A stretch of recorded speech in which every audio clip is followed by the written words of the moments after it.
Ah. Why am I so big? Eh.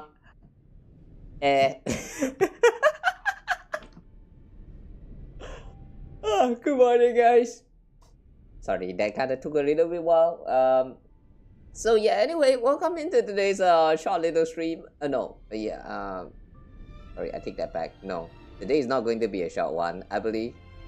So yeah, today we're going to play through the latest story that just got updated in the today's version update for Star Rails 3.8, where we will go back to Penacony and play around with Dahlia, and also Firefly will be back, and like I don't really know what is going on there, but like after we are done with Amphibious, now we're going back to Penacony to recover some lost memory or something.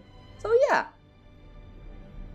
I'm very curious what this is going to be about. So all I know is that there is going to be a bunch of like propagation related stuff. So yeah, I'm looking forward to the what we will discover today. So yeah, anyway,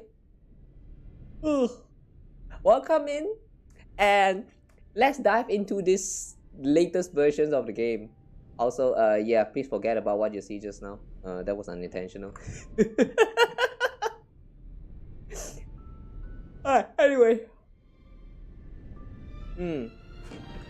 One thing right from the get-go that I noticed from this version update, by the way though, is that the world is not pink anymore, and that's a little bit sad. Yeah, the pink is now gone, guys. No more pink flashbang. We're now back to the good old white flashbang. I'm going to miss it when it was pink. That's sad. Hi. So yeah. Right. I forgot the loading always takes too long. Okay, anyway. I know we just started and all that, but I don't really have much else to say, so in all awkwardness, let's just stare at this blank screen for now.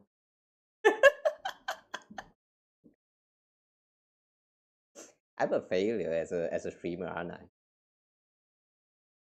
Hmm.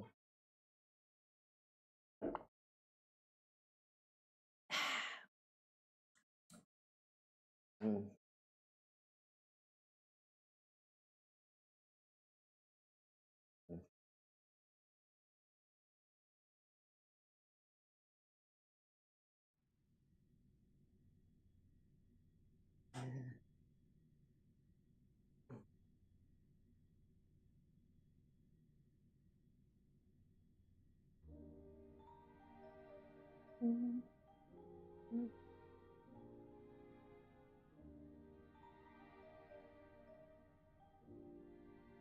Mm.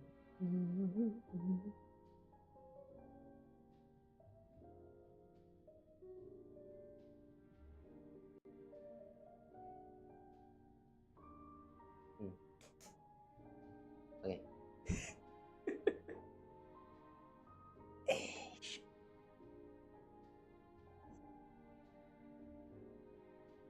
Ugh. Weather is so unpredictable nowadays. Just few days ago, I'm still feeling like very cold and all that. Today is actually so hot that I have to like, after 2 months, put up my air conditioner again. It's been a long time.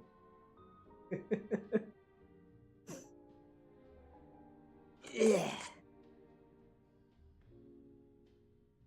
It's even running on low on battery now. Scary, yeah.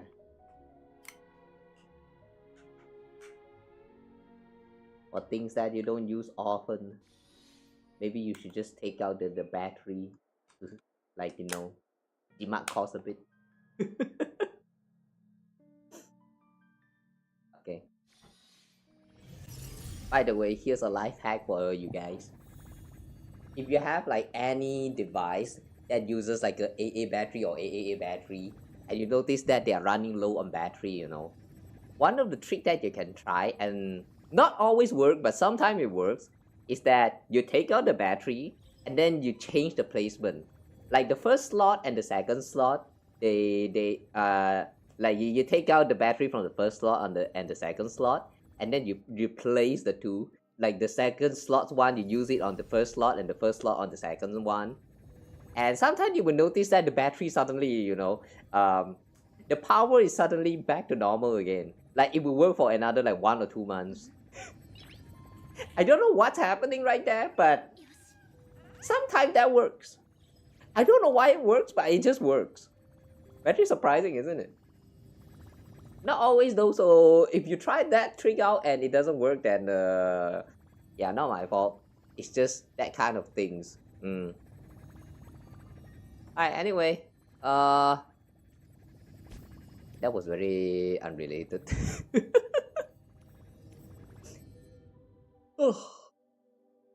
Okay, so the new version, we have a new battle pass. Hmm. Damn, we really have a lot of battle pass light cone in this game. Huh? I never actually tried to like look into the light cones you can obtain from the battle pass, because I've never spent in this game. But some of them are actually very strong.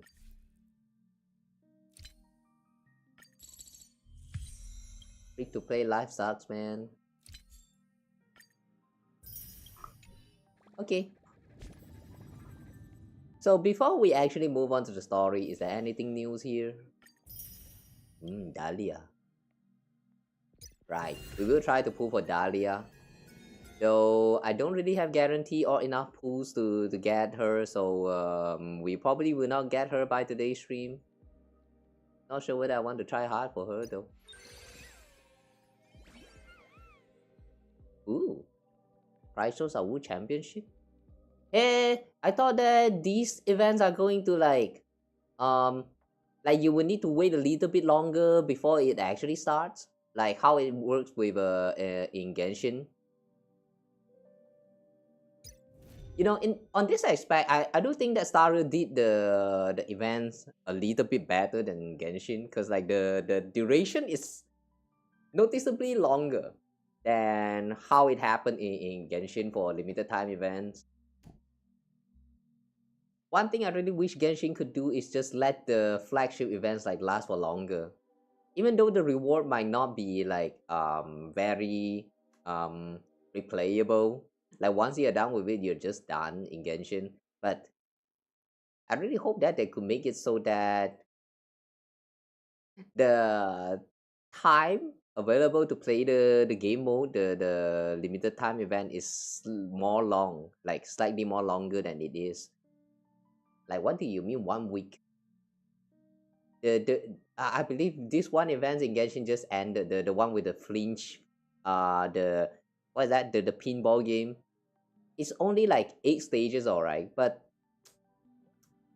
what do you mean I only have 1 week to play this game mode? What do you mean? Though after playing it, I do kind of understand why, but like still, it feels so rush. Okay, currency war update. That's also the showcase. Yeah, we could check out the showcase. Anomaly upgrade. Oh, this end game is getting an update today. Okay, no, not update, reset. I don't know. I'm not really a fan for this anomaly arbitration. However you read this, I'm not really a fan of this endgame mode. It's just too hard. As a free to play that has been like investing, what's the word called? Horizontally. Yeah, I have been going on with horizontal investment in all of the gacha games I played so far, and if you want to play in this game mode, you kind of have to go for like vertical.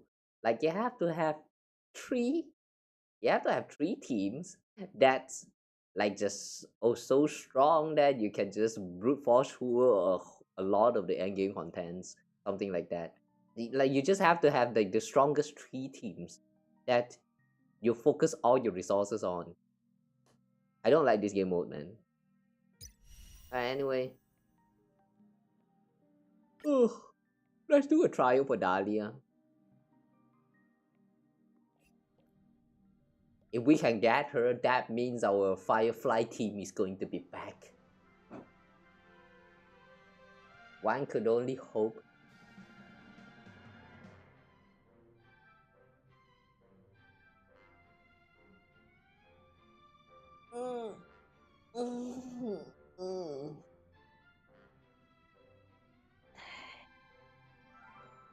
Shush. Drink making robot. Shush.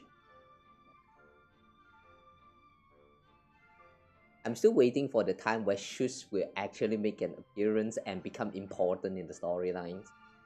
I don't remember Shush has some kind of relation with the Honkai Impacted Universe, that thing. What's that thing called again? The auto clone thingy. I forgot his name. But that thing is supposed to be very important. Ugh. Alright. Ooh, the attack. Oh my god. You can touch me like that. Damn, look at those sharp claws, man. Wow.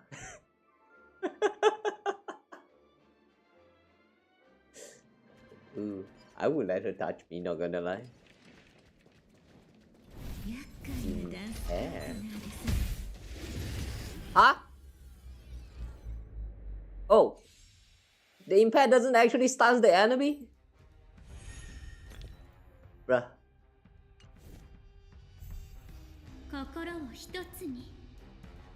Okay. My god, I'm lagging.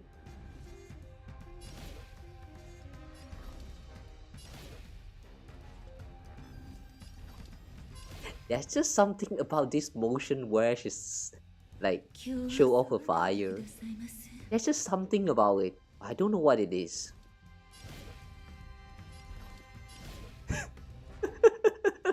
There's just something about this pose. I'm not sure where.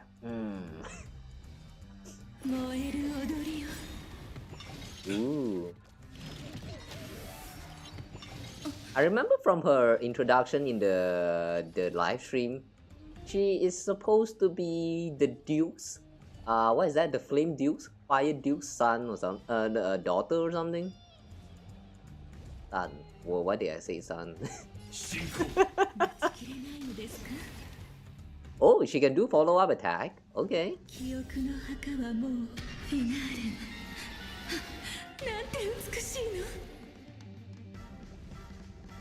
Damn, you have to see that every time she do a burst. That's kind of creepy, not gonna lie. I know there's people who's into this shit, but not me.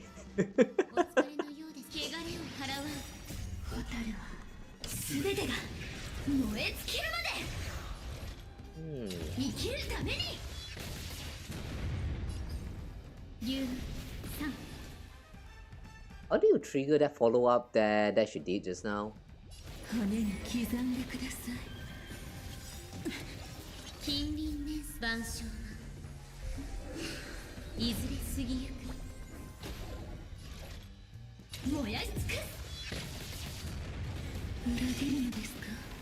Oh, when you break.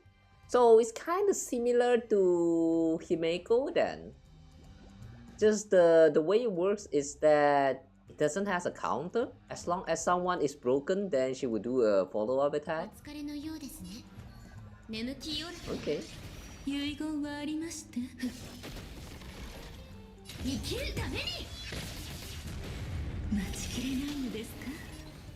I don't think I will ever fully understand how the break mechanic works for Lingsha, and I think also Fiyu. Like that break bar right there. Like every time when you break the opponents, and then there is this one like a light red bar or something. Like you break it, but you don't really break it. Like I don't understand what is that about.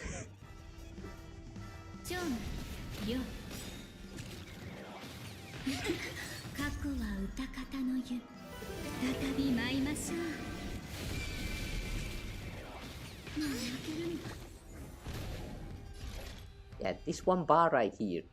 You just break them, but not really. I don't get it. What that's supposed to mean?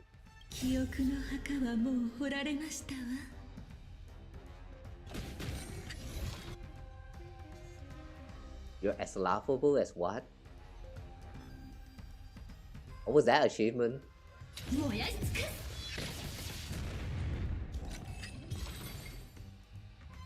Okay.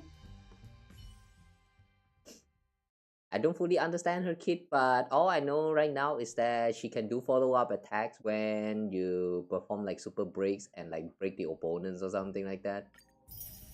Okay, sure.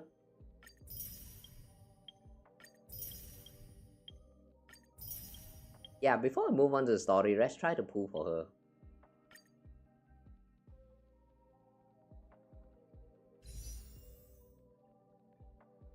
Ugh. 40. We have up to 40 pools. Or is it 50? Yeah, we just spent all of them here.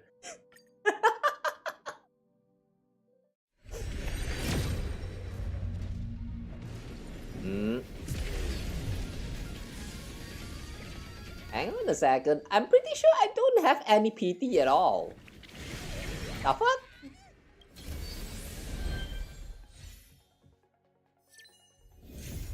What the fuck? Huh? Wait, I don't have PT though. Huh? Alright. Yeah, we got Dahlia. Yay.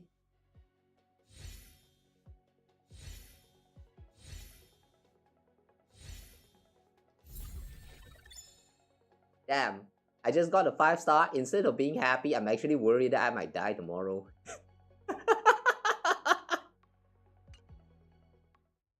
Wait.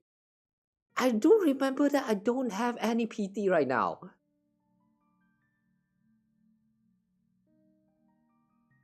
What? Yeah, I remember I stopped at 3B.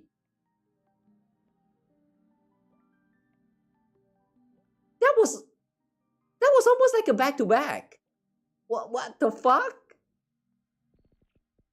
Yeah, guys. If I don't come back for stream 2 days later, yeah, something probably had happened tomorrow. Well, anyway. Okay, we got Dahlia. Yay. Now we can play some Super Break team. And the second phase, I remember in the second phase for this current version, we also have who was that again? Lingsha and also Duke. I think the two of them run at the same time. Yeah. When the time comes, I guess we will keep pulling just because. Or maybe we won't. I don't know.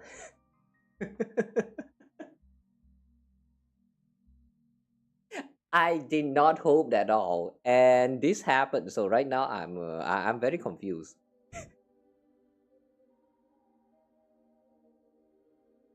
Wait, I'm very confused right now. Yeah, seriously, I'm very scared right now. What the fuck? Okay. Well, anyway, we have Dahlia. Okay, cool. Let's do the finality mission then. I guess they call it finality for a reason because if you get Dahlia, you're gonna die tomorrow. Okay, cool. Oh, wait a second, I forgot. Please go back to remembrance.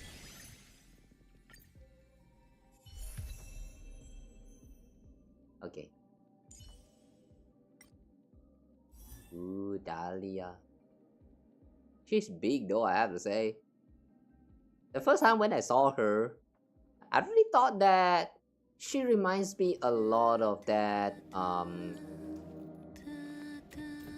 Miss D, Lady D. Are you singing the? Hang on, was that Jingle Bell?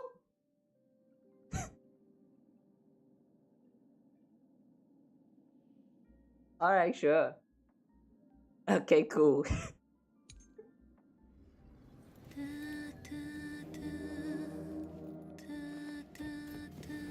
Okay, cool.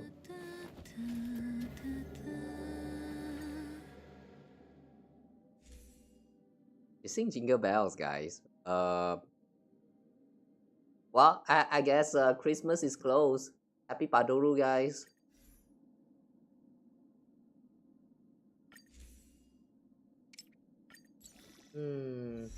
All right. Before we move away from this, let me just quickly upgrade some of this stuff. And oh, not enough material. Okay.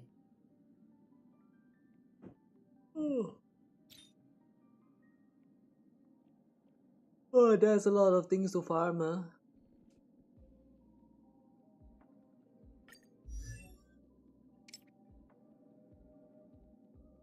By the way, why is she horny? I mean, these horns right here. Do the dukes has horns? I don't remember the flame dukes, whatever you call that guy or that. Like, I don't remember that dude actually has like horns. All I remember is just flames. Like the dude was burning. So how come his daughter actually has horns? Like why is she horny?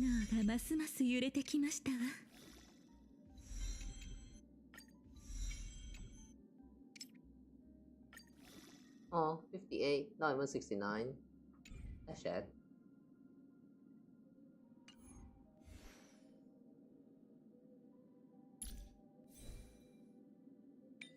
Relic on the other hand. What's the recommendation?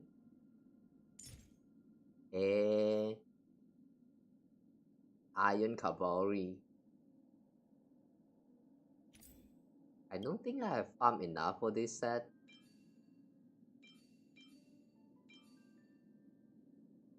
Oh well. HP percentage. Hang on, her skill actually use HP.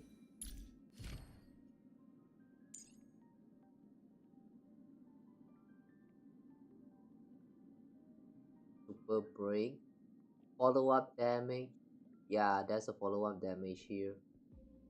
After enemy gets attacked by the other dance partner.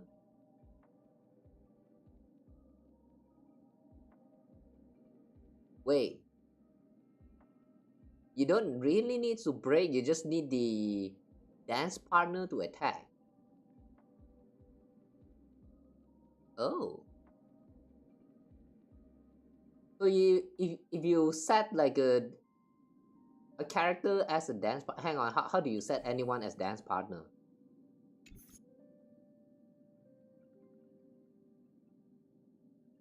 Dahlia regenerates energy, become dance partners along with the teammate that triggered combat.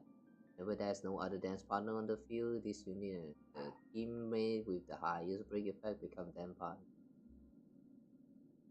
Oh, the one with the highest break effect. What happens if we have like all like 4 members on the team having the exact same break effect? Like all 4 of them, including the Dahlia, has like the same break effect of like 200%. If that's the case, will all of them actually count as dance partner?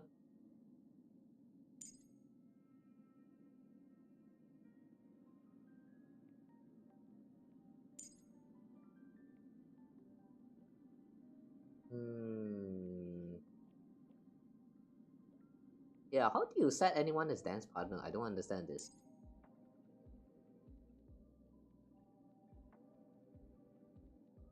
Implanted with weaknesses of all dance partners type.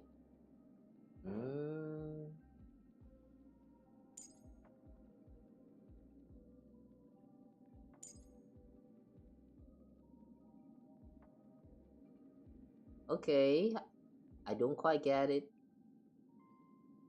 It seems like she actually scales with attack for most of her moves. But the recommendation on the relic actually says HP percent, defense percent. That doesn't quite make sense.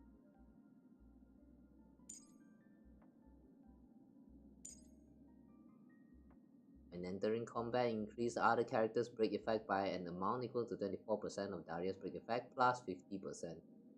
Wow! Oh wow! Basically free break effect 50%. When you enter combat at least. When Dahlia receives healing or shield, the effect triggers again lasting for 3 turns. Cannot trigger repeatedly within 1 turn. Damn! Oh damn! Free break effect for everyone!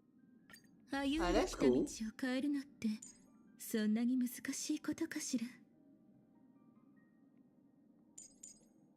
Alright. Right now I don't have enough material, so I guess maybe we'll just touch on her next time.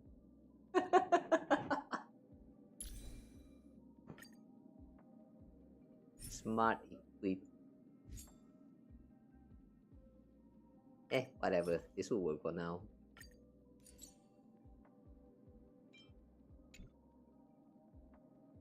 Defense percent.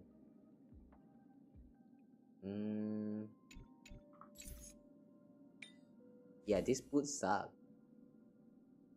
Do we not have any better ones?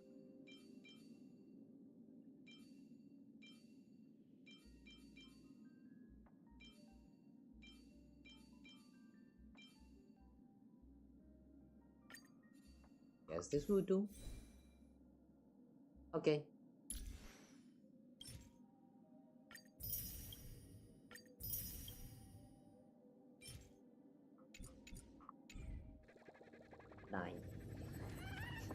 Okay. I can't really play with Dahlia just yet because I never expected to get her, so I did not pre-farm for her. But, well, there's one new character to build now. Cool. Alright.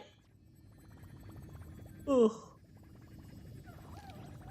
Let's finally do the Finality quest.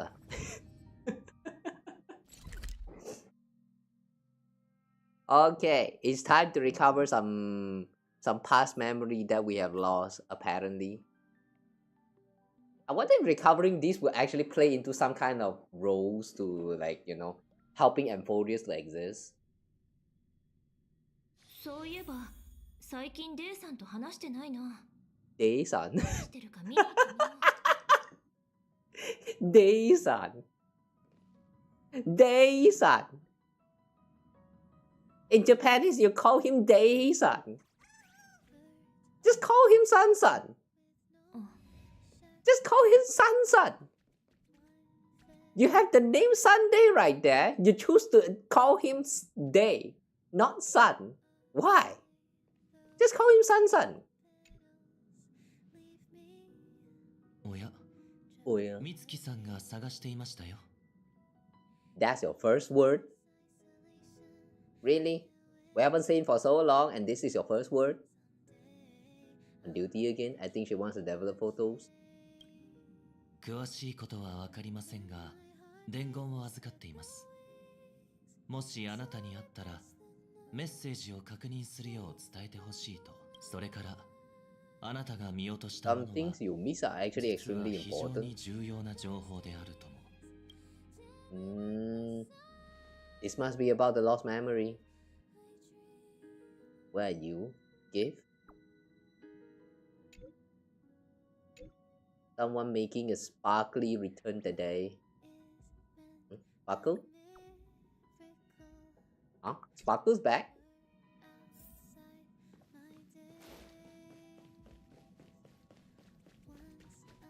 Wait, Sparkle is back?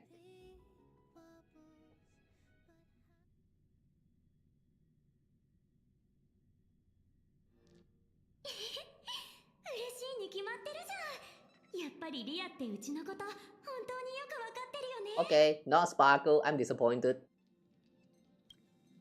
次からはまた一緒に開拓できるって思ってもいいかしら。 Hmm? ええ、そのために急いで戻ったんですもの。 The elegant nameless. 残念です。私が留守にしている間にいろいろなことが終わってしまったようですわね。ああ、ダリアさんがオンパロスの旅に同行していれば、もう少し早く型がついたかもしれない。Had you joined the Amphorean expedition.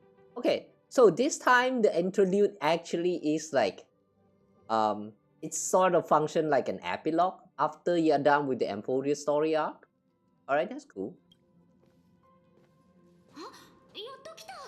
リアがあんたに会いたがってたんだから。 I mean, I thought that this whole interlude is going to be like an extra content that you can straight up just skip. I mean, just like the Banana Academy or whatever you call that, the one in Penacony, the one with the ninja girl. I did not know that quest can actually be skipped. Like, if you choose to just skip it, you can just skip it and move on with the other Trailblaze mission. I never knew that was a thing. And yeah, I thought that this quest is going to be exactly the same. Alright. At least there's some kind of relationship. I don't know whether this is still like required or not. Is this a senior member I haven't met before?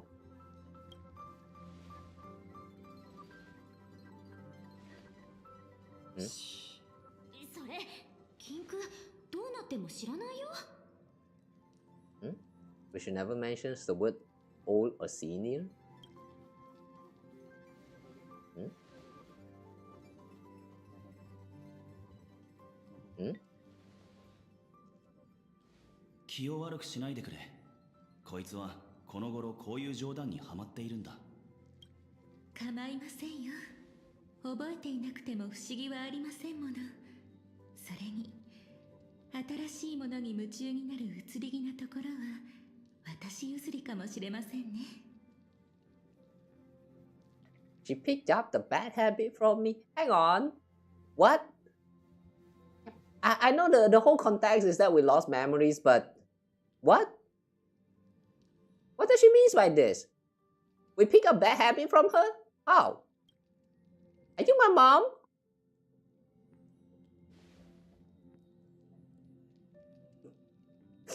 The way they emphasize on the outfits and all that.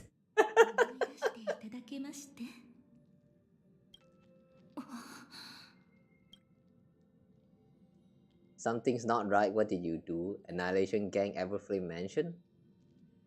Why is this two like blue and cross out?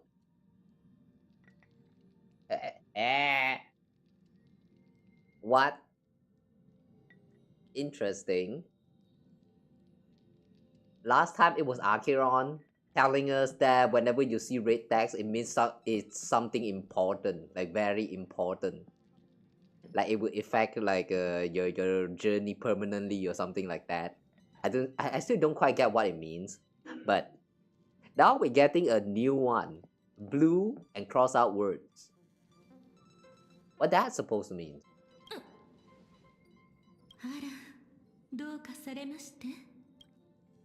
The Annihilation Gang ever flame mention?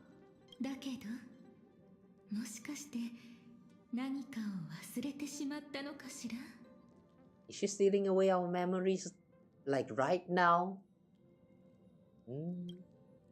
I haven't seen you before. あんた誰なの？あんたどうしちゃったの？リアのことを忘れちゃうなんて、まさかオンパルスの後遺症？宇宙ステーションで性格の暴走を止めてくれた大恩人だよ。The one who helped you suppress the... What? No, that was Mr. Yang. いや、あの時俺はずっと列車にいたが。Wait, is this memory manipulation? We didn't lose our memory, but the rest of the gang had the memory implanted, like fake memories implanted.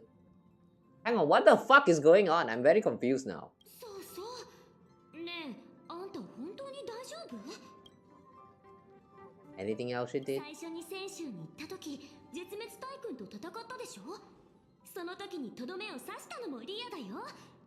まさかこんなに大事なことまで忘れちゃってるとかじゃないよね。That was the final blow to the Rod Ravager? Yeah, something's clearly wrong with her. No, I mean, something's clearly wrong with the whole Astro Express crew right now. The fuck is this? リアはその時に怪我しちゃったから、療養のためにガーデンに戻ってたんだよ。それでピナコニーには一緒に行けてないの。Oh damn. The Express is infiltrated by the Annihilation Gang. Oh no. We'd be scared. 俺たちとずっと一緒に開拓を続けてきた仲間だ。そして誰よりも立派な志を持つ優秀な七死人でもある。わざわざ私たちが教えるまでもないでしょう。この子は列車に乗ってから誰よりもダリアと一緒に過ごしてきたんだから、記憶のことなら列車にダリアの右に出る人はいないし、一度見てもらったらいいと思うわ。The fuck? それなら善は急げだ。ダリアさんの復帰パーティーはその後にしよう。ダリアさん、あとは頼んだ。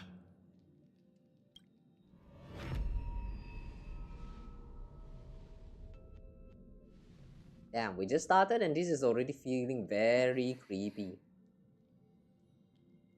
It makes you feel so disjointed from the world. Like whatever you're remembering is actually all fake. Like it can't help make you question your sanity. Like, am I the one who's am I the one who is going insane, or like is everyone else going insane?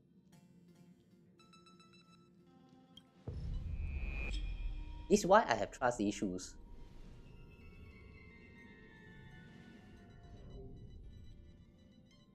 ほら、ぼーっとしてないで早く来て。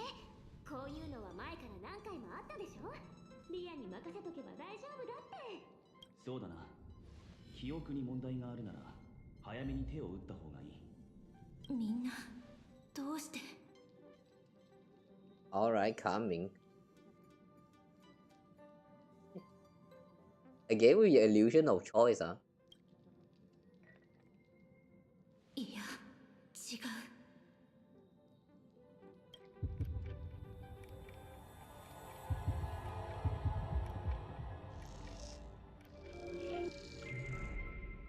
聞いて。Listen.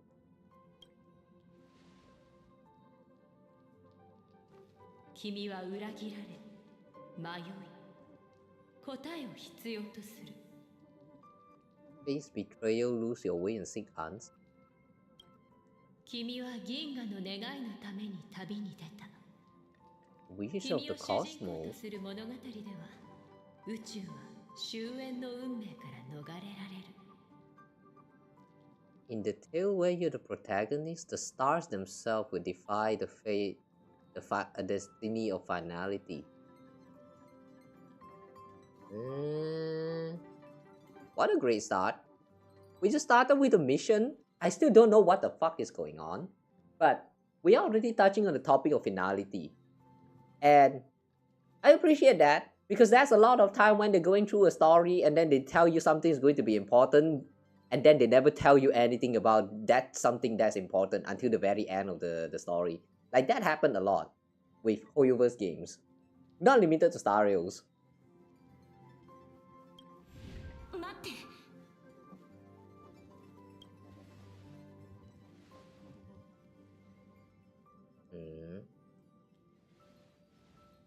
Damn, she looks so evil. Do we trust her? Who exactly are you? What did you do to them?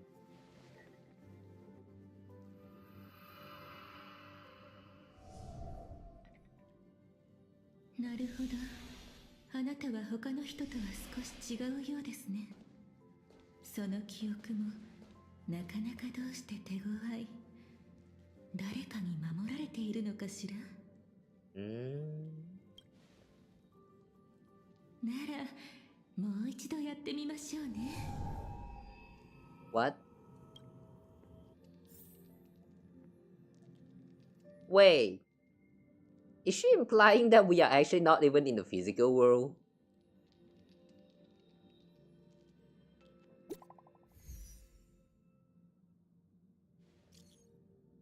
Where are you? Miss Black Swan is about to say goodbye. Is she leaving?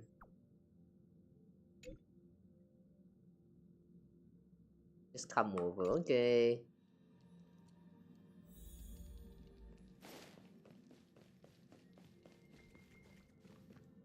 Unmeiというものは迷宮のように入り組んでいて、時に記憶と似ているの。縁がある人となら、たとえこの銀河の端と端にいても遠くには感じられないものよ。きっとまたすぐに会えるわ。 Black Swan question mark. Wow, Black Swan, why are you so wide? あ、間に合ったね。ブラックスワンがね、急な用事ができてもう行かなきゃなんだって。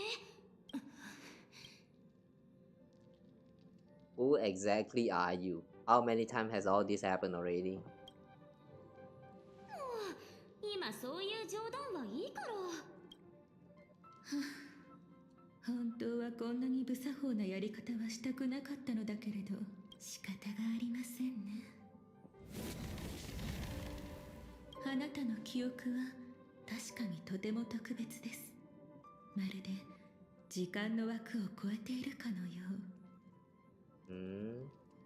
Our memory exists beyond the bounds of time. ですが所詮、思い出は思い出。そんなに生真面目に考える必要がありまして。 Why take memory so serious? Because memory shape you. You let go of your memory, you're nothing.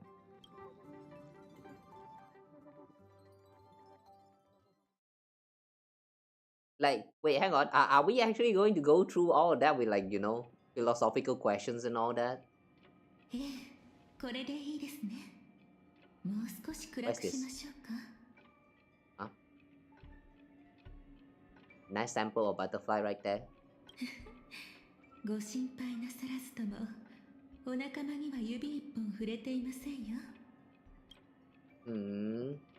Who exactly are you?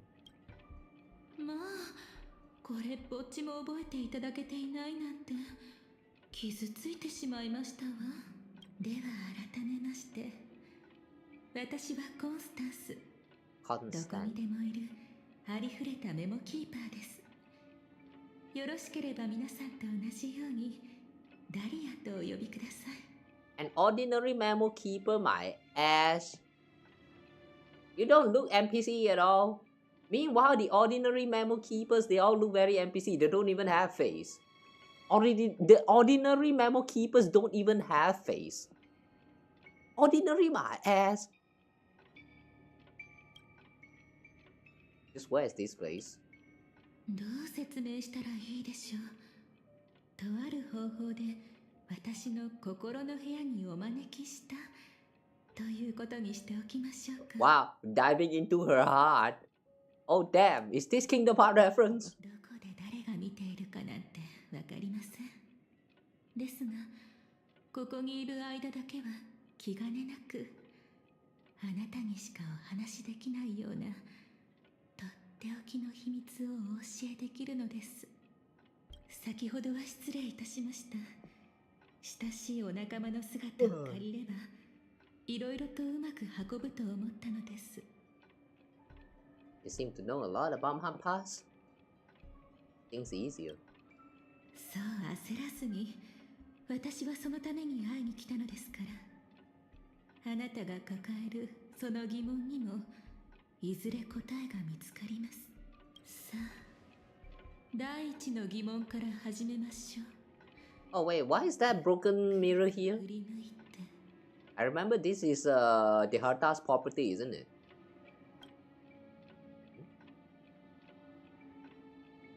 What? ご自身の死をその目で見届けてくださいね。Your own death? Wow! Before we actually died in Emphorius, we died in Penacony? Okay, cool! いかがですか？このような形でご自身の亡骸を目にするお気持ちは。 Wait, is this actually going to tie to the encounter, like the lost memory that we had with the when we first entered Emphorius?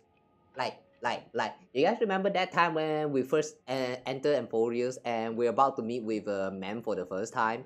Like, that was a flashback where we were kind of like talking to the Stellaron Hunters, like we used to be like a best comrade or something like that. And then eventually we just kind of forgot about everything.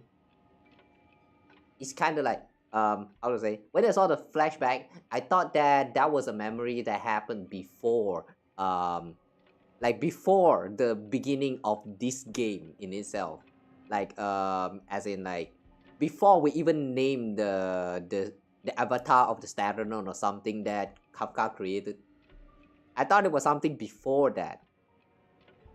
Like, what if that flashback that we see when we first enter Emphorius with the Stellaron Hunters is actually something that happened in Penacony like after everything, like the part about the lost memories there that she's touching on right now. Alright, anyway, this is very cool, even though I'm still very confused about what is actually going on here. 分かっていますとも、かの七死人さんが死ごときに動じるはずもありませんわね。ですがご安心を。これは現実ではなく、あなたもよくご存知の。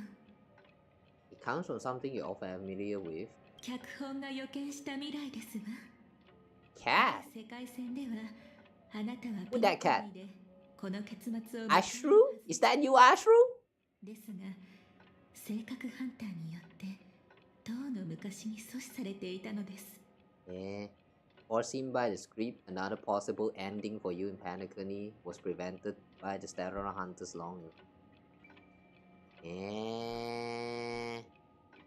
You know, this reminds me of that one animated shots that they released like some months ago, when Penacony ended. Like I remember on the official Star Rail channel they released one animated shots that talk about possible bad endings that could happen if we did not land it in Emphorius and all that.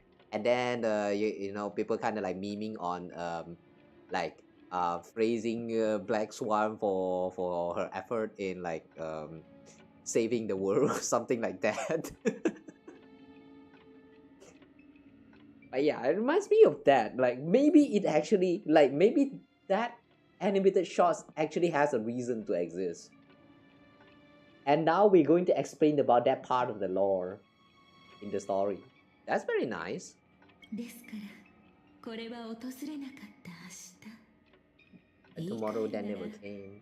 存在し得ない記憶ですの How do you know about the script? You seem to know quite a bit about Samurai Hunters.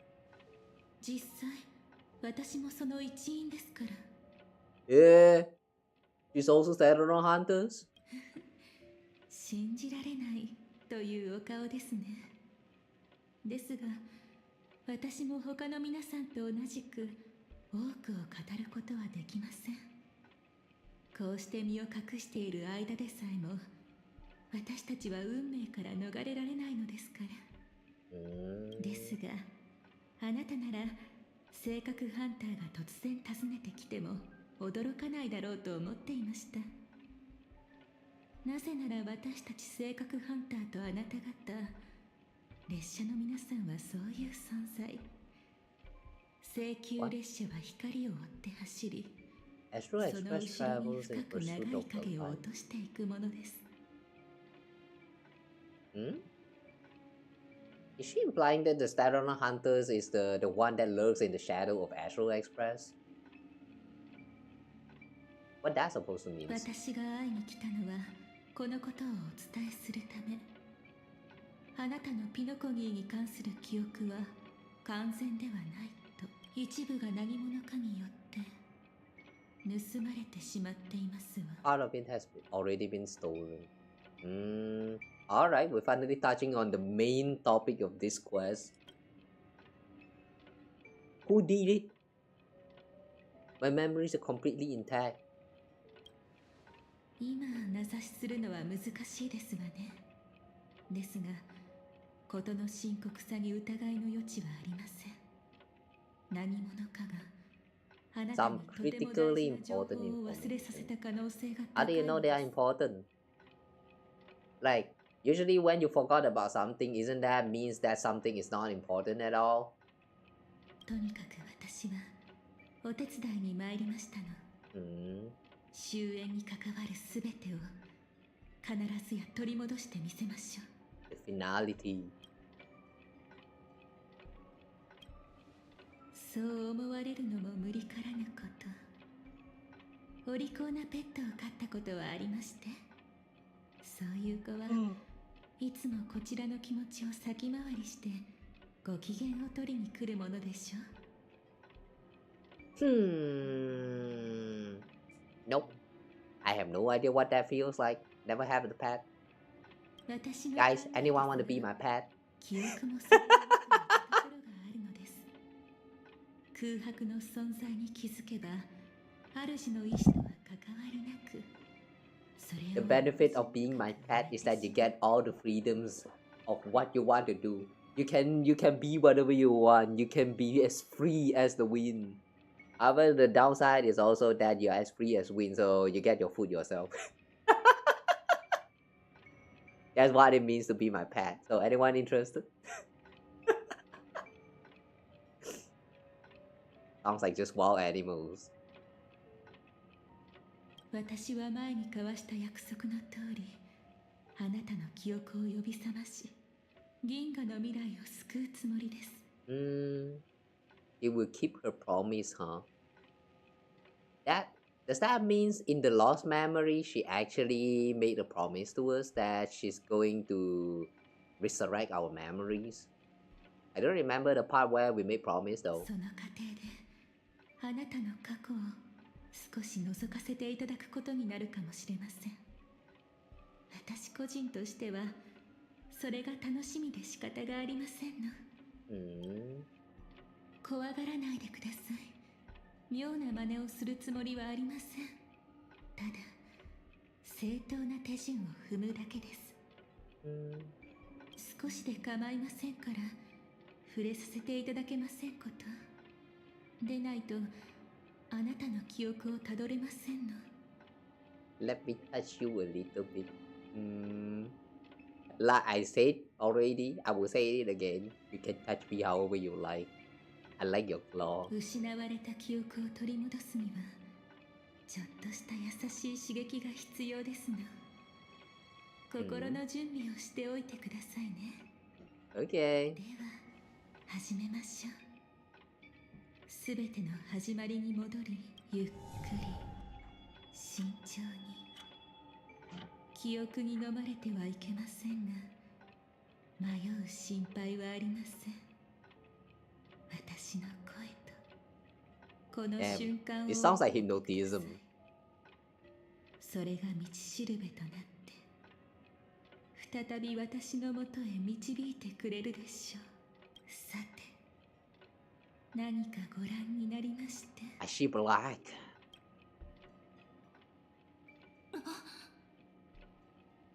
Firefly? With the something syndrome thingy? What? Is this the first time she died?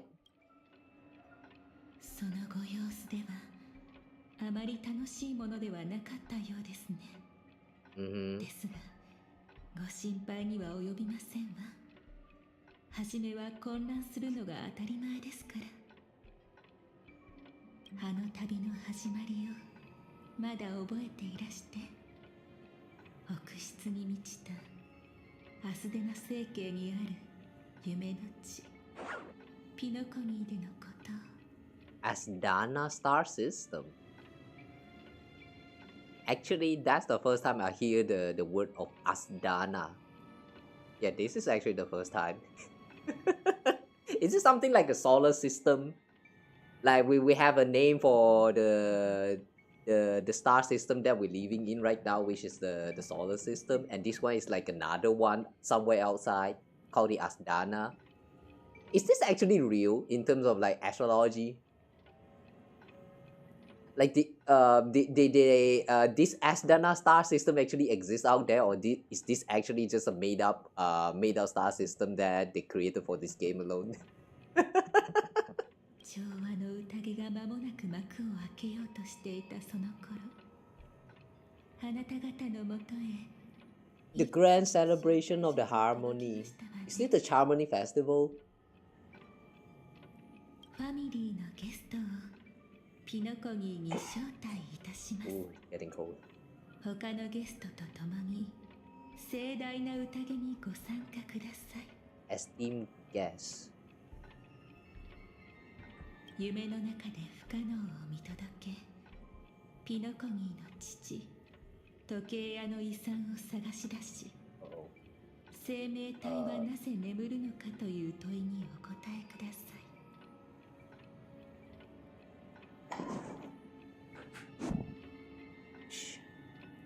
The legacy of the watchmaker father Penacony. When does life slumber? そこであなたはカンパニーの幹部アベンチュリンと出会いました。 Okay, she's actually doing a recap on whatever that had happened on Penacony last time. 眠いたと見せかけて、実のところかつてカンパニーの支配下にあったピノコニーを再び手中に収めるために、彼は盟友を探しつつ自らの力一つでファミリーの均衡を崩そうと動いていました。そして元オーク家当主のサンデー、秩序の運命を歩んでいた彼はやがてハルモニア聖歌隊の力を簒奪し、あなた方に敵対する存在となりました。 Half-tried. You know, I'm going to be very honest right now. I'm still very confused about all this special terms that they use in this game. Like Puff Striders, this is one of the words. And then like Aeon is kind of like the gods, a little bit equivalent to the Archons from Genshin Impact. And then under the Archons there's like the what do they call that again? Like the big mama that you fight in the Shinjo Fu last time. I don't remember what's the term they use for that, but like I remember they are kind of like the right hand, like the one that's like one grade down, below the Aeons or something like that. It's kind of like their representative or something like that. And now we have like a Puff Strider as well. And who the heck is a Puff Strider? What's that supposed to mean? Like this is all getting very confusing on like even on the long terms. I have been following the story so far and like I still don't get like a lot of these terms. This is why I like Honkai, the Honkai verse. 本来ならば舞台に立つはずだった彼女は次々と事件に巻き込まれ最後までまるで蚊帳の外に置かれたように戸惑っていました。記憶に最初から欠落がそれは少々困りましたわね。さてどこから手をつけましょうか。 From the very beginning. そうですね。やはり彼女からにしましょう。役者を名乗りファミリーに追われていたあの少女を。その正体はもちろんご存知ですわね。あなたにとっての出会いは彼女が長らく待ち望んでいた再会。そこから始めましょう。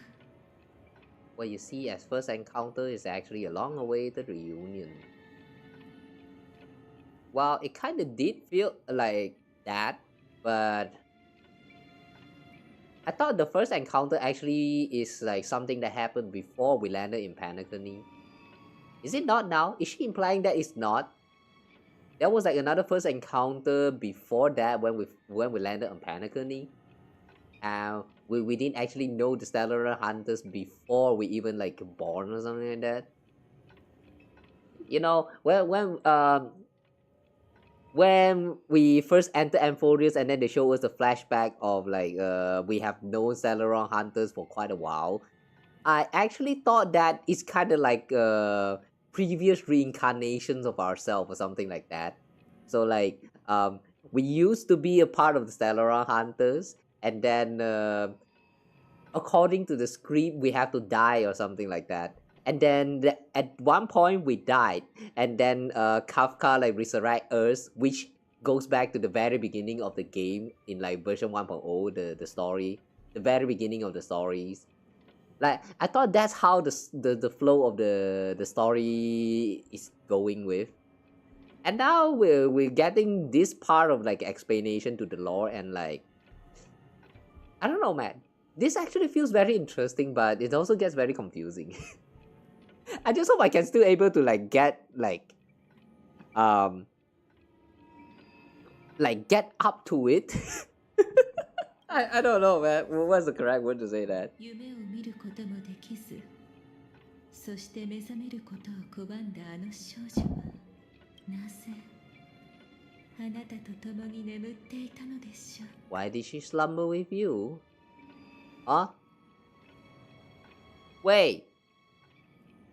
Does that mean Firefly actually got into Amphorius because she was sleeping like right next to us?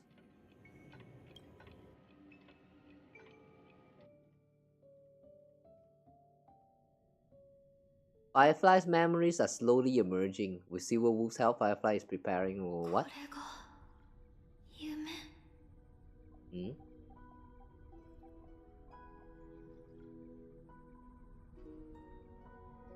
Is this the time where she first wake up? I mean, before she goes naked and like floating in the outer space? Yeah, that's actually a career according to the lore, guys. 何も見えない。何も聞こえない。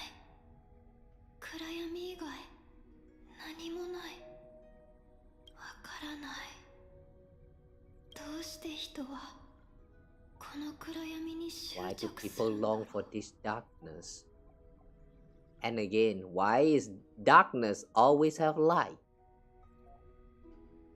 You see this?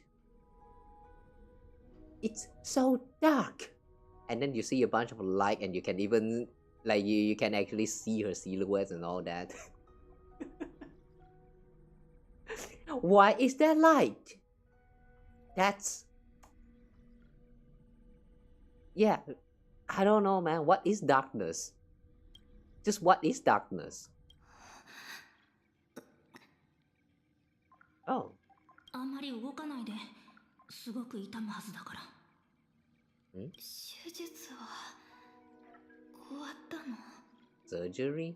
うん。でもやっぱりあなたの夢を見る機能は戻らなかった。 The ability to dream. She cannot dream. Oh, so that's why she actually entered Penacony with like a special method. She is not supposed to be able to dream. Like, I sort of remember that she's part of like the like cloning project for something like to destroy the propagation or something like that.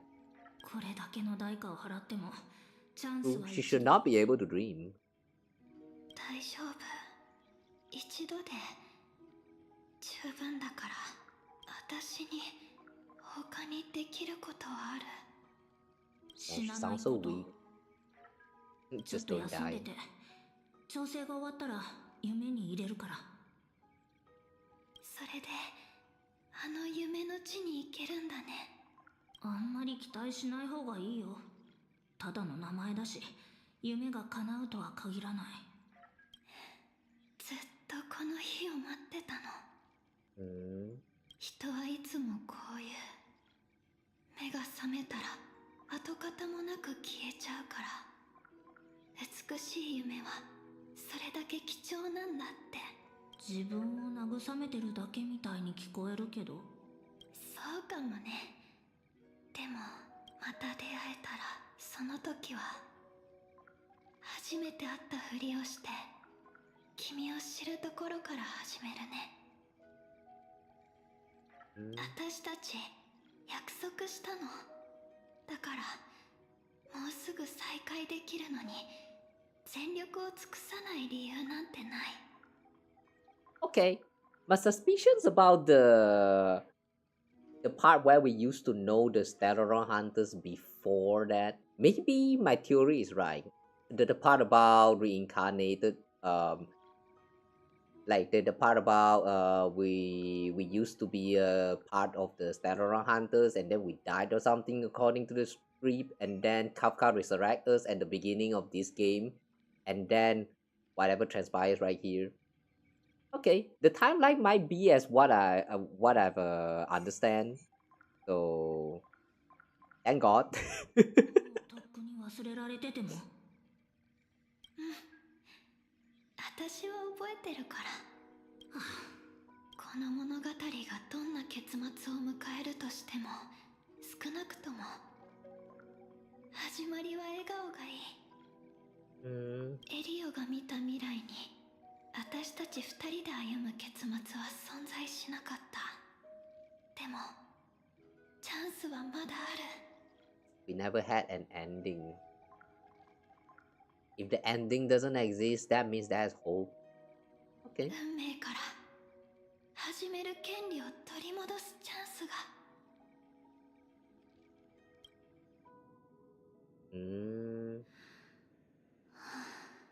何考えてたの？ちょっとぼーっとしてただけ。 So now she's in the dream. 夢は初めて見るし、まだちょっと慣れないけど、ここは現実とあまり変わらないみたい。自分が今も生命維持カプセルの中で寝てるって思うとちょっと不思議な感じ。現実と変わらないって本当に？まあいいか。急いで。請求列車がもう来てる。どう？ファミリーの監視は避けられそう？身分の方は問題ないと思うけど、ちょっと面倒なことになってる。用意した部屋まで行く途中で話すよ。 The room I prepared. Okay. So Silverwood prepared some kind of room for us? Story character can be added. Oh. Okay. They didn't automatically add the characters to the team this time, but at least they do tell us that, yeah, you can add the character if you want now. At least that's an indicator to tell you that they can be added this time. Whoa, who is this? I don't remember you. Wait, she actually has a collider. What the fuck? This girl actually has a collider. What the fuck? Is that Acheron? Lost resident. 今度こそ間違えることはないはずだ。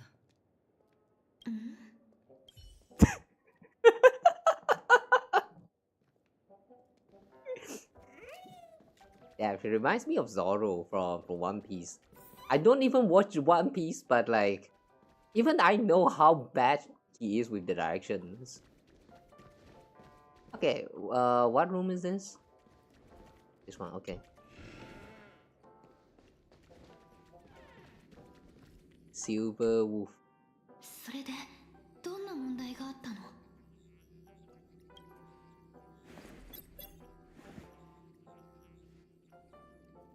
前もって雇った協力者をピノコニーに潜り込ませて情報を探らせてたんだけど、さっきその彼女から情報が入ったんだ。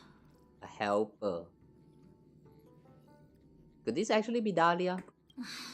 面倒なことっていうのは夢の中でファミリーがほぼ全知全知ってこと。Just me. ここに調和の指令がいるの？ Emanator of the harmony? さあね。Ah, right, emanator, that's a word. 何かの現象かも。よくわからない。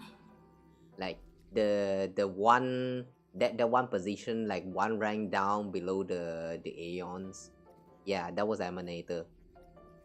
I don't know whether my understanding about the emanators are correct at all. Like, I always just think of them as like some kind of like a right hand man of the aeons in what is that? Like going down with the path or something like that. I don't understand. ホタルはどんな方法で潜入してもどのみち脚本の通り絶対に見つかる。隙は作れない。数秒でいい。作れないわけじゃないけど、ホタルが強すぎるのが問題なの。ただものじゃないし。ピノコニーにとってあなたはとんでもない脅威なわけ。夢に入ろうとしただけですぐにバレちゃうよ。She's too powerful. Is it now? I don't know, man. In combat, she never really feels that strong. I mean, partly because this is like a strategy game. But yeah, for real, in combat, she always feels very lacking whenever I played her in the team.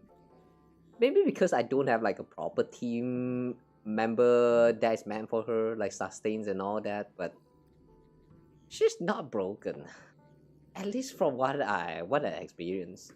なんとか潜入できたとしても、ファミリーの追跡からは逃れられないってことだね。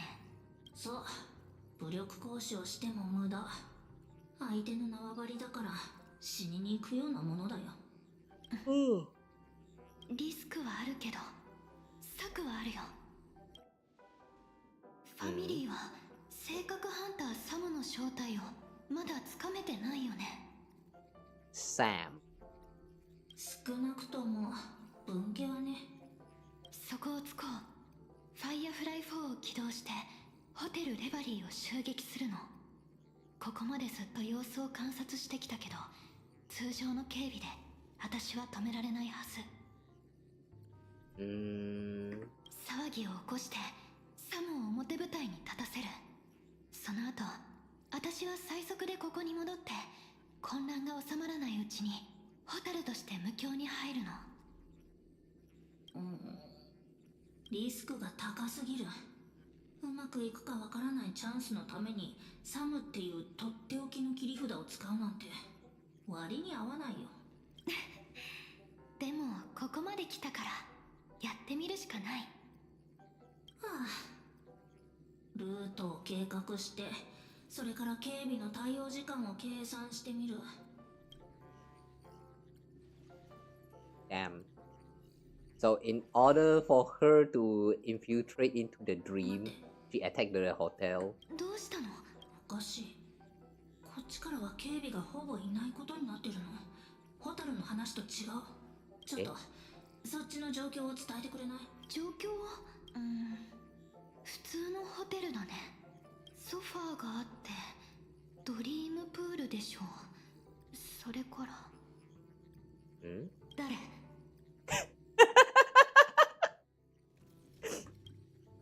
落ち着いて。誰もいるはずないよ。やっぱりそっちで見えているものとこっちで見ているカメラの映像は少し違っているみたい。なんでこんなことに。とりあえず修復してみる。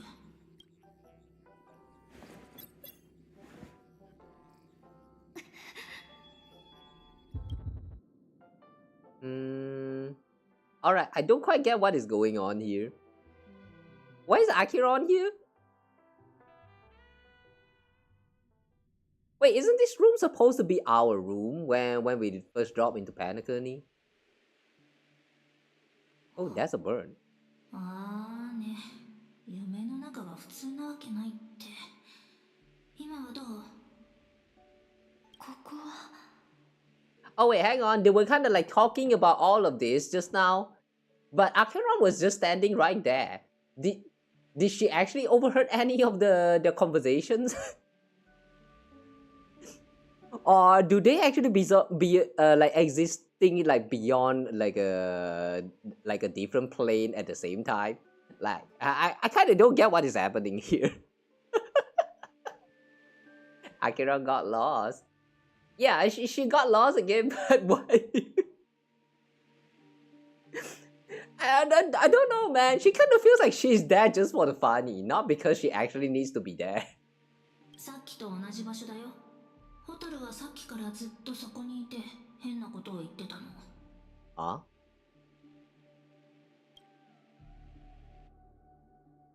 夢は初めて見るし、まだちょっと慣れないけど、ここは現実とあまり変わらないみたい。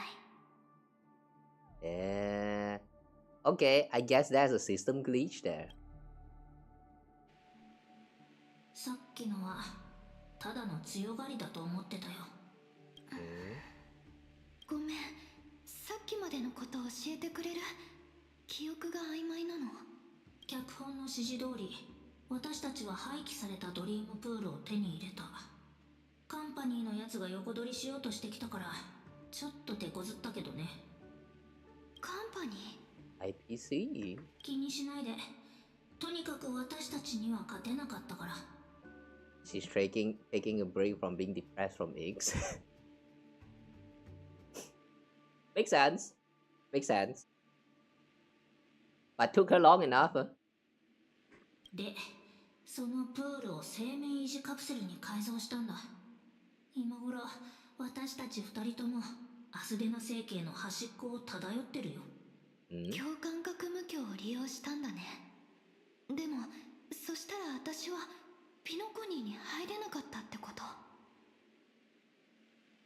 まあね、この景色は美しい夢には程遠いし、なんかバッファゾーンみたいなものかな。Wait, so just now she was standing at the dreamscape right there, but she is looking at the visual of inside of our room, and Acheron somehow ended up in our room. That's why she's able to see her right there. So that was supposed to be our room, because I do remember that the first time we landed in Penacony and got into our room, Acheron was also there. And we kind of gone into some argument for a little bit, like why are you in my room, and like that exchange right there.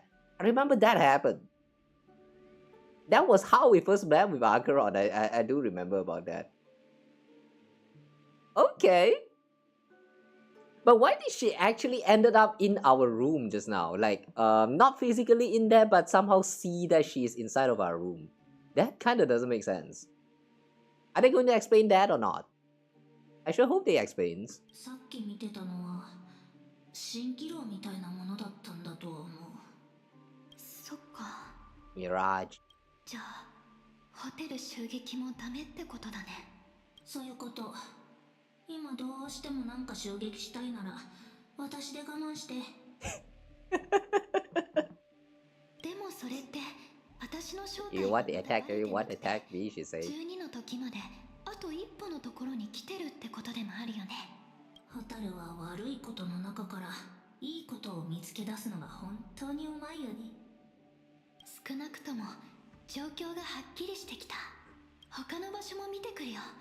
密航にふさわしい入り口が見つかるかも。うん。先に道を探しに行ってて。私は。Okay. The temp helper. ね I wonder if we are going to meet the temp helper soon.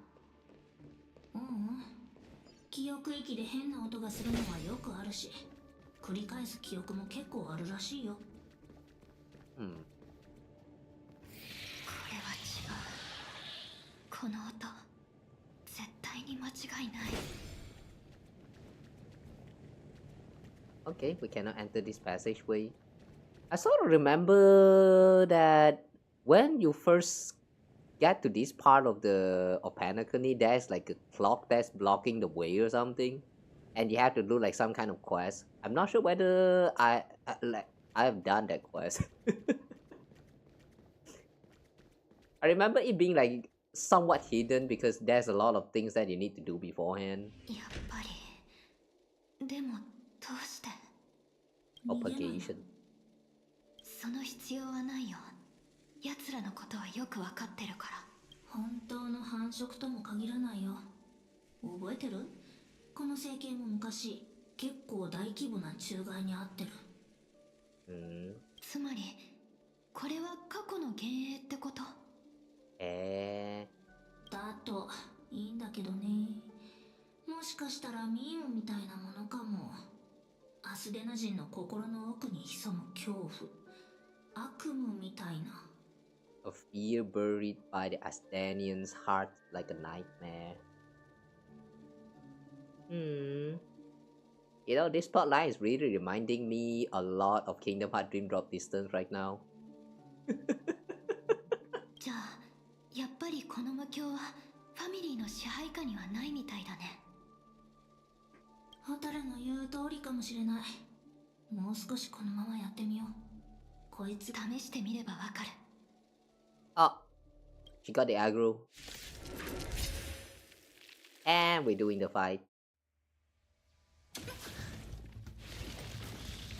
Nah, just auto this shit. 痛いわね。いける。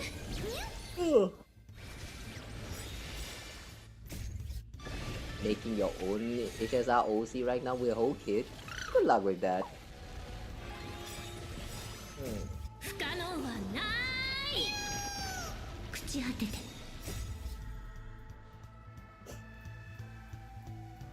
Just figured out K on dub actually good.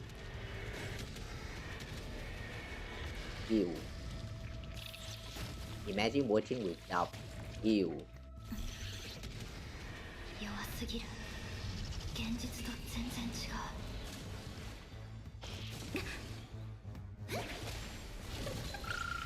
I am one who support originality. No offense to the dub voice actors, but I support originality. 残骸が If original is Japanese, I go with Japanese all the way. 奥室が作り出した幻なの？ Imagine dub you. 多分ね。廃棄されたドリームプールが安いのも納得。ファミリーの庇護もない一般人がこんなところに来たって大変な目にあっておしまいだよ。ここからは用心した方が良さそう。幻がみんな雑魚キャラとは限らない。わかった。あと避けて通ることもできるんだからね。虫に構ってやる必要なんかない。ホタルの悪い癖だよ。ごめん。でも見て見ぬふりはどうしてもできないの。まあみんなそうか。無駄だって知ってても過去のために何かしたくなるものだよね。それで気が楽になるなら好きにしていいよ。でもありがとう。過去の記憶を振り返るのもたまになら悪いことじゃないよね。Yeah, reliving old memories is nice. Because you can still beat the crap out of all the bad guys that you hated back in the past.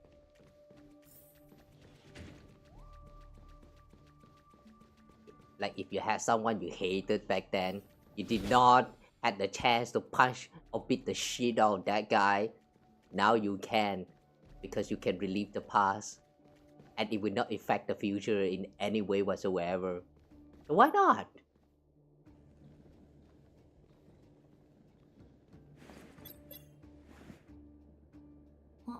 助っ人から返事だ。ホタル、まずロビーに向かって。迎えを手配してくれてるって。Head to the main lobby. でも気をつけて。あいつ仮面の愚者だから。もしかしたら。Why is she glitching out? どうしたの？ Uh-oh. Uh-oh. Bye-bye, Silver Wolf. 通信が途切れた。また。あれ？メカが起動しない。どうして？こっちに見向きもしない。もしかして逃げてるの？ Running away. この廊下の先に一体何が？ The camera angle feels so creepy, man. Since when this is a horror game?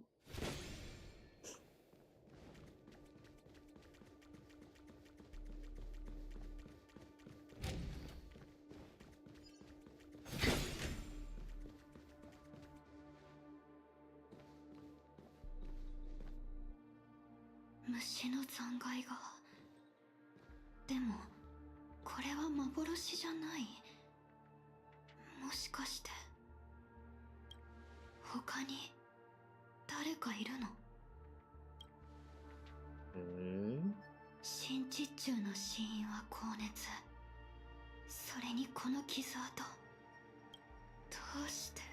Sam's? これはよく知ってる。Oh, is this where we're going to see that black armored knight?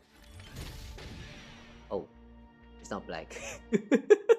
She glitched out just now. スウォームならまだしも、どうして奥室の中に？どうしてピノコニーにグラモスの鉄器がいるの？次の戦いでは星が見えるといいね。私たちまた会えるかな？その時は ER214. 会えるかもしれませんね。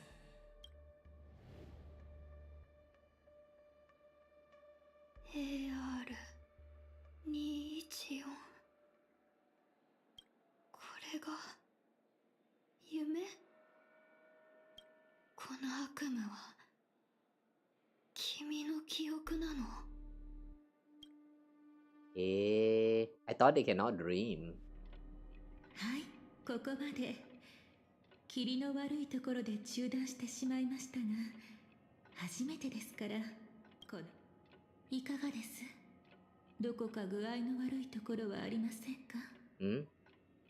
Wait, hang on. Is she implying that whatever we saw just now with Firefly, that was actually our memory? Like, our memory? Like, we were Trailblazer though. How come we can see the memory of Firefly's perspective? That doesn't make sense. Is this Firefly's memory? 厳密に言えば私の記憶ですわ。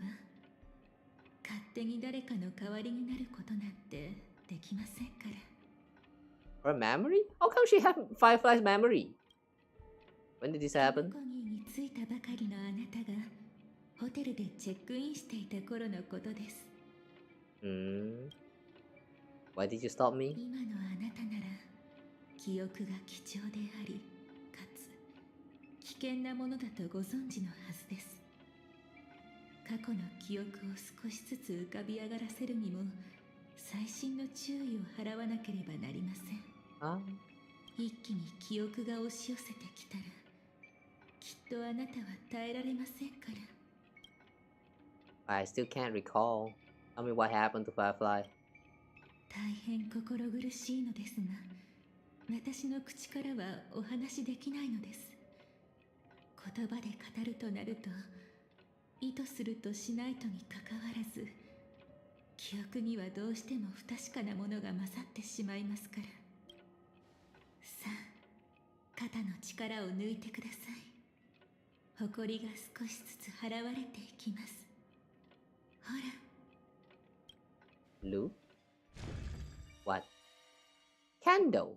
一部は盗まれてしまったままですが、ピノコギーの記憶が鮮やかで完全な形を取り戻し始めました。Did she just summon the whole game UI?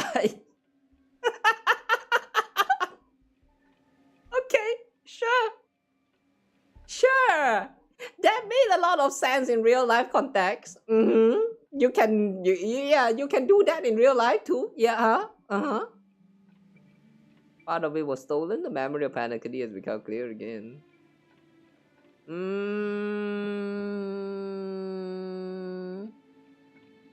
Okay, cool. 先ほど見たのは彼女の始まり。この夢は2つの平行線で展開されています。What you witnessed was a beginning 歩む開拓という道と diverges into two parallel paths. 終焉という2つの道で。I feel like they just introduced a new like quest line. Like the Trailblaze part is focused solely on the Trailblazer, and then there's also the Finality, where it's going to talk about like the end or some shit. Like this might actually get touched on a lot of the times, like going on into the future of the quest as well. Not gonna lie, I am looking forward to it because Finality, just the name of it already sounds very cool. But yeah, the way they introduce this and they just casually talk about it with like UI representation in like the main story, that's a little bit something, alright.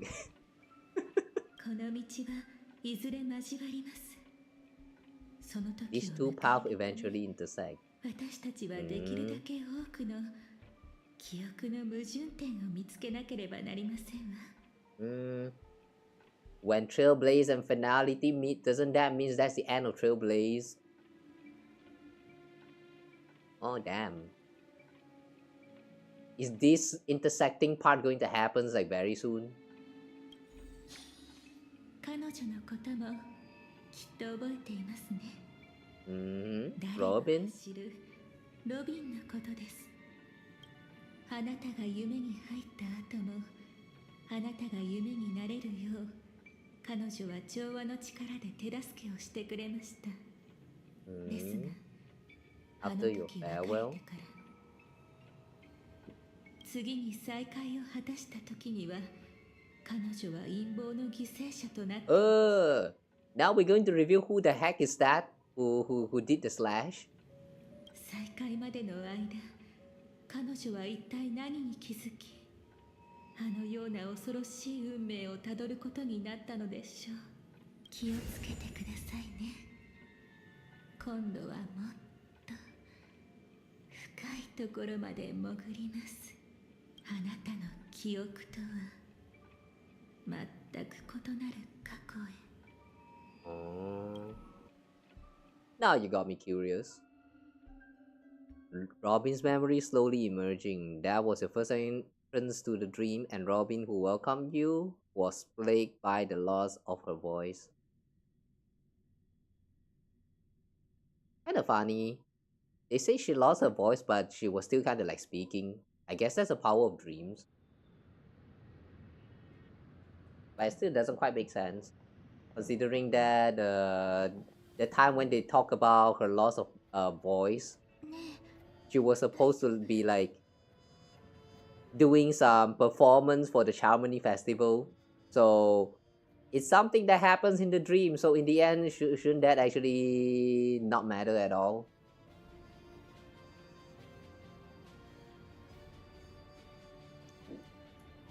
意外と何も感じない。ここは無教だから。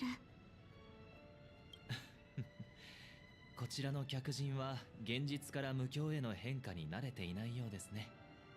ですが心配はいりません。そうした無重力感は初めて無教に入った旅行者によくあることですから。ロビン、私たちの友人がこの美しい夢に順応できるよう手伝ってあげてください。ロビン？ロビン？任せて。大丈夫。力を抜いて。すぐに終わるから。とはい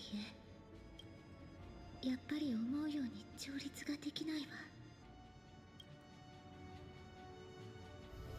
私も手を貸しますから落ち着いて続けてください。でも兄様、これは。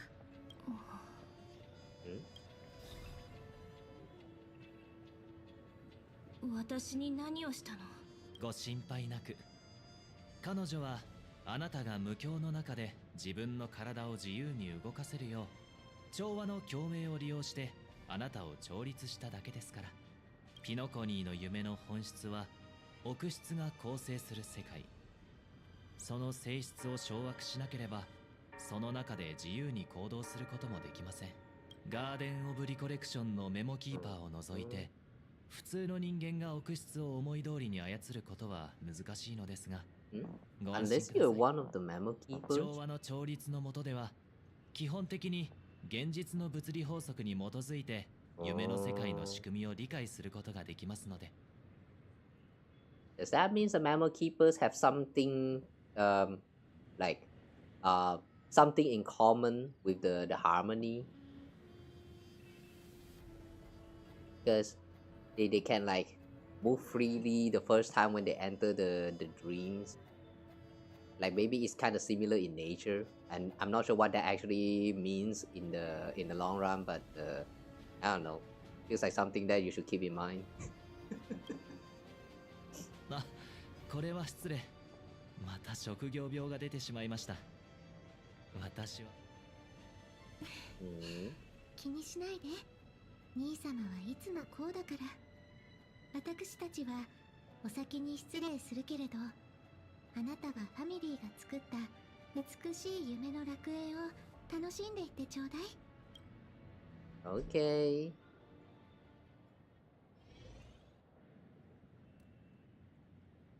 ごめんなさい、兄様。私。いいえ、謝らなければならないのは私の方です。体調が優れないのを分かっていながら無理なお願いをしてしまったのですから。もっと早く気づくべきでした。声を失ったのはただの兆候であり、本当の問題は調和にある。そうですね。やっぱり兄様は気づいていたのね。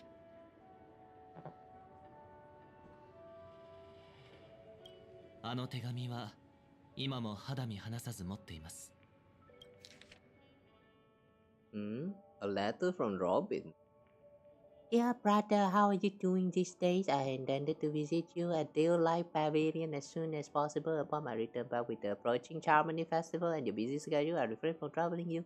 However, an urgent matter compels me to share something with you immediately. Since my return to Penacony, I have experienced a peculiar change in my voice. At first, I thought it was caused by exhaustion or illness, but after consulting with doctors, they assured me of perfect health and dismissed my concerns. However, my voice worsened over time. and I even experienced periods of complete voice loss. Damn, she lost voice when she got period. That sucks. In order to find answers, I conducted many private investigations using my idle time out of rehearsals, of course. Eventually, I realized that the harmony in Penacony is not pure. A discord lurking within has tainted my voice of harmony, which I believe is to be the root of cause of my vocal issues. I immediately realized that such levels of interference can only occur if either a powerful external force is pulling the strings, or if a senior member of the family is involved. Unfortunately, further investigation has led me to the latter conclusion. This is an extremely alarming discovery. A traitor has emerged within the family in Penacony, and it is highly likely that this person is one of the 4 family heads. I trust you implicitly, dear brother, because of our promise. With the Charmony Festival on the horizon, I fear this person intends to impede its progress, or even use the festival for some ulterior motives. At any rate, I suggest you monitor the other family heads while also prioritizing your own safety. You are the only true family member I have left. There's another matter that requires our attention. During my investigation, I learned about the memory zone meme death, and my further inquiries led me to believe that the culprit who directed it to cause this series of incidents is likely the aforementioned traitor in the family. I've collected more clues and am prepared to verify my hypothesis. Rest assured, you can just focus on the preparation of the Shamani festival. Once I've thoroughly investigated death, I'll come to meet you immediately. It won't take too long. Given your heavy workload, please take care of yourself. Please don't stay in the dreamscape all the time. Spend some time in reality when you're free. I brought some more specialties from the other galaxies. Giant Moa pudding tarts from Morillons, wild strawberries from Cognaco, known for their exceptional size and sweetness, which I'm certain you enjoy, and almond meringue cream cracknels from Medicia. Don't forget to enjoy them. May she be with us. Hmm. The fact that she just casually dropped about some of the names of these worlds that we might be visiting in the future, and this part is actually about sweets. Okay, cool. All right, that was a traitor. I don't remember who the traitor is. It's not Sunday, but more like the head, the woodman or something. I remember it was the head. Or am I wrong? I'm still a little bit confused about the Penacony arc, not gonna lie. Like about some of the like the traitor arc, the traitor part, and then there's also the dev is actually not dev, and just like a, what's that again? What did they call that again? Like a path navigator or something to bring you in like deeper into the dream or something like that. It's still very confusing. 安心してください。ことがことですから、セレモニーが始まるまでに必ず真相を突き止めてみせましょう。たまには私を頼ってくれてもいいのよ。教えて、ピノコニーで何かが起きているのでしょ。調和セレモニーを控える今、さまざまな客人がピノコニーに。Right, this gopher wood. ゴフェルさんは準備に追われ、他のことにまで手が回りません。Was he the traitor again? Or was Sunday actually the traitor?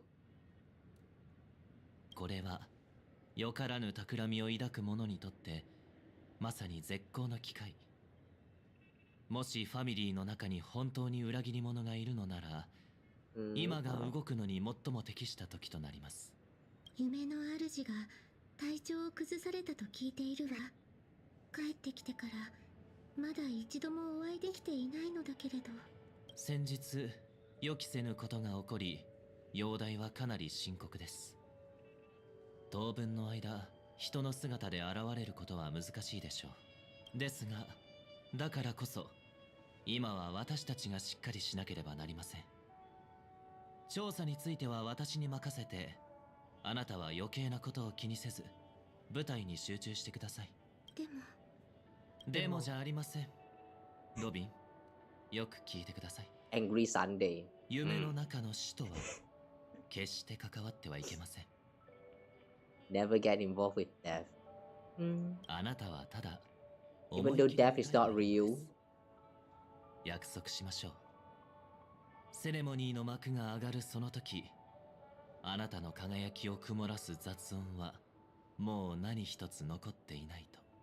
たとえそれが調和自身の影であっても。You know, it just sounded very suspicious right now. 分かったわ。確かに小さい頃から兄様にできなかったことなんてなかったものね。それじゃあ邪魔にならないよう舞台の準備に行ってくるわ。気をつけて兄様。それとセレモニーではちゃんと特等席を取っておいてね。もちろんファミリーの権力を使ってでも必ず確保しましょう。じゃあまた後で。兄様ったら相変わらず無理している。And Robin noticed that 平気な it ふ was り being をしていても suspicious. 分かっているんだから。朝露の館で見かけた時、明らかに手一杯で焦っていたもの。あの手紙を書いた時はまだ調律もどうにかできていたけれど、あれからどんどん調子が悪くなっている。きっと無境に何か問題があるんだわ。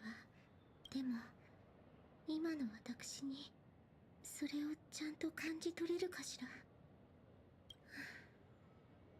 とにかく動いてみるしかないわね。ただの思い違いであればいいのだけれど。So she ignored his warning and investigated anyway. That's how she got stabbed. Okay. You can check all the timestamps in your experiences in the memories here. All memories are stored here in chronological order based on their own timestamps. Even different points of view follow the same sequential order. For those particularly hazy memories, you can click on the corresponding note to revisit them in more detail. Experience you gain during the Finality mission can also be viewed in Fate's Atlas. さっきから気になっていたけれど、近くにかすかな不協和音があるみたい。Dissonance. I'm going to guess that we are about to meet with Firefly. But before that, you can click here to review all your memories in Penacony.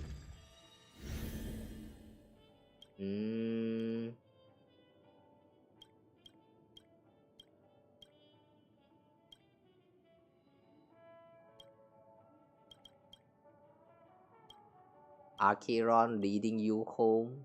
Archidon /down. Adventuring Grand Death. Okay, I don't see the banana mentioning here. So I guess that really is extra.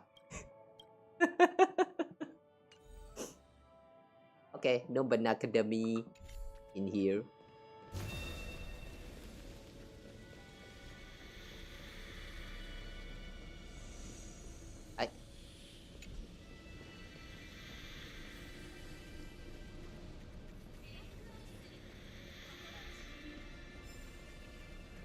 R.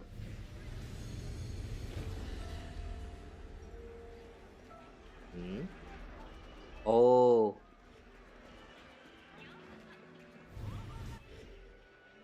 I'll let you see the path. Oh, it's Firefly. Yeah, really it's Firefly.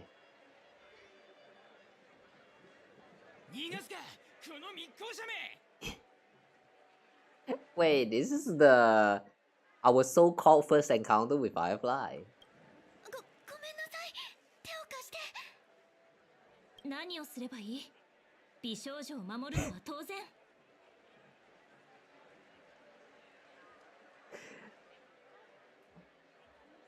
Man, I remember that here we can actually pick a choice.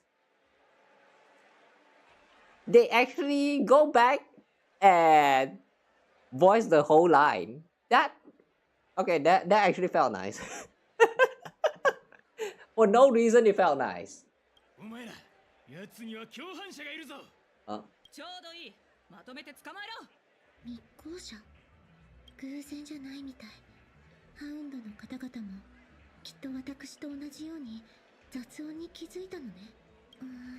今は出るのをよしておきましょう。もしあの子が本当に招かれざる客人なら、私にとっていい突破口になるかもしれない。もういい、お前ら。その辺にしておけ。Gallagher! 上官 The 3 years old boy, or was it 5 years old? I don't remember. What was the age that he said again? ったく、お前ら何やってんだ。目を大きく開けて見てみろ。このお嬢さんは。Oh yeah, looking in Gallagher reminds me. One thing I wish they explains once we are done with this whole this finality mission is that I hope they explain to us about Gallagher, like what happened to him after we are done with the Penacony arc. Because last time when we reached the end of Penacony arc, they kind of just said that Gallagher disappeared, and that's all. I kind of want to see Gallagher come back again for something. Like, I don't know, man. It kind of feels like such a sad end.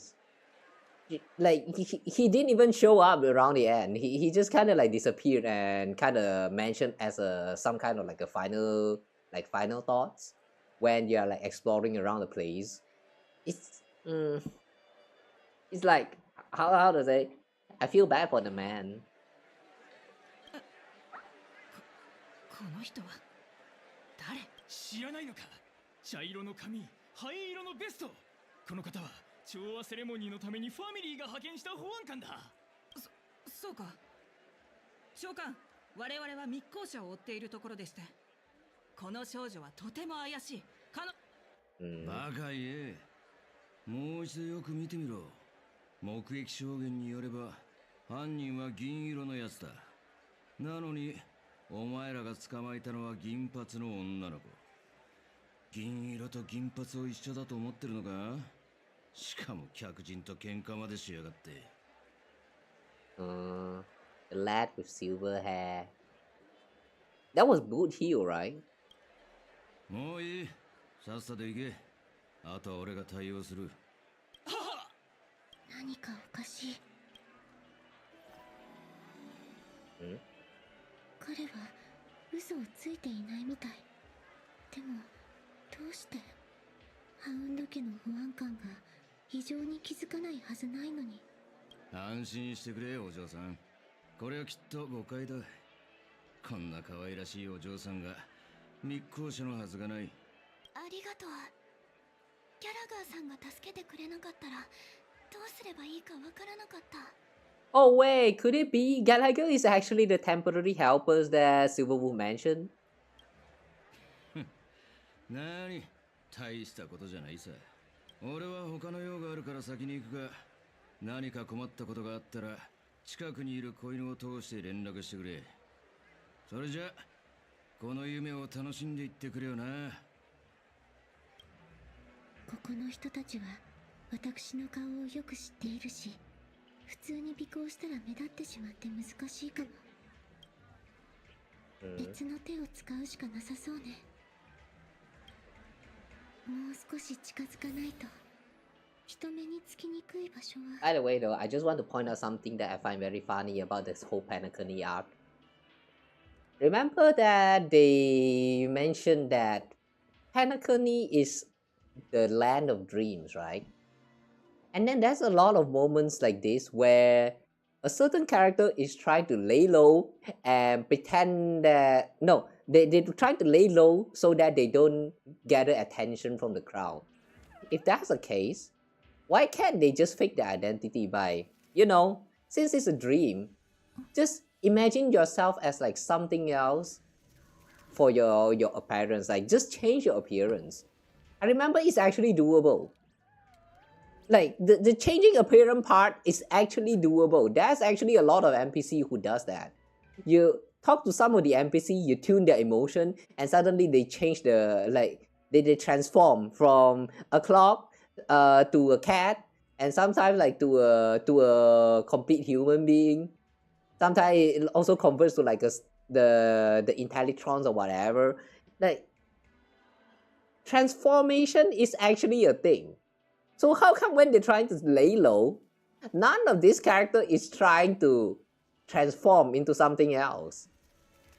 Like, yeah, just want to point that out real quick because I find it a little bit strange. Like if you want to go if you want to not avoid you want to avoid attention, you don't want people to notice that you are you, then just transform into something else. Maybe transform into a billboard, transform into a cat, transform into a dog or whatever, and then just run around the place, and nobody will actually give you any fuck. It's really that simple. So why is none of them actually like executing that? Yeah, I just want to point out that plot hole real quick. Anyway.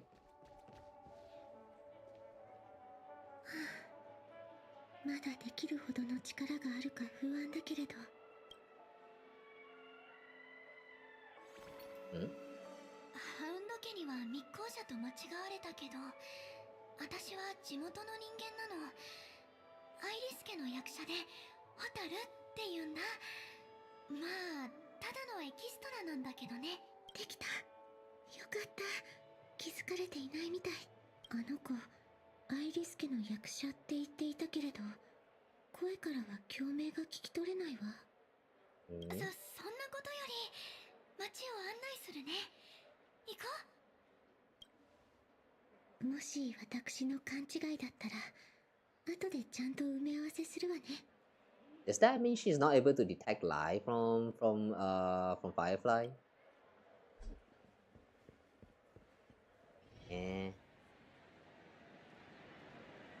君は初めてここに来たわけだし、一番簡単なやつから始めよっか。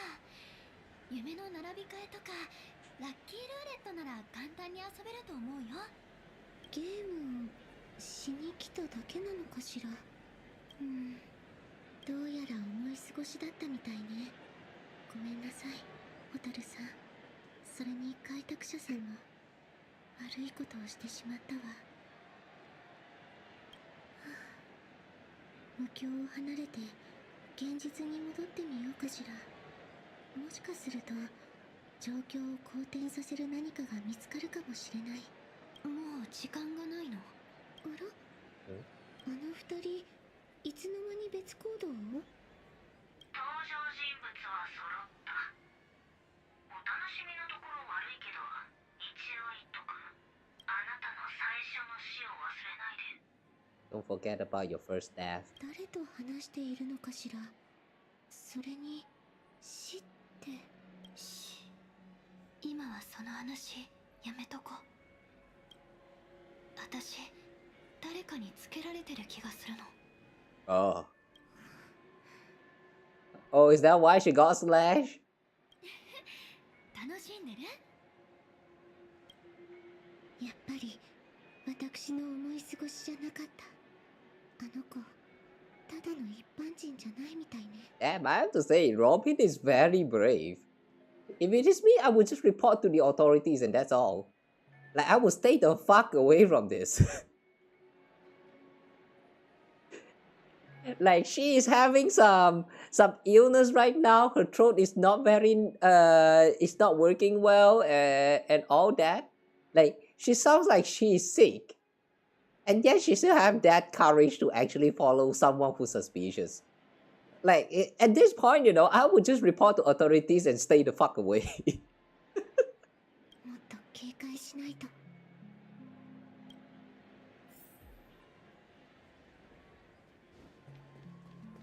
And we continue the pursuit. Okay.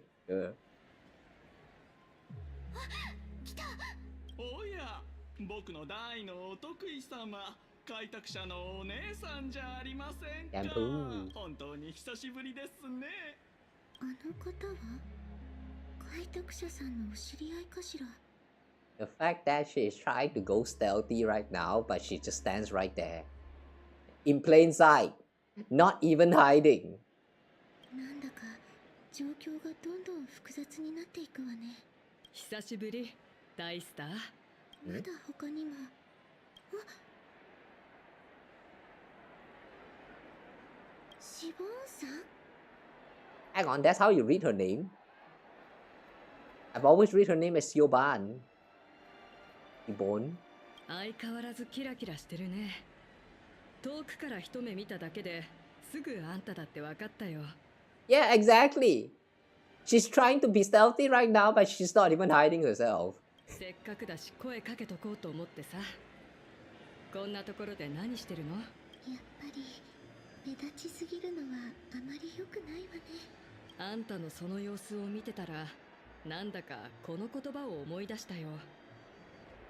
スポットライトの下にいる彼女を遠くから眺めていると、その輝きに心を奪われる。でも近づいて初めて気づく。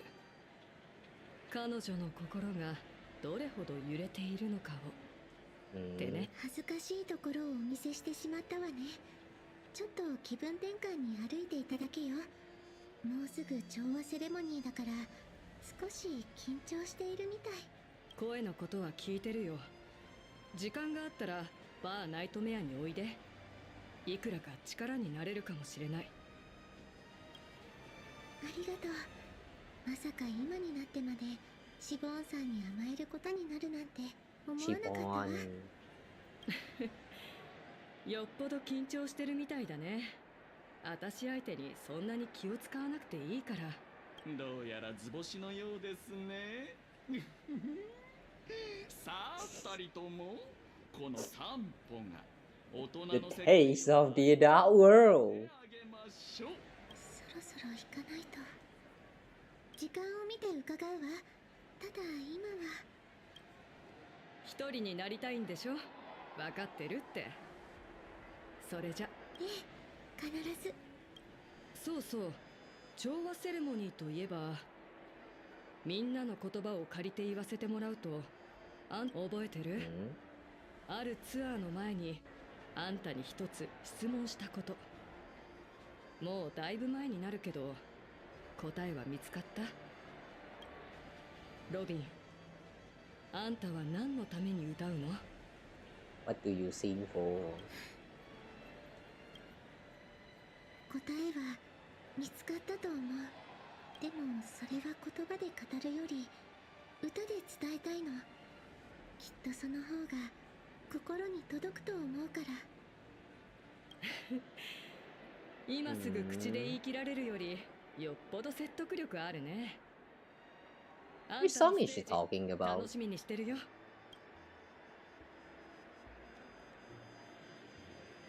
ごめんなさいシボンさん。本当はもっとゆっくり話したかったけれど、今はやらなければならないことがあるの。She's serious mode. だいぶ離れてしまったわね。どこへ行ったのかしら。あ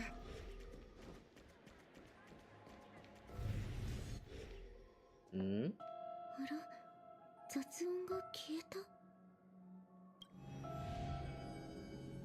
お二人はショッピングセンターを通ってピピシクラブまで行き、それから音が途切れた。現実に戻ったのかしら。あそこに出入り口はなかったはず。No entrance or exit? I thought you can just exit the dreams whenever you like. You actually have to go through some kind of like entrance or exit if you want to like enter or leave the... No, I mean, if you want to dream, I remember all you need to do is just take a bath inside of that special water. But when you're leaving, I thought you can just leave the dream at any time. You can't do that. また現れた。さっきいた場所からだいぶ離れている。今いるところはドリームボーダー？ Dreams 8? なるほど。地下通路を通ったのね。Underground あそこは密 tunnel. 航によく使われているって知っていたのに、うかつだったわ。 Hotspot for smuggling 二 cases. 人にどうして蛍さんを密航者だと疑ったのか。 If it's a hotspot for smuggling cases, you should have... No, not you. I mean the bloodhounds. They should have sent people to guard the place. Or, you know, suspicious activity like smuggling. とにかく行ってみましょう。 Damn, they know that, like, you know, their crimes happens in the dream, but they just kind of like allows it to happen. What the shit?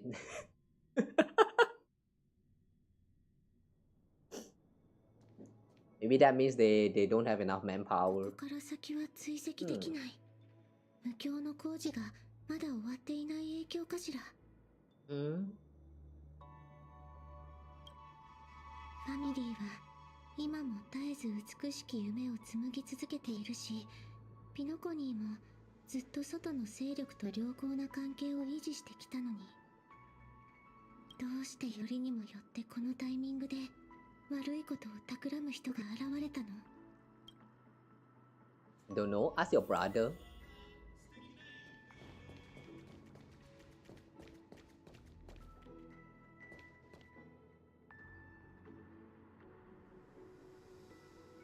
Who's singing just now?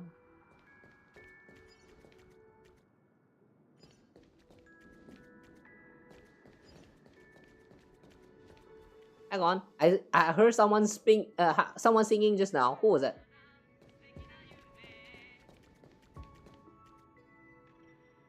Oh, the Soul Glass ad. Okay, sure.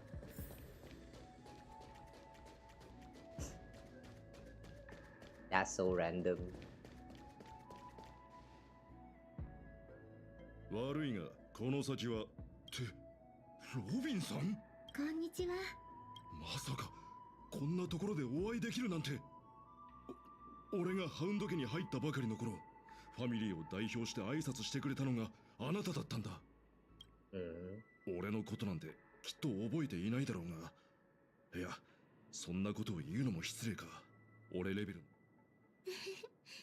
もちろん覚えているわよ、ロカさん。 Wow, you remember his name. Meanwhile, I only remember all of them as like Bloodhound members because the game never bothered trying to tell you their name. なんと。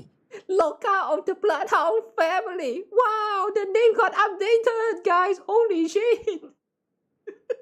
ピノコニーに滞在できる時間は限られているし。 I like when the game actually decided that, yeah, we're going to give some of these NPC names now after like years. みんなのことを知っておくようにしているの。ファミリーの挨拶は形だけじゃ意味がないもの。みんなには心からの祝福を届けたいと思っているのよ。ロビンさん、眩しすぎる。ところで、ロビンさんはどうしてドリーム？ Sounds like he's coming. 何かご用でも？お仕事中にごめんなさい。灰色の髪をした観光客を2人見かけなかったかしら。1人はカチューシャをつけた女の子なのだけれど。その2人を探してるのか。今のところ見てないな。見かけたらすぐ知らせよう。それは。お構いなく。Why is Sunday here? サンデーさん、まさかあなたまで。よからぬことを企てている者がいると聞きまして、様子を見に来ました。そんな。冗談ですよ。そんなにかしこまらないでください。妹が久しぶりに戻ってきたものですから、この辺りを案内しながら思い出話でもしようと思いましてね。先ほどお聞きしたお二人は、私たちが偶然お会いした客人です。落とし物をされたので探していましたが、すでに私からお返ししましたので、もうお気になさらずに。この先は工事中ですし、私たちはここで引き返しましょう。それでは、失礼します。ありがとうね、ロカさん。I remember the first time when we first reached this part of the place. 先ほどは聞き He そび was れて kind し of まいまし blocking たが、 us. That Loka guy, he な was ぜこ kind こ of に来たの blocking ですか？ us. And then we had to do the emotion tuning thingy in order to get past the place. But I remember we also initiated some combat and we had to beat the crap out of Loka. I kind of feel bad for that man. But, I vaguely remember he sounds like he know about us though. So is this why? あなたが言った通りよ。昔のことを少し思い出そうと思ってきたの。それより、あなたこそどうしてここへ？容疑者の追跡は元より私の務めですからね。ロビン、私の妹。あなたは幼い頃から本当に頑固なところがあります。こういう場面になるたびについ思ってしまうのです。もう少し融通の利く性格でいてくれたらと。私の言うことを無視して勝手に調査を進めているのですね。ええ、どうしても死のことが気になって、それを追ったらここにたどり着いたの。朝露の館であの惨状を目の当たりにしてしまったんだもの。一人に全てを背負わせることなんてできなかったのよ。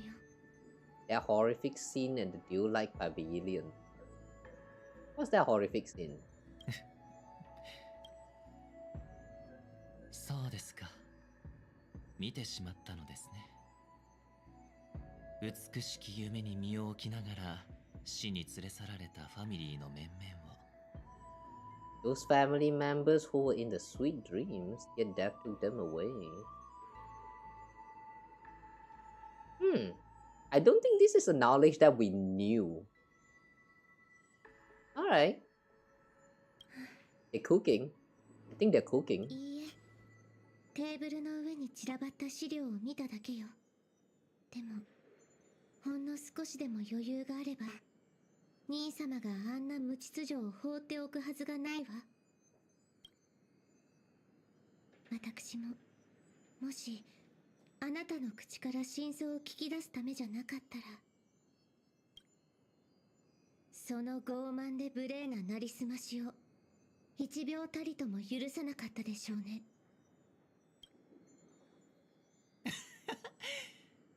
私の可愛い妹は何の話をしているのでしょうか。Wait! Hang on! This is not Sunday! Wait! Sparkle? Is this Sparkle or is this Shampoo? 冗談ですよ。そんなにかしこまらないでください。そう言ったわよね。でも兄様は初対面の人相手に冗談なんて決して言わない。私はずっと見てきたの。兄様が自分の角を少しずつ削り、尖った部分を心の奥にしまっていく姿を。だからこれ以上兄様を汚すのをやめてちょうだい。でないとファミリーの立場関係なく、私は一人の人間として花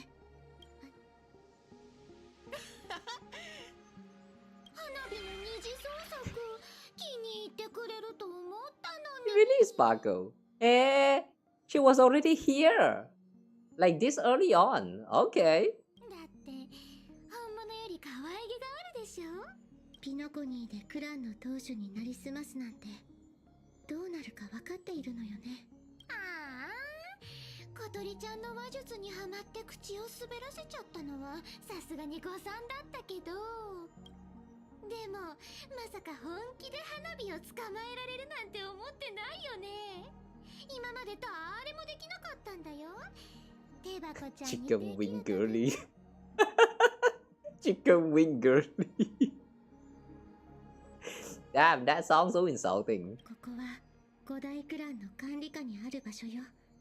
ここに来るまでファミリーのメンバーがたくさんいたのを見たでしょ。それに無境の橋でなら私も。私ももしかして失った力がここでなら戻ると思ったの？確かに君はとっても才能があるよね。だから調和セレモニーの調律師にも選ばれた。Hang on. Sparkle sounds like she actually know why Robin is actually getting all that sickness in the throat or power. それに君はすっごく賢い。君の推測はほとんど当たってる。だけど一つだけ勘違いしてることがあるんだよね。声を失った小鳥ちゃん。こんな風に考えたことはある？美しき夢が変わったんじゃなくて、君が拒まれたのは君自身が大人になっちゃったからだって。Sweet dreams never change. They just stop welcoming you because you grew up. That's a weird concept. 画面って長くかぶってると取れなくなっちゃうんだよ。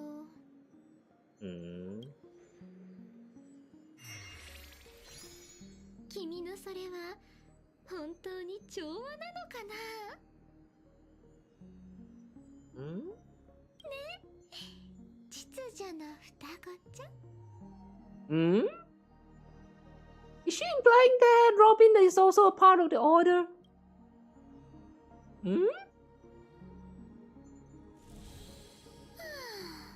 Hey! Wait! She died! What? ロビンって縄張りを守るためなら命も惜しまない鳥って言われてるけど、案外君にぴったりな名前かもね。あ、そろそろ時間だ。アシゲちゃんの方はもう終わってるかな。花火、次の現場まで急がないと。出発出発That voice. 出発出発 Why? Man, the VA did a great job, man. あらまあ、無境の端っこなら見つからずに済むと思っていたんですが、やっぱりそちらのホームにいる限り逃げ場はなさそうですね。Okay. I guess the shampoo that we meet in Penacony is actually not shampoo, but sparkle the whole time. Does that mean shampoo is never here? I actually thought that he at the very least like was here for a while until Sparkle like impersonate him. But does that mean that he was never here since the beginning? それでそちらの方に手を出したからお咎めにいらしたんですか？まあまあお急ぎではないようですし、とりあえず腰を下ろしてお話でもどうでしょう。 Who's he talking to? She? He? さあ教えてください。僕の何が欲しいのですか？ Who's she? Wait, hang on. Who's she talking to? ご気分はいかがです？少しお休みを入れましょうか。 Dahlia? Was that you? The one that she was talking to just now? How's Robin doing? あの愚者に殺されてしまいました。The fool killed か her. つてあなたが目にした殺害現場はもちろん偽物で、愚者によるまやかしです。Wait. Really? I thought it was Firefly because she discovered that she was being followed. But it was not. Suddenly, it's actually Sparkle who killed Robin. The fuck? もっとも、ピノコニーには本当の死など存在しません。ですから、ロビンさんにとって、あれはほんの小さなトラブルといったところでしょうか。Things are more complicated than I remember. あの舞台の名は、美しき夢ですわ。誰もがそれぞれの目的を果たすために舞台へと上がっていく。願いが交差しぶつかり合う時、そこに散るまばゆい火花が物事を一層見えにくくしてしまうのです。 Okay, I'm fine, let's わ continue. かりました。ですがその前に一つお聞きしても。こうしてそれなりの時間を共有してきた今、私のことはどうお思いかしら。 I feel pretty good. What was wrong? What feeling?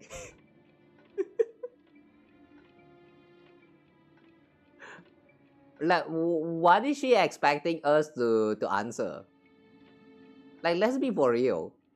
We didn't really spend time with her all that much. Like, all that time we are just looking back at, like, you know, memories from the past that we don't even remember. So, like, what kind of question is this? Like, this really came out of nowhere. If we dated or something, then yeah, sure. Feel free to, but why? I feel pretty good. Why was wrong? まあ嬉しい。でもごめんなさいね。私がお聞きしたいのはそういう話ではありません。Not that kind of feeling. What kind? The horny kind? あなたがどこまで私を信用してくださっているかということです。1%. 実は私もあなたの記憶に登場していますの。それもピノコニーに関することで。It depends on what you did on your attitude. 私の基準ではそこまで悪くはないと思うのですが、口先だけでは信じてもらえませんね。さあ続けましょう。ご覧になった上で私を信用できないというのであれば、十分な時間を取りますわ。どんなに責められても受け入れる覚悟はできていますもの。It sounds like she's very sure that we are going to criticize her, like we are going to hate her for whatever she did. Like she's ready to face that consequence. Why is that? Did she do something really, really bad before? それでは先ほどの思考をたどって、もうあなたがドリームボーダーで何を経験したのかは私も知りませんの。ホタルさんに尋ねてみても堅くなに教えてくれませんでした。Your experience in Dream's Age. Is this the part where... where's Dream Age again? I don't remember. あなた方二人だけの素敵で忘れがたいひとときだったのでしょう。Oh, is this a firework part? そう言っていましたから。I have a feeling she's this Dream's Age is the one where we say farewell to Firefly and then we watch like the fireworks set off or something. そして花火さんも楽しむためだけに来ているのではありません。彼女は性格ハンターの協力者だったのです。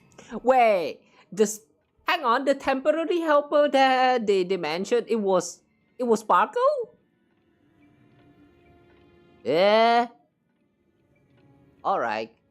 This was not what I am expecting. I thought of anyone else that appeared in the story so far, but I never expected it to be Sparkle.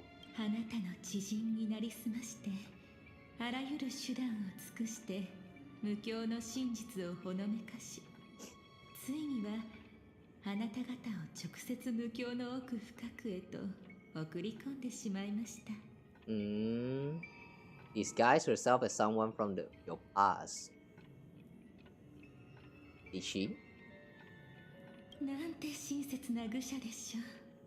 その愚者のおかげであなたとホタルさんは時計やミハイルの過去を一部明らかにすることができました。ですがその中には危険も潜んでいたのです。And it was death. 記憶域ミーム、死へ向かうのは何者。少なくともあの時、あなたはまだそちらを危険だと勘違いしていましたわね。At least back then you mistakenly thought it was dangerous. Fuck no, this shit is still dangerous as hell, man. If you did a battle with this thing, you can 100% tell that this shit is dangerous as fuck. Like, what do you mean you get like 3 moves and then your team member is going to be disabled and unable to move for like, I don't know, until they just die? the combat segment for death is tough, man. I still cannot with that mechanic. No, it actually, in fact, a lot of the mechanics for the bosses in this game, I think they are very,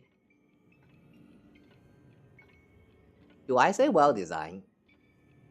I don't know whether this considers as well designed, but all of them are a pain in the ass to deal with. So maybe in a sense they are well designed. The fact that you have to apply some kind of strategy in order to defeat all these bosses, it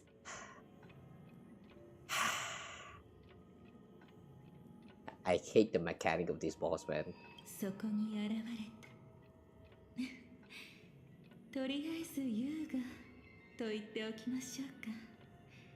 あなた方はそこに現れた Graceful Mammal Keeper Lady. の助けを借りて Like Swan? 無事にその場から逃げ出すことができました。ですが混乱の中、ホタルさんとはぐれてしまって、彼女がその後に経験した出来事はあなたの記憶とは少し異なるのかもしれません。私もあの場にいたのです。She was there. And she looking all creepy like that. Look at that eyes. Why? I don't know, man. So far, Dahlia's existence is very creepy to me. Why the sound animation?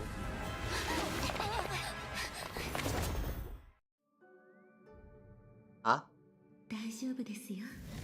ちゃんと受け止めてあげましたから。ご気分はいかがかしら。 Why the sudden like 5-second short animation? I remember I saw that before, but why? Is this to jog our memory? Okay, sure. 北室を一気に通り抜けるとどうしてもぼんやりしてしまうものです。 Ooh. それにしても Background loaded in. キーパーどうも裏がありそうですわ。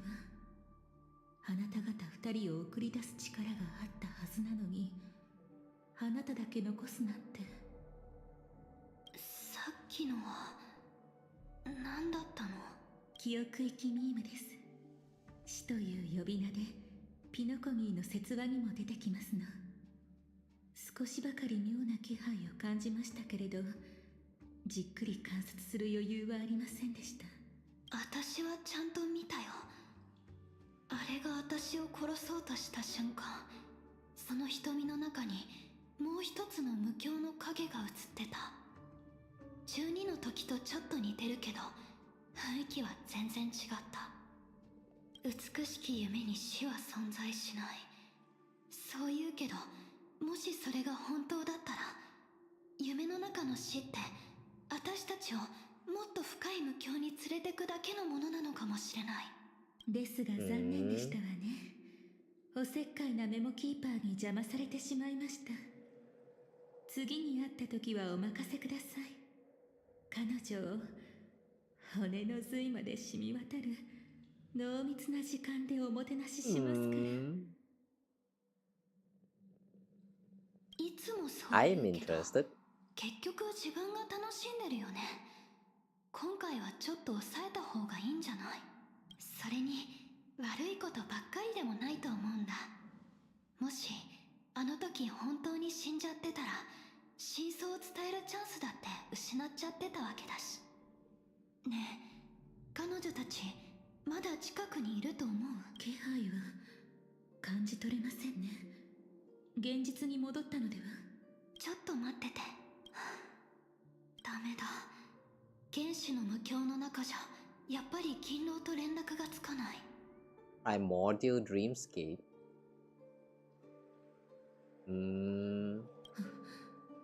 Primordial? 彼女をここまで誘導するようにってメッセージを残しといた。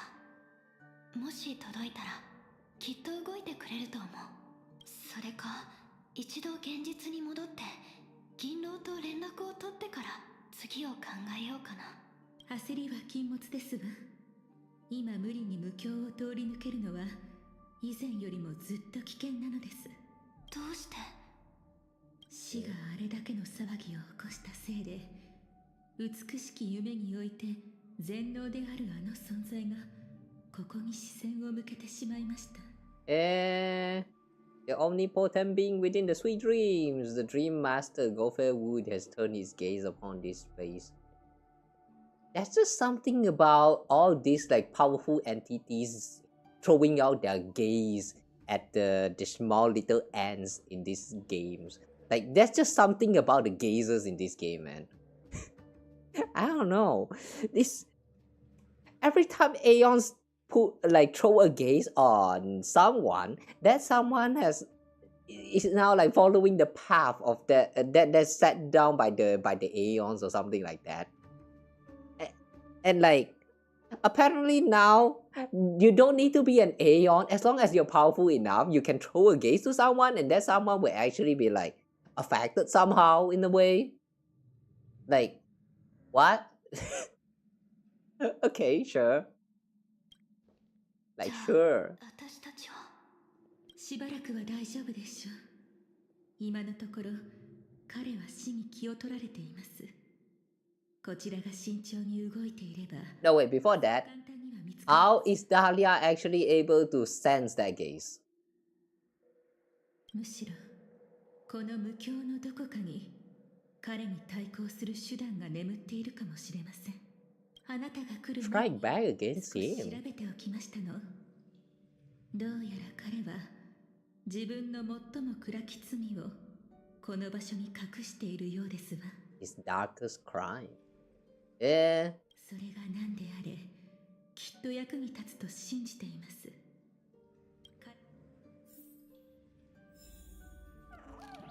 Damn, the Dream Master committed あの crimes. 記憶イキミームですわ。油断しないでくださいね。 Hang on, is this a new place? Oh, not really. This is not exactly a new place, but how come I still have a waypoint that is not unlocked? Or is it simply because we are in the middle of a story, they don't allow us to like teleport away?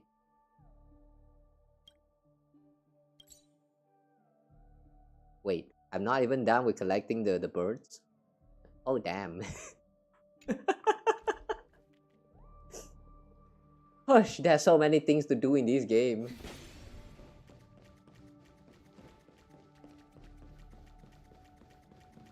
あれはホタルさん、行ってみましょう。近くの痕跡を見る A 限り dead bird. 死の仕業で間違いなさそうだね。でも本当に死んでるなんてまさか。あなたの仮説は間違っていません。この子たちはただもう一つの無境に受け入れられなかっただけでしょう。Not welcome. この鳥たちを見たことあるの？ええ、ですがますます興味を惹かれますわ。この結果は私の予想とまるで逆です。そういえばまだお尋ねしてませんでしたね。あなた、私と一緒に死んでみたくはありませんか？ That sounds so wrong. Would you like to die together with me? 今日大丈夫かな？不意よされて戸惑うそのお顔、とっても可愛らしいですわ。Wow, okay. So that's Dahlia. Okay. では、少し離れていただいても多少の危険はありますが、試してみたいことがありますの。I'm not sure whether I'm right about this, but I sense a little bit of that sadistic trait in her. Like I don't know, man. She's a. I'm interested.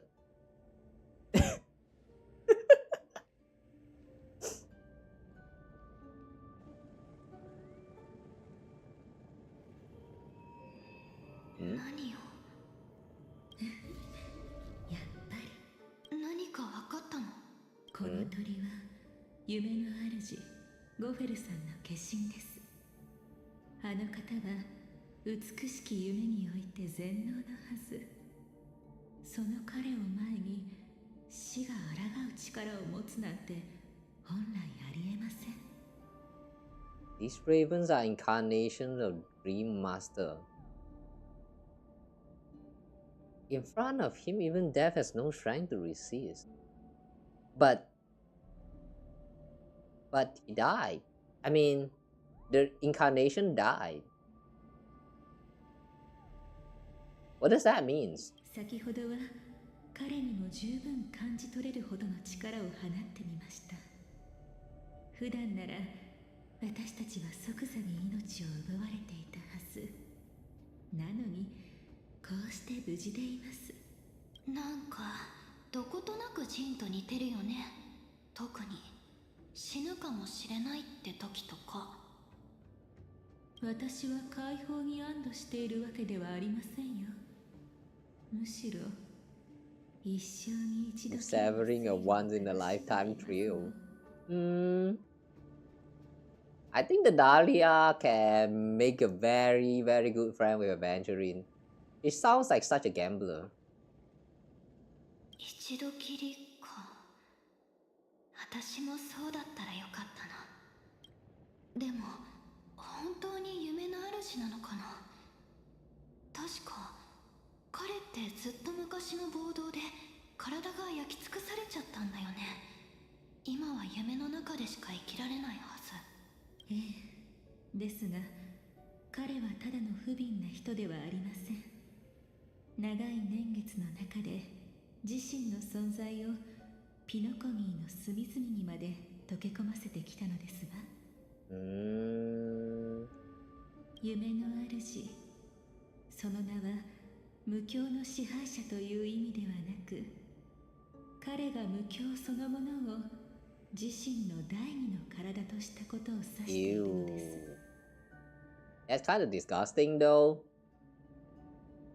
Ew.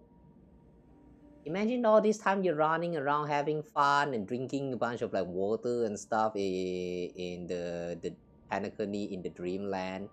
But put it on a different perspective, you are actually just drinking the bodily juice, the bodily fluid that is generated by this Gopher Wood's body. Like how will you feel about that? I don't know, man. I'm not really into that shit, so like ew, it's so disgusting, man. 極端な状況に置かれれば、Ew. ピノコニー全体を灰とすることだってできるでしょうね。そこまで非常な方ではないことを願うばかりです。じゃあ急いだ方が良さそうだね。焦る必要はありませんわ。私たちは今のところ無事ですし、彼が手を出してこないのはしたくないからではなく、手を出したくてもできないからかもしれませんよ。Like maybe he's weak? 近頃ゴフェルさんはお加減が優れないそうで、12の時に一度も姿を見せていません。そして無教の奥深くに自らの最も暗き罪を隠したと言われています。それもつい最近。His darkest crime. Would be funny if it turns out that the darkest crime is actually Gallagher. Like, I I still sort of remember that Gallagher's existence is like an what is that? Amalgamation, like a combinations of a bunch of like different people's trait, like 40 something, or is it 100 or something of like different people's different persons trait into one single body to form that existence. Like he's like some kind of like a mimetic creature. What if it turns out that that is Gopher Wood's darkest crime? Because he attempted to like created a human, a life form, even though it's just inside his own dream. Like what if the forbidden technique, human transmutation? Hmm. その見込みは薄いかと。何しろ最も暗き罪ですから。まあ遺産が一つではない可能性もありますが。さあ行きましょう。この目で確かめればきっと全てが明らかになりますわ。Okay. Expose the Dream Masters. Oh, what? What happened to that floor?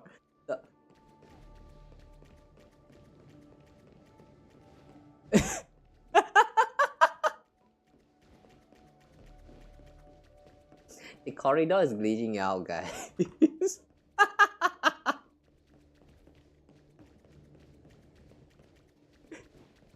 I see.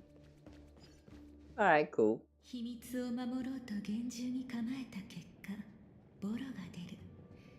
誰もが犯す過ちですわね。戦ってみますか。ミームと向き合う経験を積むつもりで。経験は積めないかな。ファイアフライ4を起動したら一瞬で型がつくから。あら、残念です。追い詰められたあなたにすがられたかったのに。Yeah, we are totally activating Firefly 4. Is that alright? 雲を払って晴れ渡る空は。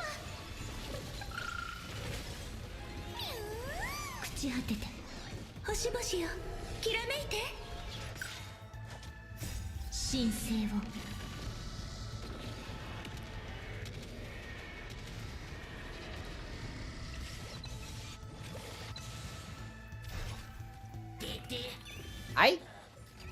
Wait, hang on.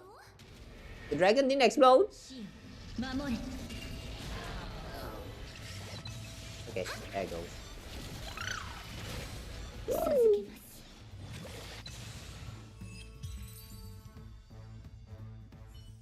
やっぱりですのね。ですがてっきりその力を使うとあなた。ここが入り口なの？いいえ、そう見えるだけですわ。この裂け目はどこかへ通じているわけではなく、記憶を封じる錠前ですの。その鍵は特定の記憶を乗せた光塩水です。The key is a light cone carrying specific memories. How did you know that? How do you know that this thing is actually some kind of lock and you need the key, which is a light cone? Like, that's a little bit like, that's oddly specific. How do you know about all that? ゴフェルさんはメモキーパーの協力を得たご様子。その光塩水が手元にない以上、引き返すほかありません。Had help from a memo keeper. 他に方法はないの？あくまで運試し。ですが一つだけなら、ゴフェルさんに協力したメモキーパーに私と似た習慣があるかもしれませんから。探してみますね。とはいえ、あまり期待はなさらないで。Okay. Let's look for the key. 本当に不用心ですね。運が Like 良 an かっ old たですわ friend. ね。やはり近くに彼らが用意した予備がありました。あなたにも終わりかしら。どうしても忘れたくなくて何度も繰り返し思い出す、そんな思い出があるよ。それに一つだけじゃない。それは残念です。お気になさらず、一部の鬱陶しいメモキーパーたちをちょっと真似てみただけです。彼らは記憶は反芻されるうちに少しずつ歪んで、いつか元の姿を失ってしまうなんて言っているのですが、The more a memory is recalled, the more likely it is to become distorted beyond recognition. Is it? Is that how memory works? I don't know. 思い出すたびに記憶を書き換えてしまうかもしれない。それを理由に彼らは高塩水の必要性を強調するのです。本当に哀れ。永遠であるものほど壊滅の欲望を呼び起こすことをちっとも分かっていないようです。 The more eternal a thing, the more it stirs the desire to destroy it. Damn, you should not be following the path of nihility, Dahlia. You should be following the path of destruction. With that mindset of yours, you should be following path of destruction. ですが、今の状況に限って言えば、彼らの言い分もあながち的外れではありませんね。たとえ来たのがゴフェルさんご本人でも、ある高塩水を持っていなくてはならない。だって彼自身の記憶はもはや当てになりませんから。そしてこの予備こそ、そうした状況を避けるための手段というわけです。でもさっきから何も見えてこないけど。あら、ごめん遊ばせ。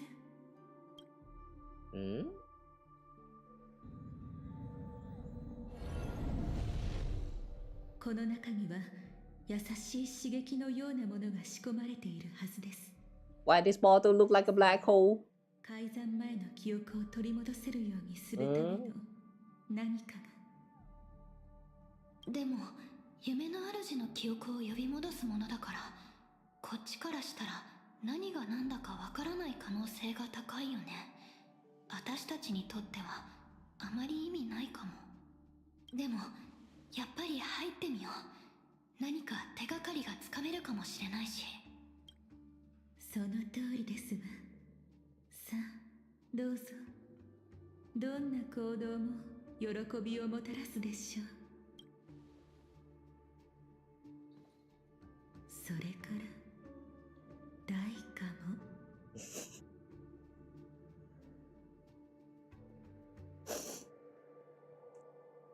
Bruh. You just have to laugh out the most important part at the last. Sure. 楽園はやがて浮世へ脱する。夜明けは訪れれば Once dawn breaks, it will shatter in the light of day. How could anything golden abide in glory forever? Oh.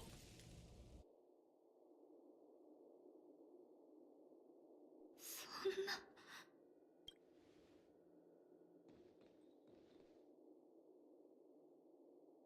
AR21は本当に君なの？おつらいなら私が代わりにやりましょうか。 How is this AR214 here? 大丈夫。ピノコニーに潜入した時に見たのも彼女だったのでしょうか。あの時見たのはスオームを相当してる姿だった。でもただの臆室だったからすぐに消えちゃったの。勤労からピノコニーも昔虫害に見舞われたことがあるって聞いてたから、ずっと自分に言い聞かせてたんだ。あれはたまたま通りかかってちょっと手を貸してただけなんだって。全部終わった後、彼女はきっと無事にピノコニーを離れたはずだって。And this has something to do with Gopher Wood's greatest crime, the darkest crime. その答えを知りたいですか？知って何かが変わるかな。本当はこれもただの臆失で現実じゃないって言葉が聞けたら嬉しかったんだけど、でも冷静に考えたらそんなこと言っても仕方ないよね。記憶はもう起こってしまったことなんだから。私が思っていたよりもずっと落ち着いているのですね。こんなの望んでなかったよ。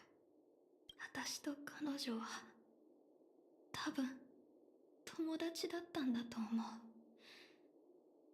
本当は声を上げて泣きたい。普通の人みたいに彼女のために悲しみたかった。Damn.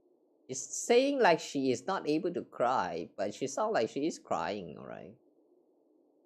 でも今、私の頭に浮かんでるのはこれだけ。これは決まってた私たちの運命。いつか私もきっと同じ結末を迎えるんだってこと。Damn you and your music. いつか。Damn you and the music. Why are you trying to make me emotional right now? God damn it. まだ今日じゃない。もういろいろ遅すぎるけど、彼女のためにできることはまだある。それよりもまずは落ち着いてみてはいかがかしら。心苦しいですが、これは臆失ではなく紛れもなく本物のグラモスの鉄器です。どうやら彼女はピノコニーで最後を迎えたようですわ。ピノコニーにたどり着けただけでも十分驚いてるよ。それはグラモス軍旗が理由ですか？彼女はどんな軍旗を破ったのです？違反者どころじゃないよ。彼女はグラモスの鉄器、最初で最後の脱走者だったんだ。帝国がまだあった頃、戦場で死ぬという運命を拒んで一人で帝国を去ったの。The first and only 自分で deserter. 決めたいって、そう言ってた。Wow. The one and only glamour, how do you call this? Glamour Iron Cavalry that actually ran away from home. That's interesting. 短いけどちゃんとしたお別れもした。でも私は彼女を止めなかった。止められなかった。グラモス帝国を離れた時点で彼女の命が急速に失われていくって分かってたから。どうせ結末を変えられないのなら、せめてその過程くらいは自分で選びたいっていう彼女の思いを否定する理由なんて私にはなかったの。Damn, suddenly this conversation feels so real. 急速に失われる命。ロストエントロピー症候群のことですね。彼女も私と同じ。許可なく操縦を放棄してはならない。生存者は速やかに帰還せよ。これはただの軍旗じゃない。私たちが生き延びる条件でもあるの。ファイアフライ4を操縦するとき以外、私は休眠カプセルにいなきゃいけない。じゃないとロストエントロピー症候群がどんどん進行していっちゃう。その病の原因について見当はついていますの？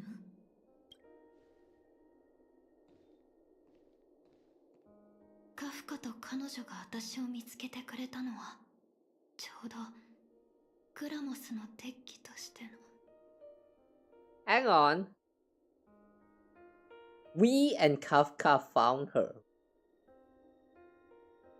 What? I thought it was just Kafka?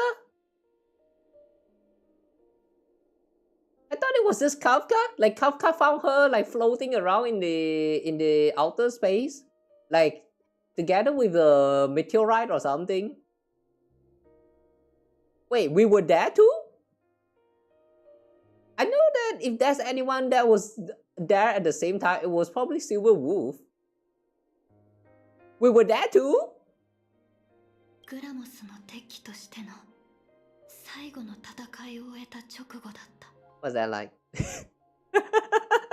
The fuck? What is that like? That came out of nowhere. 帝国が滅んで全ての制約が消え去った。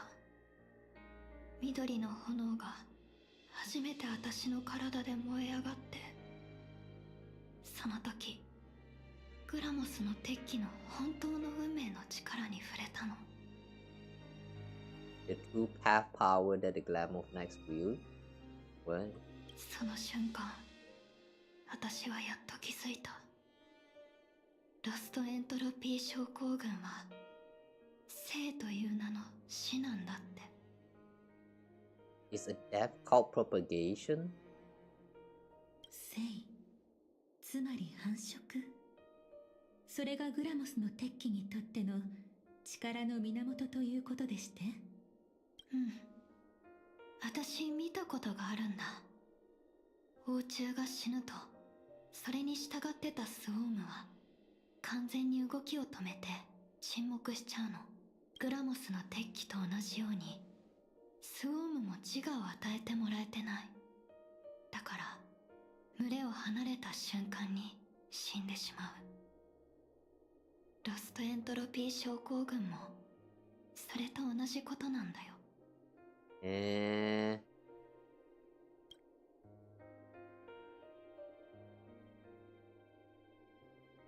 That sounds very metabolical, but okay. 彼女も一緒に連れて行ってもらえないかな。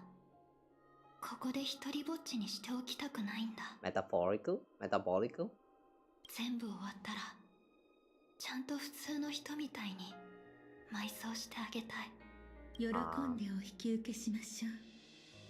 運命から逃れようとしてピノコギーまで来たというのに、スウォームと戦って命を落とすことになるなんて、抗うことすら許さない。それが運命の憎らしいところですわね。彼女のお名前は？別れた時にはまだ名前はなかったよ。昔の私と同じ。でもこの世界を去った時、名前でも生きる理由でも何でもいい。彼女が何かを見つけてたらいいなって心から願ってる。そうですね。ところでゴフェルさんはなぜ彼女をここに残したのでしょう。彼が何かを企んでいるとしても、それが繁殖と結びつくとは考えにくいと思いますの。それからあなたの過去がこの場所とどれほど深く関わっているのかわからないことが多いけど、彼女の体には致命傷になるような傷がたくさんある。つまり死因はロストエントロピー症候群じゃない。出発前にカフカがこんなことを言ってくれたの。夢は過去が交わる場所だから、どれだけ目を背けたくても何を求めていたとしても避けて通れる人はいないって。彼女の言う通りだったのかも。でも夢の主が弱ってる今は、私たちにとってはチャンスなんだよね。ええ、その通りです。あら、いいお知らせです。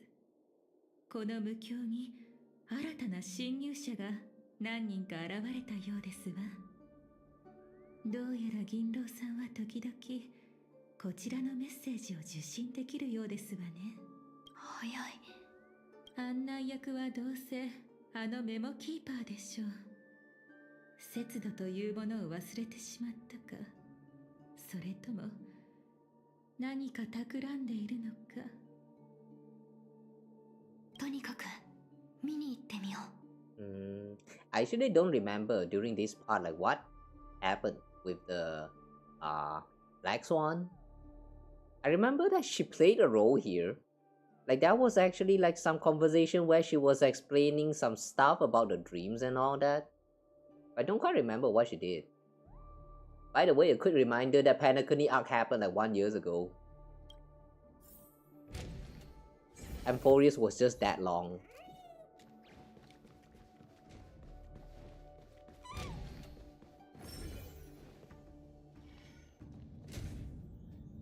Acheron! 何か隠しているんじゃないでしょうね。よかった。彼女も無事で。お待ちになって。厄介なよそ者がいます。なんか見覚えがあるような。あら、ご存知ありませんでしたか。立場を抜きにすれば、彼女は夢の主よりも危険な存在です。But she's the one that was lost just now. 虚無の指令を前にした時は、時と場所を問わず、警戒を怠ってはなりません。虚無の指令？そんなの脚本にあったっけ？いいえ、父の仇でなければ、私もおそらく知らなかったでしょう。Why she has a quotation mark for the my father's death part? It kind of feels like she doesn't really care about her father's death. What? The poor fire duke, man. とにかく二人ともいいところに来てくれた。この無境は危機に瀕している。目的が一致しているなら私と一緒に行かないか。私ならあなたたちを守ることができる。そして記憶域では私もメモキーパーの助けが必要だ。それにもしファミリーに出会ったら一人でも多い方が釈明しやすい。絶対ダメ。引き離さなきゃ。静かに。どうされたのです。今は彼女たちが一緒に行動してくれた方がこちらの手間が省けますわ。感じます。死が再び近くに影を落としました。このまま行けばほどなく鉢合わせるでしょう。正確さんはまだ奥室に不慣れですし、あの傲慢な国長はきっと対面ばかり気にして切り札を吐かそうとしないはず。彼女たちが死を乗り越えるためにはヨミさんについていってもらわないといけませんわ。だったらなおさら今すぐ真実を伝えに行くべきじゃない。もう一度死とぶつかる必要なんてないんだし。ですがブラックスワンはまだそこにいます。何を企んでいるのか分かりませんが、もし彼女が真実をねじ曲げるようなことを言えば、あなたがどれほど言葉を尽くしても信じてもらえなくなるでしょうね。この地ではやはりメモキーパーの言葉の方が説得力がありますもの。Why is that the case? Why is Memo Keeper's word carries more weight here in the Dreamland? Is it because dream is something like a memory, like recollection from the past? Like in this shape from recollections? Is that why? I'm still trying to understand what the heck they're trying to say. Too many times the logic doesn't make sense to me. I cannot, man. もう少し後にしても遅くないのではなくて。絶対ダメ。忘れたの。私には性格ハンターとしてのゼロミッションがあるんだよ。どんな代償を払ってでもそれだけは絶対に果たさなきゃいけないの。0 point mission. To follow the script? あのヨミって人が刀を抜く可能性が少しでもあるなら、彼女をその場にいさせるわけにはいかない。If there's even the slightest chance that Acheron might draw her blade, I cannot let Kawa's Nan be there. Is that why she showed up in the Sam's armor? I do remember that there was a confrontation after that with Acheron and Sam's. that was a time when we still don't know that Firefly is the one piloting Sam's.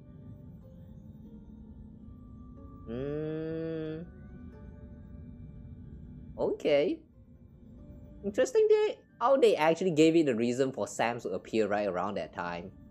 And, like, from my memories, that, like, from what I recall about the events that time is that we traveled together with Stellaron, Hunter, Acheron. No wait, not Stellaron Hunter. She claimed to be Stellaron Hunter, but she's not, I think. Oh wait, hang on. What did she call herself again? Alright, anyway. What I remember is that they traveled together, and then we reached a point where we found Sam, and then Acheron and Sam kind of clashed for a little bit before Sam like leave.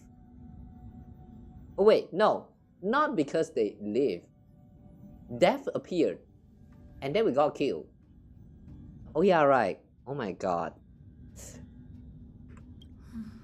It's been too long. てっきりそれについては気にしていないものかと。責任のために自我を捨てるのはもううんざりではありませんの。私の夢は始まった時から破滅する運命だった。だけどあの人たちが目覚めるにはまだ早すぎるから。I kinda don't like the part in Firefly where it's all about self-sacrificing.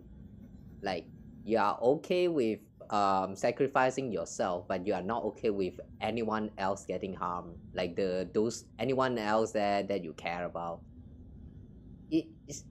This kind of self-sacrificing spirit is like, it sounds noble and all, but let's just be real. You're just going to get taken advantage of in real life. Self-sacrifice is never a good thing. I don't know, man. I just don't like this kind of personality traits, even in fictional story. もう一つお願いしてもいいかな。方法ならまだあるかもしれない。でもそのためにはみんなより一足先に私が死を見つけなきゃいけないの。それはさほど難しいことではありませんわ。死はまだこのエリアを徘徊していますもの。でも方法って確信はないけど試す価値はあると思うんだ。死が常に敵意を抱いてるとは限らないし、仮に抱いていてもファイアフライ4を起動すればすぐに制圧できるはず。ただ最悪の状況になった場合はピノコニーで3度の死を迎えることになるってエリオに言われたの。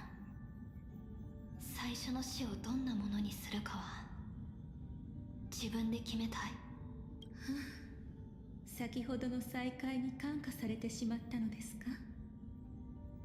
お行きなさい。奥室に穴を開けましたから I burned a hole through the memory. でも死がじっとしているとは限りませんからね。I see. That's weird. But I mean, like, it's weird how this actually works in the universe, but it sounds kind of cool as well, so that I can take this. What I'm trying to say here is that the fact that she can open up portal is actually her burning the space. Like, this sounds so cool, man. Like what? You have someone who can just casually like burn a pathway inside of a memory lane? No, not memory lane. Inside of a dream world? I mean, even though it's just a dream world, it's like fake and all that. You have someone who's capable to burn a pathway? Like, you can burn through the space? It's about, like, it's kind of almost on par with the level of Acheron slashing through the dream and opened up the space right there, man. Like, it's about the same power level right there. It's not as grand, but it's somewhere right there. What? Damn. How strong is Dahlia? Like, canonically speaking, how strong is she? 物音一つしない。もうここにはいないのかな。Ah, right. The fated place where she died. Wait, now I remember. It's not death that we face, it was Sam. 変わったところはないね。違う。ここだ。一気に決着をつけよう。気をつけろ。近くから危険な匂いがする。もうこれじゃ間に合わない。それなら大丈夫大丈夫。死に方を自分で選べるなんて、それだけで十分すごいことだよ。それに夢だもんね。きっとそんなに痛くないはず。これは最初の死に過ぎない。一緒に交わした約束を果たすにはまだまだたくさん時間があるんだから。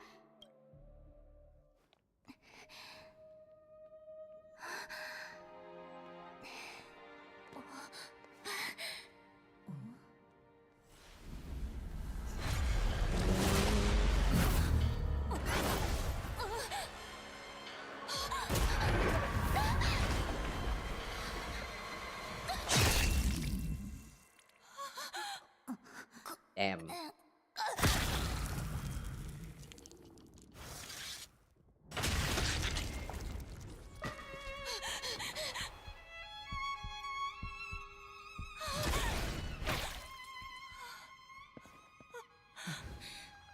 She got jellied right here.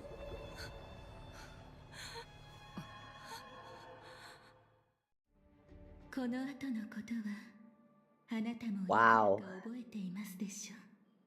You know, rewatching this scene again make me feel a little bit different this time. So, now we get the full context of why Firefly is there, and it's actually because she staged the whole thing. Wow. Like, it was staged from the beginning. It was not like she just somehow appeared right there and then like you accidentally got killed. She knew that the death is right there and she actually staged it so that she would get stabbed right there and then what? That was no accident in Elio's scream, huh?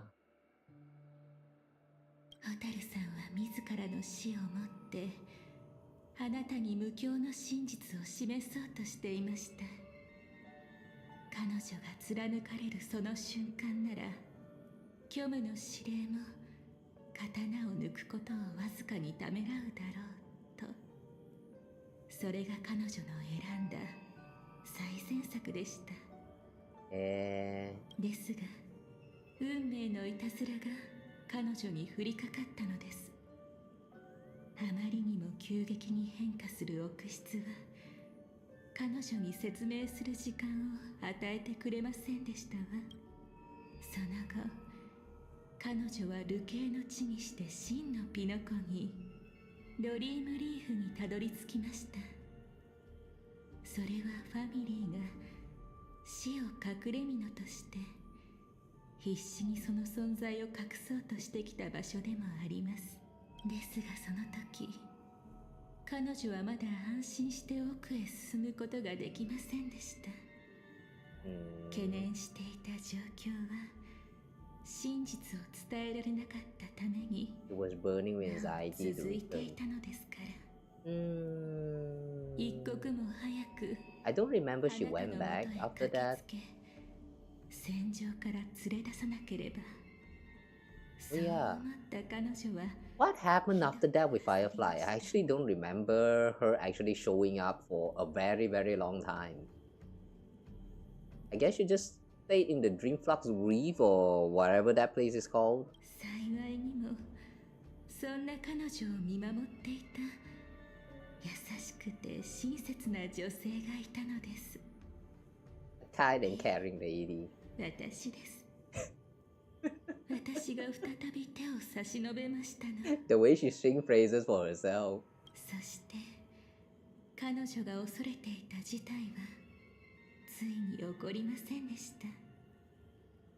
死は自ら身を引き、あなた方は無事にその場を離れることができましたわ。Her worst fear didn't materialize. What is her worst fear? I actually don't understand what she's trying to avoid right now.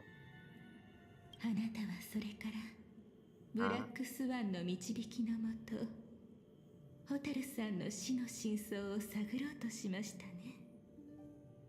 ですがもうお気づきでしょ。ホタルさんが仲間との連絡を取れなくなったのもメカを起動できなかった戸惑いも当時 Oh, she's still not able to activate the Firefly ど form? れも彼女が記憶域から侵入した際に残した痕跡でしたの。Are they going to explain why she's not able to activate the Mac? 大した問題ではありません。ブラックスワンが犯したミスは結果的にホタルさんへ十分な時間をもたらしたのですから。再びあなた方の前に現れたホタルさんはもう一人の自分の姿へと変わっていました。あの一戦は運命の渦を巻き起こし多くの方々の道が交差することになりました。そして Are you not going to explain how she is able to suddenly transform into this the Sam's Firefly 4 again? I mean, she herself said that Firefly is not able to transform. So like, what is the trigger that allowed her to transform back into Firefly 4 again? What happened here? ハンター、まだ夢を見るか？自分のせいで死んだ者の夢を。Those stained by your hand.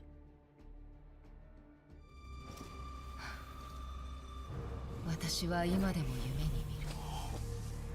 引け、まだあなたの番ではない。私の番ですか。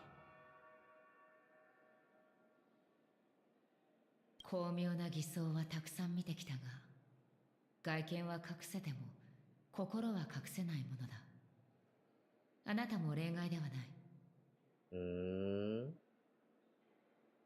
あの開拓者、あなたは彼女を殺そうとしなかった。あなたが手を出したのはあくまで私とあのメモキーパーを追い払うため。なぜだ？ Is this the part where we, as in Trailblazer and Black Swan, like the two of us kind of just escape the place while Acheron hold the fort or something?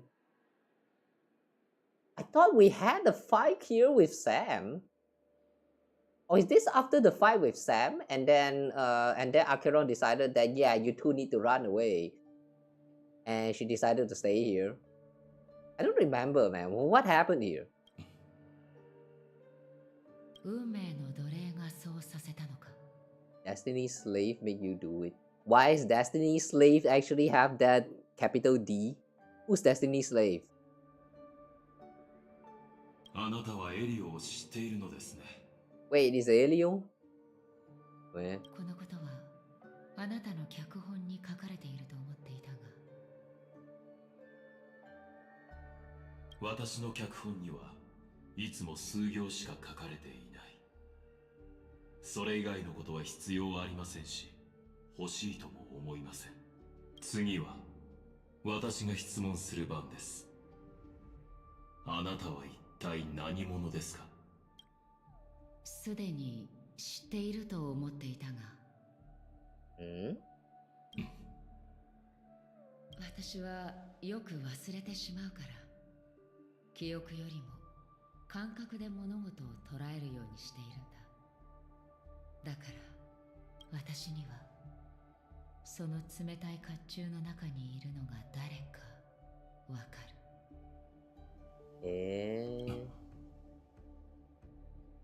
Does that mean she actually don't remember Firefly, but she do recall that she had met with Firefly before emotionally? そして私は感じている。私が誰であるか。この刀のこと、その背後にある意味もあなたは知っていると。Damn, this all sounds so cryptic. Well, whatever is this supposed to mean? どうだ鎧を脱いで話す気になったかまだその時ではありません。迷える自滅者。あなたは知りすぎています。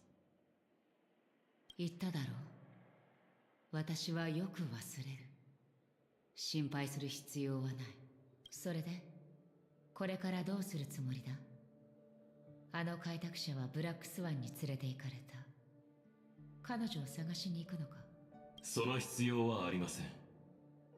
あなたには教えても構わないでしょう。ピノコニーに関してエリオが私に与えた指示は一つだけ。それは請求列車に共に大いなる遺産を負わせること。請求列車はあなたの敵ではありません。あなたの狙いが時計屋の遺産ならファミリーを調べるといい。彼らは死の存在だけでなく無境の過去と真実も隠していますので。もう調べている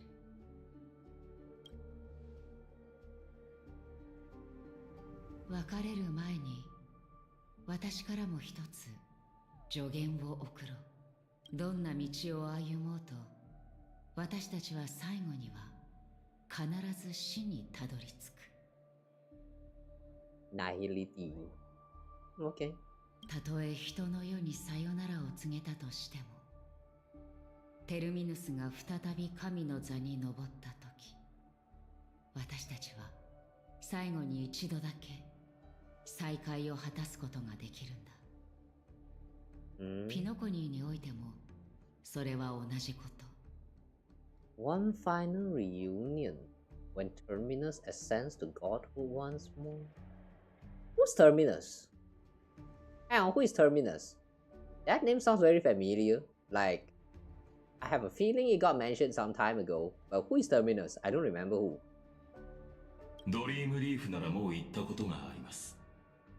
これはそれほど難解な秘密ではありません。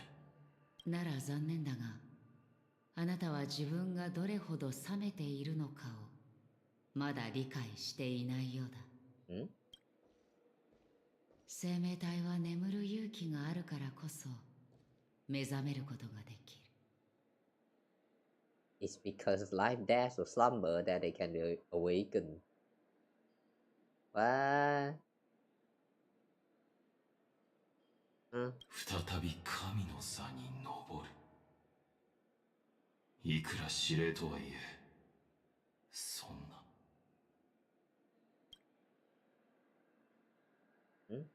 A distant past resurface? 今日が終わればヤペラーの名は銀河の歴史から消える。そして陛下官邸が奴らにとって変わり、近い将来招待状を受け取るだろう。それがお前の次の目的地だ。夢の地、ピノコに。そこでお前の求める答えが見つかること、あるいは下脱を得られることを祈っている。ありがとう。君も。あれ？電話、こんな時に。断ってもいいのよ。何のことかわかるわよね。What? わかってる。でもエリオは私が一番適任だって言ってた。適任？エリオが結論を出したのか？うん。彼は第4の運命を見定めたって言ってた。もうこれ以外の可能性はないって。それから私を最後の生き残りに選んでくれたの。彼女と同じように。The last survivor? Heavy machine gun! Wow, what? Thanks for the 4-bit. Oh, why the sudden 4-bit? He say he saw the 4th fate clearly.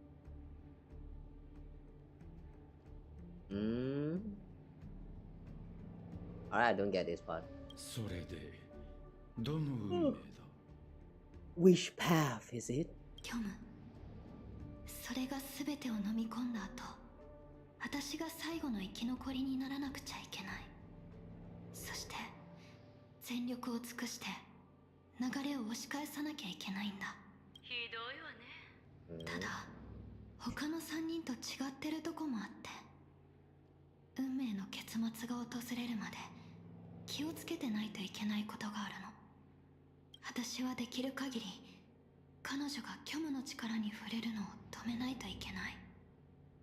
たとえほんの少しだとしても。彼女が背負ってるものはもっと重たくて大切なものだから。Does that means we will like probably going to take a very long time to get the Nihility Trailblazer? I mean, here she actually needs to try her best to prevent us from getting tainted by the power of Nihility. So like, does that mean we will not get the power of Nihility anytime soon? That's a little bit sad though. I'm kind of looking forward for Trailblazer Nihility. I mean, considering that it's going to be another free great like Nihility support. Like maybe we are going to be like a very great sustain as a Nihility unit. But like, is that not gonna happen anytime soon? That's too bad though.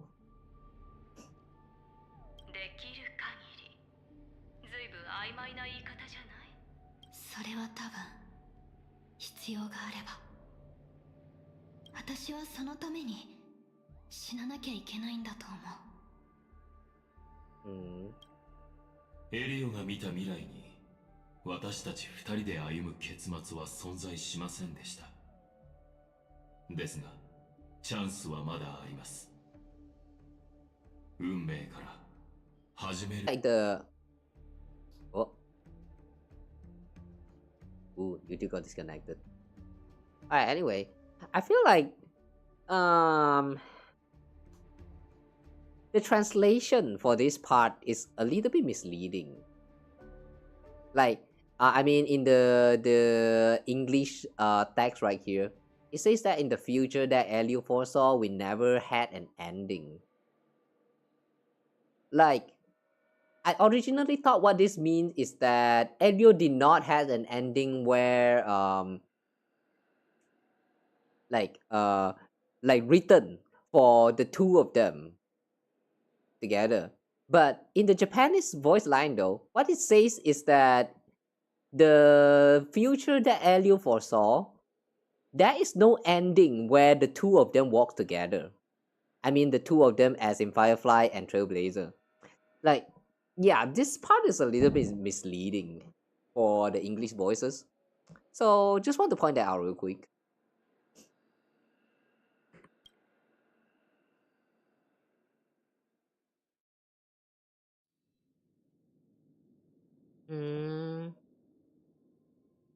So that means all this time the reason why Firefly fight is because she wanted to have the future together with us. 意外と質素だっ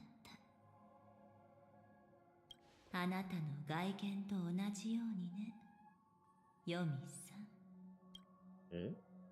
労せずして手に入れたこのオルゴール。What?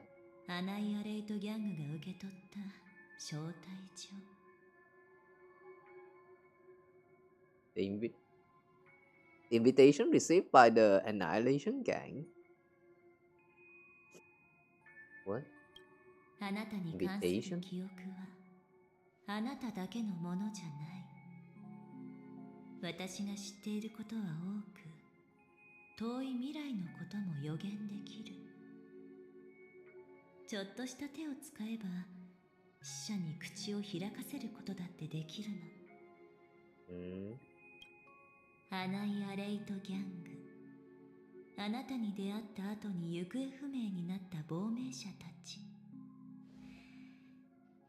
彼らに一体何があったのか。私が明らかに。Wait. Wait. Is this the part where she danced with Acheron? Like, I'm not sure how many of you guys actually remembered about this. What is that again?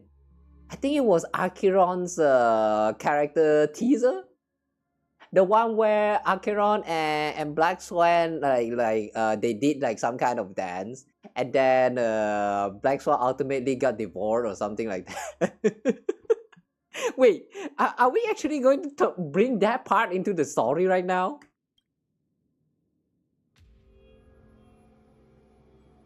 12のメモリ12の無教お父様私はそれをあなたに捧げましょう Gradation 12 Dreamscape 12よくやったデブ奴らがどこに逃げようやがて終わりは訪れる Dubra あったぼんやりとしてるけどこれはアフリートの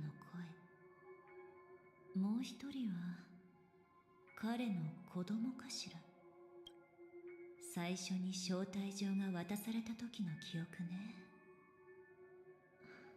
すぐに途切れてしまったそれでその後は奴らは眠りの国にかかるただ風雨に邪魔されずに眠ることだけを求めている炎の子らよこれはお前たちの成人の儀だ Your rite of passage こいつが出るまでもね私だけで十分だ Who that? 壊滅を行く命知らずが死を怖がると思うか When have those something on the path of destruction feared death? 映画鑑定が出発したかわいそうな人たち彼らはこの先で何が待ち受けているのか知らないのねでも記憶の復元は順調彼女が来るもうすぐ来るわここには他に誰もいないから上品に振る舞う必要もない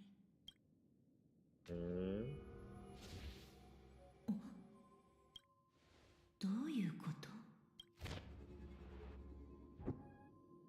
Voice in the memory It's just all blocks この後の記憶は空白まさかそんなこのオルゴールはヨミさんの手に渡り彼女によってピノコニーに持ち込まれたのは事実そのはずなのにその途中で And then it got devoured by Finality. Is that what's happening here? まるで消されたみたい誰がそんなことをあなたは誰あなたは誰ですかこれはいいえこれは記憶の一部じゃないあらメモキーパーさんあなたはガーデン・オブ・リコレクションそれとも焼却人に仕えているのですか私はコンスタンスお会いできて光栄です本来なら私たちはピノコニーで出会い共に心に深く刻まれる時間を過ごすはずでしたですがそれは叶わないようですね宴の星はダリアを歓迎していませんし私も成人の儀など必要としていませんそしてあなたは私は Hang on あなたが何を探しているのか知っています Wait, hang on. What's going on here? is she still reliving the past? Like, is this the constants from the past conversing to Black Swan in the future? Or like, is this actually the constants that we know right now, which I mean the Dahlia, that's actually like conversing with her real time? 彼女の秘密が欲しいんでしょ。それなら私が教えてあげますから。私の代わりにその宴を楽しんでください。 Enjoy the banquet. あなたに忘れられない記憶が残りますように。お芝居はもう十分よ。分かっているの。あなたは遥か彼方にいるわけじゃない。原始の記憶域で私の感覚は至るところで阻まれていた。ファミリーの仕業だと思っていたけれど、まさか同僚に邪魔されていたなんてね。まあ怖い。随分と無遠慮なおっしゃりようですこと。追い詰められていらっしゃるのか、それとも典型でもありまして。映画鑑定のコンスタンスがここに来る理由なんて聞くまでもないかと思いますけれど。それこそがあなたが見せた隙よ。見知らぬ焼却人さ。アナイアレイトギャングは派手に活動する組織。そのメンバーももちろん隠されていないわ。そして名家大公 The Duke Inferno never had an offspring named 名前 Constant. の子供はいないの。Wait.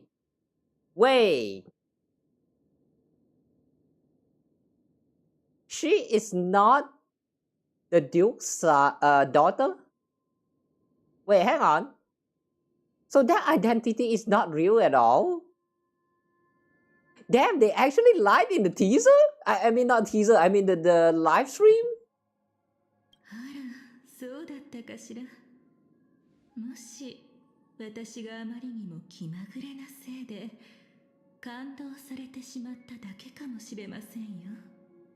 それはありえないわ。反物質レギオンはずっとコンスタンスを探しているもの。The Antimatter Legion. それならあなたたちだって似たようなものじゃなくて、ガーデン・オブ・リコレクションは私を消すために14回も追跡をさせましたわね。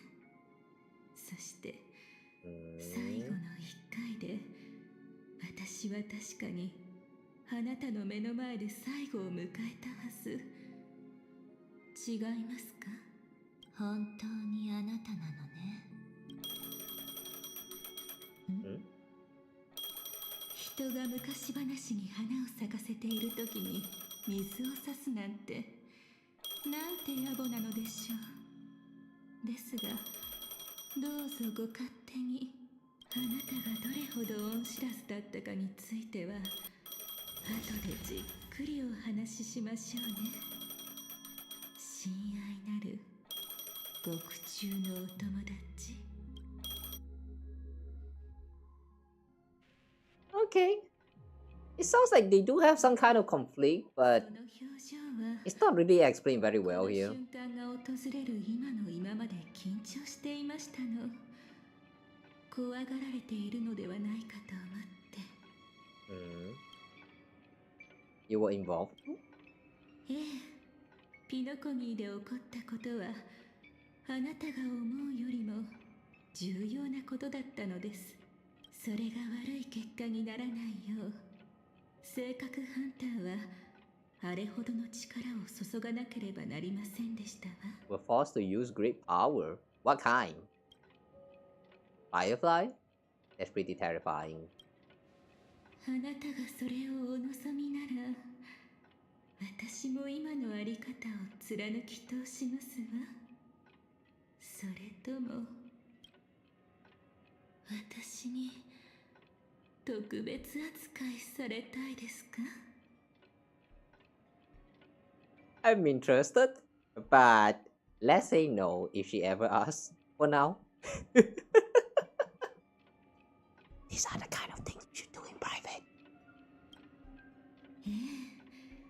それもかなり親しい間柄です。あの時はあんなことを言いましたが、誤解しないでくださいね。死闘を繰り広げる二人がお互いの首にナイフを突きつける瞬間は、ありふれたダンスの相手をしている時よりも相手の心に迫っているものです。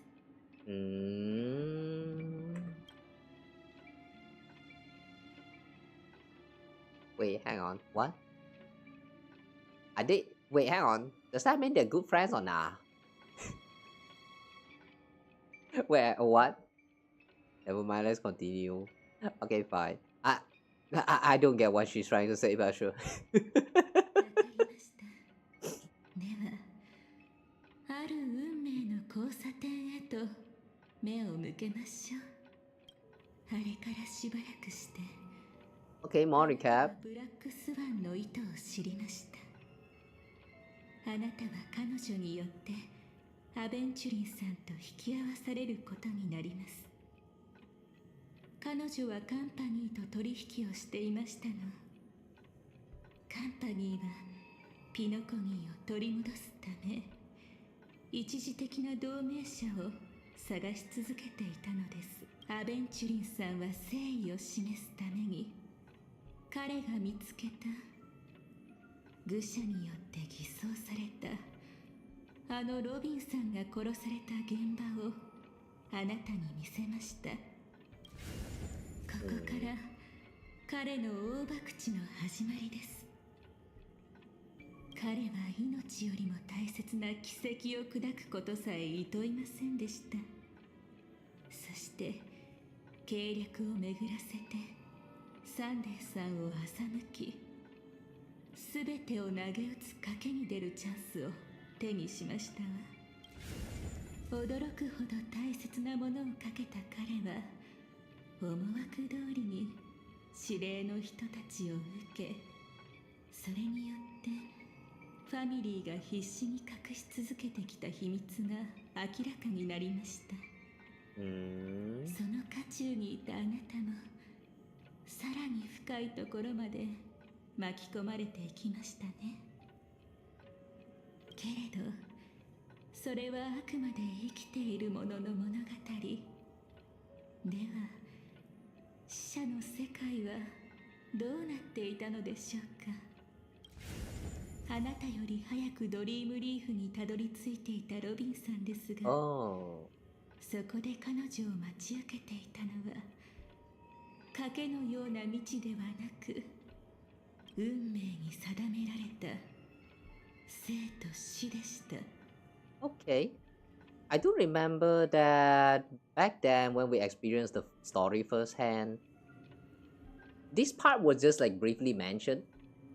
Like when we first entered the dream, what is that? The dream flux reef. Like the death part, I mean. I remember back then, there was just a mention like before you, Robin and Firefly was already there, and they kind of like talk with each other or something. That was just a brief mention. We don't really know what happened back there, but I thought it was not important. So it's actually important here.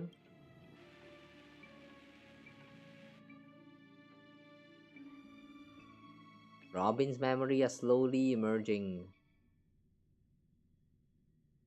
Conspiracy lay hidden. Okay. お兄ちゃんの言ってることよくわからない。小鳥が飛ぶことになぜって考える必要があるの？空に返すかどうかを決めるのが僕たち。その責任も負わなければ。This again. This again. Okay. Sure. But I still remember we went through like a whole conversation about the bird flying and shit with Sunday. Like we keep seeing this bird again and again. And we're still not done. Okay, sure. Oh, bluebird. ゴフェルさんみたいなことを言うのね。でも決めたわ。自由に飛ばせてあげようよ。私にこの子みたいな翼があったらきっと飛んでみたくなると思う。ほんのちょっとの間だけでも。それにお兄ちゃんが助けてくれるでしょ。でも別れ際にこんな会話を聞けるとはね。 Merciful ferryman. さんで今のままでは妹に追い抜かれてしまうよ。 Who's this merciful ferryman? There was a ferryman here?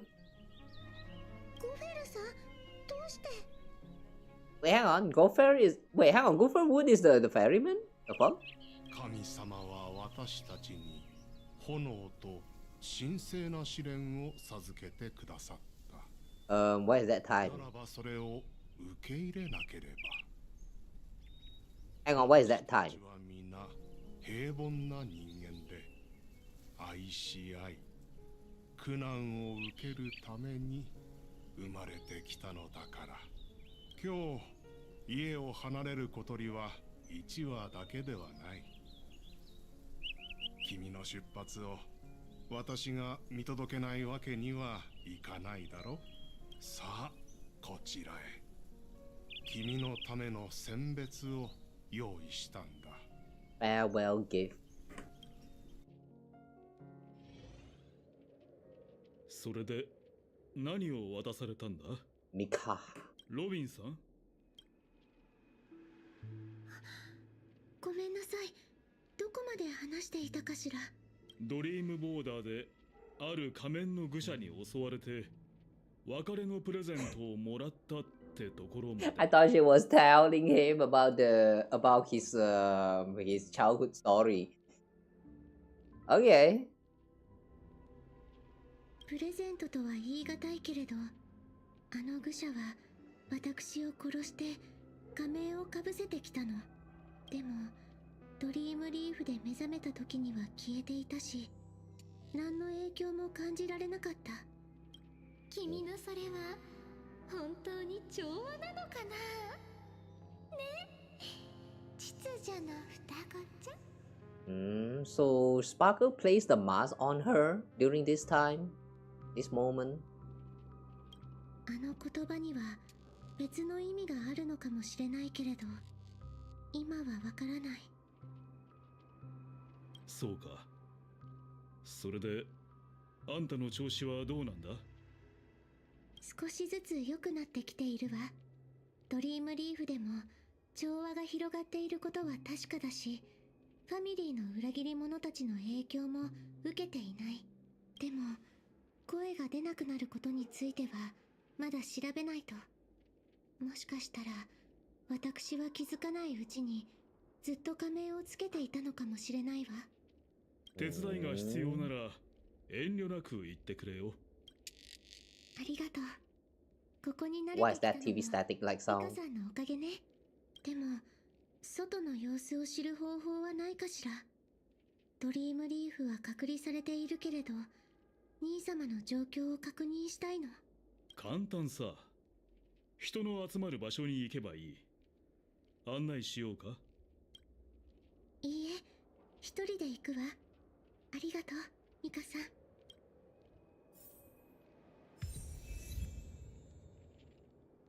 In Japanese, wouldn't it be very confusing to look at the text? I mean, Mika and Mika, they are the same person, like Mikhail. The Mikhail Mika and this Mika Griefkeeper Mika, they are both Mika. In English, it's still differentiable with that right there. But in Japanese, though, I kind of doubt that the katakana is different. Wouldn't that be very confusing?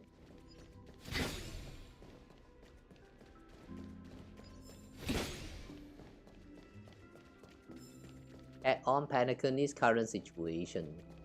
Okay. ロビンさん、聞こえる？この声はこっちだよ。ホタルさん？やっぱりずっと前から私に気づいてたんだね。申し訳ないんだけど、今ちょっと表に出られなくて。直接会って話できないかな。率直に言うけれど、あなたを信用するだけの理由がないわ。分かってる。でも罠じゃないって保証するよ。どうしても理由がいるなら、12の時に異常が起きてる。私たちは夢の主の正体を疑ってるんだ。Suspicious of the Dream Master's true identity?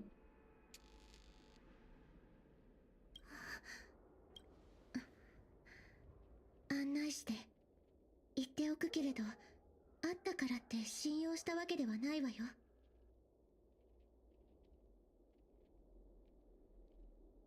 Oh yeah.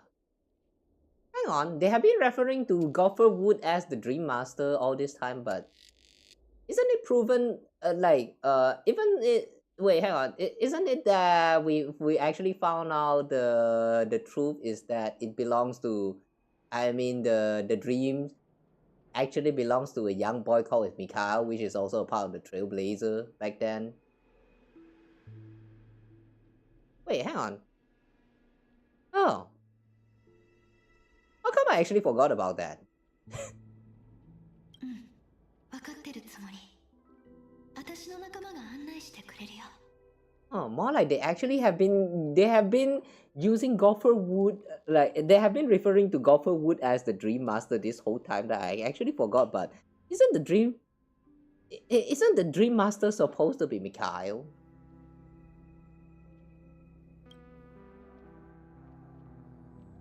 Huh. Forgot. 青い炎。ホタルさんの仲間に焼却人が。Hmm? Wait, blue flames represent the cremators?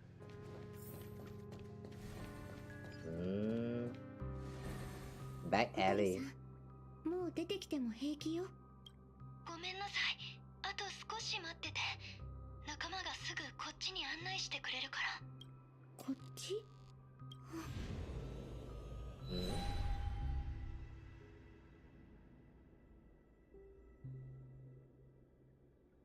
？And she got flashbang. Now what? ここは。さすが調和の長寿ですわ。これほど濃い浴室を通っても影響を受けないなんて。はじめまして。私のことはダリアとお呼びください。ここは夢の中にある私たちの小さな新居です。ここならお話もしやすいでしょう。新居。夢を焼いて作ったのかしら。対話を望んでいるなら、こんな挑発的な手段は取るべきじゃないわ。ごめんなさい。でも彼女は他の焼却人とは違って記憶を盗む気はないの。私だって Yeah, no intention of stealing memories. But that's a full intention of burning the memories. やむを得なかったからで。私は一観光客としてピノコニーが大好きだよ。私ここで初めて夢を見たの。I still think that Dahlia is not supposed to be a nihility character. I feel like she's supposed to be a destruction character. You know, with the obsession of wanting to burn stuff. Yeah, she felt like she was so much more be suited in following the path of destruction. Why is she nihility? I don't get it. The path system in this game is just weird. どうもありがとう。それでどうしてここに来たの？君も気づいてると思うけど、無境と完全に一体化した夢の主ゴフェル。彼はピノコニーではほとんど全知全能の存在だった。でも今その夢への支配力は失われつつある。その原因を突き止めるために調べてたら、原始の無境で彼が隠していた罪を見つけてしまったの。力が弱まってる原因がそこにあるんじゃないかって私たちは思ってるんだ。体調を崩したって周りに言ってたのもそのせいなんじゃないかって。罪？後で見せて差し上げますわ。彼の家族であるあなたはきっと自分の目で見ない限り信じられないでしょうから。あなたたちは確かに多くの手がかりを掴んでいるのかもしれないわね。でもまずはそちらの本当の目的を教えてくれない？私の目的は再会、救済、そして別れに関わること。 Wow, very brief, but it explains a lot. 信じてくれないかな。私のファンにも今のあなたと似ている表情や口ぶりをする人がよくいるの。表情？ええ、自分の中にある一番の憧れを語る時の表情よ。だからあなたを信じてみようと思う。幼い私が初めてピノコニーを旅立った時、夢の主は選別として一つの掟を送ってくれたわ。A divine law? 五大クランのリーダーともあろうお方が掟一つとは随分と質素なものですね。それ以来私は調和の運命を歩み、公人としてその力を行使してきた。調和セレモニーのため再びピノコニーに戻ってくるまでは、夢の主と一つになった12の時で私は声が出なくなって調和の力も衰え始めた。けれどなぜかドリームリーフでは影響が出なかったわ。In Dreamflux Reef, I wasn't affected at all. Wait, does that mean her harmony power is back? もしかしたらあの時彼が指し示した運命は調和ではなかったのかもしれない。Oh, it was the power of order. だから私は徐々に夢と相入れなくなったのだと思うわ。以前は夢の主が調和させてくれていたけれど、彼の手が回らなくなった今、私はようやく異常に気がついた。なら夢の主はどの運命を歩んでたの？手がかりが少なくてまだわからないわ。でも多分秩序じゃないかしら。ありがとうロビンさん、おかげでいろんな疑問が解決したよ。でも彼が歩んだ運命については別の考えがあるの。何かしら。私についてきてください。あなたの目で見る時が来ましたわ。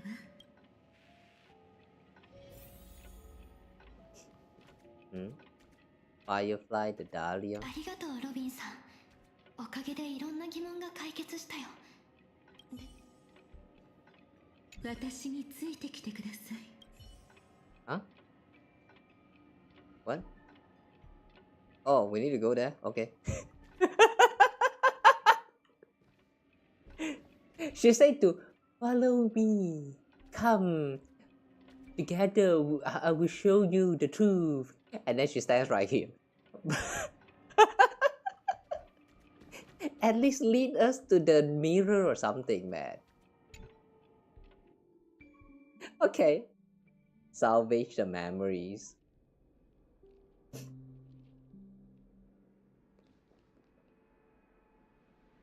ここにはファミリーが隠そうとしてきた秘密と長く美しい物語が眠っています。その大半は私たちには関係がありませんが。ブルックリン・ティエルナ、彼の名前は覚えているわ。ピノコニーが虫害に襲われた時に身を挺して夢を守ってくれた尊敬すべき巡回レンジャーね。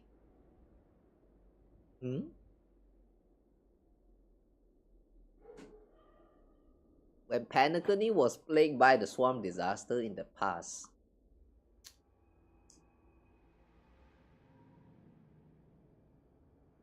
Is that why Firefly's friend was here? Who's that again? AR214? それが私たちがここに来ないといけない理由だよ。私たちは夢の主がファミリーを裏切った後、繁殖に寝返ったんじゃないかと思ってるの。After turning away from the family, Dream Master sided with propagation. Yeah. そんな歴史というものはすでに過ぎ去ったものですが、人々の記憶は記憶域に沈殿し続けますわ。その方法さえ手にできれば、私たちは時に穴を開けて混沌から過去をサルベージできます。こ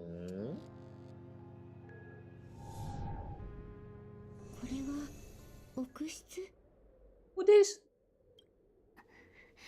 He got the halo like Sunday. And that's AR214. スウォームが災いを引き起こすたびに無数の犠牲者が出た。名前が残った人もいれば、忘れ去られた人、さらには裏切られた人もいる。何を？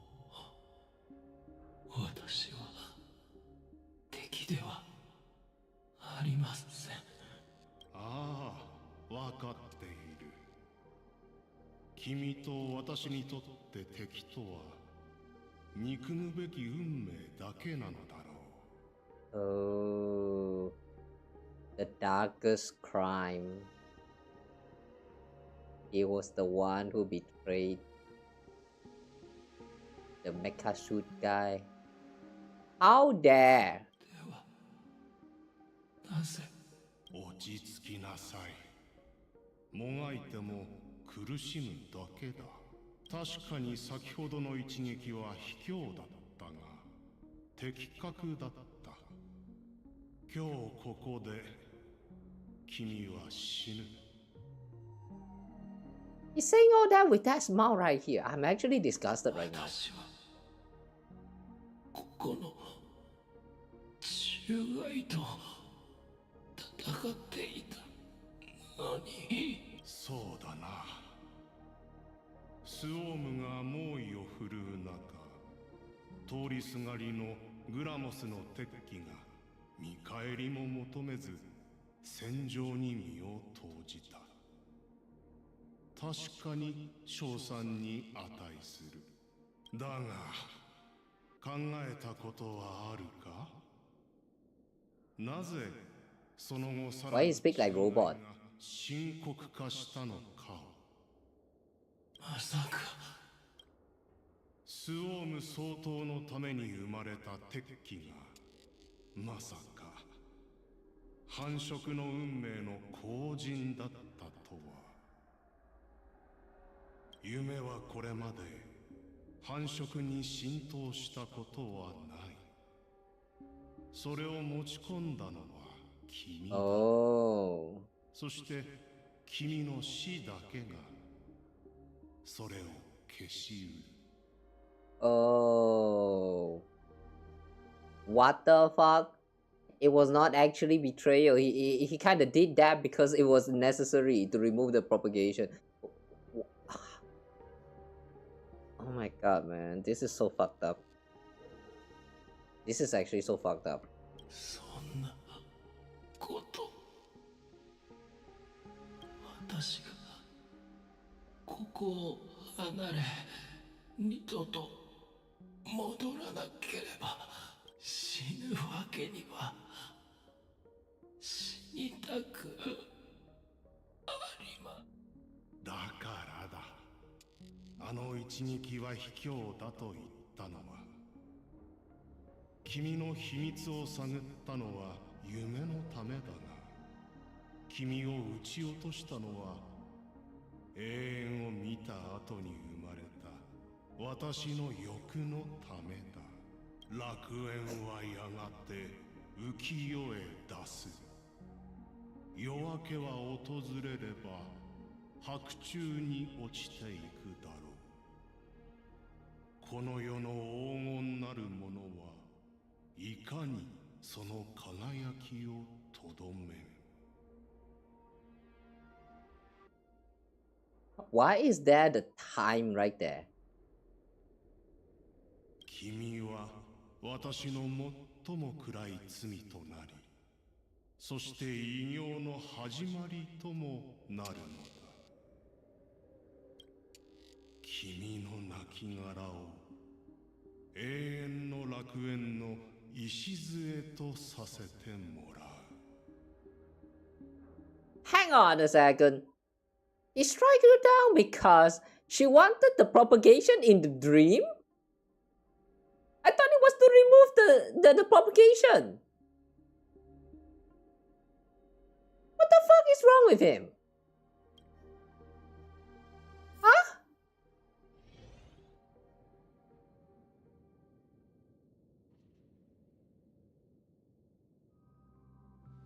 "あなたもよくご存知のはず。この記憶が作り物かどうかは判別できるでしょう。永遠の楽園の礎、それは。あの時彼女は自分の運命から逃れようとしてた。でもピノコニーでスウォームが発見された時、彼女は見て見ぬふりなんてしなかった。たとえスウォームと戦って命を落としたとしても、それは彼女が運命に負けたことにはならない。だってそれは彼女自身の選択だったから。彼女は普通の人間と同じように優しい心の持ち主だった。彼女はあなたの友人なの？うん。たまに人事じゃなくて自分のことみたいに思えたこともあったよ。起きてしまったことは変えられないけれど、本当にごめんなさい。どんな目的があろうと、夢の主に誰かを犠牲にしていい権利なんてないわ。全てが終わったら結果がどうであろうと、彼女の身に合ったことを人々に伝えると約束する。彼女は夢に刻まれるべき存在よ。ありがとう。でも一つわからないことがあるわ。夢の主が繁殖の力を求めたとして、なぜ彼女を殺さないといけなかったのかしら。銀河にはまだスウォームが残っているはずなのに。それこそあなたに来てもらった理由です。夢の主にどんな目的があるにせよ、調和セレモニーの開幕を間近に控えたこの時期に様々な行動を起こしたのは決して偶然ではないでしょう。そしてあなたは調和の歌い手として彼に選ばれました。理由を知っているかどうかにかかわらず、あなたは重要な存在であるはずですわ。そういうことね。What did she see? I don't get it. 私を記憶域から過去をサルベージするための媒体にしたいのでしょ。私は何をすればいいのかしら。一時的にあなたの記憶の一部を預からせてください。それを記憶域に投入すれば、私は奥室の流れに沿って通路を焼き開き、過去の光景をサルベージできますから、成功するか否かにかかわらず、あなたの記憶は必ず元のままお返しします。焼却人が記憶に触れることを許せというのね。無理を言ってるのは分かってる。もし必要なら調律で私たちの意識に保険をかけてもいいよ。そうすれば悪巧みはできないから。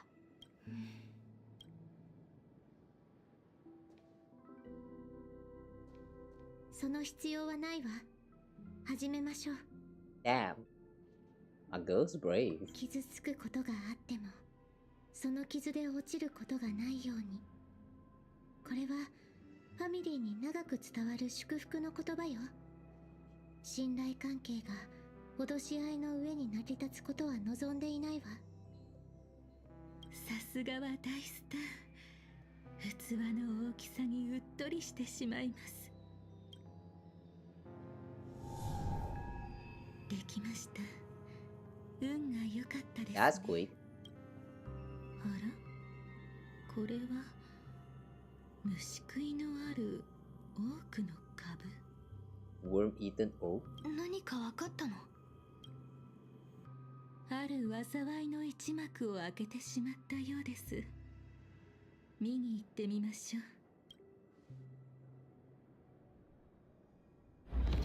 Huh? Worm-eaten oak? かりね、あなた。メモキーパーという身分を利用して彼女たちにどれだけ嘘をついてきたのかしら。忘れられないひとときをもう一度過ごしたいようですね。ですが今は場をわきまえてください。あなたの相手をしている場合ではありません。あら、それは性格ハンターを演じるのに忙しいから？誰のことを言ってるの？お見事ね。蛍さん、もし私のアドバイスを聞いてくれるなら現実に戻ってみてくれないかしら。銀狼さんに本当の仲間が誰なのかよく聞いてみてほしいの。あなたは相変わらずおせっかい焼きですね。Hang on, what? Huh? What? あなたたちは Firefly just got burned! What the fuck? Huh? この人？彼女は記憶をいじって性格ハンターごっこをする焼却に。お二人は騙されていたの。蛍さんは大丈夫なの？記憶域の乱流に迷い込んでしまったかもしれないけれど、彼女はただものじゃないから心配いらないわ。私はあなたをオーク家に連れ戻しに来たの。あなたの身を案じたサンデーさんに無教であなたを探すよう依頼を受けて、それからこのダリアという人を決して信じないで。たった一つの記憶を頼りに記憶域から特定の過去をサルベージできるなんて。そんな凄腕のメモキーパーがいないとは言わないけれど、ただの運命の後人ではありえないわ。ずいぶん長く覗き見をしていたんですね。でもことが進もうとする時になって優雅にご登場なんて、信頼できないのはどちらかしら。詭弁はやめてちょうだい。サンデーさんから伝言を預かっているの。伝言？それこそ笑ってしまうほど信頼できないものでは。確かめてみればわかるわ。伝言はたった一言よ。It's only 2 words. Fuck you. ハーモニーピジョン。Harmony though. 事情はわからないけど、これで伝わるとサンデーさんは言っていたわ。確かによほどのことがない限りこれは信用に値するわ。カンパニー請求列車、それにファミリーの依頼まで引き受けたんですか？本当に人気者ですわね。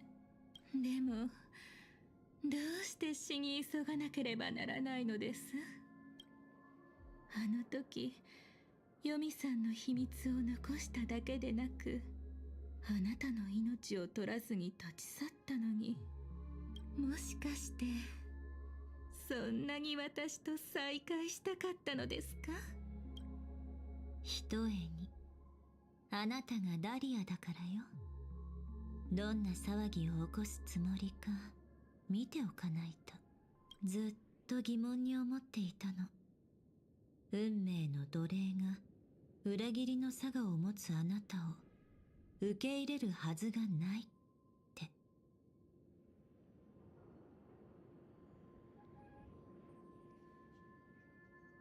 Hang on, wait, what?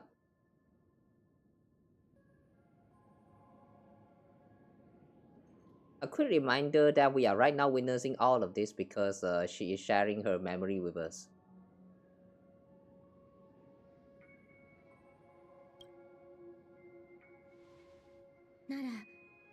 Is this a red flag right now? どういうこと？まずは安全な場所に戻りましょう。お話はその後でゆっくり。彼女。ありがとう。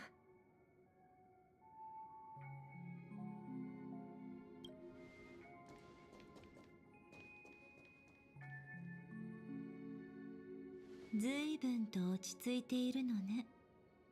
それとも反応が悪くなっただけ？彼女はもうこのエリアを離れたわ。もう追いつけない。追いつく。彼女を追う？どこにその必要が？高慢な国長さん。もし私が彼女の記憶を奪っていないとしたら、私がさっき彼女にしたことは何でしょうか？教えてあげても構いません。私は彼女の記憶に焼却銀の炎を残しました。Is this something important? Planted a spark of cremator's fire? 炎は静かに広がり、じきに私を見た記憶をすべて焼き尽くすでしょう。彼女はここに来たことはないと思い込むはずです。彼女の心に芽生えた疑いもいずれ消え去ります。何を探し出したとしても、調和セレモニーの舞台に上がった瞬間、彼女は元通り秩序に従順ないい子になるのです。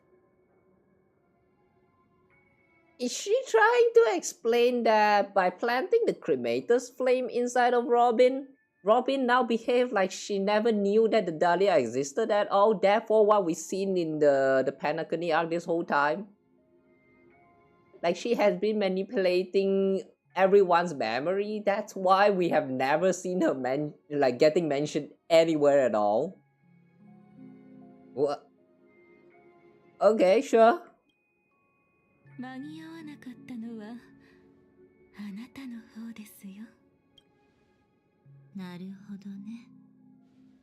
陛下官邸の一員でもなく、性格ハンターでもない。あなたの本当の味方は夢の主、その人でしょ？冴えていますね。ちょっとしたご褒美をあげましょうか。Wait, so that means the cremator that she herself said that might have been siding with the Dream Master and like helping him out for something. That was her all along? Wait, hang on, the fuck? What? Why? もったいぶらないで。代価を顧みないあなたでも、一人で私の相手はできないはずよ。確かに一人では無理ですわ。でも私、そんな寂しい女ではありませんの。改心しなさい。君が鷹のごとく高く飛び、星座の間に巣を構えようとも、私は必ずそこから君を引きずり下ろすだろう。今でも余裕ぶっていられるかしら。彼が掟であなたに力を。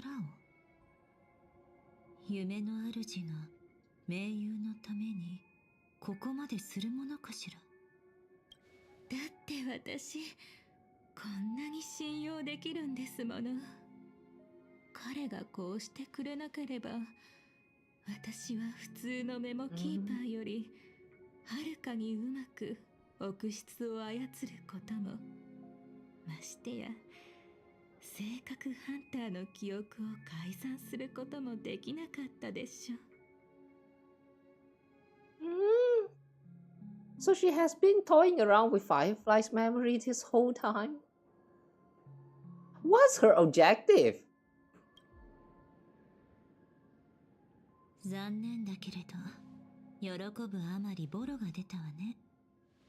今の無境で、私はあなたの脅威ではないけれど、私が離れようとするのを止めることはできないわ。随分と薄情な物言いですね。なら試してみましょうか。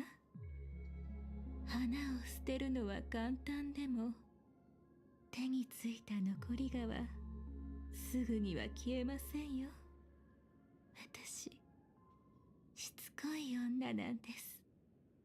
もう一度会っても何一つ変わりませんわ。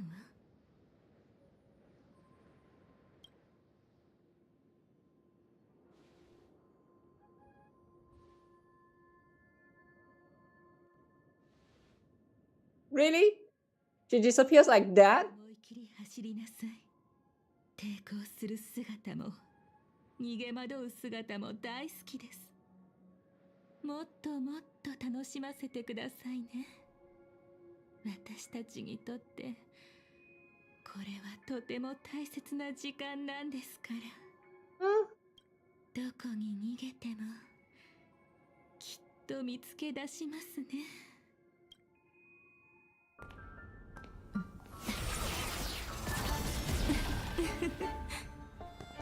これだけの多勢に無勢、あなたの負けです。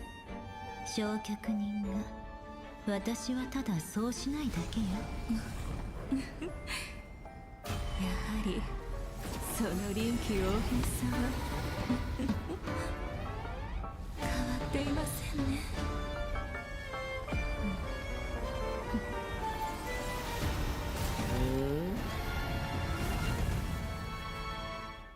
Where is this?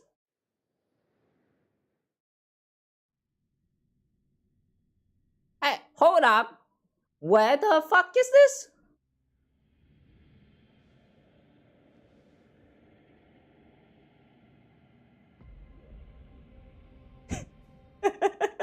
Why the awkward stairs?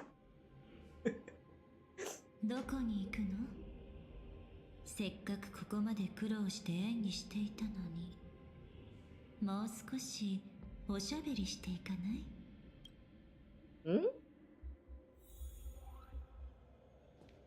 Okay, I guess we chat with Black Swan.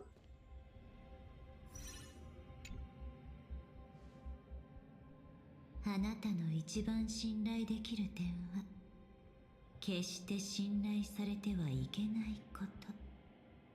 それについては変わっていないわね。でもいつ気づいたんです？ゴフェルさんが分け与えた力、掟は私への束縛でもあったということに。The divine law is also shackled? What? 夢の主の盟友と認めたときね。Wait, does that mean she is now actually locked in the dream and unable to escape? あなたはこれまで加わった勢力を裏切ってきた。それも例外なく。それに、久しぶりの再会をしたあなたが圧倒的に優位な立場にいたなら、たとえ些細なものでも私の逃げ道を塞ごうとしたはず。でもさっきの戦いでわざとらしく見せた隙はお粗末だったわ。楽しんでいるというより、あちこち奥室を焼き払う隙を与えてくれていたでしょ。Remember Memoria? What? あら、 What that supposed to mean? 演技ではなく本気であなたをたっぷりいじめたいところですが、あいにく束縛がある限り自由には動けません。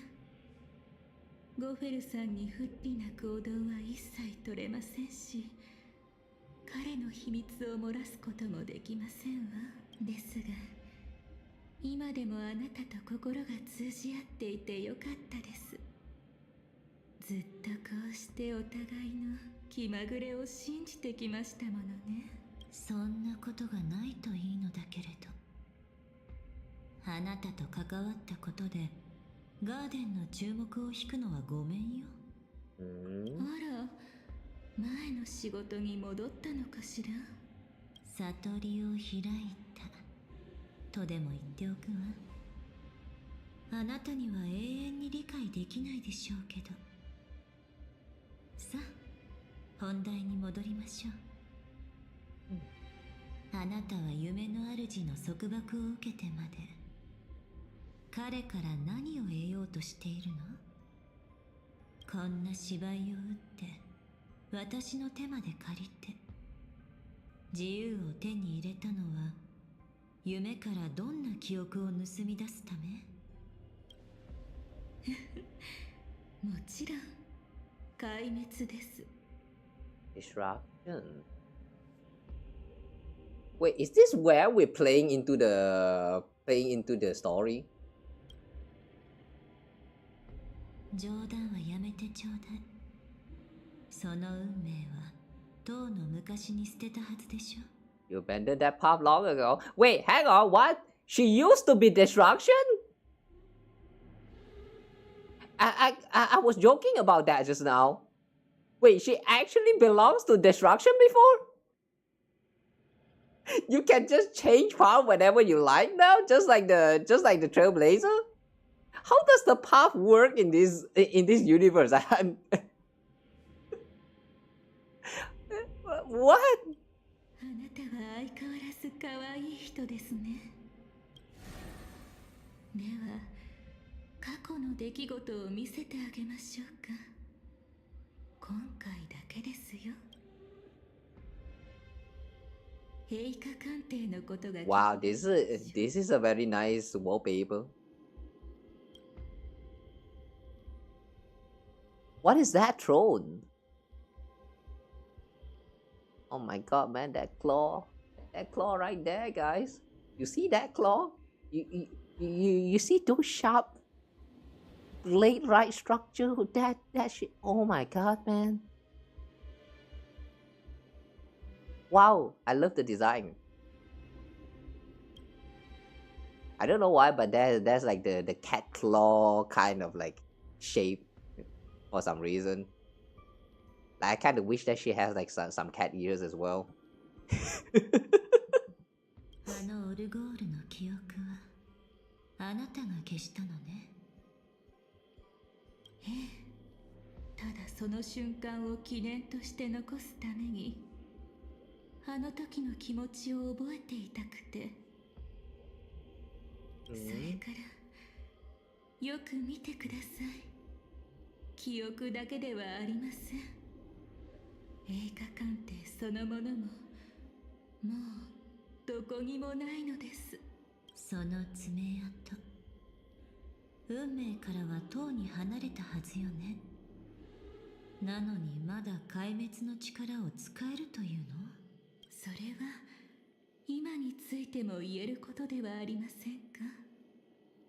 ガーデンを裏切ってなお私はあなたに記憶を見せられるのですから。Wait. So even though she is a nihilistic character, the reason why she can still like works with like Super Break and all that is because she used to belong to the destruction team. No, she used to follow the path of destruction. But abandoning, what does it mean by abandoning a path? I'm getting more and more questions that I never knew I had. 時間さえあれば初めて会った時のことをもう一度思い出させてあげてもいいんですよ。遠慮するわ。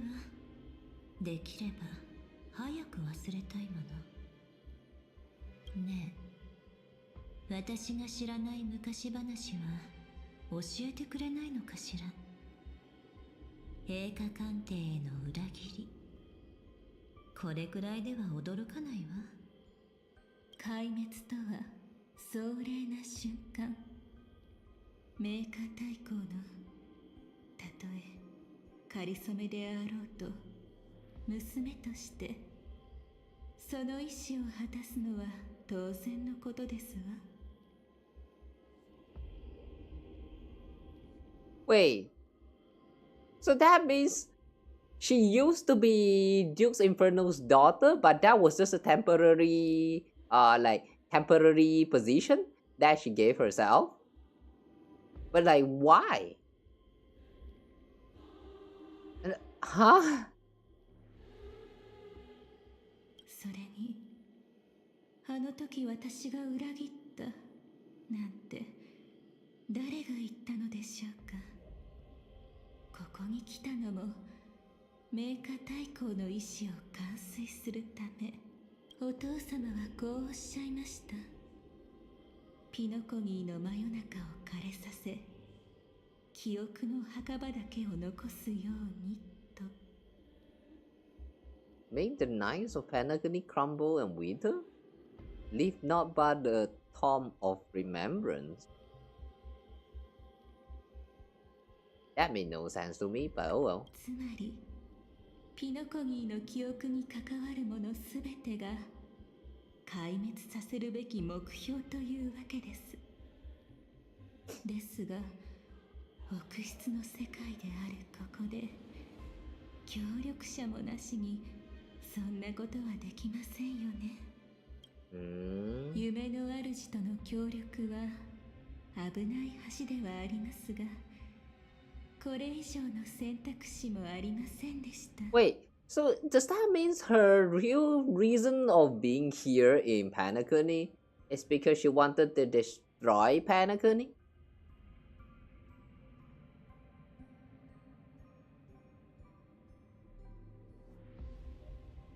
What? Okay. そうそう。記憶に関わるものすべてあなたも含まれていますわ。運が良かったですね。私の気まぐれのおかげであなたは命拾いしたというわけですから。Everything tied to remembrance, including you. My whim is the only reason you're still alive. Wait, hang on. Huh? That made no sense. If she's trying to destroy the dream that... if she's trying to destroy everything that's related to remembrance, then... Wait, hang on. Am I misunderstanding something here? I'm so confused. 恩を押し売りしないで。そもそもあなたにできないだけでしょ。親孝行なんて言葉もあなたとは縁遠いものよ。あなたは私のことを分かった気になっているだけです。よく考えてみてください。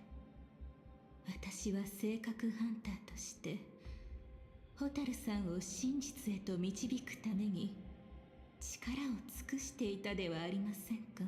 そして夢の主の盟友としても彼と共に無教の監視を行いましたし、あるハンターがピノコニーに潜入した際、その仲間を装って彼女を記憶域に閉じ込めたんですよ。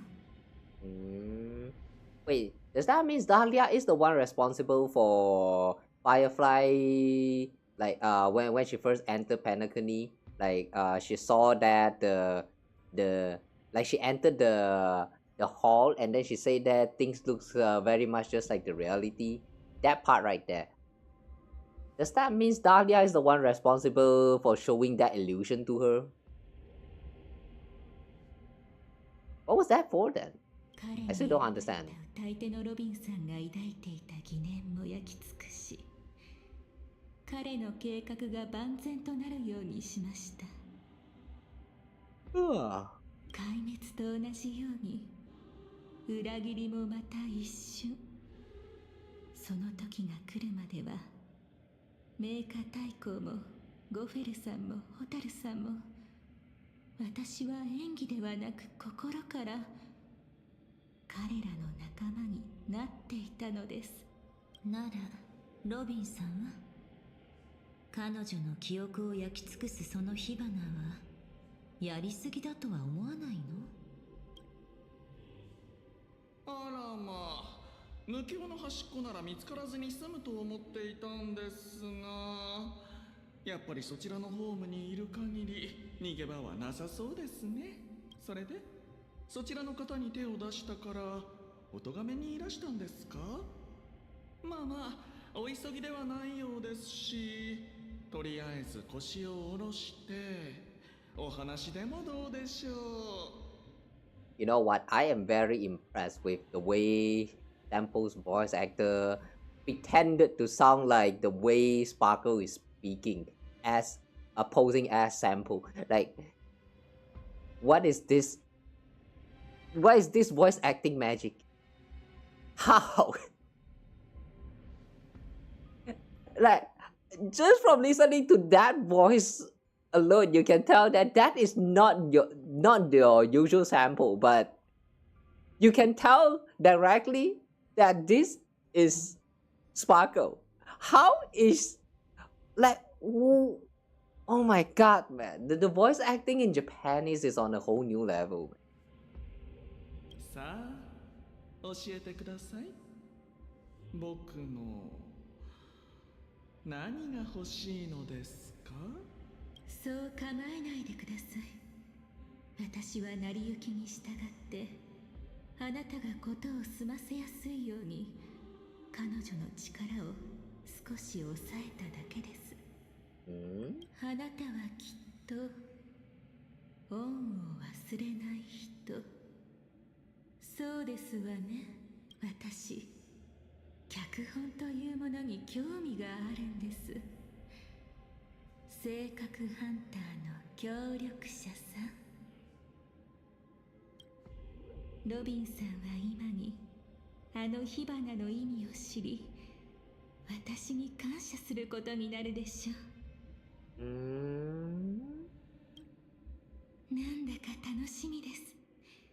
性格ハンターでなくても今回は私にも運命を裏切るチャンスがある気がしますわ。Betray destiny? Hang on, the reason why the reason why Black Swan described her as the one whose nature is betrayal, like the ultimate reason why she betrays so much is because she wants to betray destiny. But ですからもう知ったかぶりはやめてください。私はただ生のあらゆる可能性を見逃したくないだけです。それに私の本性は裏切りではなく強欲ですよ。the way they intentionally like highlighted this part. Alright, sure. I guess it's important to know that Dahlia is supposed to represent greed or something. 致命傷でも受けたのかしら。それとも不治の病か何か？死に際でもないのにこうも素直になるなんて。だって他でもないあなたに話しているんですもの。私のことなんて大抵の人には覚えていてほしくないものです。時々記憶を憎らしく思いますわ。思い出の中でだって咲き誇る私の姿を眺める資格のない人間はいます。でも強欲という点はあなたも私といい勝負ですよ。死に際あながち間違いでもありませんね。素直にあなたを心中に誘いたいと思います。Dying with me. お断りよ。もう手遅れです。あなたはもう秘密の中。動いてみればわかるはずですわ。たとえ私が追い払っても、あなたは離れたくなくなります。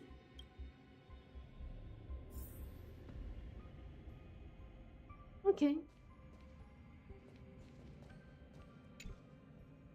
Okay, Black Swan is now following us. Alright, sure. Sure. なるほど。虫食いのある多くの株。あの時の話は嘘ではなかったのね。A piece of worm eaten oak. 虫食いになりやすいものですから、不思議なことでもないでしょう。I still don't get what that means.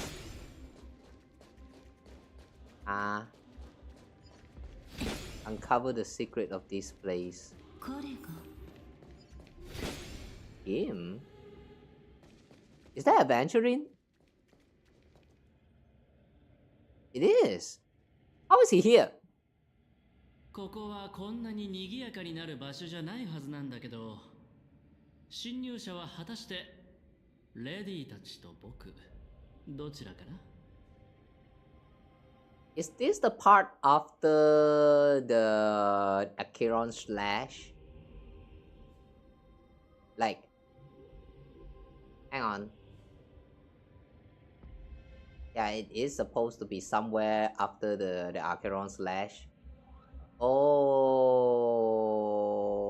right.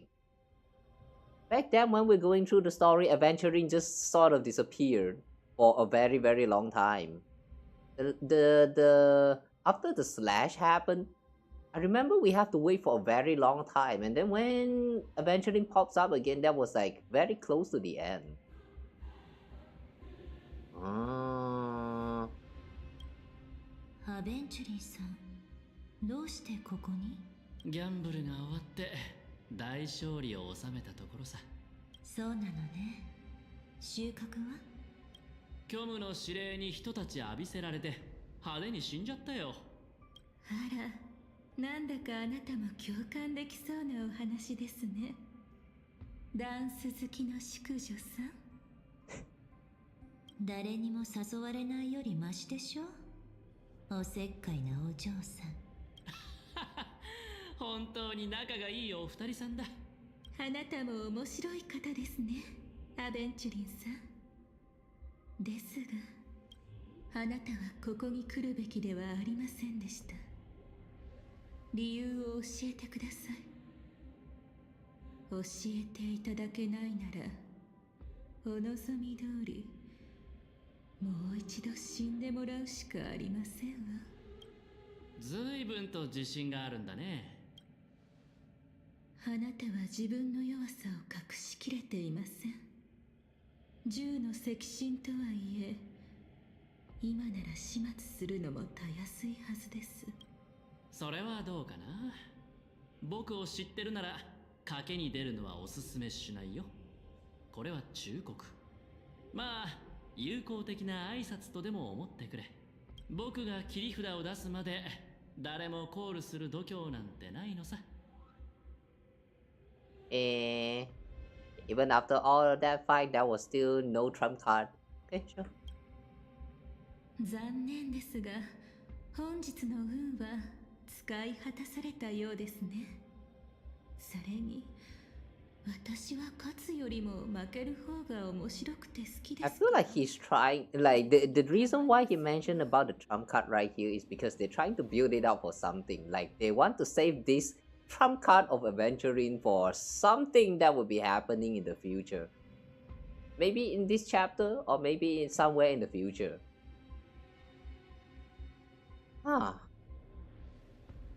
There's so many things going on here that I'm not sure what to feel.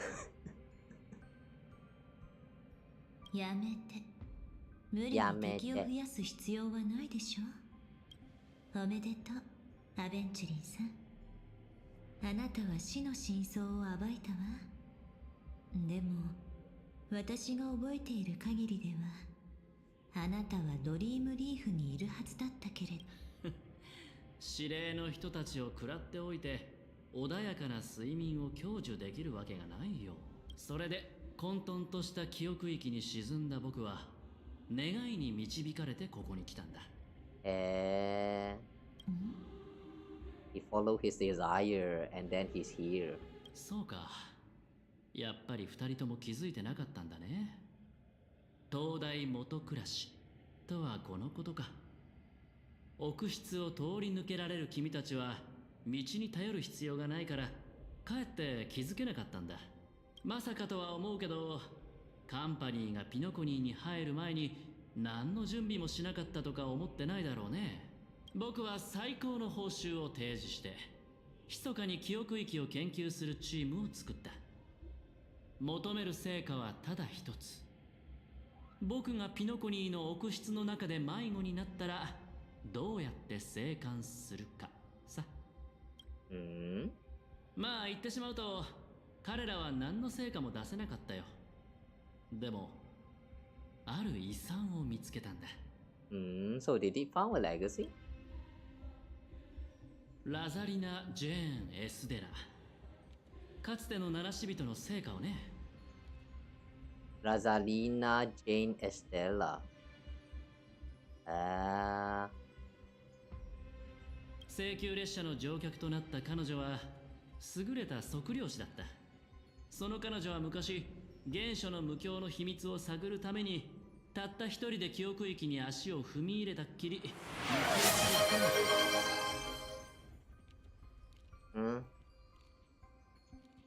What the hell? You never show up for so long and suddenly you're here. You want me to do all this? I want to play my game, man. Hiyo. Sometimes you go, I never read the atmosphere one. Hiyo. Okay, fine. Fine.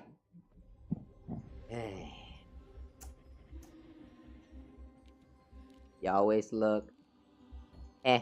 Don't lie. I know when people are not lurking. I know when nobody is lurking, man.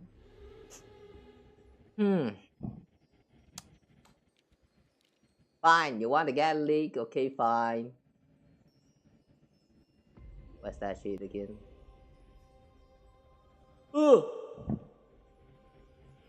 Thanks for redeeming.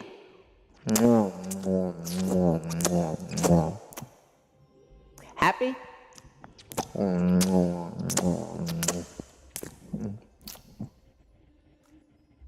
Thanks for kachao me from actually playing my game, yeah.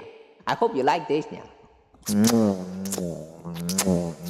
I know you enjoy this guilty pleasure. I know you all love this. You're weird.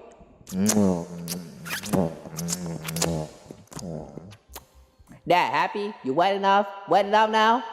Is it not enough? Okay, more?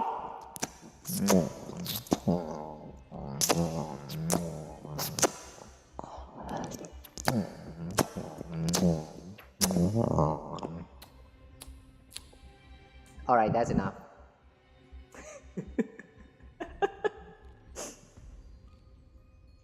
Thanks for the redeem, but like that's such a weird timing to do so.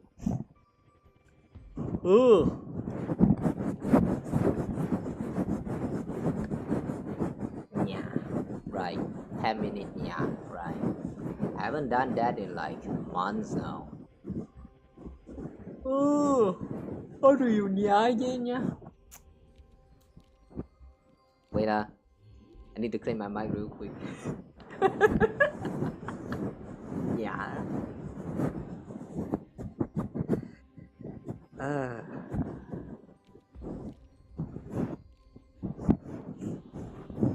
I used to think that licking my mic is a good idea because I like the sensation. I like that. I like the taste and all that. But the cleaning up is a pain.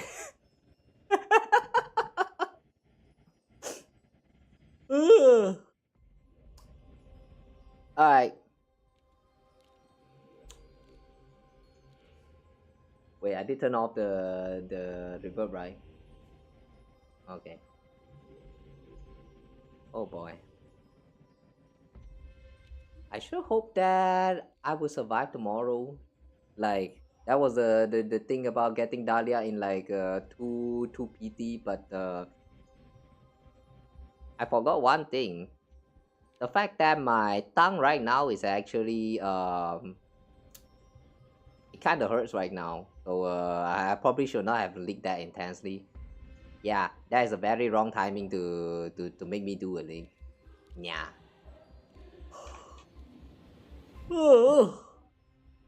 Damn you.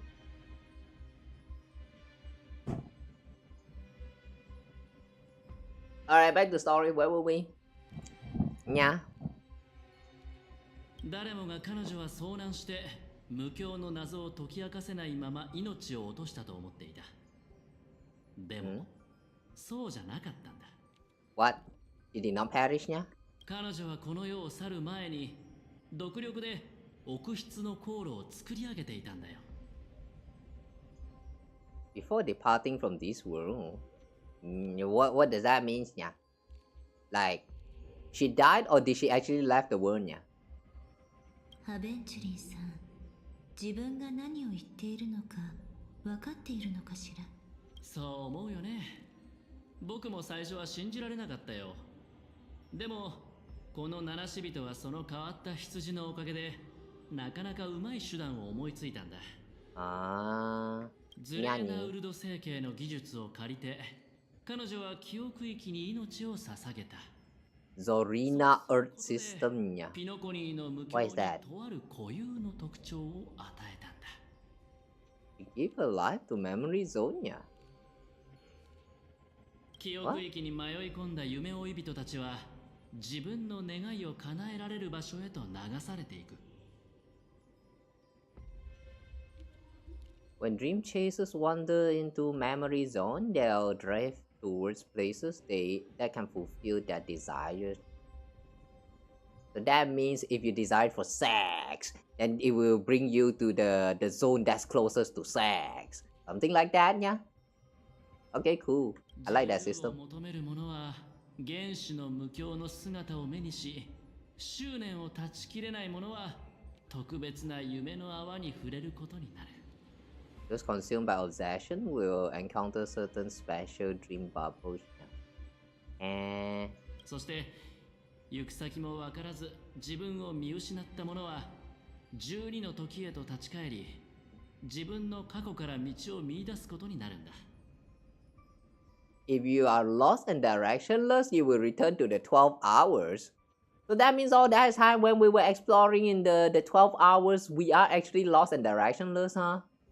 Okay, cool, yeah. この特性に気づいたファミリーは特性をうまく活用することで初めて夢に入るお客さんを違う時刻へと導けるようになったのさ。つまり宴の星の真の創設者はこの七死人なんだ。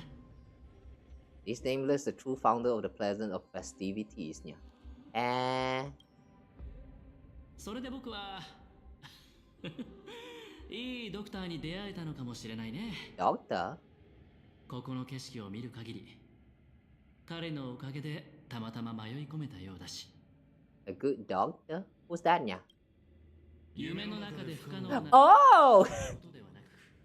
Wait! Right! I remember this part. Right, yeah. Dr. Ratio did give him this something, yeah. Wait, does that mean Dr. Ratio actually know about the true nature of the dream as well, yeah? Damn, it was never explained at all. Right, it was never explained at all. I've completely forgotten about that, yeah. The hell? Things just keep happening to the point that you just forget about some of the things that seems important. That's one of the issue I find with the writing for all this. Not limited to Star Rails. It actually happens in a lot of storytellings. They give you some stuff, they show you some important moments you thought they're going to be important, just for them to never get mentioned again until the game is ended. So what I'm trying to say is I appreciate them actually going through the length to like explain some of these plot holes that they forgot to mention before. It's very nice, yeah. The impossible in dreams is not death but dormancy. Do stay alive. I wish you the best of luck. にゃどうやら僕はかなり運がいいみたいだ。ここで何を見つけられるか本当に楽しみだよ。Does that mean this is the accessible part where if you actually wish strongly to stay alive, then you will appear in?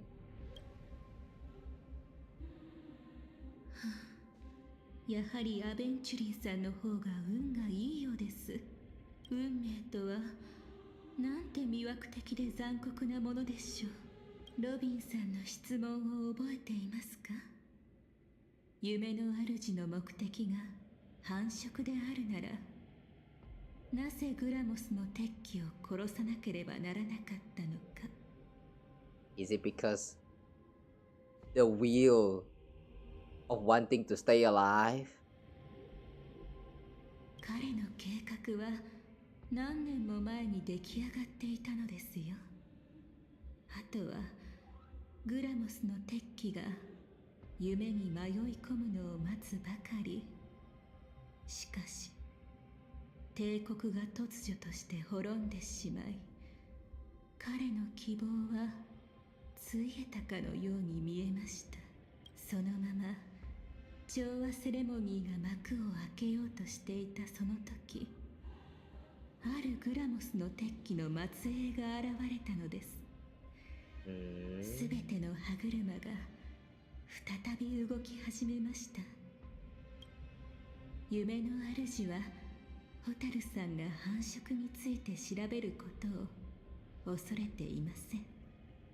むしろそれこそ彼女に見せたかった真実なのですわ。Why?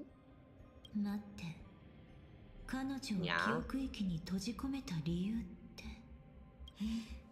ここはもともと夢の主が彼女に見せたかった場所です。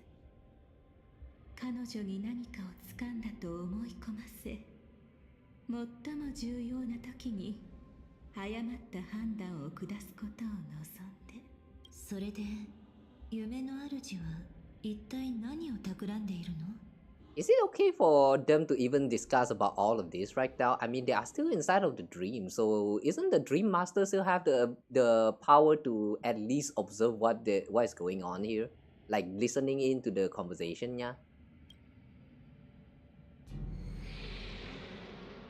それはどうでもいいことですわ。だって彼を止めるチャンスならもう逃してしまいましたもの。ああ。たとえその本人を捕まえたとしてもかい？ええ、彼は最初からどこにも存在していなかったのですから。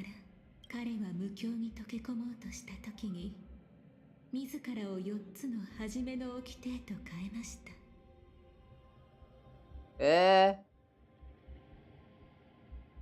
Well, I guess he was not physically existing.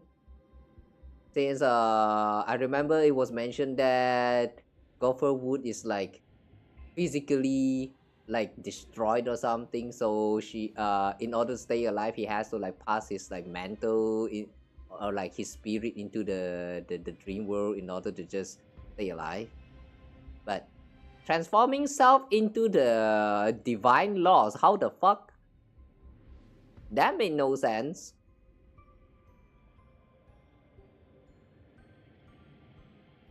What? What? にゃ神様は私たちに炎、Pet. 神聖な試練を授けてくださった。ならばそれを受け入れなければ。私たちは皆平凡な人間で愛し合い、苦難を受けるために生まれてきたのだから。彼はロビンさんに選別として第一の掟を授け、彼女を調和の道へと導きました。改心しなさい。君が鷹のごとく高く飛び、星座の間に巣を構えようとも、私は必ずそこから君を引きずり下ろすだろう。 Hang on, so that means... He's just repeating himself, nya. Does that mean he's still alive or not, nya? I don't get it. 第二の掟は協力者である私に与えられた力であり、同時に私が軽率な行動を取れないようにするための束縛。そして第三の掟は The third law? 楽園はやがて浮世へ出す。 Obliteration Paradise. 夜明けは訪れれば白昼に落ちていくだろう。この世の黄金なるものはいかにその輝きをとどめる。 How could anything golden abide in glory forever, nya? Therefore you seek propagation. その That's the fourth law, isn't it? 私もまだ確認できていませんわ。彼の話によれば、すべてを注ぎ込んだ凄まじい一撃だとか。最後の一つは、それを知る人はいません。体調を崩したと言って姿を見せなくなってから束縛が効いていた時も、協力者である私にさえ彼から連絡が入ることはありませんでしたから、これはあくまで推測ですが、おそらく間違いないでしょう。彼はついに最後の掟を完成させたのですわ。そしてその掟であらゆる計画に存在するほころび、つまり計画者本人、彼自身を消し去ったのです。Huh? Hang on. So that means he went through all of that trouble just to kill himself, nya? The fuck, nya? 計画が動き出した瞬間には、ゴフェルさんは自らが信じる正義に身を捧げていたのでしょう。The moment the plan was set in motion, Gopher would die a martyr's death for the just cause, the order he believed in. So he died. But, huh? Now who is the one that has been talking to Sunday and Robin the whole time? You know, with the childhood flashback. Who's that Gopher Wood then? そして宇宙の公害がいつか夢の中で再現されるはずです。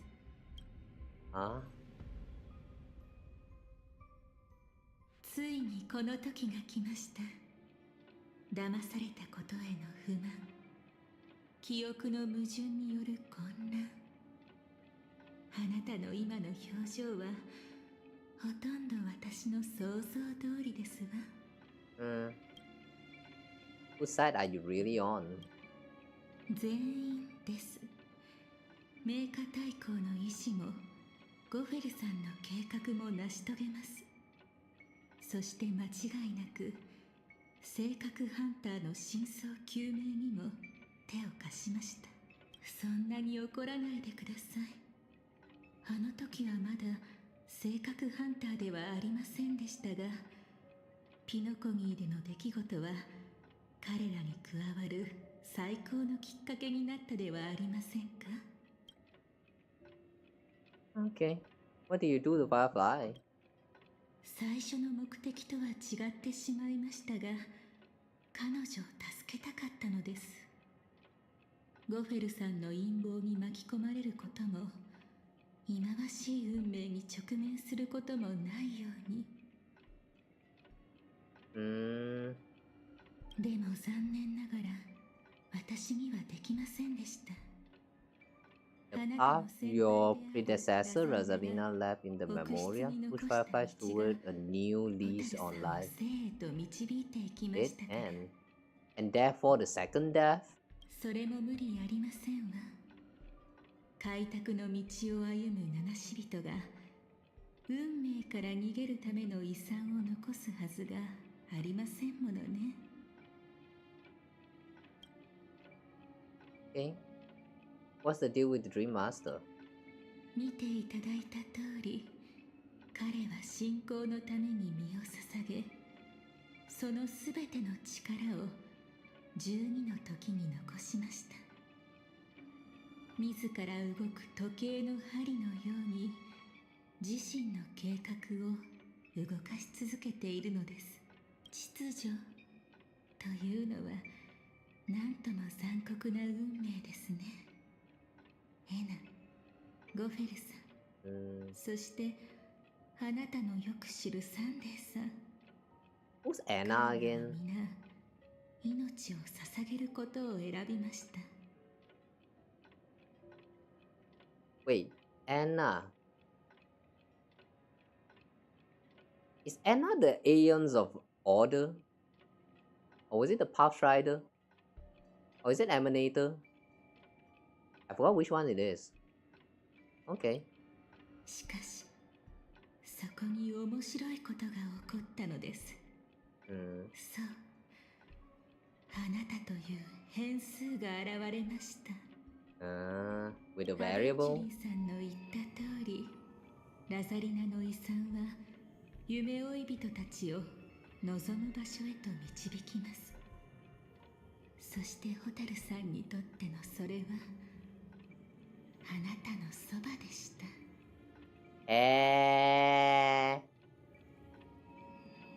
Aw, that's kind of sweet. So you're saying the reason after that we met with Firefly is because she desired to be with us. Aw, that's cute. 彼女は自らのすべてをあなたに見せ、性格ハンターとしてあなたと再会を果たしました。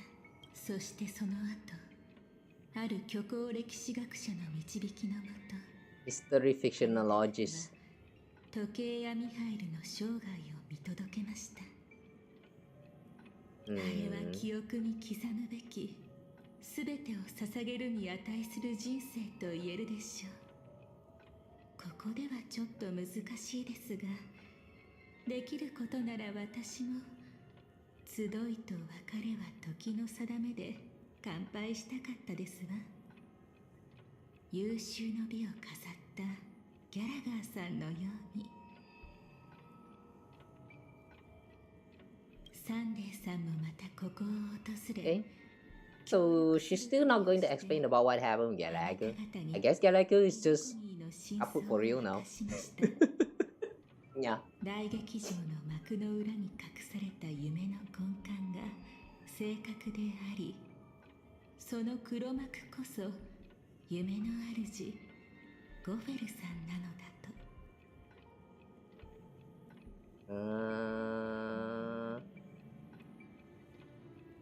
Hidden behind the Grand Theater's curtain was actually Stellaron. The true mastermind behind everything was none other than Dream Master Gopherwood. でもあなたは知りましたね。彼の話はすべて真実というわけではありませんでした。そしてその後に待っていたのは、ホタルさんにとって数少ない素敵な思い出。大劇場のチケットを手に入れるため、あなたはホタルさんと一緒にOh yeah, right, this happened. We went through like some kind of mini games. 長年の付き合いがあるように息ぴったりでしたわね。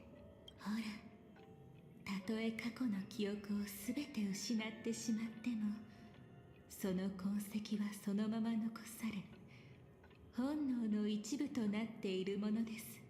そして脚本の通り、ホタルさんはあなた方を最後の舞台へと送り届けた後、たった一人去っていきました。それまでの素敵な体験の中で、彼女は生きる喜びを味わい、そしてすぐに死へと向かわなければ。Right. During this part where we kind of like win the audition or something, I remember that was Argentine right there. Argentina, Argentine. Yeah, Argentine was there. And then we kind of had like a brief conversation, or like, I don't know, just play with him. Like the man was just there. And then yeah, and then I remember that we kind of talked with him before we move on to the next stage of the story. But during that time, it's also shown that Firefly just kind of fly away. After that, I don't think they actually show us what happened to Firefly. So we're going to explain about that right now, or it actually happened, I just forgot about it. ですが、気づかれましたか？その間に小さな空白があったことに。あなたは彼女とずっと一緒にいたわけではなかったのですよ。ミハイルが残した夢の泡を通じて、あなた方は死後の夢へと戻り、彼の遺産を見届けましたね。しかし、ホタルさんは開拓の道を歩むものではないために、その中へ入ることはできませんでした。I see. You have to be a trailblazer in order to get inside the dream bubble. Right. That part was actually mentioned. Oh, so the reason why Firefly actually went away is not just because she wanted to do something, but it's also because like she technically cannot enter the dream bubble. She knew that? Interesting, yeah. 彼女は一人で待っている間に、真の協力者と出会います。そしてそれによってピノコニーにある遺産が一つだけではなく、時計やも There was more than one legacy and more than one watchmaker. What the fuck, yeah? What that supposed to mean, yeah? Dreamflux Reef, Mikhail's wheel hence flows into tomorrow.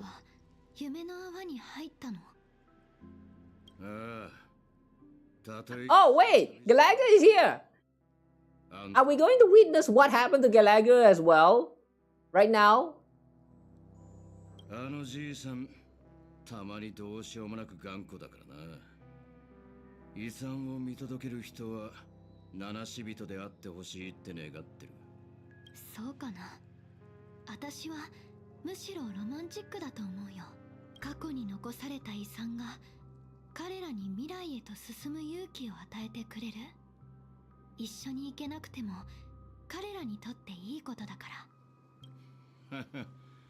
どうしてなかなか七死人らしいことを言うじゃないか。不器用だが、その不器用さがまた立派なんだよな。もしかしたら同じ道を歩めないのも。合言葉、すぐに答えて。生命体はなぜ眠るのか。Contact doll. Sparkle's back again. よくわからないが、大方迷い込んだミームだろう。ごめんなさい。ちょっと見てくれよ。すぐ戻るから。そうか？あんたもぬいぐるみが好きだったか。いい趣味してるな。あんまり遠くに行かないでくれよ。Okay. You know, I just suddenly realized that since Sparkle is supposed to be a real collaborators, then that means, you know, during the final scene where Sparkle kind of like sent her out there to, you know, with like explosions and all that stuff, it was just stage after all. Firefly actually know that they won't cause the Penacony any harm at all. Like she just pretends to be like scared. So you mean you're saying this whole time, whatever we saw back then, like 1 year ago in the Penacony arc, all of the part that involves sparkles and fireflies are all staged? Like they are all just acting? Like what the fuck?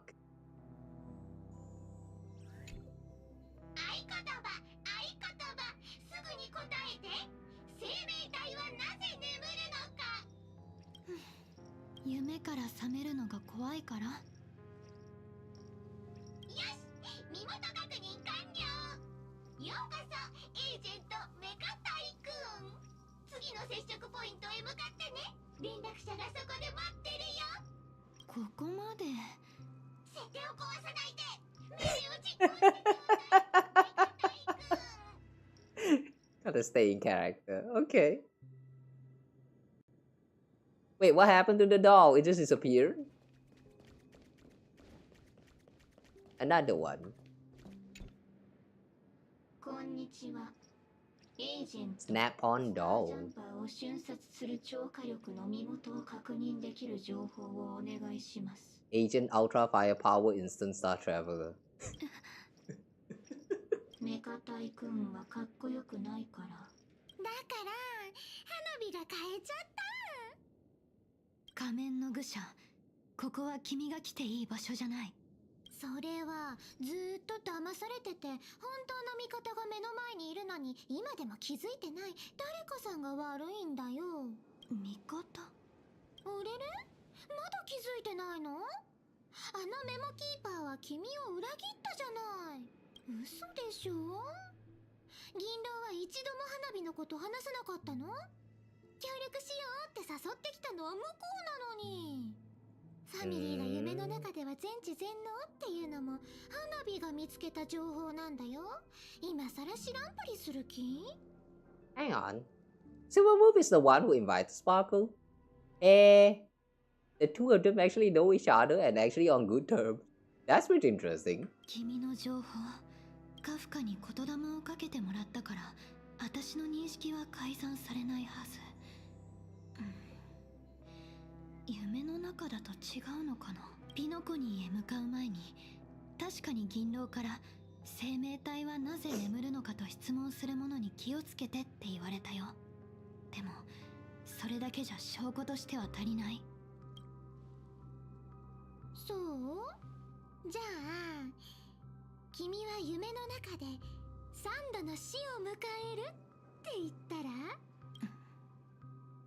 どうして今まで一度も情報交換してくれなかったの？意地悪したと思ってる？花火みたいな愚者が夢の中でメモキーパーに追いつけるわけないでしょ？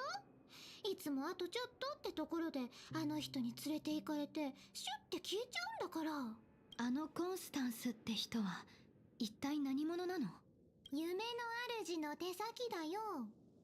でもただのいい子ちゃんじゃなさそうだった。花火ともこっそり取引してたし。彼女はある悪夢を見せてくれたよ。夢の主のすべての陰謀はそこで実行されるんだって。Pointed to a nightmare in which all Dream Master schemes would be carried out. Are we going to finally touch about the propagation now? 君を探し回ってたのも。I'm still waiting for that part where we are going to fight with the propagation style mecha armor. I'm still waiting for that part to show up. 悪夢ってどういうものなの？ただで教えないとダメ？花火散々苦労したのにな。でも一つだけ教えてあげる。最高のひとときを過ごし終わったら精一杯空へと飛び立って。多くの梢から虫の声が聞こえるはずだから。 After you've lived through the best of times, soar towards the sky with all your might. You hear insects chirping at the oak's crown.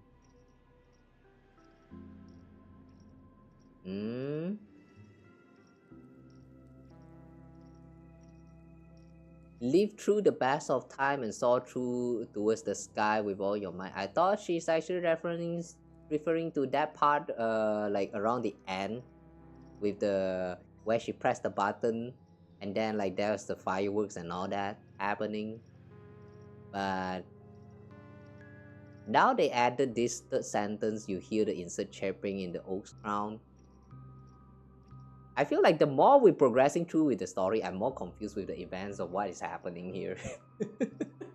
Partly because I don't remember what happened back in those days. Like, it has been 1 year with the Penacony arc happening. Ended, I mean. But the way they are touching, like, they're putting new touches to the already existing storyline. That's interesting in itself, but at the same time, it's also make me so damn confused. 何を言ってるのかわからない。そんなの信じられないよ。あのね、花火は君たちの協力者であって手下じゃないの。誰かに騙されたからって花火にまで疑いの目を向けるなんて見当違いだよ。思ったより早く帰ってきたな。成果はあったか？ええ、今度は私たちが道を切り開く番よ。ごめん、また後で。でもありがとう。少なくともいい情報が知れたよ。いい情報？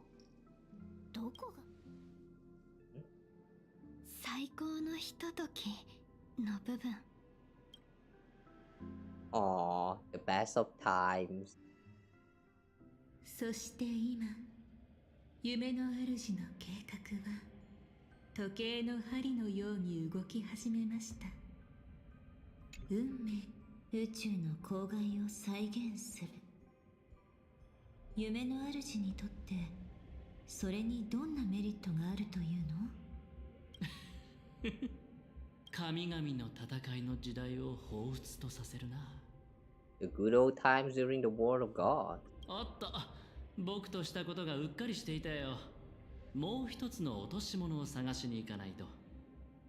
もう一人のレディーが機嫌を損ねてしまうからね。申し訳ないけど、これで失礼させてもらうよ。残念ですが、それは Who's that lady?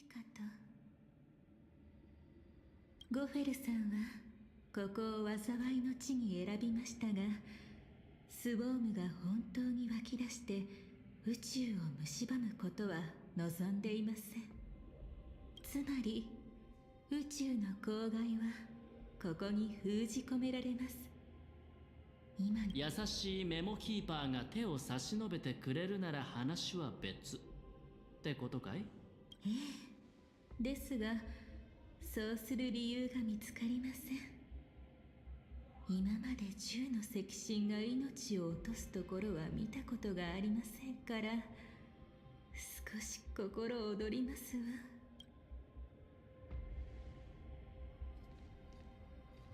Argenti? Wait, hang on. Why is Argenti here? 目の前に迫る今こそ我々は力を合わせるべきです。僕がこの槍で意志を示し、暗雲を切り裂きましょう。This guy really just came out of nowhere. Wait, does that mean he actually had a reason to be here? I mean, I do remember the first time we saw Argenti suddenly show up in the audition thingy. Like, he really just pops out of nowhere. He just suddenly is there, compete with us, and then goodbye. So you're saying that he actually had a reason to come here to the land of dreams? That was a reason? I thought he was just here to have fun.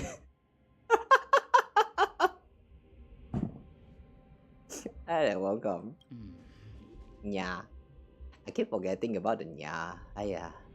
誰だい？彼を呼んだ申し遅れました。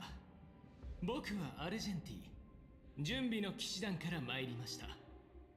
醜き者を討つべく銀河を旅しております。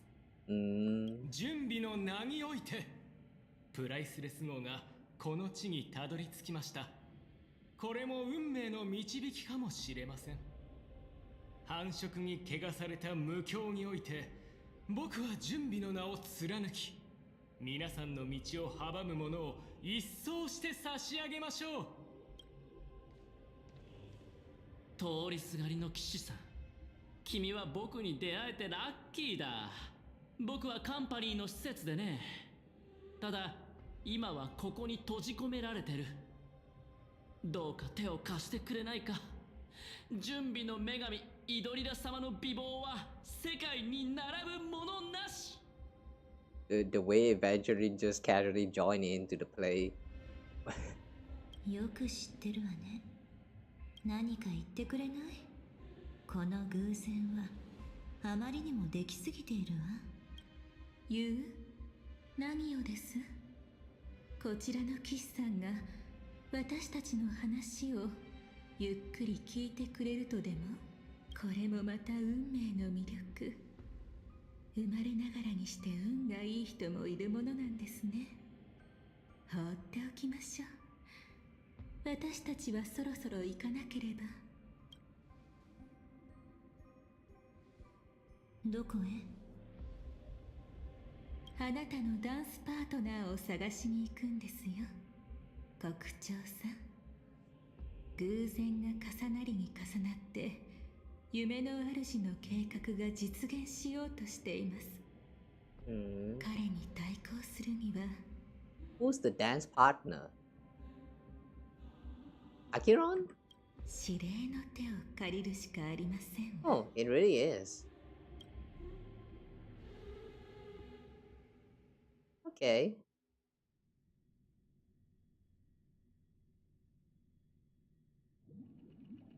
Not long after, in the moment of scorched sand at the end of sermon. 正確、ピノコに、さらには銀河全体の未来に関わることですからね。公平を期すため、そこで決着をつけましょう。つまり調和セレモニーで勝敗を決めようってこと？多分そういうことだと思う。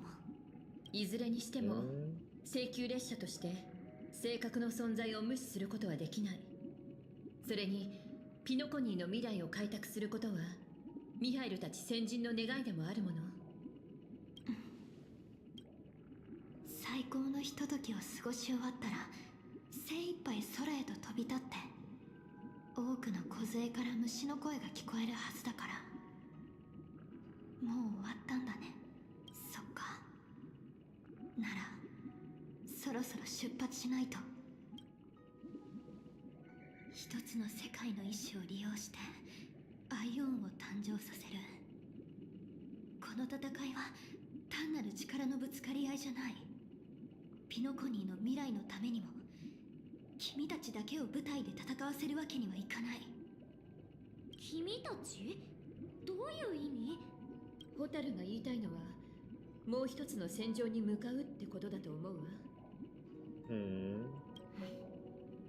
出発前に運命の奴隷が教えてくれたの。この旅で私は忘れられない収穫を得るだろうって。彼がくれた脚本はほんの数行しかなかったけど無視できないものだった。だってその中の一行に私は夢の地で死を3回経験するって書いてあったから。3回？きっと鍵カッコがついてるんだろうな。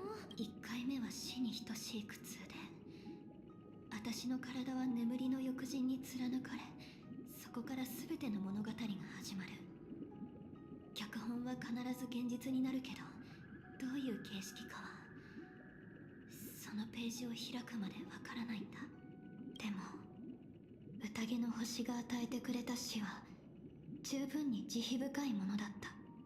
1回目私は死に方と何を変えるのかを決めることができた。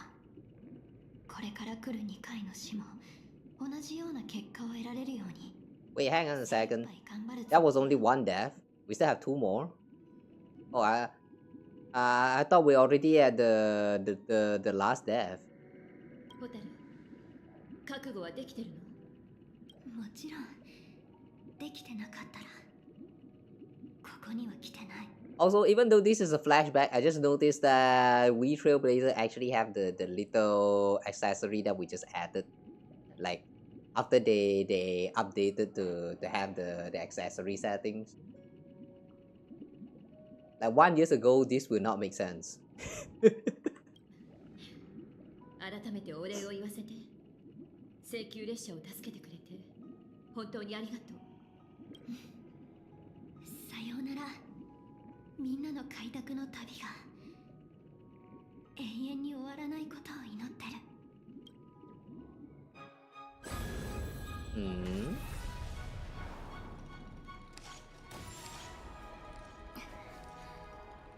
衝動を夢に見た。みんな準備はいい？新たに生まれたつぼみは朝日と共にほころびささや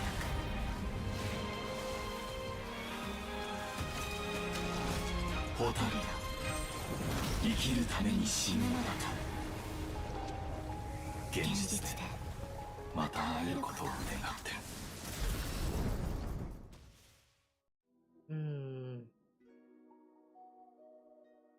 Every time when the music starts playing, it just gets me so emotional for no reason.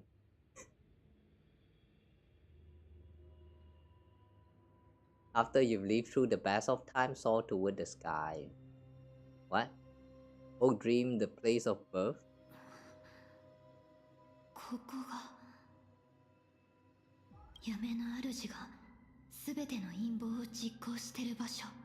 あるいは彼が救済 Wow! を得られる場所なのか。 I thought you were an old man. Why you look so young? 夢の主。いや、ただの掟だ。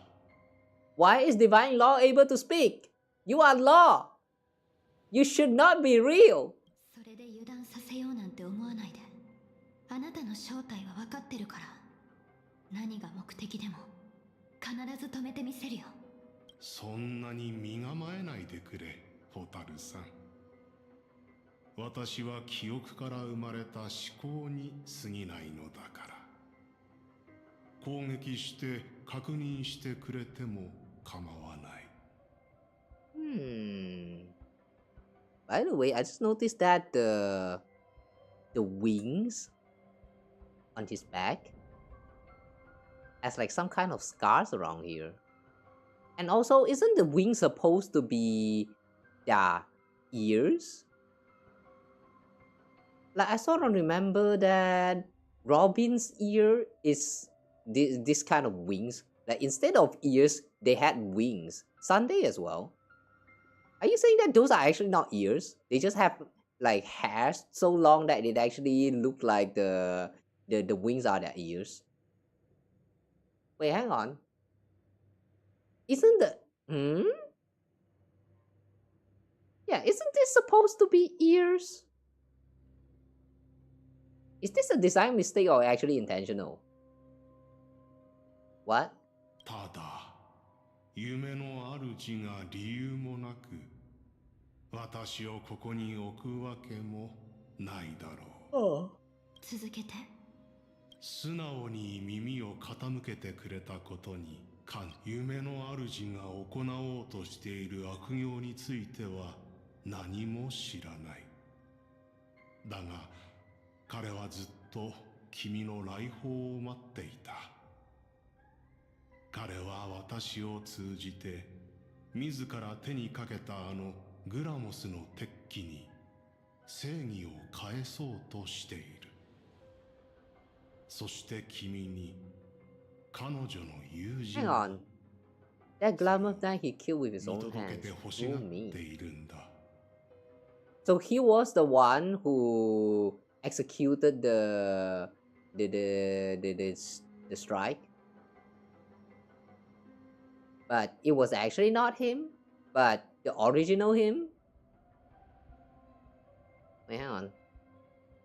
But Wait, isn't the Dream Master already died the moment he executed the plan where he separated himself into like 4 divine law? Wait, so his will is still there? How? I don't get it. 正義。ああ、この場所はよく知っているから案内しよう。これは君にとっても意味がある。彼の懺悔を見届けることは彼の罪を明らかにするのと同じだ。あなたの道案内がなくてもできることだと思うけど。君には真相を解き明かす人が必要だ。力ずくでは何も解決できない。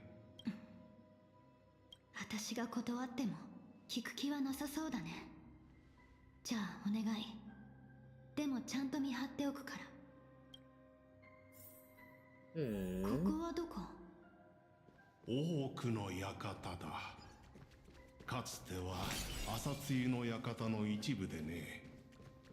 夢の主になる前の彼はよくここでファミリーの会議を開いた。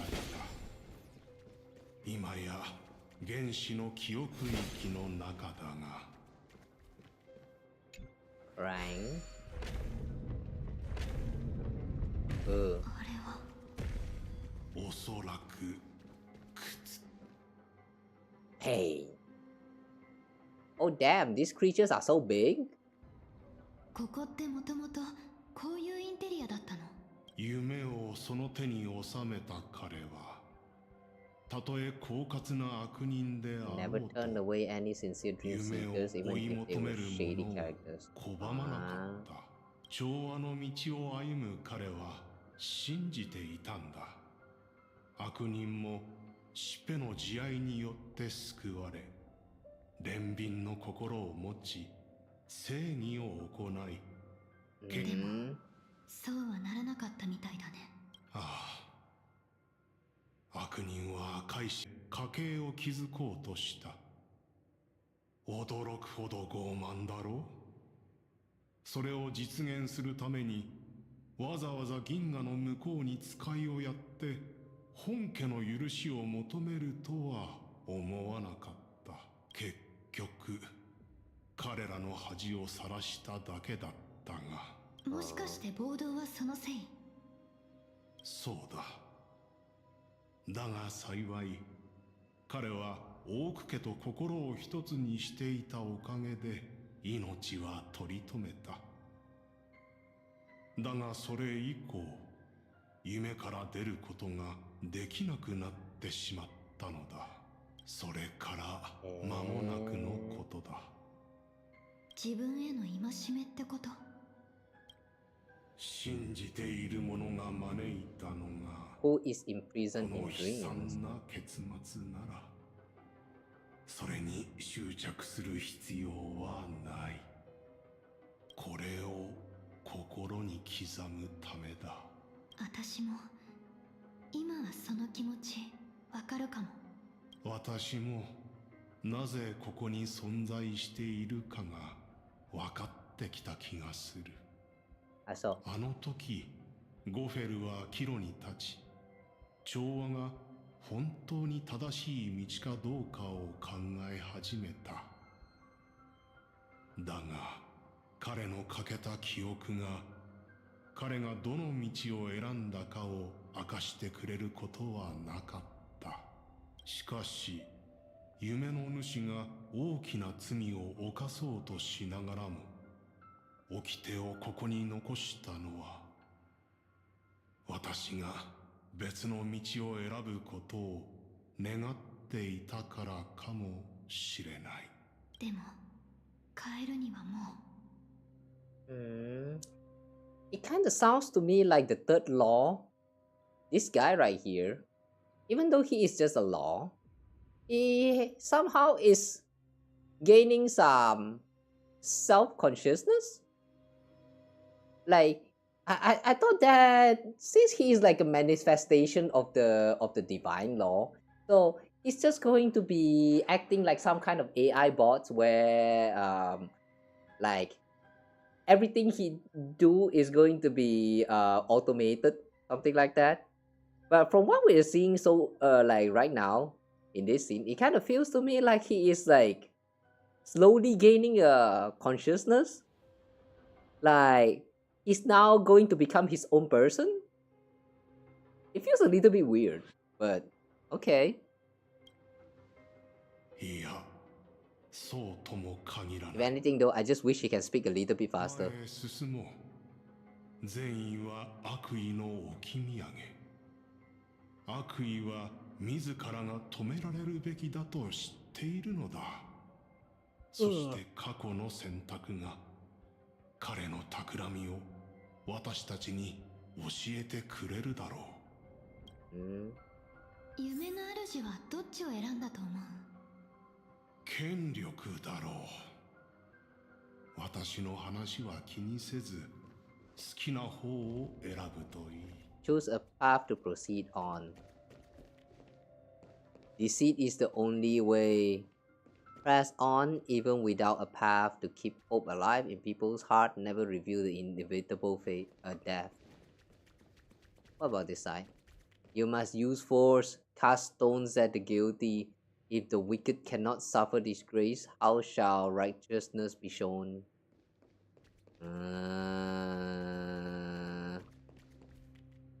Let's try deceit. They all lead to the same path anyway. Oh. It's crumbling.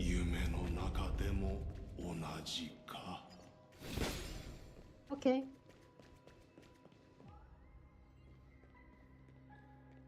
Nanook! 同じ道をたどるか。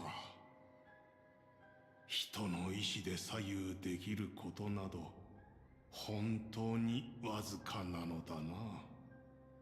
これはナヌークが直々に姿を現しエターナリオンを滅ぼした。Eternal Centurion. 私も承知している。この辺境の地までわざわざ本家の使者にお出ましいただく必要はないはずだが。我は罪を言い渡しに来た。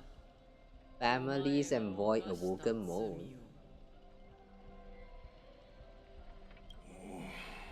かつて死にかけ。今も本来の姿を維持することすら叶わないというのに、なぜ戻ってきた途端罪を言い渡されなければならない？お前は自ら罪を認めたではないか。辺境にある一分家の長といえど、ファミリーはその無能さを看過するつもりはない。事態を収めることもできず殺されかけた。ナヌークの出現がなければエターナリオンはピノコニーに降り立ち悪人を一掃していただろう。 What? What is Eternal Centurion? Hang on. What is Eternal Centurion?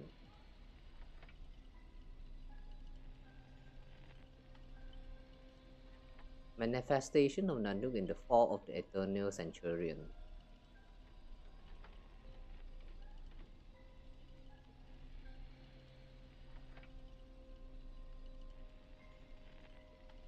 What? What is Eternal Centurion?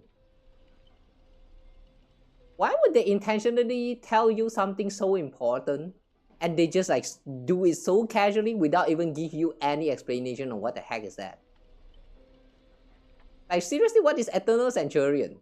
From the name of it, I cannot tell whether this is actually an event or like actually a capital or a planet, a world, or like just, I don't know, a dream? What is that? Eternal? What? だが、お前は運よく生き延び、それゆえ我も旅立った。 You must settle this matter yourself and retain your lost respect. かろうじて生きながらえた身にはいささかにが勝ちすぎる。ゆえにお前の罪は賜物をもって罰する。 A blessing. お前に新たな罪を授けよう。この重き罪が知られれば、ゴフェルという名は意味を失い、お前は生きながら死者と等しくなるだろう。Bestow upon you another crime. Its evil reaches even the haven, and once known, the name Gopherwood will lose all meaning. You'll be alive in body but dead in spirit. Alive in body? But I thought he lost his body. What? 罪を認める。今ここでか。できぬ相談だ。甘美なる力の源へと連れて行く前に二度と声を上げられぬようお前に調律を施そう。世間はそれを壊滅の創造物だと思い込んでいる。それが常に災いと共に訪れるからだ。お前の目を覆う影を払い、 Your shadows before I rise once again before the Almighty. そして三つのカンバセが下した慈悲を。 The triple face? Hang on, triple face? By triple face, is it a heart? 調和の眼、性格を崇めるのだ。 Harmonic Answer Stellaron. Hang on! Why? Wait! Hang on! The Stellaron. The Harmonic Cancer. Hang on a second. The Harmonic Cancer? Does that mean the Aeons are all just Stellarons? Just the... Huh?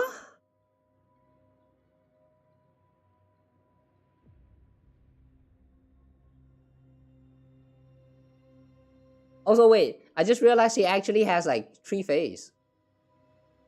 What the fuck? Those are not hair? She has face at the side? Oh my god. What? The theory crafter is going to be so happy watching this this whole series unfolds.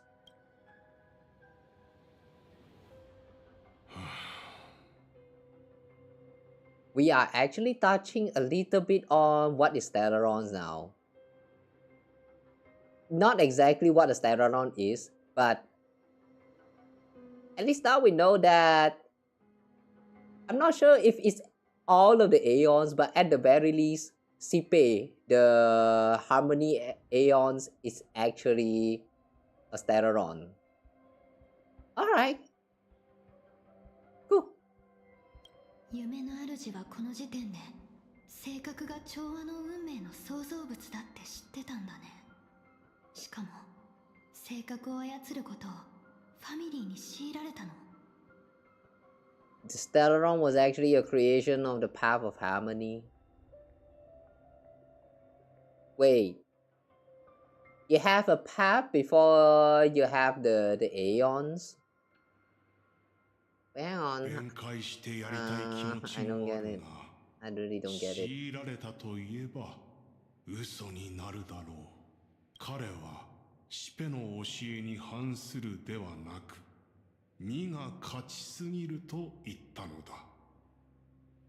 ファミリーがどういう立場であろうと、今のゴフェルは調和の信者ではない。もしあそこに立ってたのがあなただったら、調和の道を離れていたかもしれない。だがどちらにせよ、ファミリーに従う価値がないと判断しただけのことだ。夢の主が犯そうとする重罪の言い訳にはならない。Holy shit, that's static.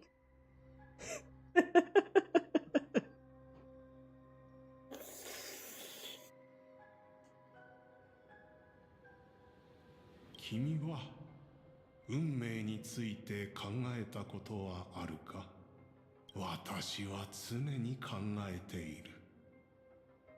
過去に戻ってもう一度選べたとして、本当に違う道を選ぶのだろうかと。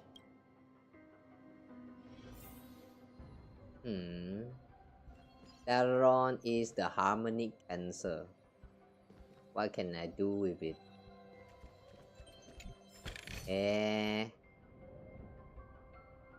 The fact that the moment he realized that there's a cancer here, decided that, I need to do something with it.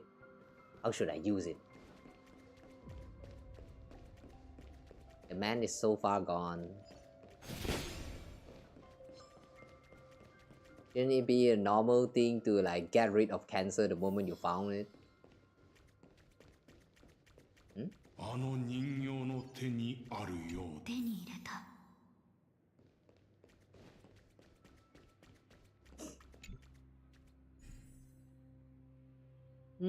That looks like a person. Someone on the wheelchair. Yeah. 本で似たような問題を見た気がし友よ、安らかに眠るといい。Is that Mikhail's? あなたが彼を殺したの？君が知る夢の主はそこまで極悪非道だったのか？ミハイルは夢の主の親友だった。だが夢についての意見が割れて別の道を歩んだのだ。夢の主はミハイルから贈られた腕時計を壊れた今も大切にしまっている。Wrist watch. 友よ、私は国会のために来た。死についてどう思っているのか聞かせてほしい。For real, man. Every time when they show Mikhail right here, sitting in this wheelchair, and then you see this ball right here. All I see is a man pregnant. Really, all I see is this man is pregnant. He must have hurt so much that he actually fainted. Yeah, that's what I see. I don't know, man. This ball right here is just a little bit too... It's too distracting! 私はそれを一度経験し、またこの世に舞い戻った。君がもし同じ幸運に恵まれたとして、君は違う道を選んだだろうか。私の目には、君は定められた死に直面していなかったから、希望を抱けただけのように見えている。私を恨んでいるか、ミハイル。シペの第三のカンバセを明らかにしようとしたが、私は間違っていた。Try to undo Sipe's third phase. だが、運命の慈悲深さをきっかけに、私は気づかされた。公害がもたらす恐怖によって繁殖は人々の秩序への渇望を呼び覚まし続けていた。宇宙の公害が猛威を振るった時こそ秩序がかつてない栄華を極めた時でもあったのだ。Hang on, what does this mean? Propagation was able to continuously evoke people's prayer for the order through the fear brought by the swarm. When the swarm disaster ravaged the universe, that was also when the order reached its unprecedented peak. しかしその後、デウムは自ら神々の戦いを引き起こし、自身の破滅を招いた。そうは秩序が嘘で作られた神の階段を登ることを望まなかった。They would rather fall than let the order ascend upon a staircase of falsehood. What kind of falsehood? だが、そうもまた間違っていたのだ。デウムは正義を世間に返そうとしたが、人々が願ったのは正義ではなく、恐怖からの解放だった。 Freedom from fear. I have a feeling they're just going to reveal that the last phase of Sipe is actually Trailblaze. Wow, imagine. ミハイル、君は私を許してくれるだろうか。僭越なる行いをもって神の過ちを正そう。失われた針を星々の鐘に戻し、人々に死を示そう。我は我が咎を知る。我が罪は常に我が前にあり。 I shall だ never が repent. 私は決して懺悔しない。Okay. 繁殖を永遠の楽園の礎に。あの時彼が考えていたことは、再現した宇宙の公害で人々に恐怖を与えて秩序の降臨をまた願わせるってことだったの。君の友人もおそらくそのために。夢の主はグラモスの鉄器がどうやって繁殖の力を手に入れたのかを知りたかったのだ。でもそれは簡単に制御できる力じゃない。急がないと。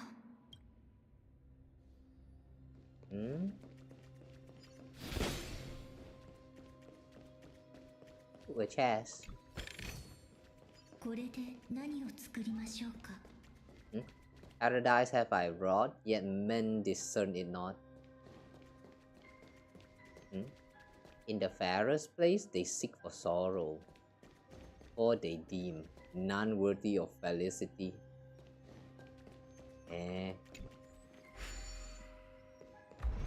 Should the swarm disaster recur, the order will surely return. Isn't it the opposite? Isn't it supposed to be the opposite? If the swarm return, then the order will be lost. ここを抜ければ多くの館の最後にある広間に出る。今私たちの目の前にあるのは彼の最後の選択。あなたがもう一度選ぶことを彼が望んでいるとしたら、あなたはどっちにしたい？君は君の判断に従うといい。心配はいらない。私には何も変えられないのだから。もし私が悔い改めたとしても、それは夢の主の心の安らぎにしかならない。彼は罰を受け、誰かに止められるべきだ。やっぱりあなたは彼と違う選択をするんだね。彼のことは私が止めてみせるよ。すべてがうまくいくことを願おう。Okay, he's gone now. Wow, so big.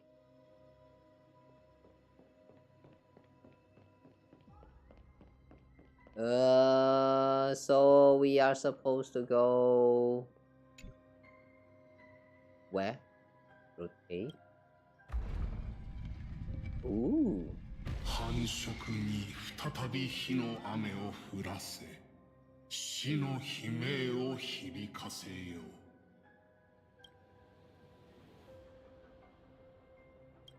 The other one? 調和の嘘を直ちに暴き、真実の刃を示そう。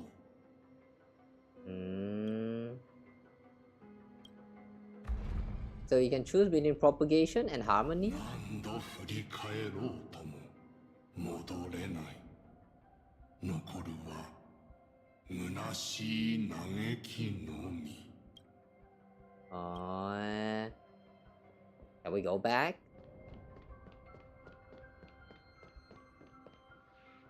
Deactivate Dream's Eye.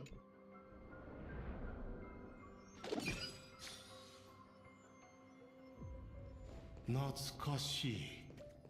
ここは悔しさの匂いがする。これは Undelivered prayer books? You're not the only one who can draw others into play, old friend. At midnight, paradise shall be born, eternal and transcendent because of me. Our paths still diverge, and when we meet again, you curse my name.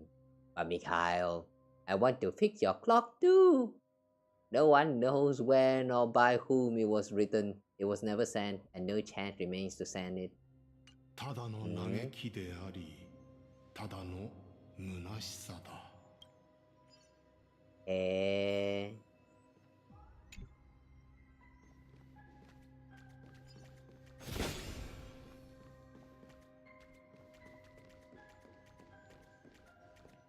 Lucky. Alright. Interesting. They have such a like a hidden little spot, which a lot of people probably didn't even know existed.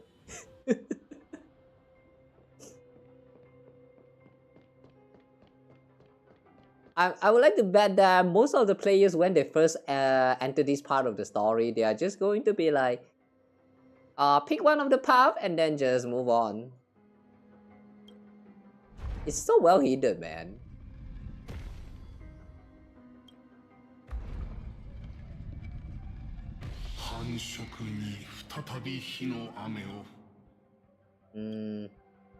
Let's check out this path, like what actually happens. Propagation.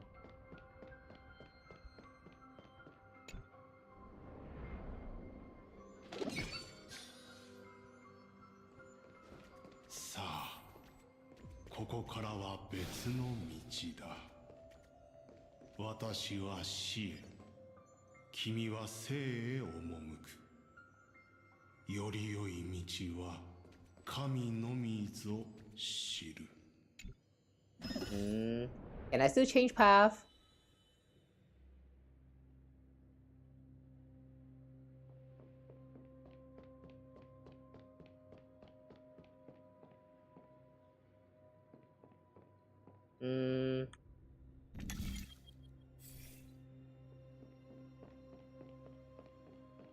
Oh. Oh no, we cannot change the path anymore. Okay, I guess we're stuck here with this path.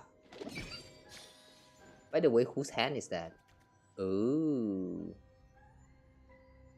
There's a puppet dancing there, drowning.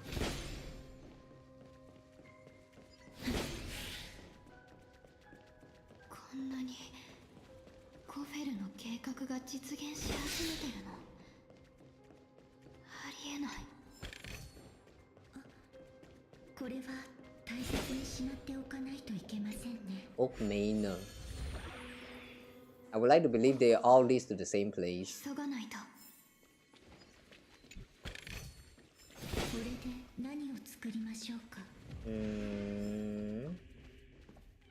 Since we are here now, I guess we are going to meet with Constance, or I mean Dahlia. From death comes life. From death comes life. The secret of receiving the Stellaron.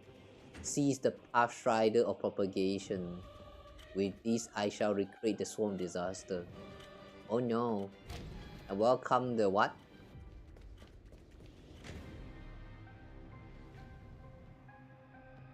Ooh. 間違いない。ここだ。出迎えが遅れて申し訳ない。よ。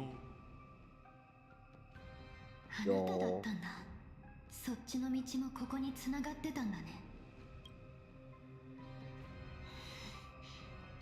I don't like that smile. これは人々が思い出すことも忌避する恐怖。宇宙の公害の死滅のさなぎだ。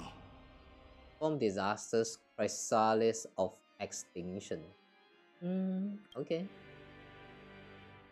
夢の主の凄まじい一撃もステンドグラスの向こうに隠されている。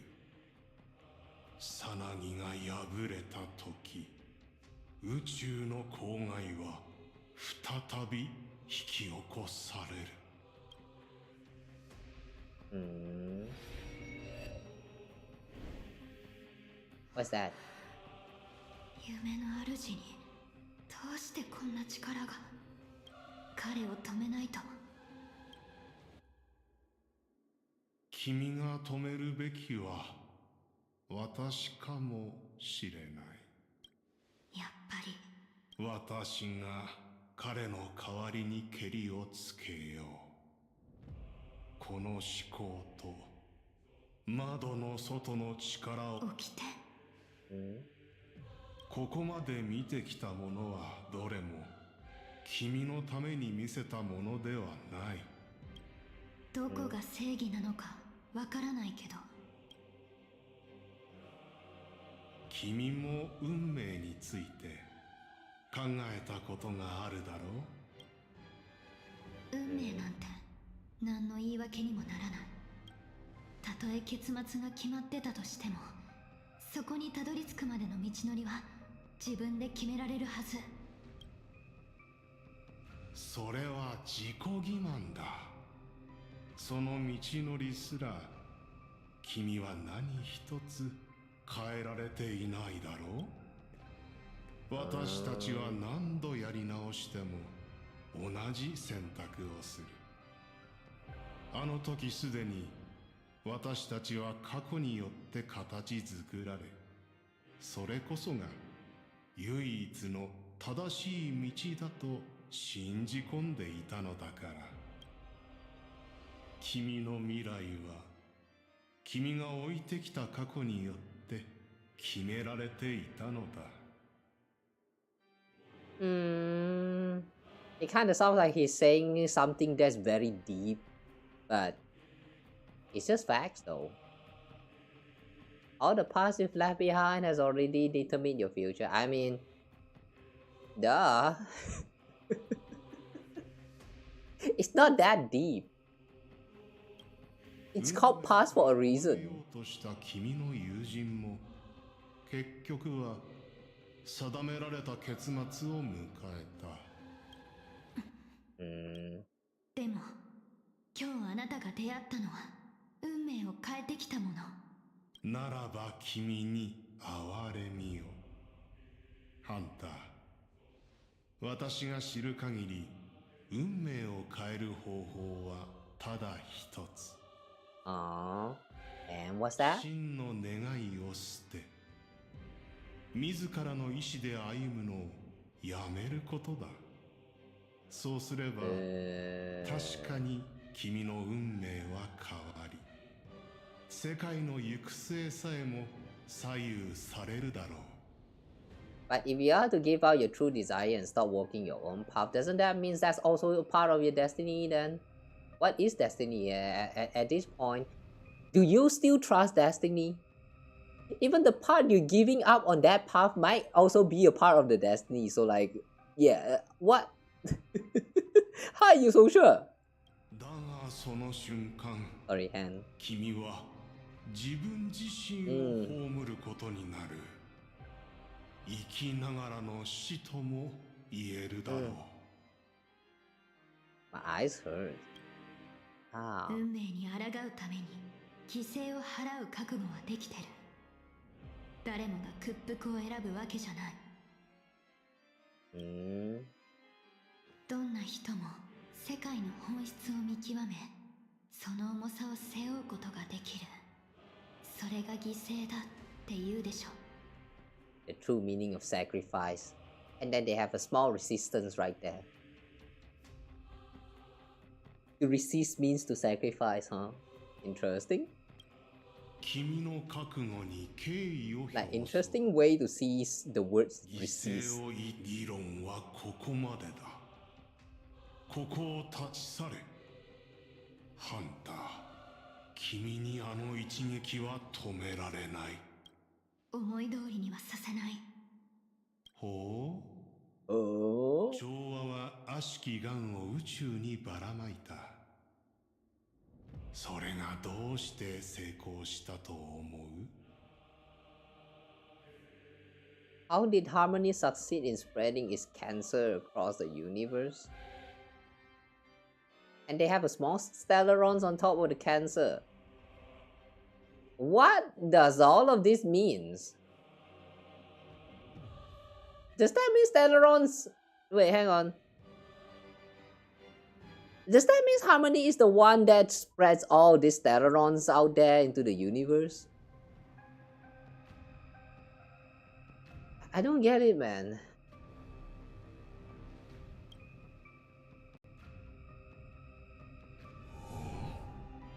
あの焼却人は本当の仲間じゃない。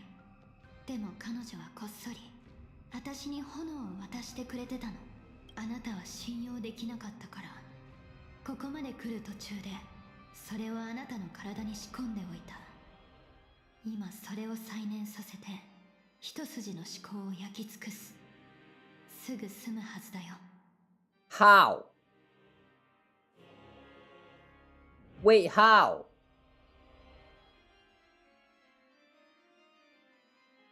Dahlia is able to plant a spark inside of Firefly to burn through the memory. That spark thingy. But that's because she's somewhat like a memo keeper. How is Firefly have the ability to pass on that spark to the others? That made no sense. Or was that just Dahlia doing her own magic? I don't get it. Oh yeah.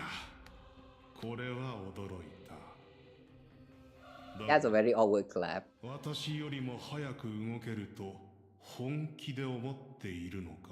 それができなくても私は逃げたりしない。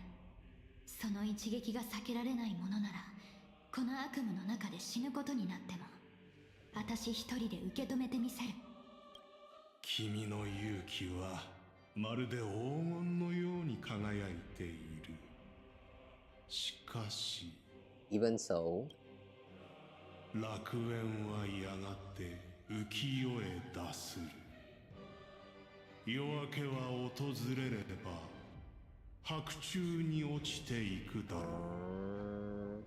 この世の黄金なるものはいかにその輝きをとどめん。So far they have only revealed like 3 of the divine law. I am waiting for that 4th divine law to show up. I have a feeling the moment that law show up is going to be like some kind of like an epic showdown. And then the 3rd divine law is going to be like, oh, I see, and then like dies away.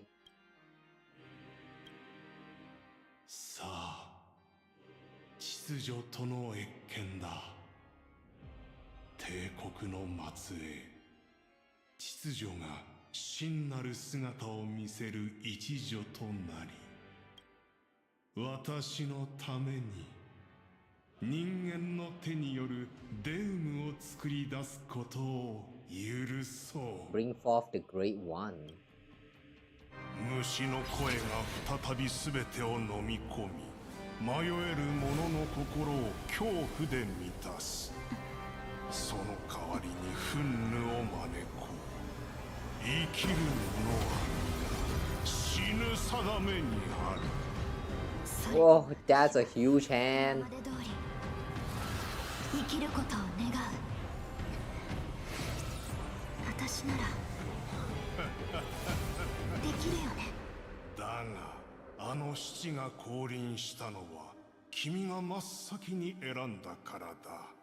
生きるという道を。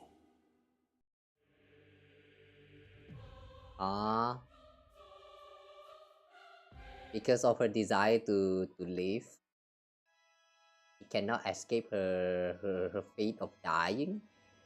Okay, sure. あなたの最後の懺悔は私の予想とは違うものでした、ゴフェルさん。いいえ、最後の掟。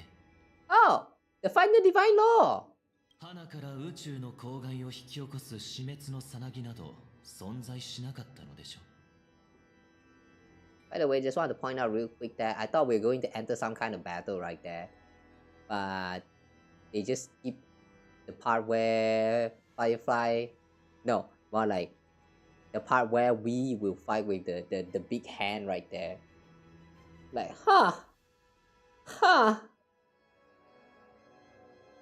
it's so peaceful, man. So far into the story, like almost 6 hours now, it feels so peaceful. Like, we're not actually forced into any fight right here. Like, I kind of appreciate, but like, there are some of the parts which actually feels like we are supposed to be fighting, but we did not fight, and it was a little bit strange. 多くの館にあったのはあくまでカモフラージュ。その中に隠されていたのは性格だけでしたね。ああ、私は繁殖の秘密を見抜けなかった。私の力も今や4分の1。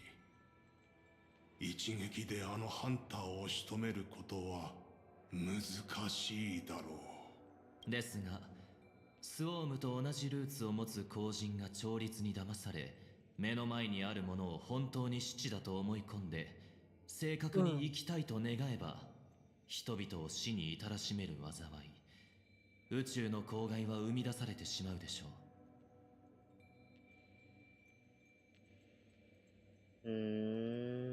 彼女の生きたいという願望がこの世に死をもたらし、その死がまたこの世に生をもたらす。しかし、なぜOh, wait. Oh, the reason why the what is that? AR 214 Firefly's old comrade was chosen as the sacrifice right there is because of the what is that again? Like her will to stay alive. I was kind of wondering why that was actually required at all. So now that with this explanation, it suddenly just makes sense to me. So the reason why they wanted the like they chose the what is that again? The Iron Knights. The reason why they chose them as the sacrifice right here is because they wanted them to make a wish to the Stellaron. And when the wish is made, then they will be able to create a swarm. Like the purpose of them right there is for them to make a wish to stay to leave. Like, oh. Sorry, I was just like kind of confused why they were like why do they have to die there? Why do they actually needed this like the will to stay alive? Oh, it actually makes sense now. すでに正確の秘密を知った私にとっては確信するまでもないことだ。たとえ彼女が動かなかったとしても、その一撃は時機を得て降臨し、性格を爆発させていただろう。夢見る者たちはいずれ気づく。自らを殺そうとする力は調和から生まれたということに。私が決して認めないことはあなたもお分かりでしょう。もう手遅れだ、我が子よ。Midnight. 針は真夜中を指し示している。顔を上げて群生を見てみなさい。なぜあれらが残酷なのかわかるか。その理由は最後の掟にある。これをもって我々オーク家は全てを君に託そう。星々は皆のものだ。だからこそ誰のものでもない。万人をことごとく愛しているということは誰をも愛していないということだ。The stars belong to everyone. They never belong to anyone. If you love everyone, then you love no one.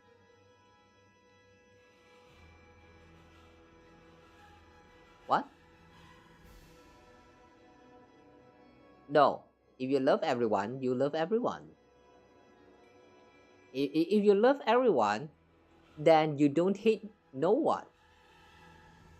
Like, what, huh? This logic makes no sense. おしゃべりはここまでにしよう。さあ、始めなさい。大奥家の107,336の魂は336この瞬間を何度も夢見てきた。開幕の時が近づいている。行くといい。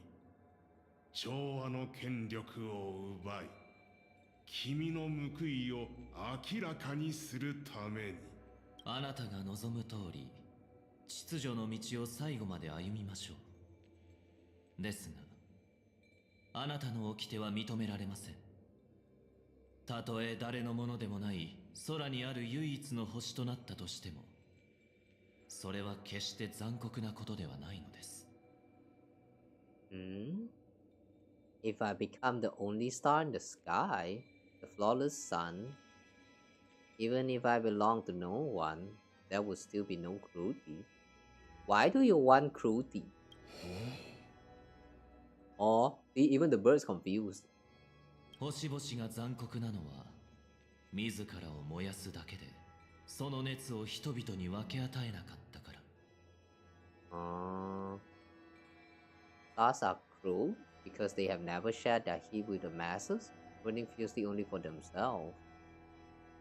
天に2つの太陽はいりません。必要ならば、私が太陽を撃ち落とします。いくつもの星が白昼に輝くなど、許されるはずがないのですから。楽園は必ず完成します。真夜中ではなく、正午に。ディエス・ドミニの最初にして唯一の掟は、私から始まるのです。私は空高く飛び、天上の太陽となる。すべての命は我が光の中で生き生きと育ち、すべての罪悪は隠れることができなくなるでしょう。I shall ascend to the heavens, become scorching sun, bathed in my light, people shall flourish, where all evil shall be eradicated. Why is the midnight like changed? Oh, it did not change. This is 00 and this is 12. Oh, okay. Sure. Sure.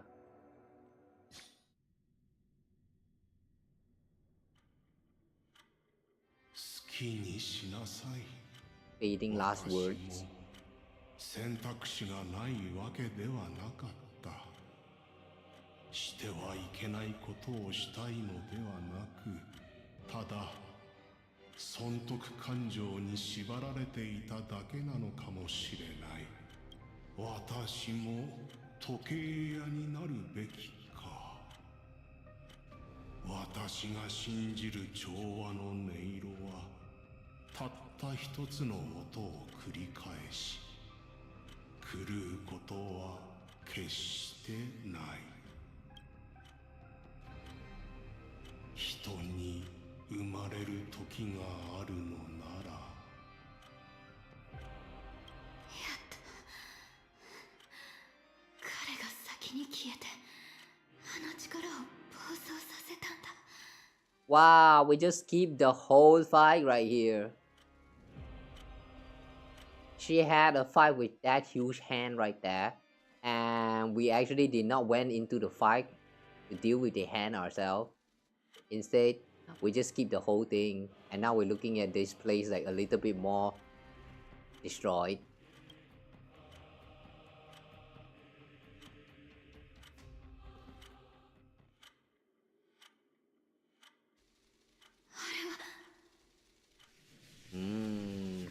Propagation is here. Fate close its premonitions and arrive in due time.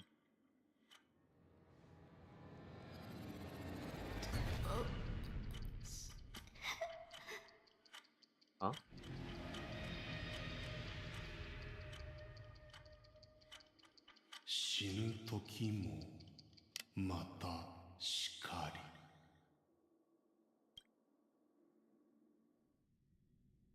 Damn.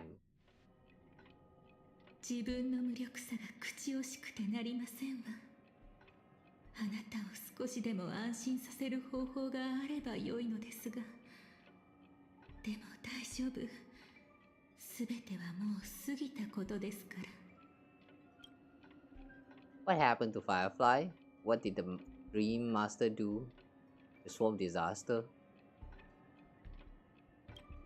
死の淵に立たされましたけれど、She had almost reached her demise.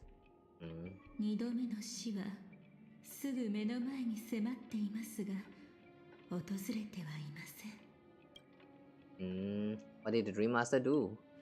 長年温めてきた計画がついに実を結び、彼はグラモスの鉄器を正確の前まで誘導することに成功しました。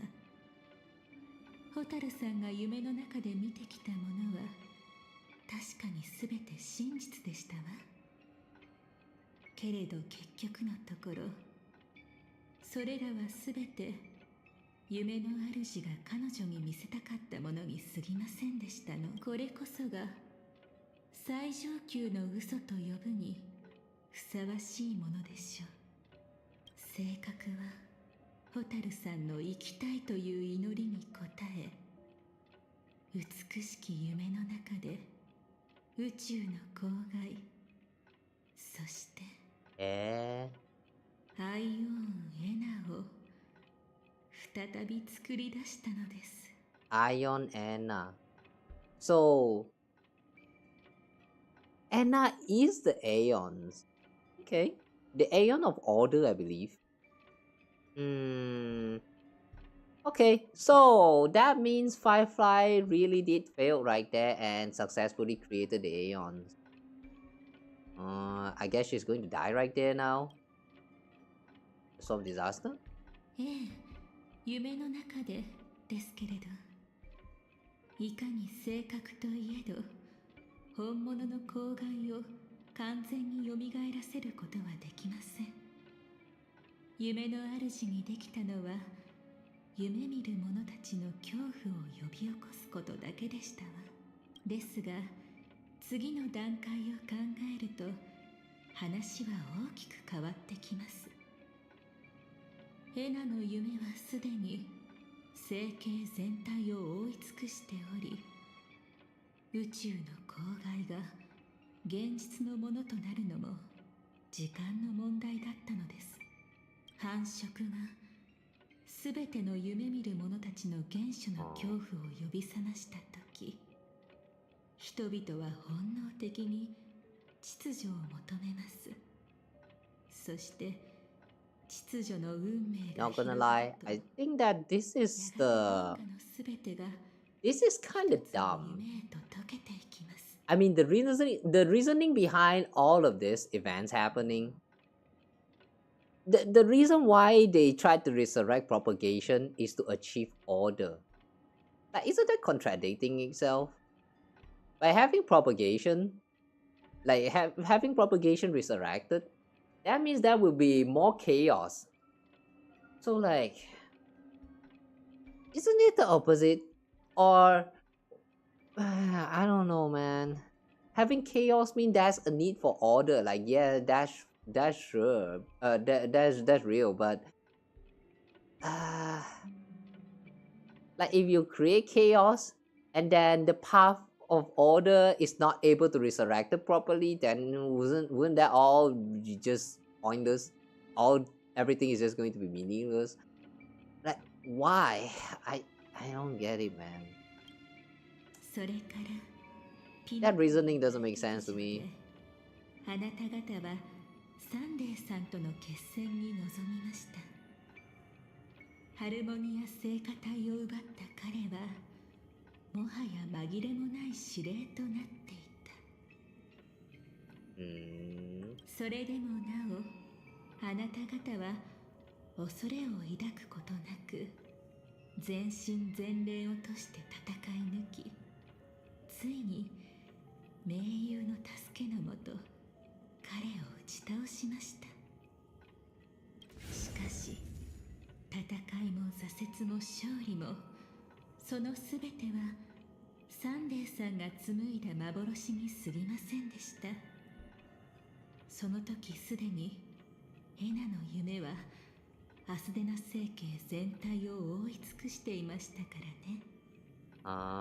そのサンデーさんを前にしてあなた方に勝ち目などありません。メモキーパーもまたあまりに恐ろしいエナの夢により自由に動けないありさまでした。けれど幸いなことに私たちはあらかじめヨミさんに助けを求めていました。彼女が手を差し伸べてくれたおかげで私と因縁のあるあの方が人々を目覚めさせるために動き出すことができたのですわ。どうか忘れないでくださいませ。この美しき夢の中にはまだ願いを抱き懸命に戦いながら進もうとしている者たちがいること、今のあなたもまさにそれに似た死闘に足を踏み入れようとしているところです。ブラックスワンがあなたを呼び覚ましたあの瞬間を境にエナの夢の存在によってあなたのそれ以降の記憶はもはや以前と同じ視点で捉えられなくなりました。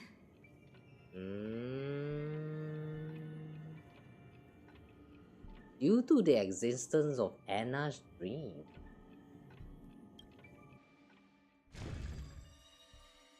You don't get it. けれどこれはそれらが偽りであるという Three of them is just gone. Oh no. 物事というのは見る角度によって全く違う姿を見せるものですから。そうですね。こんな風に考えてみてはいかがかしら。鏡に映る自分を見て本当の自分を見たと言い切れるでしょうか。そしてここから先私はもうあなたに手を貸すことができません。あなたの記憶はあなただけのものです。運命が私の干渉を許してくれるのもどうやらここまでのようですわ。ですがこれだけは覚えておいてください。思い出をどのような形にするかはあなた自身が決めること。人は見たこともないものを夢に見ることはできません。人々が夢から目覚められないのはそれが彼らのまだ手放せない過去をもとに紡がれたものだからですわ。今のあなたがそうしているように過去を受け入れてこそ未来へと進む力を得られるのです。ホタルさん、私性格ハンター、そしてこの世界も皆あなたがその瞬間を乗り越えるのを待っておりますの。 Okay. So now Trailblaze and Finality meets. Breaking through Anna's dream. この気持ちが緊張なのかそれとも胸の高鳴りなのか自分でもよくわかりません。けれど確かなのはあなたは特別で唯一無二の私の期待にふさわしい存在。もう一度思い出にプロローグを書いてくださいませ。Prologue.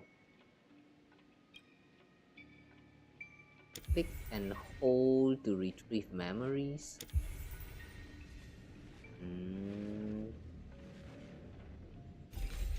時の怪人の中で再び運命に火をつけるのです。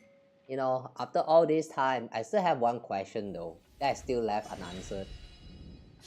Why is she doing all of this right now?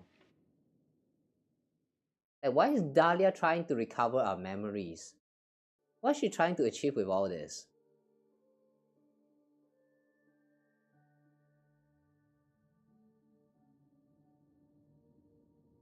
Oh. And now we're finally in the story.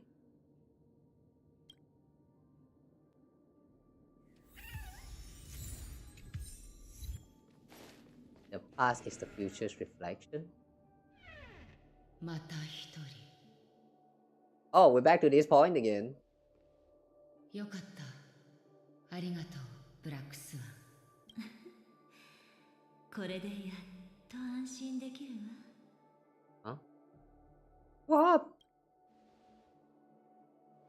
今はまだ状況が飲み込めていないだろうが、できる限り説明しよう。ただ、すべてを説明する前に、一つ理解しておいてもらわなければならないことがある。ここは無境と現実世界の狭間。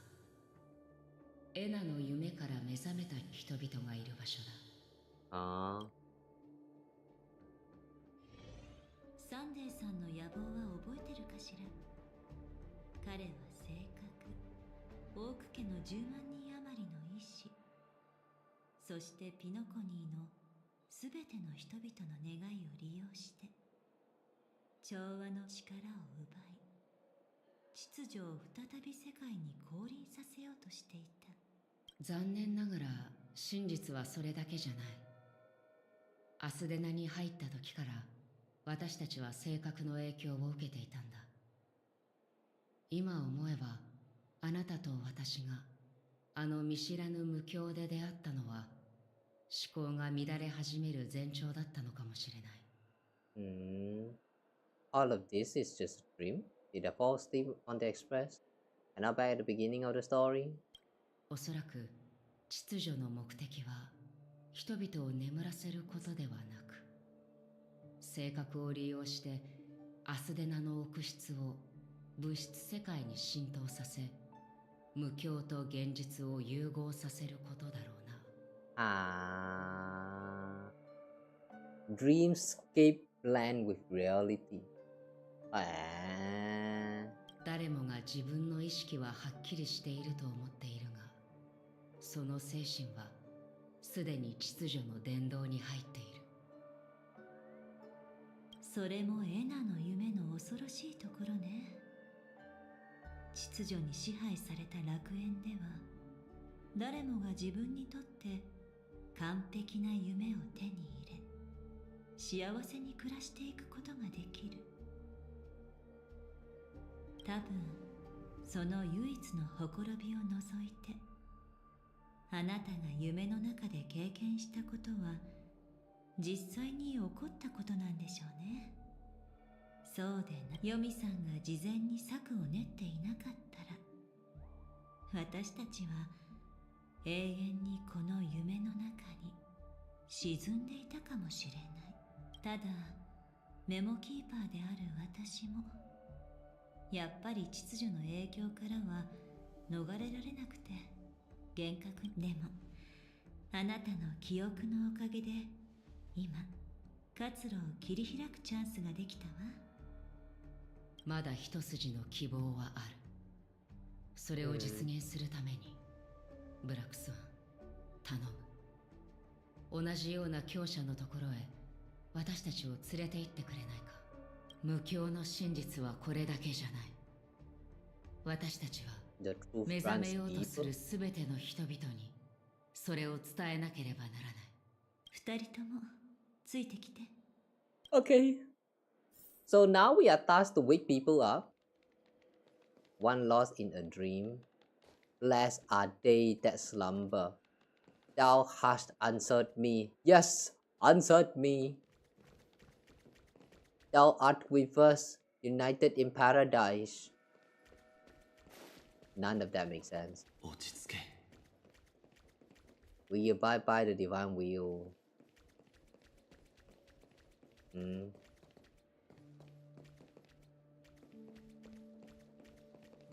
かけてもいい。僕が抵抗しなくても君は。おっと、そろそろ仕事の時間みたいだ。カーボーイ。Cowboy. 無事だったか？ What about the others? It was so great to see you. ああ、俺もだ。僕たち随分と縁があるみたいだね、マイフレンド。君も眠りが浅いタイプかい？今度カンパニーの睡眠サポート製品を送ってあげよう。残念ながら今の私たちに必要なのは眠りではなく目覚めよ。それからここにいる面々の力だけではエナの夢を完全に打ち破れないわ。まずは悪いお知らせから伝えるわね。今私たちが立ち向かうべき相手はもはやサンデーさんと彼が奪ったハルモニア聖歌隊だけじゃなくなった夢の主が美しき夢の中で宇宙の郊外をよみがえらせエナの夢とともに夢見る者たちの心に影を落としたの。そして人々は心に根付く原初の恐怖に突き動かされ秩序の庇護を求め始めている。秩序の運命が徐々に復活しつつある影響でサンデーさんはエナになってしまったわ。An aeon of order. 正確に言えば Wait, transform Sunday into Anna? というところだ。ちょうど今カンパニーの聖冠が集結し孫悟の力が美しき夢に入った。その影響でサンデーはまだ完全に神になりきれていない。少なくとも現時点ではな。スターピースカンパニーがある限りこの銀河にもう一つの秩序なんて必要ないだろう。私たちにとってはどちらも大差ないがな。サンデーの本体はすでに無境を抜け出してアイオンのように巨大な存在となっている。今の彼にとってアスデナ星系は手のひらに収まるおもちゃに過ぎない。ええ、止めるどころか彼と再び対峙することすら難しいでしょうね。There must be a way to counter him. He's got to have a weakness, right? 鍵はやはりエナの夢だ。恐怖と美しき夢。彼らはこの二つの嘘によってのみ夢見る者たちの童顔を集めることができる。結局のところサンデーは無理やり引き上げられた偽りの神に過ぎない。だから人々を目覚めさせエナの夢を打ち破ることができればその神格もおのずと消え去るだろう。だが今の美しき夢は極めて複雑だ。ブラックスワン、この先の説明を頼めるか。私はどうも物事をよく忘れてしまうのでな。時間がない she か forgot ら about the rest. 手短に話すわね。私たちを閉じ込めている。Oh, hi there. Thanks for the drops. Hey, welcome. Oh yeah, right. For those who are watching the stream from Twitch right now, yeah, enjoy the drops. I believe the drop event happens like every time when the version got an update. But yeah, enjoy the drops. I believe it's like 50 or like 60 stellar jades. Better than nothing. その一層目はサンデーさんが掌握するエナの夢。これは夢見る者たちに美しい幻を見せて人々を溺れさせている。次にあるのはドリームリーフを含む Why is there a dog here? 宇宙の郊外はまさにそこにある多くの夢の中で再現されているわ。しかも恐怖を養分に秩序がどんどん力を That's 増している。 inflation. There's some gear right here. Someone's uniform, and then there's a dog. What?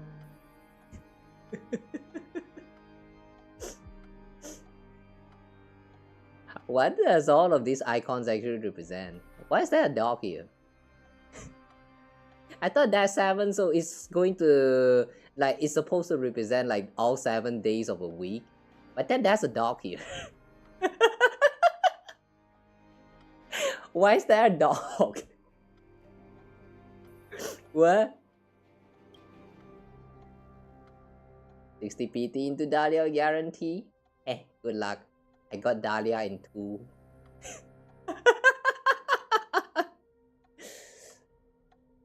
I don't think I will survive the next day, so yeah, I'm not sure whether you need my luck. Someone got a dog in them. Maybe it's Gallagher. I remember Gallagher make a joke about him being a dog or something. That was very long time ago though. I don't remember what was that about. An extra scholar? Would it be about an extra? そして最後はファミリーが気づいた12の時よ。 Oh, wait, hang on. I wasn't actually paying attention, but apparently she is explaining about all 7 of them right now. The first is Anna's dream controlled by Sunday. Second is the primordial dreamscape, including the dream flux reef. Oh, because they go with this icon right here that looks a little bit like some data chips. I thought that it actually means like I don't know, some digital entity or some sort. Okay, the third one is the family. Okay, it kind of makes sense why they go with a dog now. The what did they call that again? Silver Hound. どうやってサンデーさんを倒すかはさておき、彼と再び対峙するにはこの3層の Okay, actually, you know what? Wait a second, I take that back. I don't think they are talking about this. I don't think she's explaining about the icons. There's only 3 of them. No. Yeah, I think I'm wrong there. It's so confusing, man.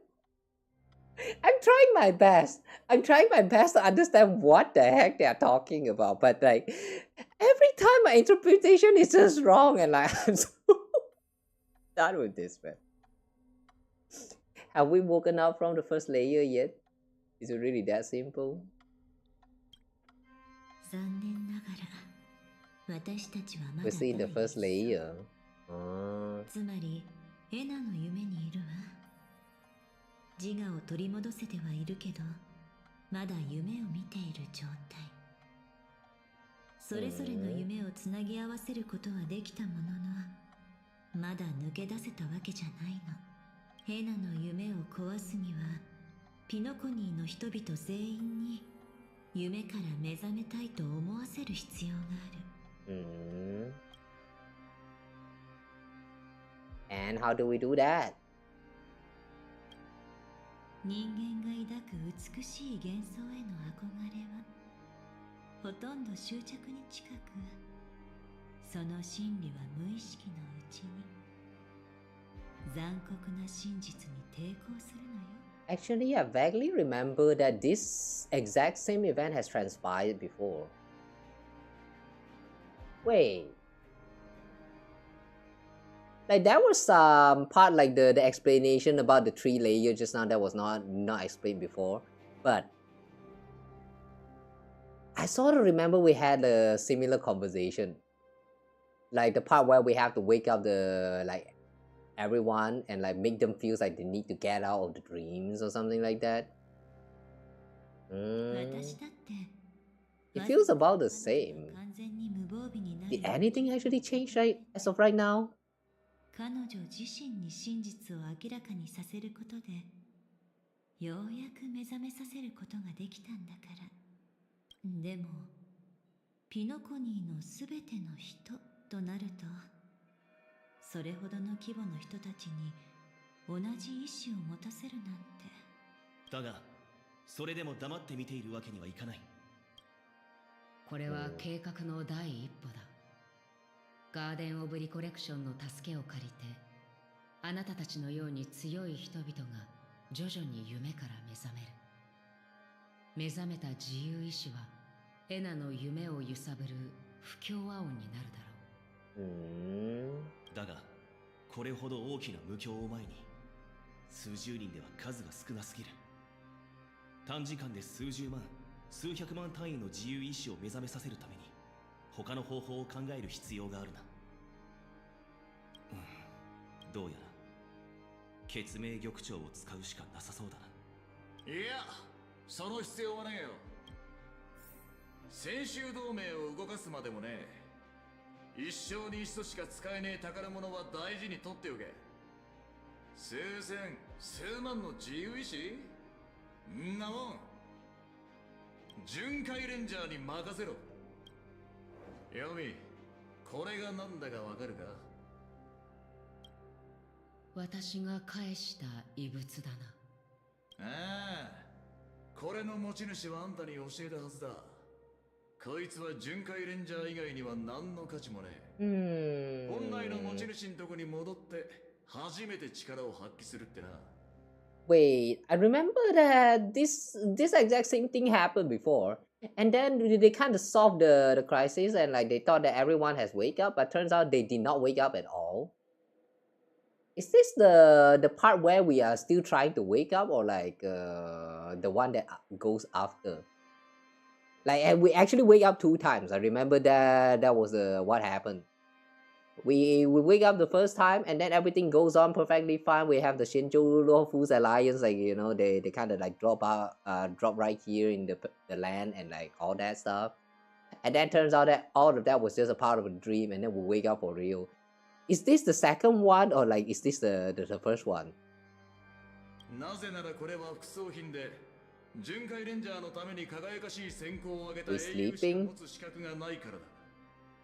こいつの光が宇宙に I guess we're trying to wake up, but yeah, as of right now, I think we're still sleeping. その方角では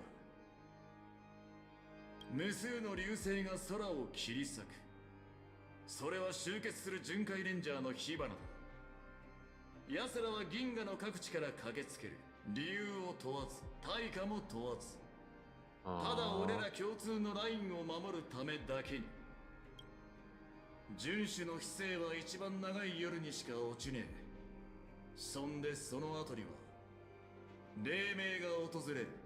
俺らは長いこと沈黙してた。宇宙の臆病者ダニ圧政者ともに巡回レンジャーの名を思い出させる時が来たんだ。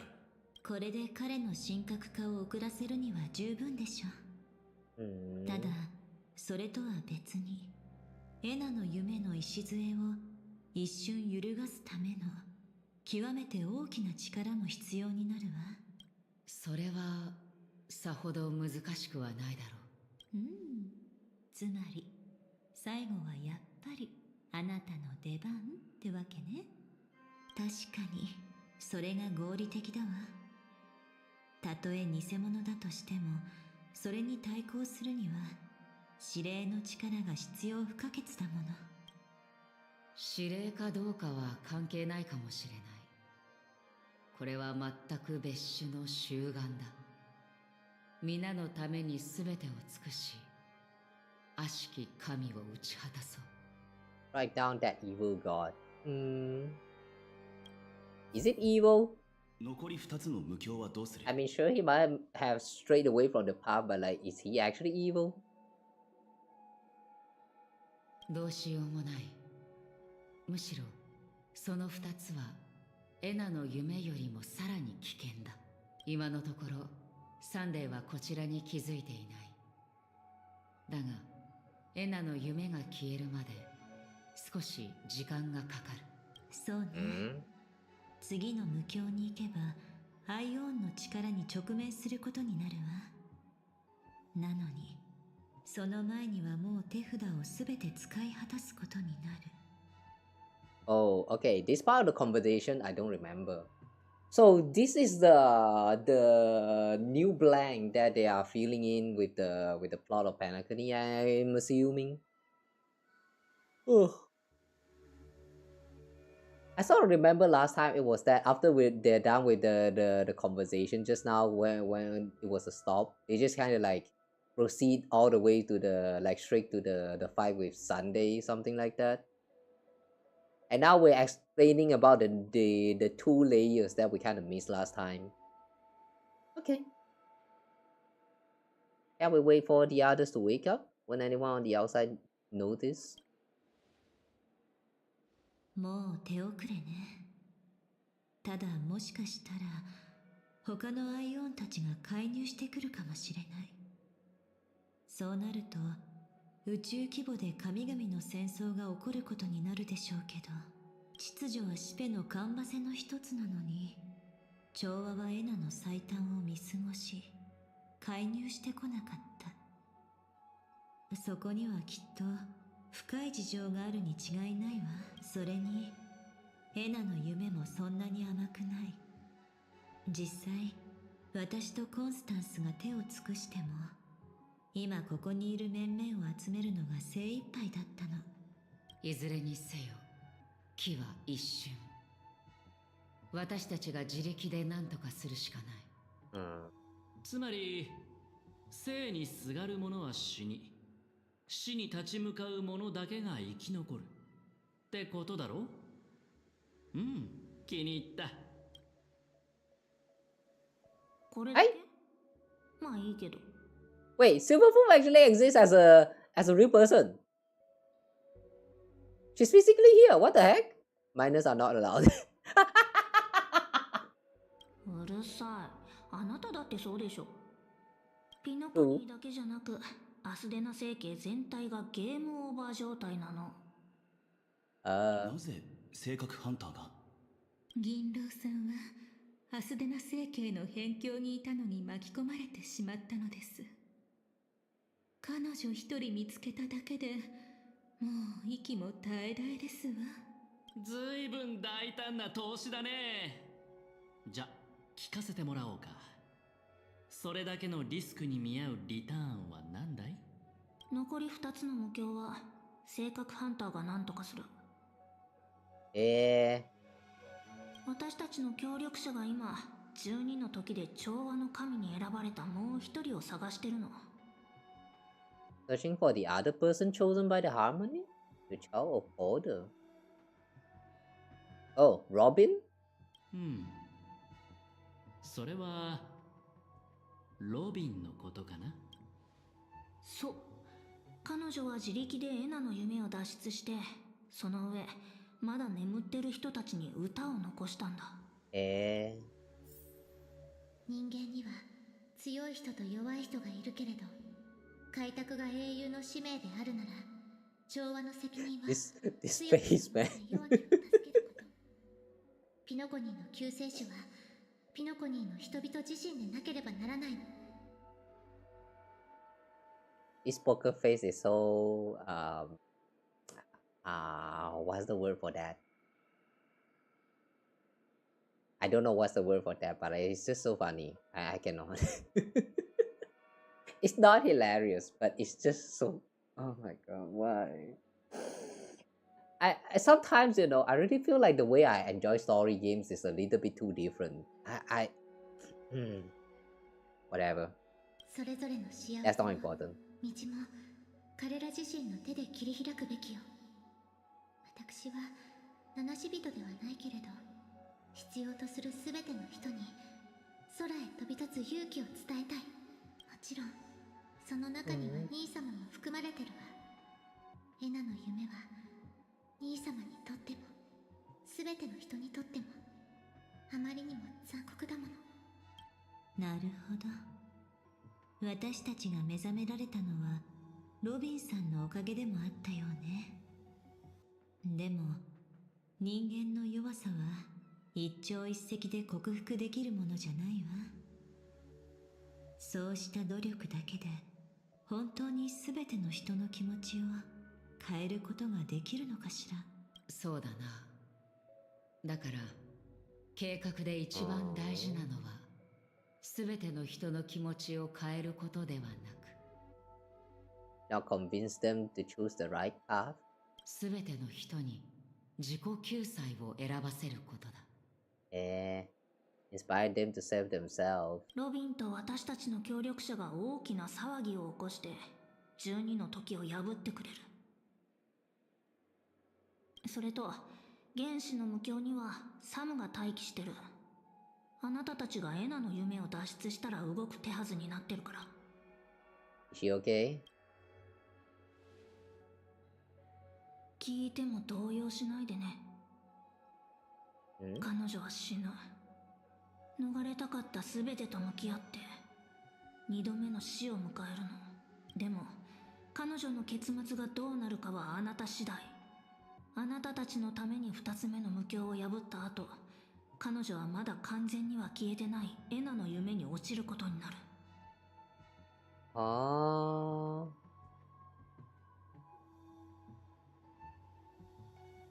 She'll then fall into Anna's dream, which hasn't fully dissipated yet. Why is she able to deal with the second and the third layer? But after she's done with that, she will fall back to the first layer. Sequentially, that doesn't quite make sense.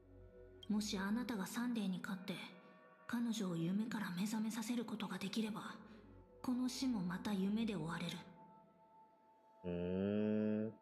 けど失敗して夢が現実と完全に融合しちゃったら、彼女の死も現実のものになってしまう。I won't let her die. Her dreams deserve a better ending. ただまだ根本的な問題が解決していない。サンデーさんにどう対抗したらいいのかしら。私たちが3層の無境を抜けた瞬間、彼がこちらに視線を向けるだけでそれまでの努力が全て無駄になってしまうわ。メモキーパーさん、お忘れかな。多くの夢の中で僕はこう言ったはずだ。切り札を出すまで誰もコールする度胸なんてないって。そして今こそそのカードを切る時だ。I knew he's going to save it up, but like, I see, you're going to use it right now? ミスを2つ指摘させてもらおう。1つ目は君たちの認識の誤りだ。夢の主の計画の中心地まで乗り込んだこの僕がカンパニーに知らせるために手を尽くさないわけがないだろう。艦隊が動いたのは元より正面衝突のためなんかじゃない。夢の中にある孫悟の心に土台を築くためさ。To see the preservation's heart into the dream. Preservation's heart? What is that? もう一つはサンデーの致命的なミスだ。彼は奇跡を押収すべきじゃなかった。むしろ最初から僕を追い出すべきだったんだ。Why is that? 僕とのギャンブルはいつだってそう。賭けの席に着いた時点で相手の負けはもう決まっているのさ。翡翠色の光は今も無境の奥で眠っている。しかもその解放には所持者の立ち会いを必要としない。Jade-colored light still sleeps deep within the dreamscape? It does not require the presence of its owner to unleash its powers.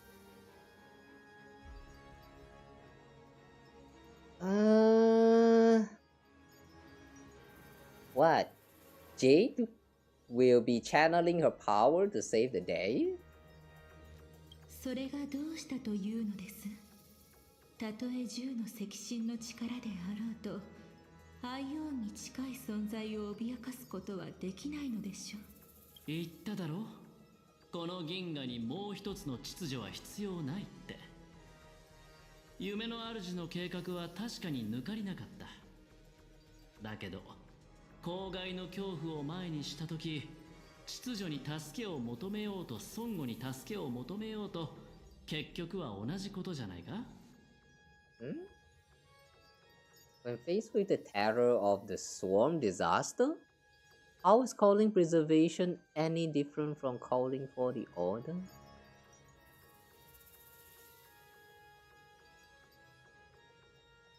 Huh?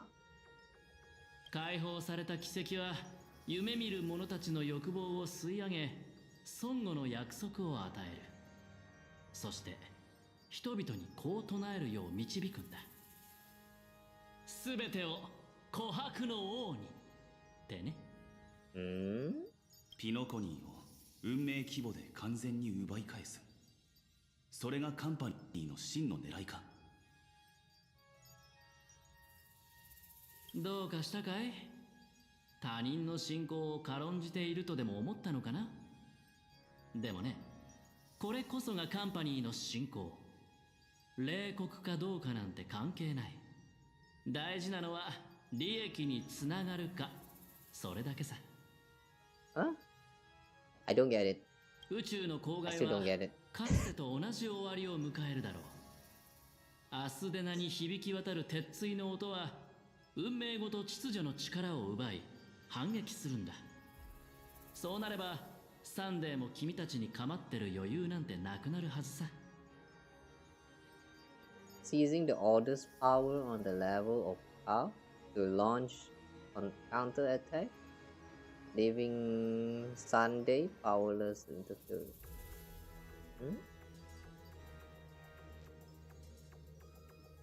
でもそれで琥珀機のページがめくられることはない。その鉄槌の音はアイオーンの怒りではなく人々の反撃の角笛だからね。Today's hammer strike is not the wrath of an aeon, but humanity's battle cry of defiance.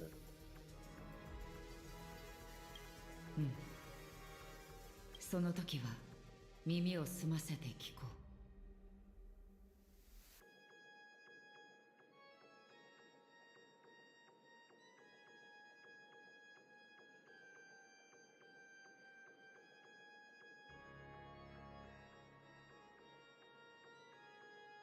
What? I don't get it. 計画が成功すればサンデーさんの神格を剥奪できますわね。ですがその時にはもう私たちに戦えるほどの力は残っていないでしょう。I defeat him, I wake everyone up, I will give Penacony tomorrow, I will keep trailblazing forward. ああ、しっかり準備を整えるといい。それと出発前に2人で話す時間をくれないか。もう一つ説明しておかなければならないことがあるんだ。We have to talk all by ourselves? Discuss current situation with everyone. Let's try to talk to everyone. 役割分担が決まったんならそれぞれの戦場に向かおうぜ。さあ。俺の言いたいことは口にせずともわかるな。Alright, that's brief. That's my man. 僕たち前々からSlumber 興味があったんだ。全部終わったら一度話し合ってみないかい？話し合う？どうせ賞金狙いでしょ。ほっといてくれる？まさか。それとも賞金の額が不服でその話がしたいのかな？だったら10億上乗せしてあげるよ。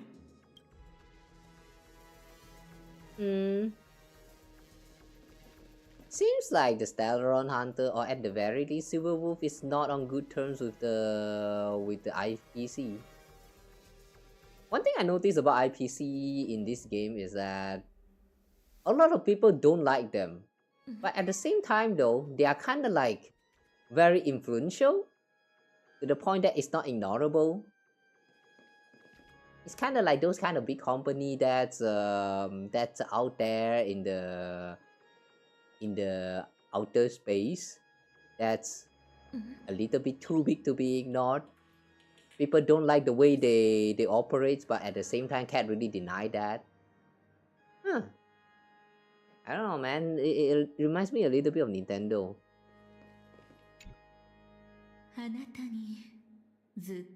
Nah, actually not just Nintendo, but more like a lot of the like AAA game studios nowadays. I see a lot of people complaining about all these like AAA studios and stuff lately, especially lately. Like there's too many voices that's like voicing out their complaints and all that. It's man, I miss back in those days where the time where a game is launched and people just play the game and enjoy the game. Nowadays, it's like, is this game AI or not? Is this game like created by woke people? Is this game like I don't know, have propaganda and shit? Like, oh my god, man, just let us have a game that we actually play because it's fun. I feel like gaming industry has changed a lot. That's why I like indie games. Indie game is just, for most of the time, the design of indie game is not affected by this, like, you know, politicals or like whatever you call this stuff. It's more fun to play because it's actually designed with the mindset of wanting the players to have fun. So yeah, guys, play more indie games. 今はそんなことを言っている場合じゃないでしょ、寝ぼすけさん。私、昔よくこんな風に嘆いていたの。でも少なくとも今日だけは、あなた自身がその行き先を決められる。いい？最後の舞台だからこそ、胸を張って臨むのよ。Okay.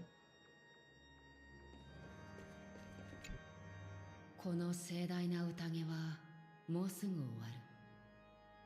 ここは最後の舞台への出発点であり、かつてはピノコニーのすべての物語の出発点でもあった。それで準備はできたか？ Head to the final stage, head to where the story began.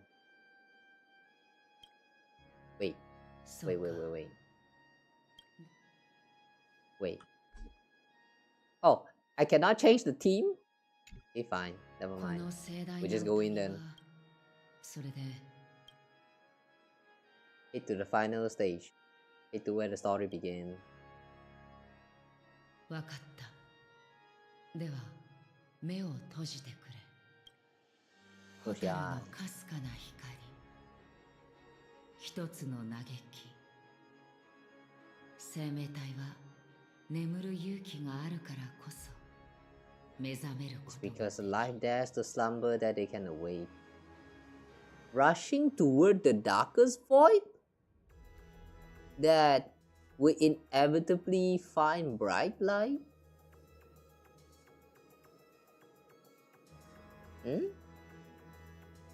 Is because life rushed towards the darkest void that they will inevitably find bright light?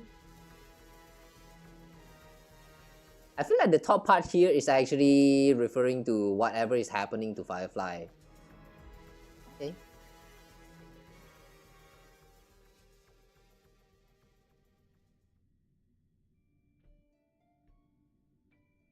And by choosing gold right here, I would like to guess that what happened now is we went on to face Sunday, and meanwhile, we have Robins, we have Fireflies,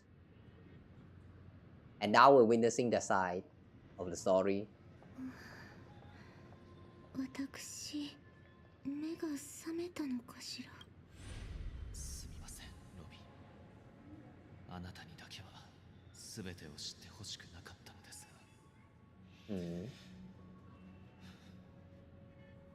残念ながら願いは叶いませんでした。掟の中で人間は社会を築く。そして調和の中で私たちは秩序を得るのです。And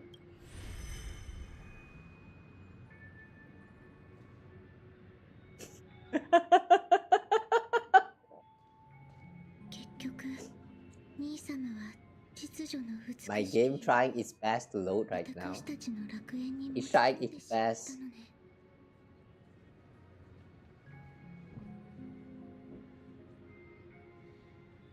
そんなの今更言っても仕方ないでしょ。君の兄様はもう存在しないんだから、今はちゃんとエナって呼んであげなくっちゃ。それにしてもまさか本当に自分で目を覚ますなんて。もう一度だけ言うわ。十分楽しんだのなら早く出て行きなさい。調和の楽章は雑音を許さないの。そう？じゃ花火ももう一度だけ言うね。花火のやるべきことは全部終わり。あとは本物の花火が空に上がるのを待つだけ。言いたいことがあるならはっきり言ったらどう？はいはい、時間もないしパパッと話すよ。スパッと終えるよ。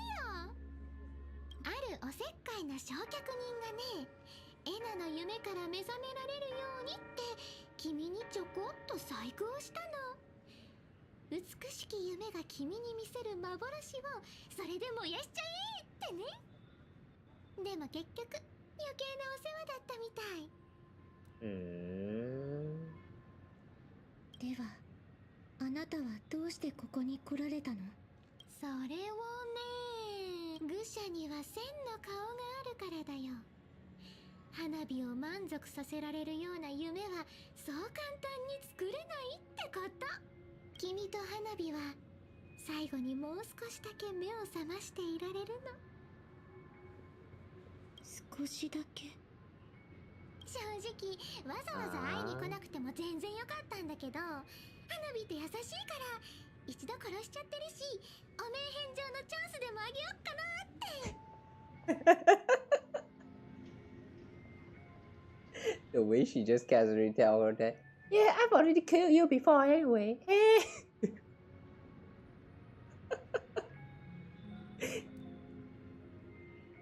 This killer is crazy. ピノコニーでまだ起きてるホストは君だけだよ。だからさ、ルーレットで遊ばない？宴の星そのものをかけてさ。軽率な行動は控えた方が身のためよ。教えて、あなたは一体何の目的があって私に会いに来たの？花火がピノコニーをドッカーンって吹き飛ばすとこを見ててほしいんだ。そうしないと他の人たちは反撃を始められないし、目を覚ますこともできないから。考えてみて。お兄様はもう雲の上の神様になっちゃったんだよ。空に穴でも開けなきゃ会えないでしょ。タロッコ問題って知ってるよね。さあ選んで。みんなまとめてバイバイか、ピノコニーにちょっとした犠牲を払ってもらうか。どっちがいい？仮面の愚者の言うことなんて信じる理由がないわ。ただのハったりだと思わないでね。ピノコニーのあちこちに爆弾を仕込むの結構大変だったんだから。いくつか起爆させて威力を見せてあげよっか。どれにしよっかな。やめて。起爆すると夢を見ている人たちはどうなるの？全員死ぬ。そんなこと私が見逃すわけないってあなたにもわかるはずでしょ。選ばなきゃいけない時にわがままは言ってられないんだよ。まさかまた調和は平等ですなんて冗談を言うつもりじゃないよね。命はどんな時も冗談になり得ないわ、愚者。この世界にマシな悪行なんて存在しない。それは道徳と同じように測ることも比べることもできないものよ。結局調和のあれじゃん。でもそれで構わないよ。さっき言ったでしょ、これは爆発症じゃなくてルーレットだって。歌う準備をしてよ、小鳥みたいに。シュペの耳に届いたら、そうだって花火が全員ドッカーンするのをただ見てるだけなんてことしないはずだよ。If you can make Sipe hear you, then they definitely won't allow me to blow everyone to pieces. What? If she sing loud enough to the point that Sipe can hear her? Oh wait, hang on. Does that mean the reason why Sipe actually cast the gaze on us during the fight with Sunday is because she sang? Eh? So the reason why we got our harmony path is actually because Sparkle? どうする？花火がここを吹き飛ばすのをポカーンと見てるか、頑張って歌ってみるか。少なくともここにいる人たちの命は助かるかもよ。もしかしたらこれが君の最後の舞台になるかもしれないね。最後の。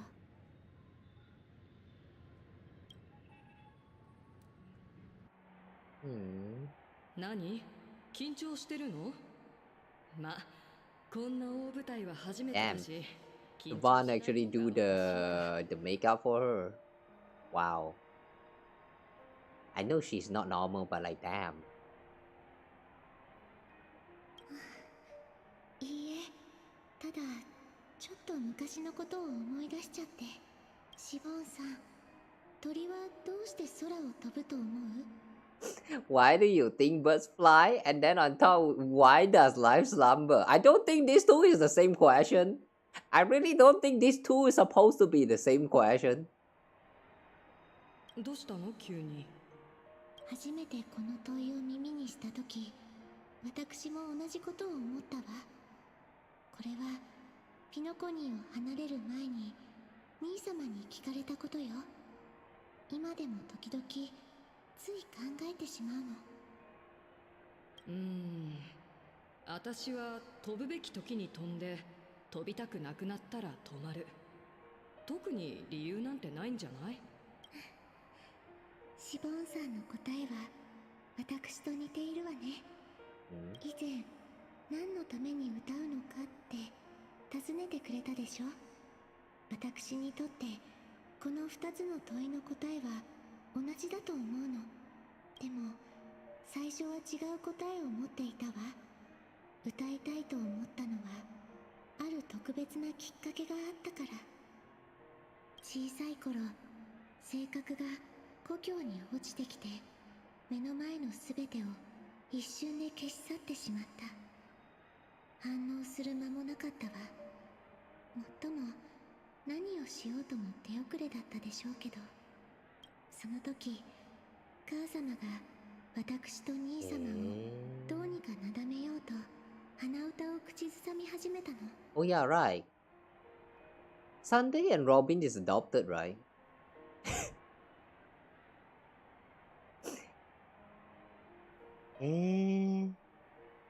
Her homeland got struck by the Stellaron disaster. その話聞いたことあるよ。あんたが歌の道を選んだのもそれがきっかけだってよく言われてるしね。でもそれは違うの。その出来事で歌を憎むことはあっても好きになることなんて絶対にないわ。ずっと長いことこんな風に思ってきた。災いが起きた時、歌は何も変えられない。世界で一番役立たずなんだって。音楽の才能に恵まれていたし、歌う瞬間は心から喜びを感じられるけれど、何の役にも立たないんだって思うといつも許せなくなってしまうの。それで？それから少しずつ大きくなって、兄様も時々あの曲を口ずさむことに気がついた。母様が恋しいのかしらと思ったけれど、当然そんなことは言えなくて、なんとか兄様を励まそうと頑張っていたわ。そしてあの時の兄様の答えを知って、私は何のために歌うべきかを知った。もちろん直接教えてもらったわけじゃない。でも考えるきっかけになったの。理由や意味なんて必要ないこともあるんじゃないかってね。Maybe some things don't need a reason or meaning. Yeah, just like life. Do you do you even need a reason to stay alive anyway? Oh, maybe you need, but even without one, just let your survival instinct kick in. Like, yeah.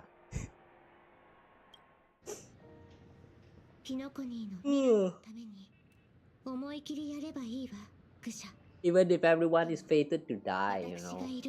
But like, what's the point of rushing? You have all the time to spare, you know.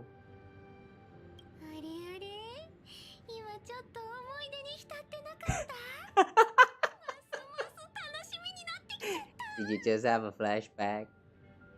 Damn, Sparkle is also now breaking fourth wall, huh? もし死んじゃったらみんなに君の結末をどんな風に覚えててほしい？彼女の生涯は鳥のように優雅で穏やかだった。今その唇がわずかに開き、羽のような軽やかな嘆きを漏らした。無意味に飾り立てるのはおやめなさい。歌に必要なのは真心だけよ。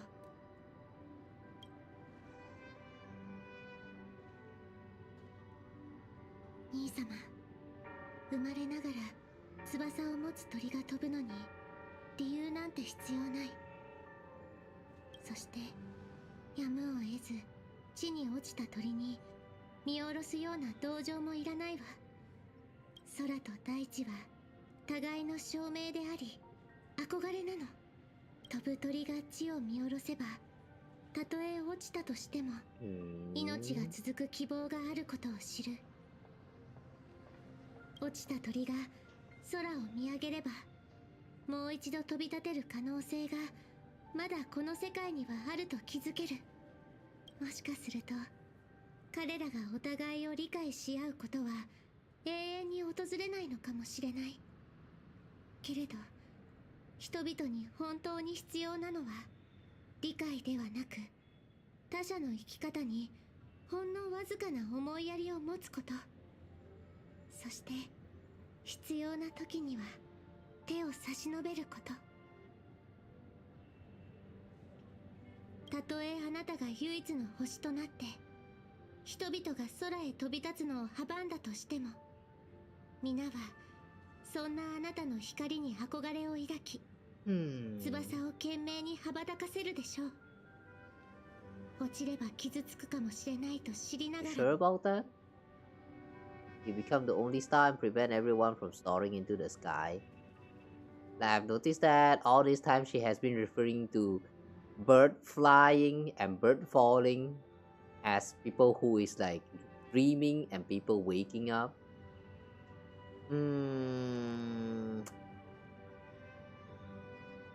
If Sunday is the one who is to prevent everyone from waking up, then they will still be inspired by the radiance and try their best to wake up. You sure that's how it works? I kinda doubt. だから秩序の美しき夢は必ず滅びるわ。三つのカンバセを持つ神よ。もし私が調和の道に踏み入ったなら、どうか手を差し伸べてあなたを信じる者たちをお守りください。そしてもしも私が地に落ちる運命にある鳥で二度と歌うことが叶わないのなら、その墜落の音こそ私にとって最後の調和の楽章となるでしょう。けれどこの世界に響く最後の音楽には決してならないわ。美しき夢の名において調和セレモニーの開幕をここに宣言する。Okay.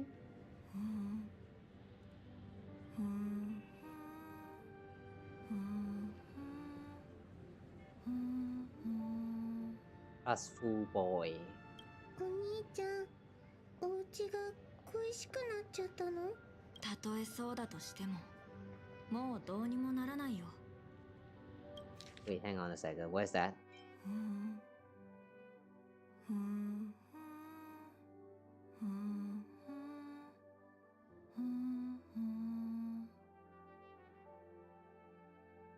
Okay, I don't think I've heard this melody in the game so far. Oh my, I thought that they came from Amphorius. でもそれってお母さんが昔歌ってた歌。だってどうにもならなくたって僕たちは歌うことができる。自分に。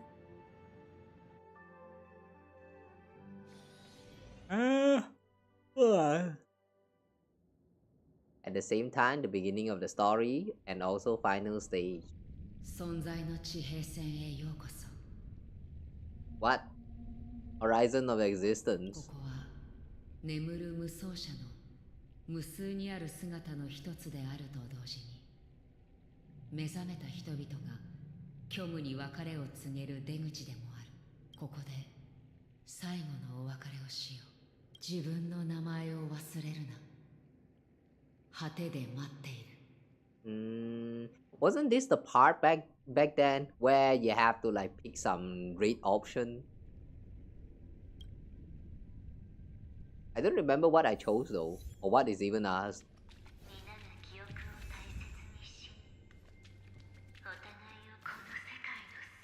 Grease wish.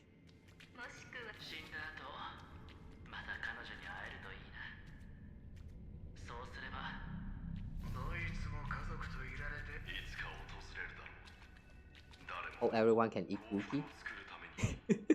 Dr. Ratio is here. 俺たちの願いをお前に託す。どうかそれらの願いを未来の日差しのもとへと連れて行ってください。What about Silver Wolf? No wish from Silver Wolf? ねえ、私脚本読んでるんだけど、ネタバレされてもいいの？ Huh? I've read the script. What are you asking me? What? What if I fail? 負けないように頑張るしかないね。What? You're not going to tell us your wish? Okay.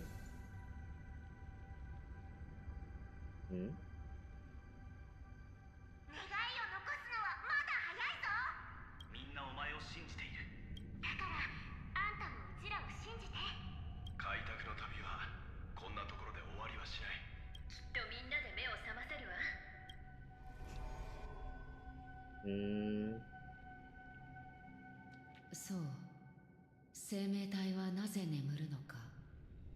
私たちはまだその答えを見つけられてないが、もうこの夢から目覚めようとしている。あるいはそれが答えなのかもしれないな。最初に美しき夢を抜け出した者たちだ。眠る無双者は彼らの願いを垣間見た。それら願いを抱くがゆえに、彼らは夢を見ることができる。そして願いがまだ叶えられていないからこそ、夢から目覚めることができるのだ。So after a wish comes true, people will feel nihilistic.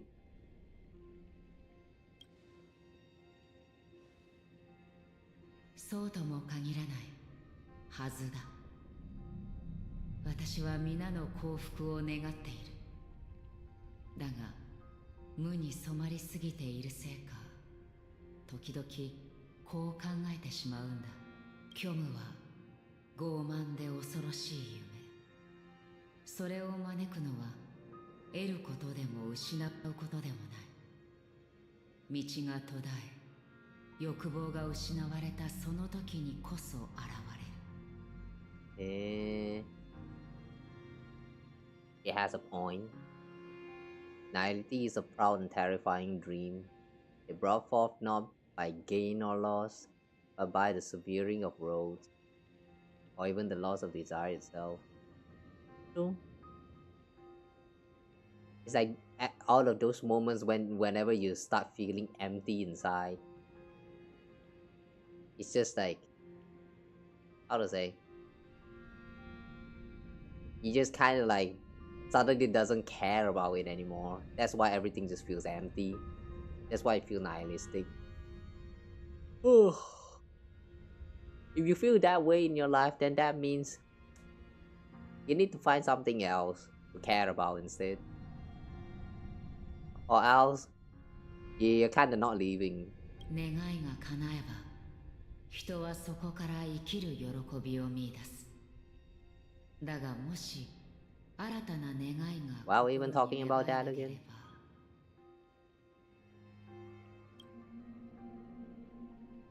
Then they will gaze upon nihility. That's what the Order Sweet Dream is all about. ああ、虚無の影の後ろにはきっと世界で最も激しく輝く光源が存在しているに違いない。すべての命が死に向かって激しく成長するように、私たちは虚無の果てに向かってその最初の光を追いかける。It feels so strange to listen to Acheron, the emanator of nihility, talking about all this like hopes and dream stuff.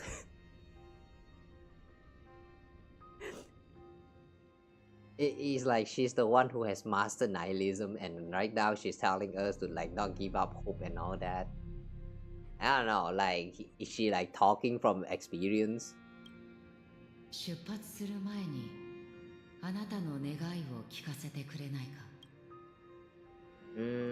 First find what I love, then fight tooth and nail to keep it away, keep it from being taken away. Even if I lost everything at the end, I will continue to trailblaze without hesitation.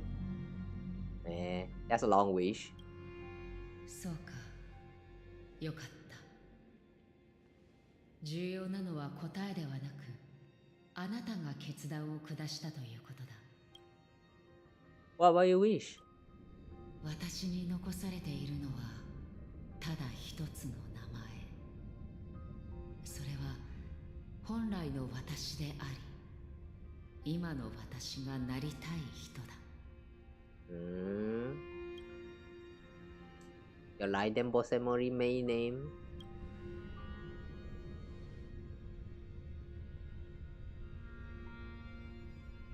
今まさにあなたはそれを見つめている。You had a ribbon? 彼女は終焉の道を歩むハンター。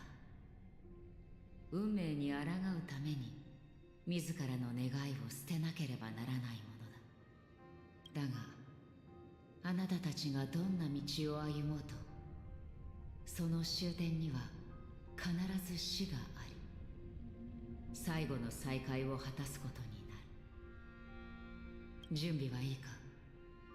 少し前彼女もここに来ている。この機会に見届けるといい。彼女の決意を。そして小さなホタルの光が虚無の引力を振り切る。その生き様を。Broke free from the pool of nihility. I thought she went beyond.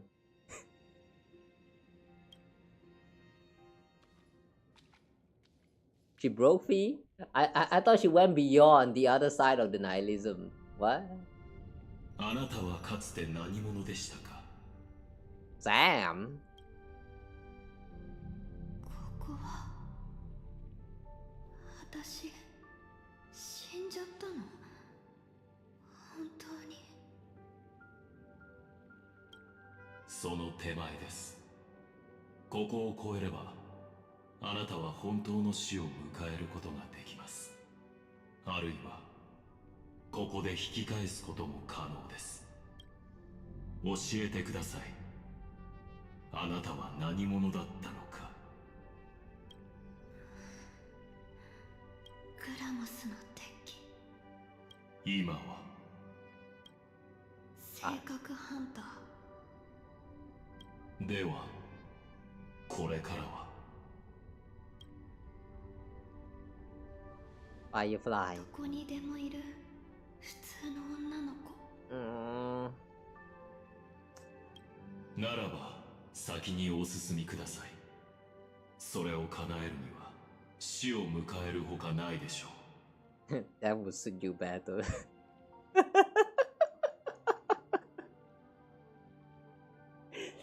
Damn, all context, this sounds so wrong. Like, this is totally not the kind of thing you should say to anyone, not even yourself. そんなの嫌。私ここまで必死に頑張ってきたんだよ。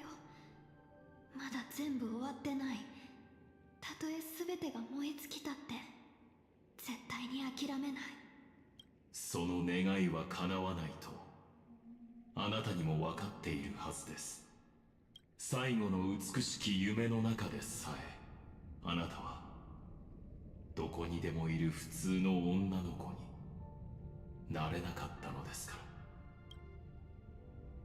どうしてそう思うの？ファミリーの陰謀に介入したこと、ミームの刃に立ち向かったこと、未来を覗き見できる脚本を背負っていること、たった一人で蘇った宇宙の公害に挑んだこと、証拠を挙げればキリがありません。まさか彼女と過ごした時間が何かの証明になると思っているのですか？ただの女の子であればそんなささやかな幸せが偶然の出来事であるはずありません。でもただの女の子が陰謀への介入とかそういうことをしちゃいけないなんて決まりもないでしょ。夢の主が言ったことは間違ってないのかもしれない。私たちが置いてきた過去はとっくに私たちの未来を決めてたのかも。これまでの私がいるからこそこれからも危険に直面した時その中に足を踏み入れる選択をするのかもしれない。でも君は私の言葉を誤解してる。まあ普通の生活がしたいっていつも言ってる私の責任でもあるけど、まるで私を形作ってくれた過去が重荷みたい Why is she actually having argument with herself? Like, no, past self to be precise. But why is the past self here? And like, why is she actually arguing with herself about what it means to be an ordinary girl? Like, I guess you just be a girl? That's all? You like, do you need a meaning for that? グラモスの鉄器としての過去もロストエントロピー症候群も私にとってはただの傷跡じゃない。それがあるからこそ今を大切にすることも未来を探し求めることもできる。君が挙げた証拠って確かに普通の女の子じゃありえないことかもね。でも私じゃないどこかにいる普通の女の子だって同じ状況に置かれたらきっと同じ選択をするはずだよ。Yeah, why is she trying so hard to convince her past self that, yeah, I am still a very ordinary girl. Like, you should shut the fuck up and let me admit that I am an ordinary, normal, average girl. Like, the fact that this is her talking to her past self, this is just... 自分の小ささを嘆く必要なんてない。だってそういう時こそ自分は最初から気高く光を放つ存在だって気づけるから。I mean, I do appreciate that Firefly got a chance to, like, you know, shine here in the story where she actually, like, face her past self and, like, accept and, like, go over it, like, go beyond. But I don't know, man, there's just something very bizarre about this side of her and arguing with herself. かに私は結果を変えられない。それどころか家庭さえも。でも自分の運命をどう受け止めるかを決めるのは私自身だよ。Yep。 結果を変えられると信じることよりも、それはひどい自己欺瞞でしょう。In the end, destiny is all about how you view it yourself. That's what it means about life. It's literally just life. The whole message of this story quest right here, it really screams to me like, it's just life. Everything they say is just life. In the end, life is however you perceive it. Nobody is born and wish death right away because you live to die. No, nobody actually asks for that. Instead, people will look for meaning. People will try to find some kind of way to make their life to give their life some meaning. Like everything they are saying so far, it's just life, man. I don't know what else to say. It's just life.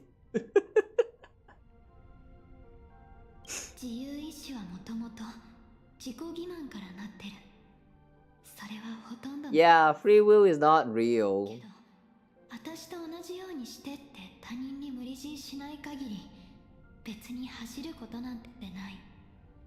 You thought that free will is real? But if that's the case, then why is everyone so restricted in the open space? If free will is real, then how come we are not allowed to just get naked and run around outside? Why is there dress code? Why is there so many things that's restricting your action outside in the public space? Because free will is not actually real. 生命体はなぜ眠るのか。その答えは人それぞれなの。ですが、中には一生かけても答えを見つけられない人もいるでしょう。でも探し続ける権利はある。それを奪うことは誰にも許されない。私は絶対に諦めないよ。けど、だからって諦めた人たちを責めたりもしない。私は選択の権利を取り戻したいだけ。みんなの、そして自分の。Man, more people on the internet need to understand this as well. You live your life. You don't need to control the others, or you should not control the others. Just because you think that a game is good, just because you think that the game is shit, you can voice your opinion, but that doesn't mean you should or you can change anyone's opinion about that game. I'm saying this because I have seen too many times on the social media, especially. That's why I always tell you guys stay away from social media if you're tired of that kind of toxic, very very very toxic conversations. Just stay away from social media. I won't say stay away from the internet because nowadays you do need internet for a lot of things. You can't really escape from internet, but you can at the very least escape from social media, and I do think that it helps. It helps a lot with your mental. Social media has a lot of I don't know what's the word to describe them. Delusional people. They think that just because they get a lot of attention, they think that they get it goes viral, they get a lot of numbers and all that, and whatever they say is king, they are the god of the world. Not really. If anything, it just kind of, I don't know, man. It kind of makes you feel looks like a clown, in my opinion. I don't know, man. Internet, social media nowadays is full of a lot of people that just wanna shit on people, wanna hate on people. a lot of time I don't see people genuinely care about each other anymore. It's just that's why I say that social media is not a good place to hang out in. I wish I have the power to change this this negative energy in like the social space, but like I'm just an antisocial, so like yeah. In the end of the day, I just wish that more people would realize that you know, everyone has their own way to interpret stuff, and like they should not be like, you know, controlled by your delusions. Yeah, just want to say that anyway. だから君と一緒にここを離れる。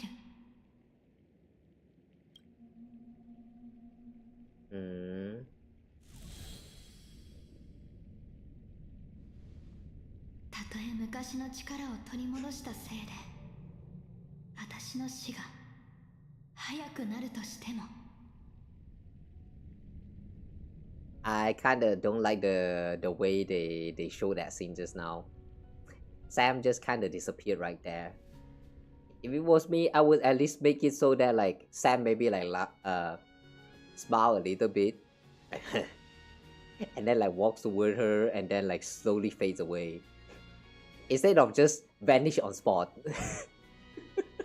This feels very like not impactful, and I feel like a lot of the representation can be a little bit more like improved, but oh well. Just me nitpicking. ホタルって名前は自分でつけたの。一瞬だけ輝く小さな光が自分と似てる気がしたから。でもよく考えたらわざわざ縁起の悪い名前をつけるなんておかしいよね。それで気づいたの。本当はホタルが綺麗だと思ったからなんだって。だけど後になってそう見えるのは目の機能に限界があるからで、もし全部はっきりと見えてしまったらホタルなんてちっとも綺麗じゃないって知ったの。美しさも愛も私たちの感じ方や感情は全て生まれながらの血管から芽吹くものだと思う。それがあるから私たちはみんな特別な存在になれるの。Yeah, everyone is unique. That's why it's futile to even try to like control people. 目の血管だって知ってても小さくて綺麗なものは好き。寒がりで夜風が苦手でもやっぱり星を見に行きたい。ケーキを焼くのは大変だけどそれでも作りたくなる。大切な人たちにプレゼントしてみんなの笑顔を見るのが好きだから。可愛い服を探すのも好き。誰かに見てもらいたいからじゃなくて着てると気分がいいから。もう血管なんて気にしない。新しい傷跡が増えるのも怖くない。全力で愛するものを見つけて運命から守り抜く。だって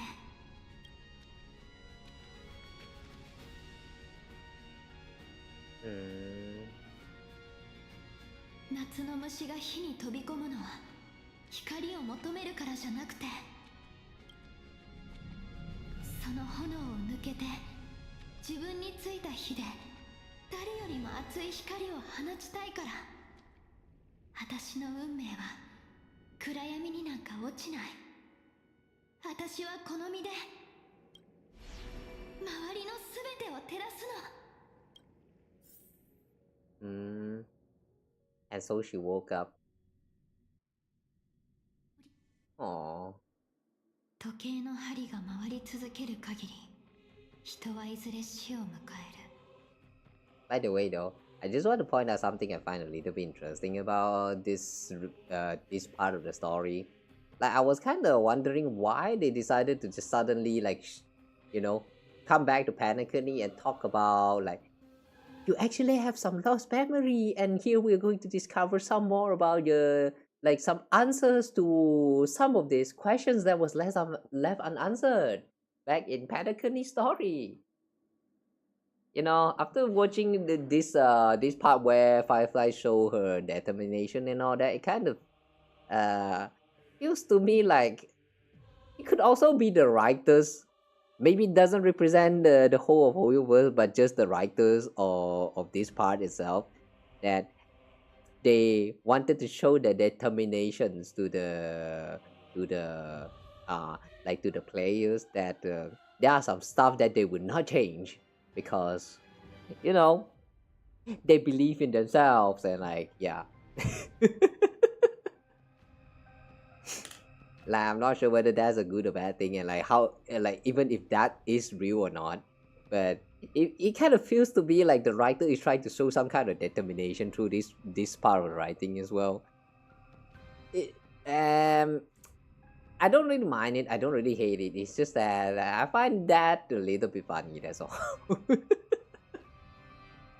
Sometimes when I see them talking a little bit about, like, you know, like,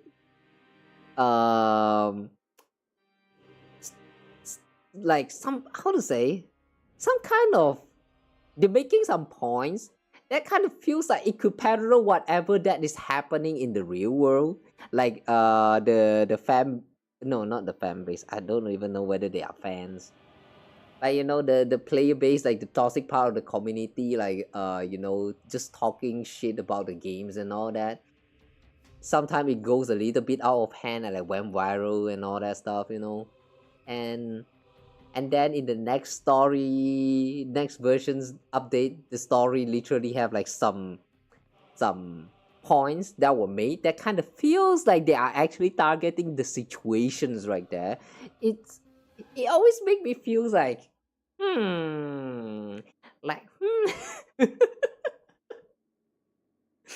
is this part of the writing intentional because whatever happened in real life, or is actually just a coincidence? I'm probably just overthinking, but well, who knows? でもその時までは確かに生きてるの。 Alright. 世界っていつも気づけば焼け野原になってるんだよね。でももうそれでいい。 Let it burn. 私が燃え続けてさえいれば、そこにあるのは怪人じゃなくて燃え盛る炎だから。 As long as I can keep burning them, wherever I am will be flames, not ashes. Just like our boy Final. Commando. Dismember. Dismember. 昔はね、君のことが羨ましかったの。災いとして生まれたのに、それに苦しむこともなく生きられる君が。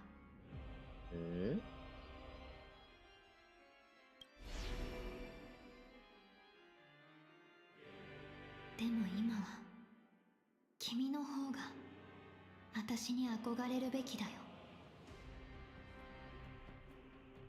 Is she still talking to her past? 死にたくないし、戦うのだってもう嫌。でも運命がそうしろっていうのなら、私は絶対に逃げない。夢の中はいつも焦土だった。花が咲いたことは一度だってない。それでも私は燃え続ける。灰となり生まれ変わるまで。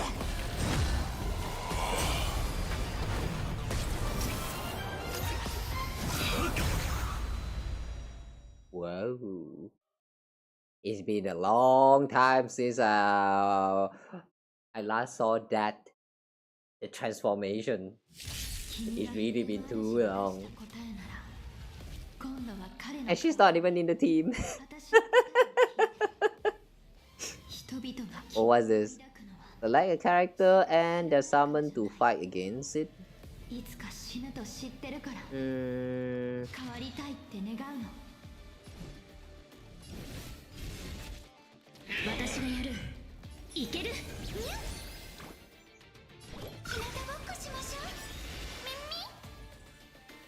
Fight against what?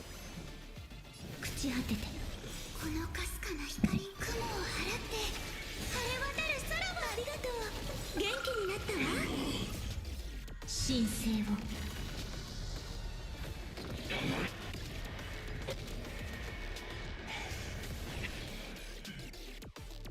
星々よきらめいて Initiating Bite Mutation. Mutation. Why be transparent?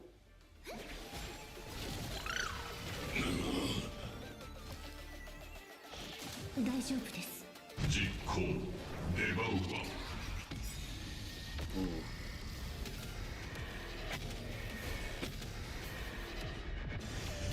私を信じ不可能はない土へ帰る Okay. We destroy all of them and then what? That's it? I thought that is going to like hugely destroy the health bar or something. 花々よ咲いて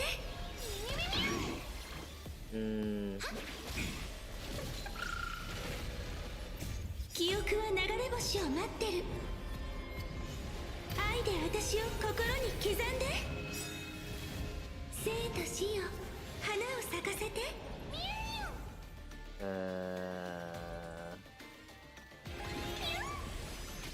この時間を死のバックよ私を不可能はない瞬き禁止よ共に愛の約束を果たしましょう愛で憎しみを断ちましょうこのかすか雲を払って晴れ渡る空は Why is the HP have some red bar right here? What does that imply? 死よ守れ見てとこれが答えよ神聖を結末を変える壊滅の結末を書き換えましょう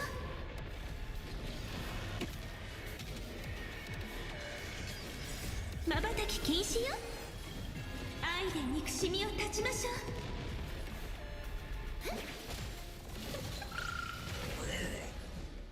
土へ帰るバイオマス調整中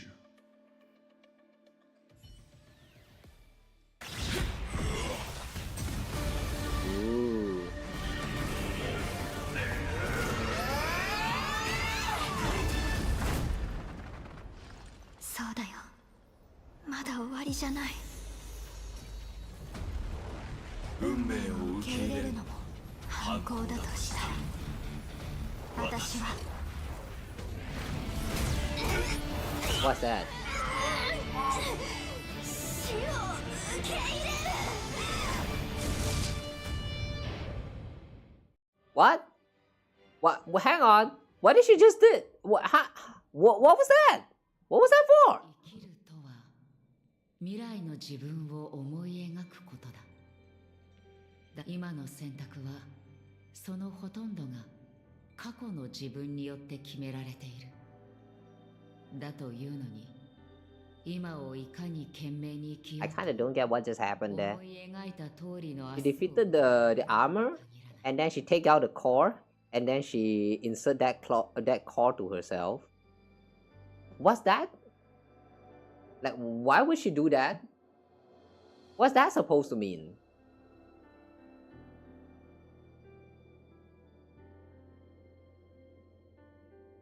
Is she like, I don't know, consuming the power of propagation inside or something?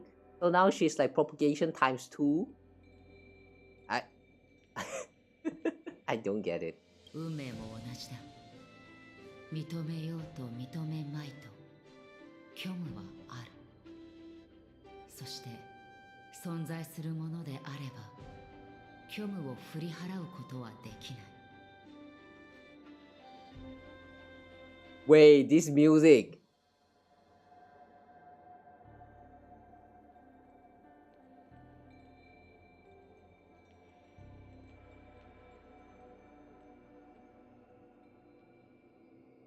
Wait, hang on a second. Isn't this the music that was from Honkai Impact 3?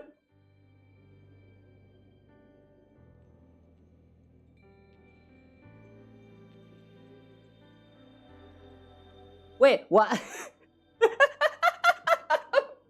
Wait. Am I high right now or what?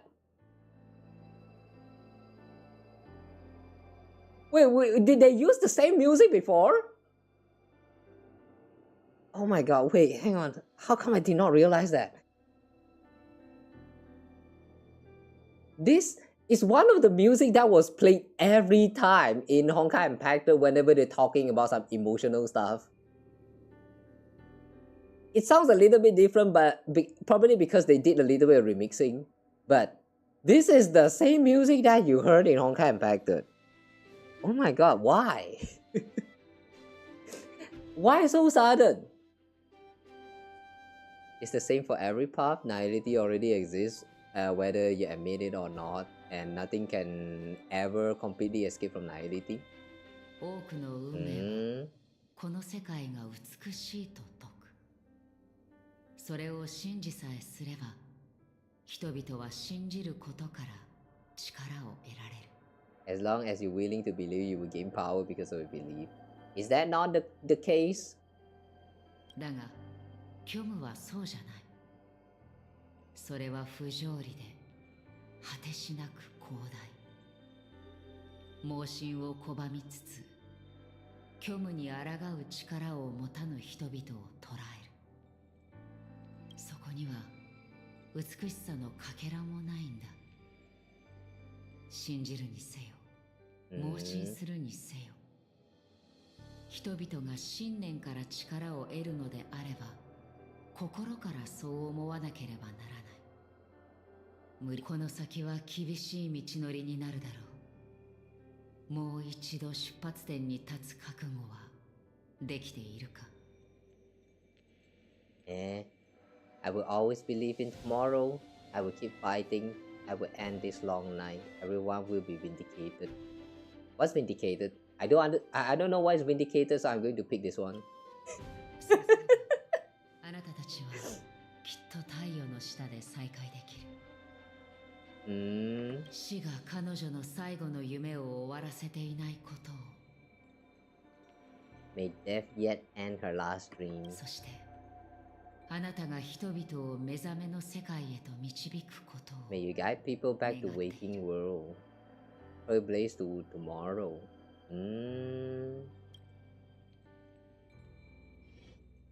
これから訪れる夜、あなたは挫折を味わい、悲劇を目にするだろ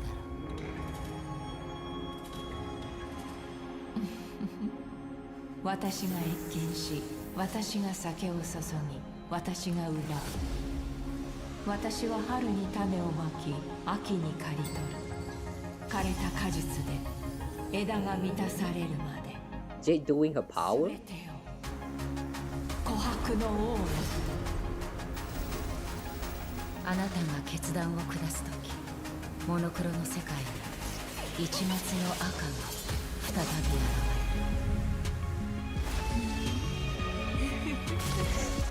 れる。That would be fleeting, right? And then they show Dahlia's eye turn red. Okay, sure. この言葉の意味をよく噛みしめ、目覚めの世界へ帰る。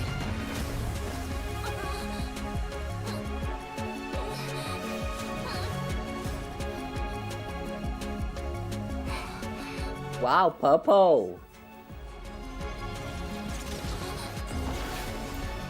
すべてが夜明けに消消えると知ってても夢から覚めるのはもう怖くない。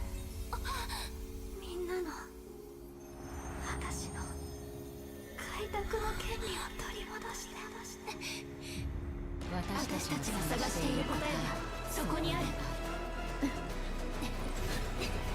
Oh man, I need to go back and rewatch this scene again. I don't remember how it happened, but everything seems so familiar, but yet at the same time it's different. Not just with the added context. 夢はもう終わりよ。ピノコニーの未来を決めるのは秩序ではなく人々の意志なの。Okay, now we continue with the part where we defeated Sunday.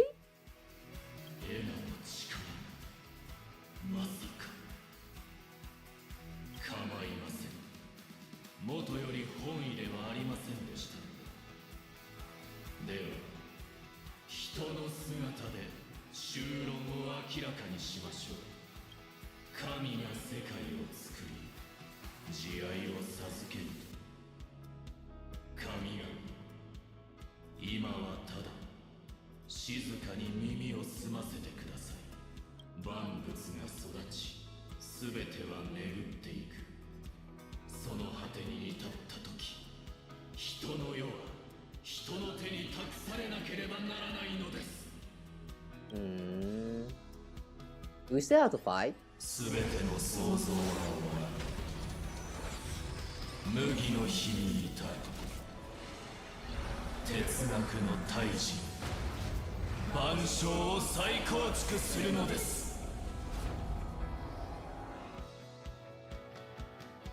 Oh, seriously? We still have to deal with the second fight?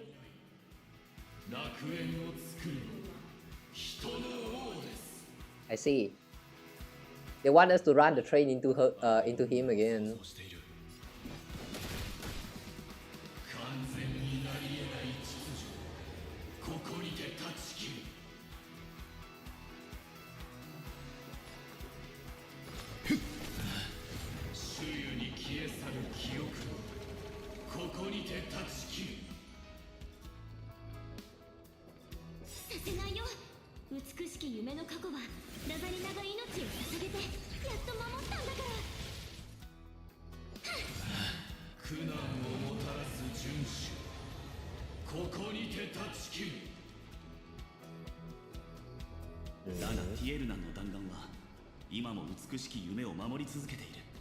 Yeah. Forcing the out and all that. This whole fight feels a little bit scripted. But let's see what they cook.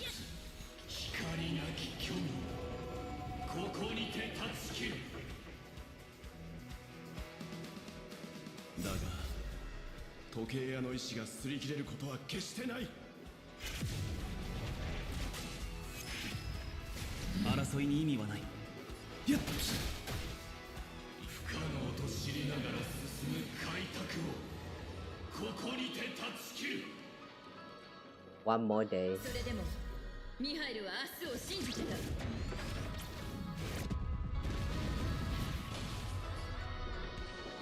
Allies gain enhancement? Okay. 完璧な楽章を持って命ず楽園を再現せよ。あなたに歌っているのです。さあ、新しい時計屋になる時だ。静止した世界に幸福は永遠に訪れない。行こう。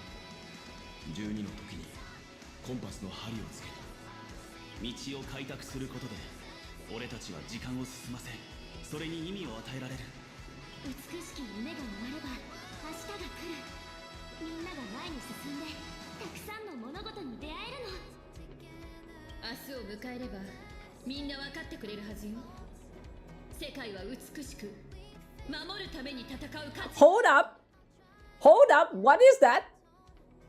What the fuck is that? He may go to the moon? What? What that supposed to mean? Hello? This is so sudden. does this mean?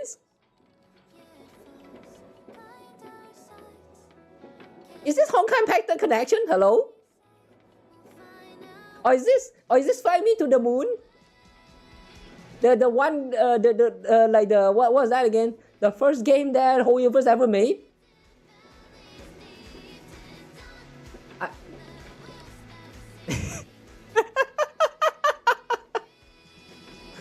Why would they suddenly show this? What is supposed to be? Tomorrow, people will know that the world will still welcome countless marvels worth fighting for.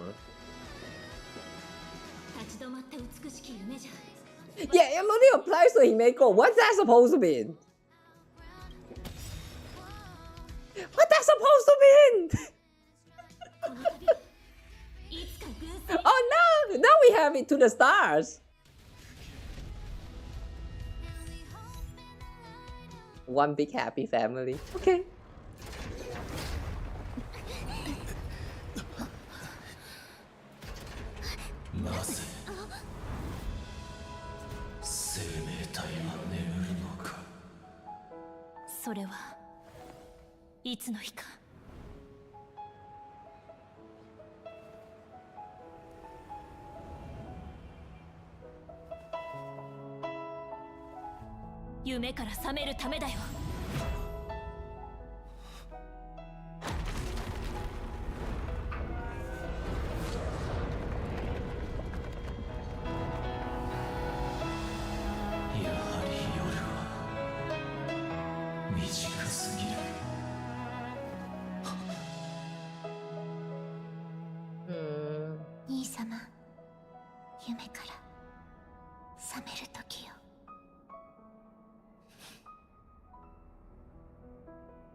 Damn, you have to re-experience this again?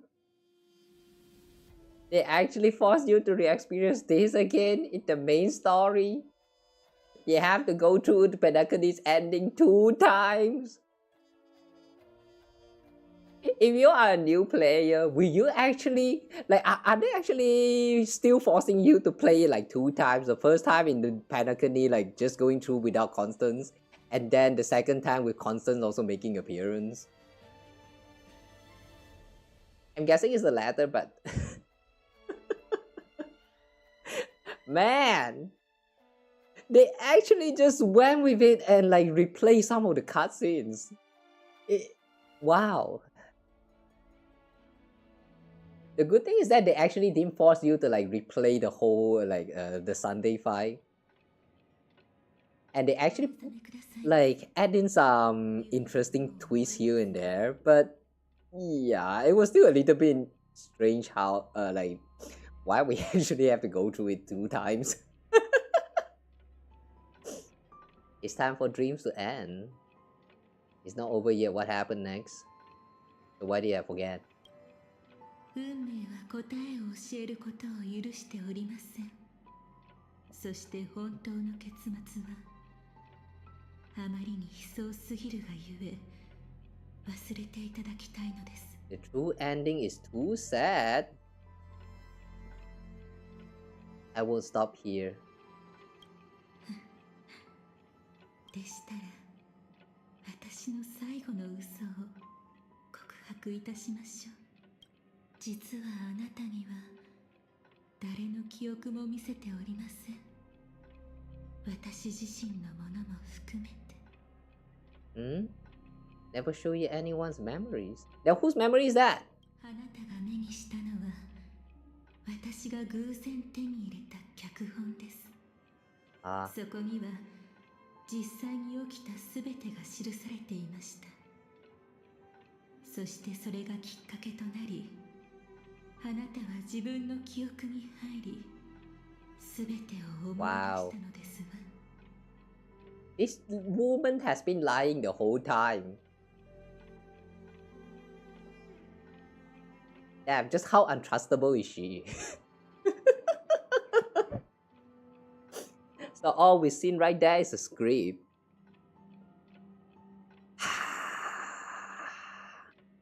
That would actually explain why some of the times when they go into like Firefly's perspective, they don't really feels like Dahlia is there to witness whatever is happening right there.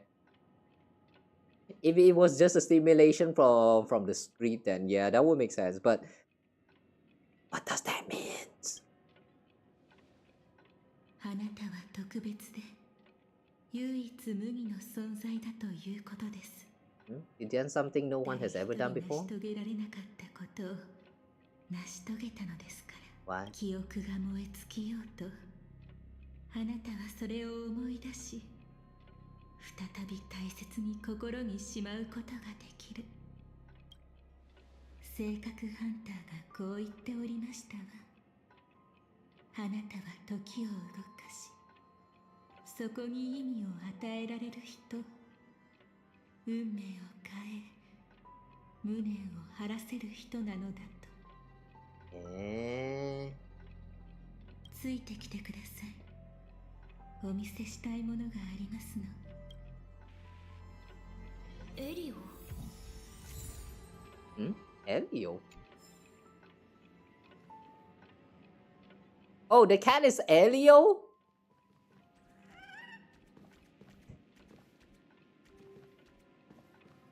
ついてきてください。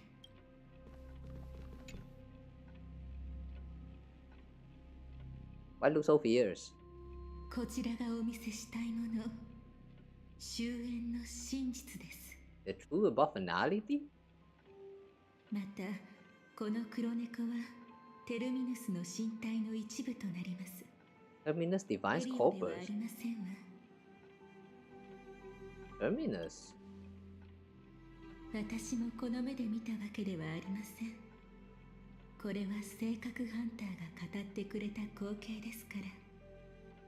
テルミヌスが再び神となった時、 And I still don't know who is Terminus. 手を持つ姿で現れ、 Terminus ascends to godhood once more. You can ascend to godhood more than one time?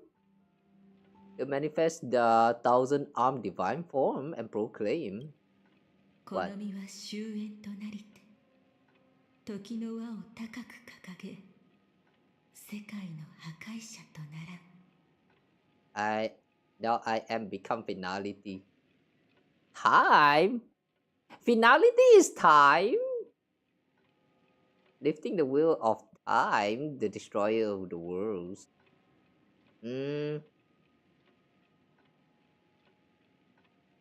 I wonder if this is a Decade reference. その後、テルミヌスは神の力のすべてを宿した黒猫の群れへと変じます。 Terminus turned into a pack of black 彼 cats. らは世界の果てより立ち、時 Like this を also 遡 can. って宇宙が生まれた瞬間へと向かうのです。 Wait, I'm confused here. Terminus will become finality, which is time when it achieves godhood, and it will now become the destroyer of worlds. And then at the same time, Terminus will turn into black cats, distributing every ounce of the divine power between those creatures, and the cats will depart from the end of the world, going against the river of time to the moment of the universe's birth. A little bit similar to what Kirini did in Amphorius. そして今、あなたが目にしているのがそのうちの一匹。エリオはその中でもより特別な存在であり、彼の正体を知るのは性格ハンターだけとなります。What the cat doing here? What connection do I have with the cat? まだ思い出せていない結末がその答えを教えてくれます。ですが、覚悟してくださいませ。 I will tell you the truth regarding the ending I haven't yet remembered.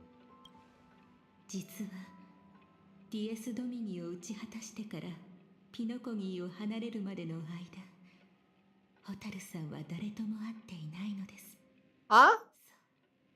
あなたとも what happened is that Firefly did not met with anyone between the fall of the Great Septimus and when she left Penacony.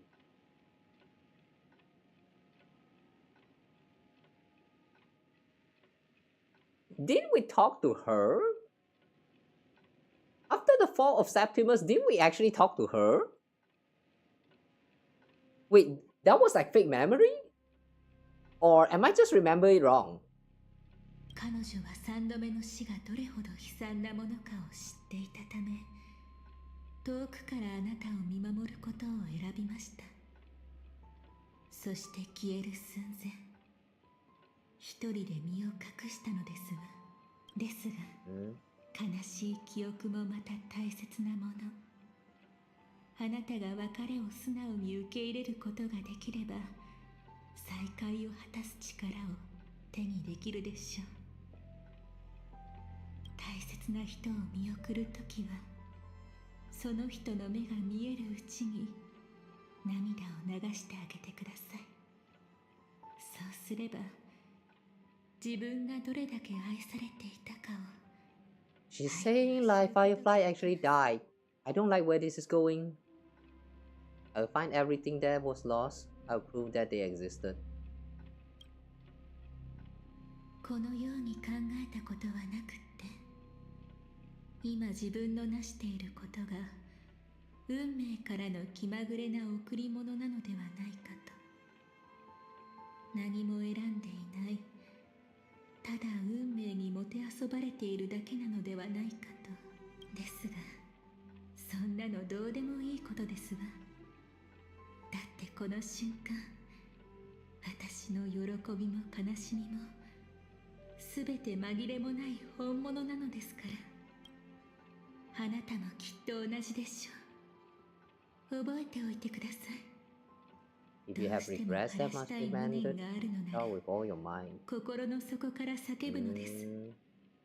その声が時の果てに届き、旅立とうとするテルミヌスの耳に届くよう願いながら。 And who is Terminus? I'm still waiting for the explanation about who the heck is Terminus. 黒猫が見えるということは、テルミヌスが今まさにあなたとすれ違った証拠。一匹の力では多くを変えられませんが、あなたの過去はテルミヌスの未来となります。 Your past is Terminus' future? Why is our past Terminus' future?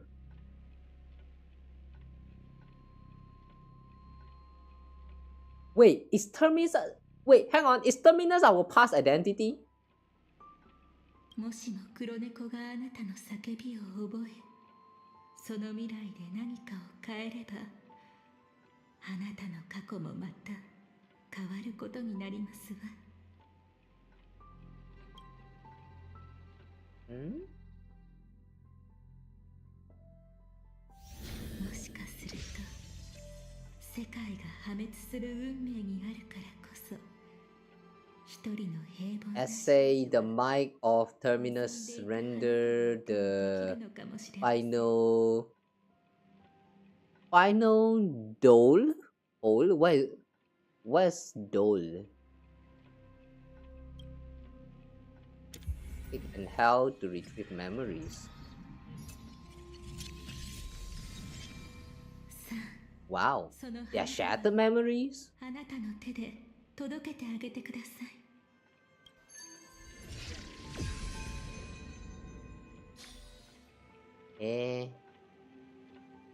再会できる日を願っていますわ。私を喜ばせてくれる、ただ一人のお方。The only one who could ever please her. Wow, with that powerful? お父様、壊滅は壮麗な瞬間ではありません。運命も記憶もまたしかりです。Hang on, I thought her identity as the Duke's daughter is fake. Or was that actually real? 空まで届く炎で冬の荒野を焼き尽く Wait, して the cat is fading away. 笛の者たちが姿を現すのだ。それは工作者が世界を作り変える経験であり、世界を描く者の見業でもある。彼らは怪人の中で明けの明星を描く。なぜなら極度の飢餓の時にこそ星々が回り始めることを。生命体はなぜ眠るのか。いずれ I was wondering why we still haven't seen any red tags, considering that Acheron showed up so many times. But I see, Dahlia took it. Why does life slumber? You will eventually find your own answer. And the top says, already found? Because our past is also Terminus' future? I don't get it, man. Who is Terminus? They mentioned Terminus so many times in this story alone, but who the heck is Terminus?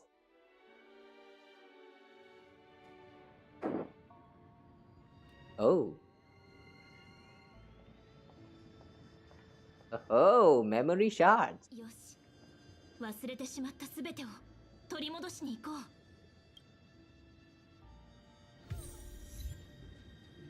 Okay.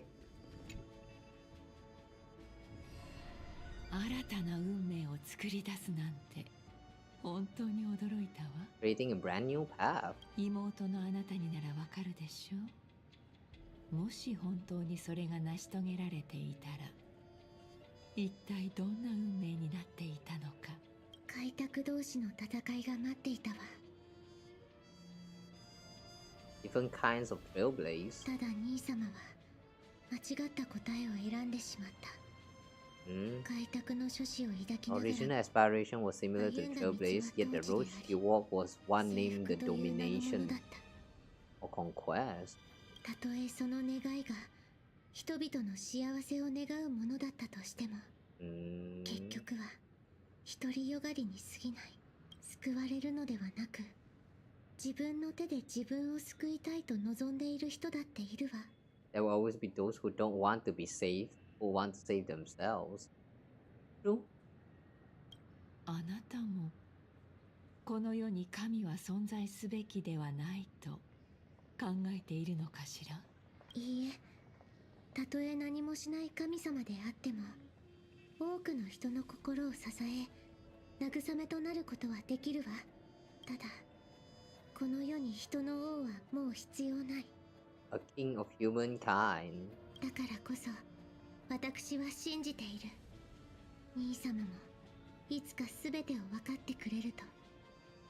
過ちを犯してしまったけれど、一生を牢の中で過ごしてほしくはない。兄様にも自分の手で自分を救う機会を見つけてほしいの。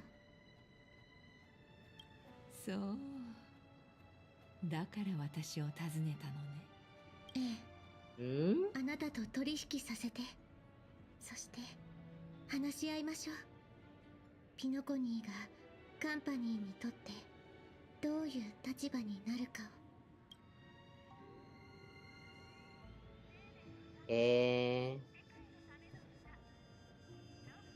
So after all that incident, Robin is the one who actually take the initiative to talk to Jade. Okay. That's 3 more conversation. Dr. Ratio. うぬぼれが過ぎるな、ギャンブラー。その手口はとうに見抜いている。ほう、じゃあ聞かせてもらおうか。船が嵐を抜けようとするとき、酔っ払いは運命に慈悲を請う。それで？だが結局は皆海に飲まれる。運命は人々が座礁するのを見るのが大好きだからな。愚か者には愚か者なりの末路があるというわけだ。まるで何かの偶話みたいだね。教授、あいにく僕はそんなに賢くないんだ。君のそれは幸運でも何でもない。酔っ払いにならないよう常に冴えた頭を保っているだけだ。ならその推理が正しいかかけてみようか。さあ行こう。今日は飲みたい気分なんだ。僕が本当に酔っ払った時、君がどれほど見当違いなことを言っているかわかるはずさ。でも結果なんてどうだっていい。だってこの世に可能性よりも貴重なものなんてないだろ。Possibilities? We're talking about possibilities? What possibilities? And of course you're going to stop the conversation right there. Fuck y'all and your mysterious vibe, man.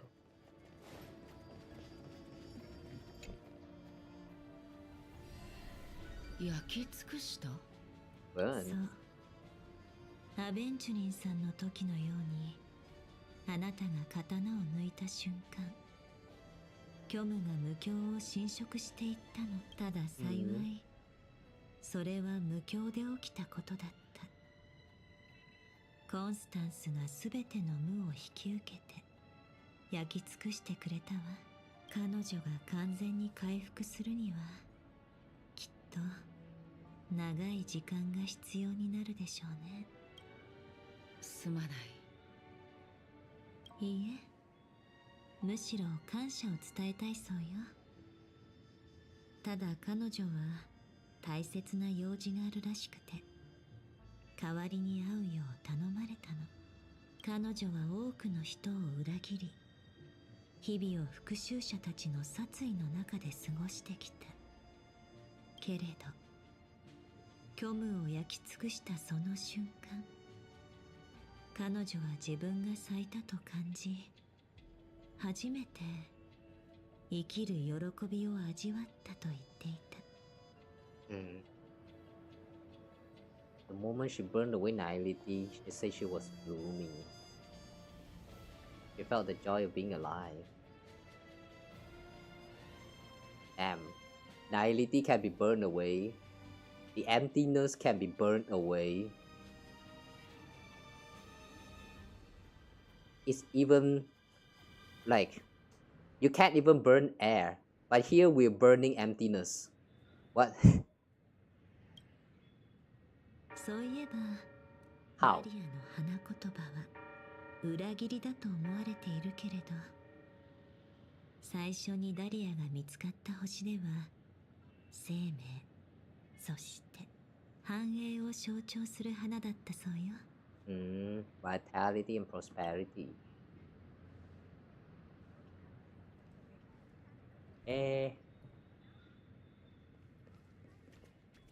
Alright. I still don't get what they're trying to say here.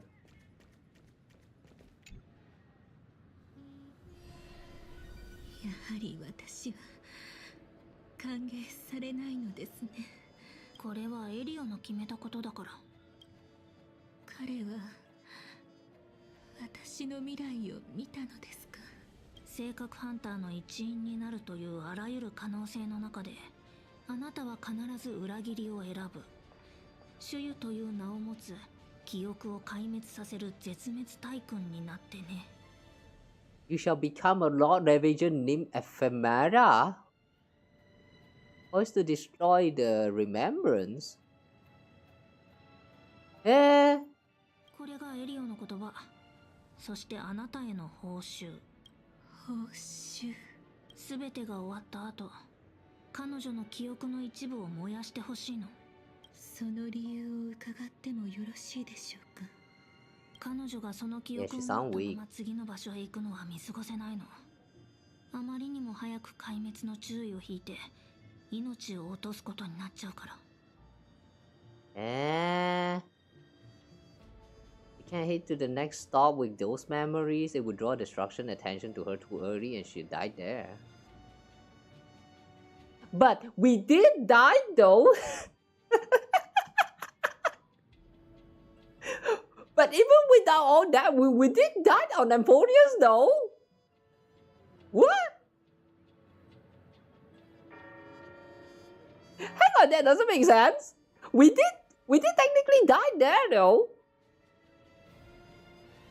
Does that mean Annual script failed? What? ええ、お引き受けいたしますわ。ですが、いつか必ずそれを彼女に返します。私なりの方法で、たとえあなた方が止めようとも。誰も止めないから安心して。脚本にはその日のことがもう書いてあるから。それは新たな始まりとなり、始末は壊滅と合流する。The four apocalypses? それを乗り越えていくの。The four apocalypses will converge towards destruction because of it, or the cosmos will join hands to overcome their annihilation. The first thing that came into mind when I see the mention of apocalypses is Teresa Apocalypse.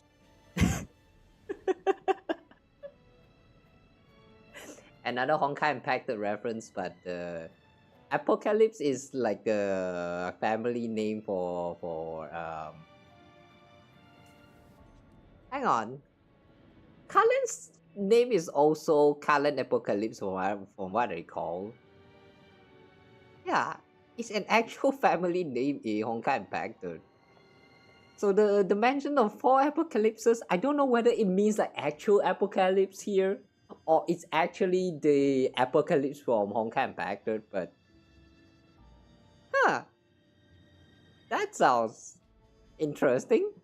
I mean, the naming choice.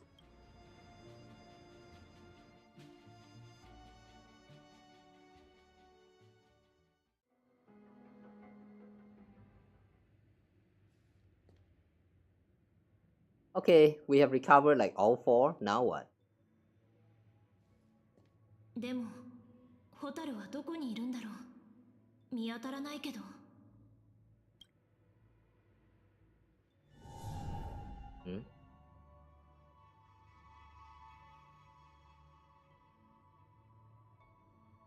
Wait, don't tell me she become the next cocoon.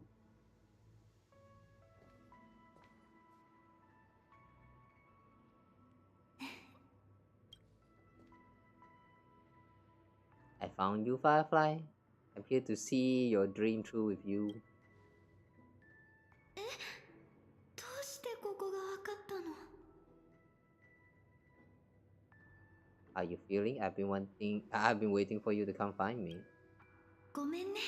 わざと避けてたわけじゃないの。でも、これには理由があって、このままここにいさせてもらえないかな。No, I know this was a promise. They say a goodbye here. 約束のことをどうして知ってるの？何も言ってないのに。Destiny works in mysterious ways. 運命って不思議なだけじゃなくて、優しくもあるのかもしれないね。そういえば、まだ話してなかったよね。ピノコニーに来る前に、やりたいことをすべて手帳に書き留めておいたの。ここにいるのは、その最後の願いを叶えるため。Wait, this is a conversation that we had before, right? 実はこっそり君の後を追って話しかけるタイミングをずっと見計らってたんだけど、やっぱり邪魔したくなくって。君の夢は笑顔で始まって笑顔で目覚めてほしかったから。What's your last wish? 花火を見に行こうとしてたんだ。ピノコニーには大きな飛行船があって、そこから眺める花火は見なきゃ損するって聞いたの。だったら一緒に見に行こう。 And that static's going to happen, right? Right? Because this part never happened.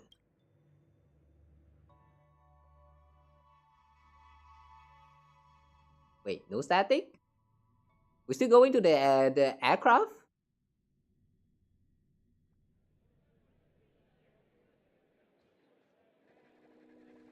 いい場所。君ってセンスがいいんだね。I have a knack for finding beautiful things.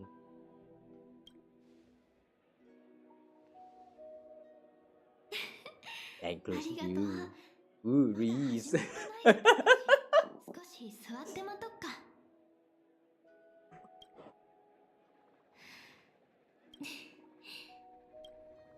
こういう時って言葉が出なくなっちゃうものなのかな。Aw, this pretty.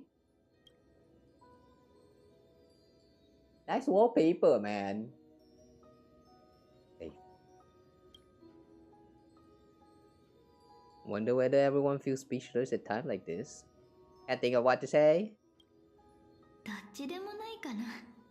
実はね、こういう状況を説明するのにちょっと好きな解釈があるんだ。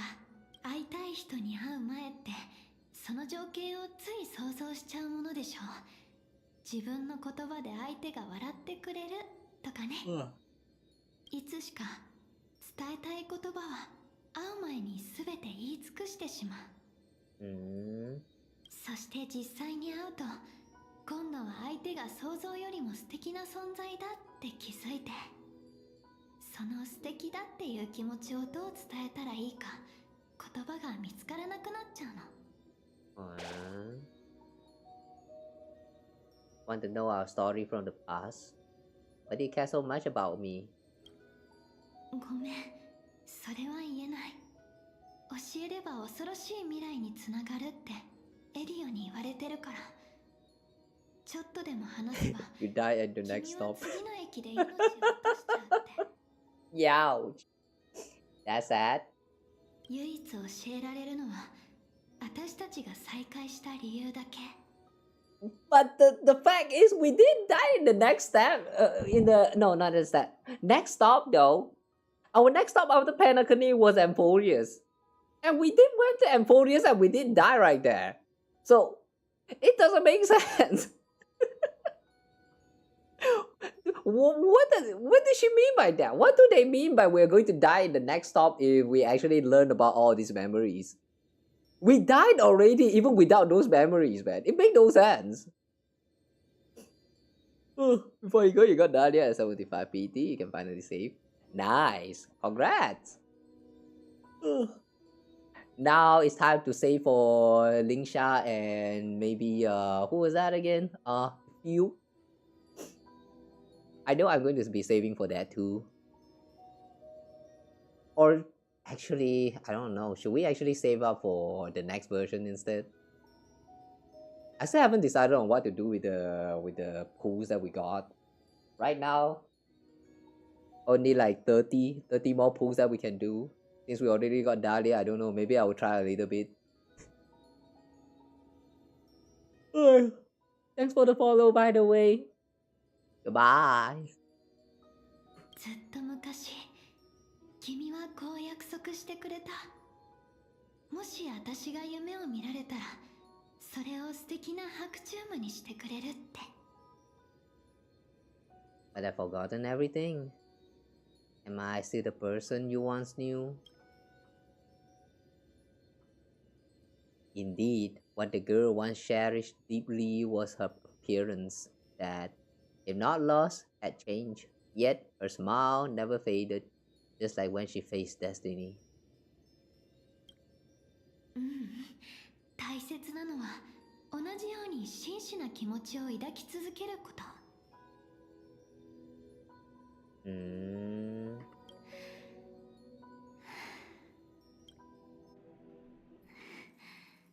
ごめん。You okay? Entrapy loss syndrome. Oh yeah, right. This shit is still happening. Also, nice pose.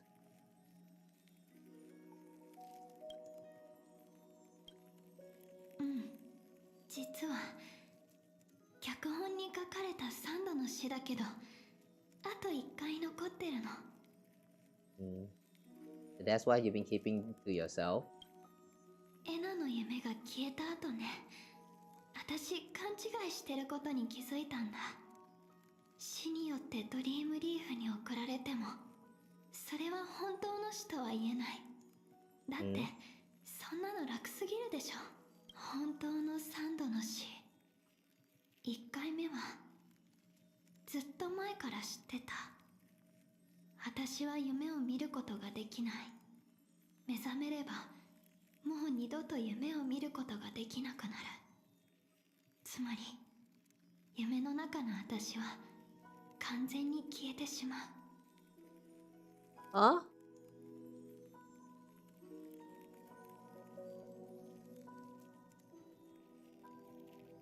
Huh? She can't dream? After she wake up, she would never dream again. In other words, the me that exists in dreams would completely cease to exist. Wait, does that mean the Firefly that we know all this time is not the real Firefly? Like what, she's just a copy of Data? What? 2回目は宇宙の公害に殺された時、 Second was killed by storm disaster. 私は蘇った。けどその力を使えば必ず3回目の死につながってしまう。症状を抑えきれなくなってロストエントロピー症候群で死んじゃうの。 Son of a bitch! After 1 year, and now they decided to throw in this part to tell us that, yep, actually 1 year ago she actually already died.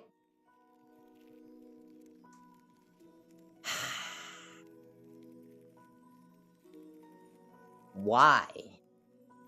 ピノコニーに来た時、無境はすでに現実と溶け合い始めてた。夢を見てると思ってたけど、同時に目覚めていて現実を歩いてる。これじゃロストエントロピー症候群の進行は止まらない。 Thought I was dreaming, but I was actually also living in waking reality. Wait, so that means the first time when she dropped in and she walked into the lobby, that was her physically walking there. It was not Dahlia. That means that was actually not Dahlia. It was her entropy loss syndrome? What the heck is entropy loss syndrome in the end? でも心配しないで。銀狼に聞いたけど、現実ではそこまで悪化してないから。この話はここでおしまい。君の悲しそうな顔を見るのが怖かったの。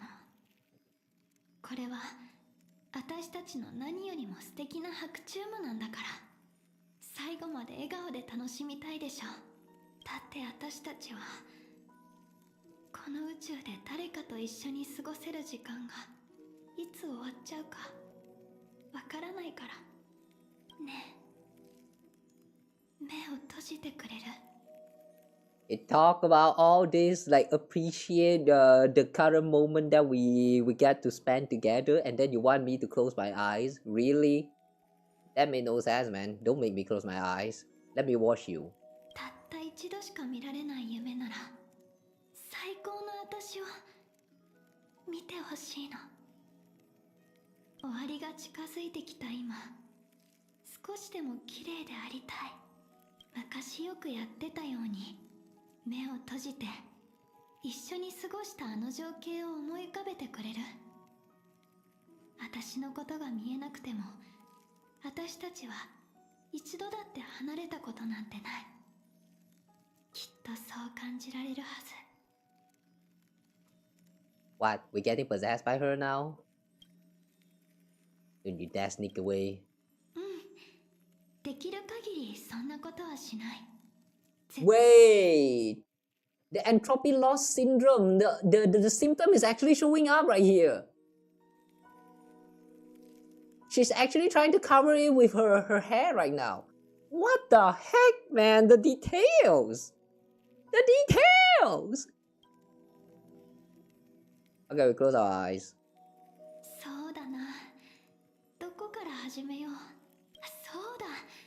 やっぱり始まりの場所からがいいよね。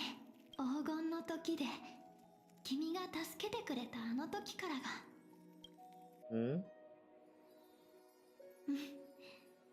私たちは初対面で、そこで偶然で会ったことにしてもいいかも。Wait, this is the purchasable outfit. Oh my god, I'm lagging so bad. Hang on a second, what's going on? Why am I lagging? Oh boy. Yamete, don't scare me like this.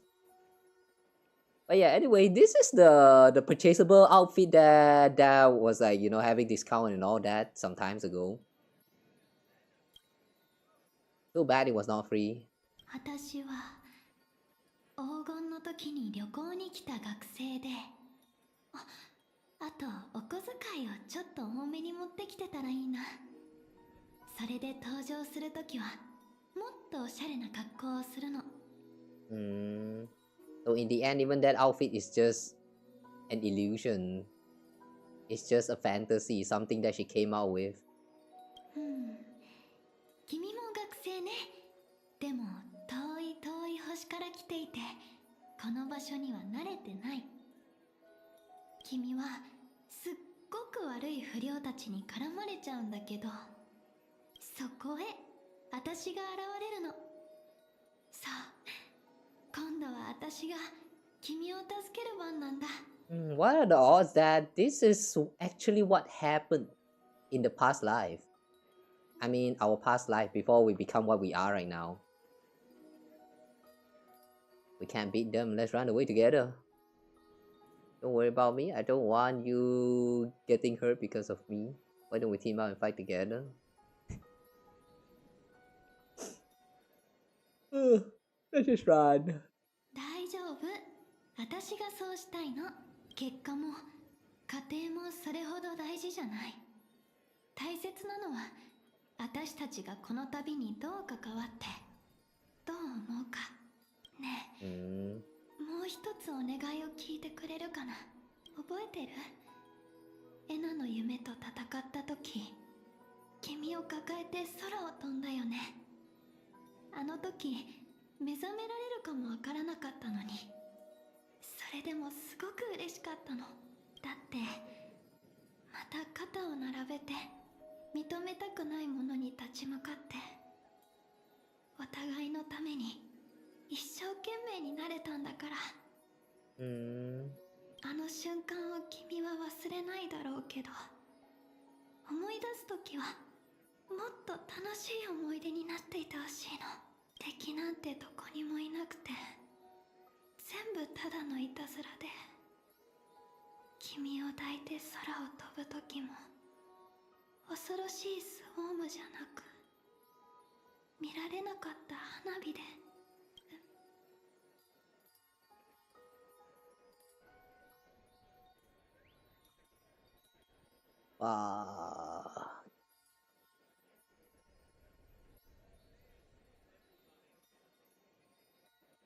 Why?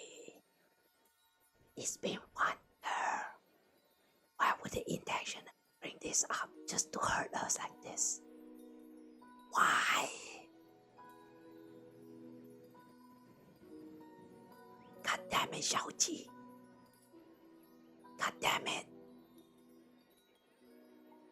You'll be able to see the fireworks. Remember you just the way you want me to.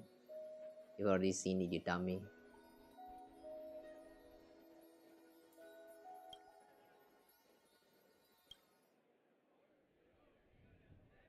Oh no, Firefly's gone.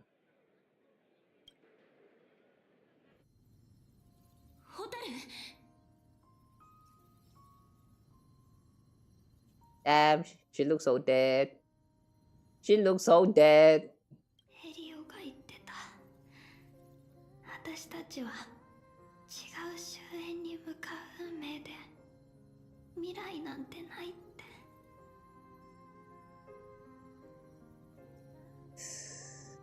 だから君はどんな結末よりも美しい白昼夢を見せてくれるって約束してくれたんだよ。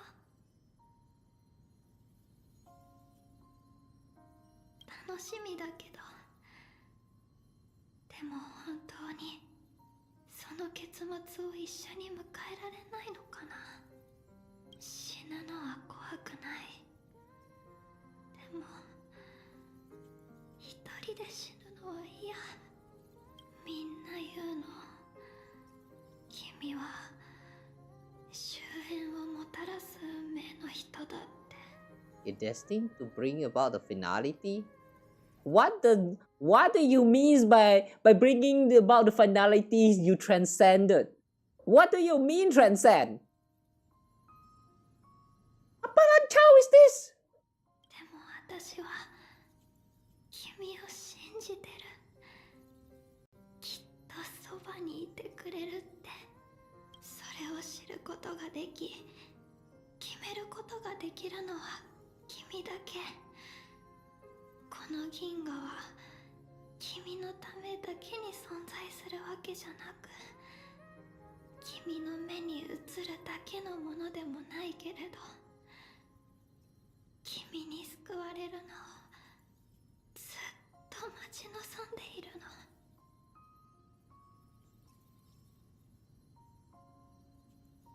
Only we can decide.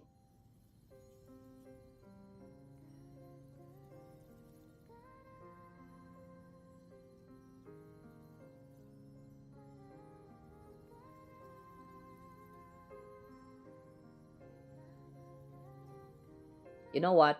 I'm just going to believe that at this current point, at this current timeline of the story, she did die. Until at one point in the future, we somehow magically find some kind of way to some kind of power to bring all of these dead people back, which also includes the Emphodius story, where I still believe that the Emphodius story had Kirini stuck in the world because they are not able to advance outside of the new era, because after she became demiurge, she had to go back into the past again and reset the whole thing, giving advice to the past self and all that stuff. I still believe that it was a complete loop where she is not able to escape from. If she is ever going to get outside of Emphodius for real, we have to be able to do something to it. Outside of what we have already done to the world, as seen in the past 8 versions. And I think this is going to be built up for that point. Whatever is happening right now is building up to that point where we will be able to gain some kind of power that we will use to bring back some of these characters that is said to not able to escape their fate or something like that. I would like to believe this is a build up and not just Xiaoqi's way of telling you that yeah, all these characters is dead for real now, so yeah, give up. I just hope it's not that. Please no. You killed Himeko already. Stop that. Those afflicted with the entropy loss syndrome will experience an irreversible chronic dissolution of their physical form, gradually fading away. You can still run, jump, and talk with others. Everything seems normal, except you're always just a little slower than everyone else. Until the outlines of yourself and the entire world blur into obscurity, you can no longer distinguish reality from dreams, for both have become equally fractured. Wait, so entropy loss syndromes, it's you are not able to keep up with time. So in a sense, it's kind of those with entropy syndromes will be lost in time. That's the end of them. They are still there, they still exist, but they are just moving in a very slow way. Is that the explanation? If that's the case, that means she does not die completely. There is a chance. And just how I mentioned about the build up for the future where we can come back to save some of these characters again, including Kirini, I have a feeling that means we will be able to achieve something that has something to do with time. Wait, is that why they call finality time? The only way to achieve that is by becoming the Aeon of Finality at this point.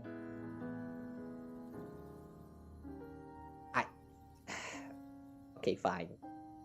I don't know what this implies at all, but my speculation as of right now is that we will at one point become an Aeon ourselves, and we will be the Aeons of Finality, and we will gain the power to manipulate times. And that is how we will bring all these characters back again. But yeah, as of right now, that's just speculation. None of that is real or whatever. So like, yeah, let's just move on first. She's nearing the end stage of the entropy loss. Her mind already splintered first. And as she gradually forgot everything, the story of you was the last to fade. それでもホタルは最後の最後まで私のことを忘れないんでしょう。 The dissolution is not yet over, and in this very instant, her mind holds only one name and one wish.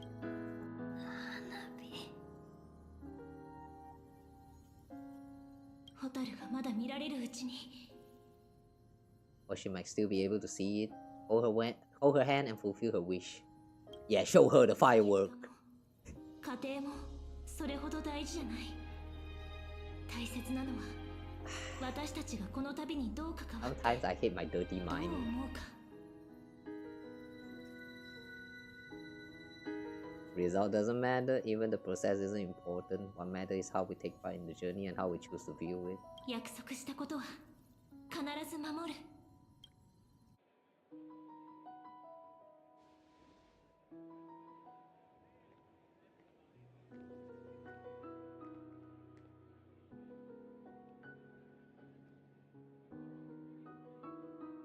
However, Firefly's eyes never move again.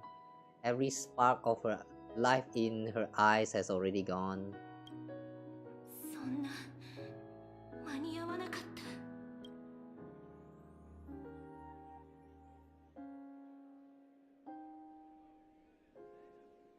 It is too late. You would rather remember her in the way she wished, and in your mind, the ending would be a happy one.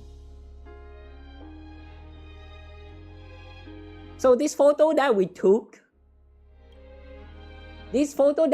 last time, it was not real at all. Everything was a lie.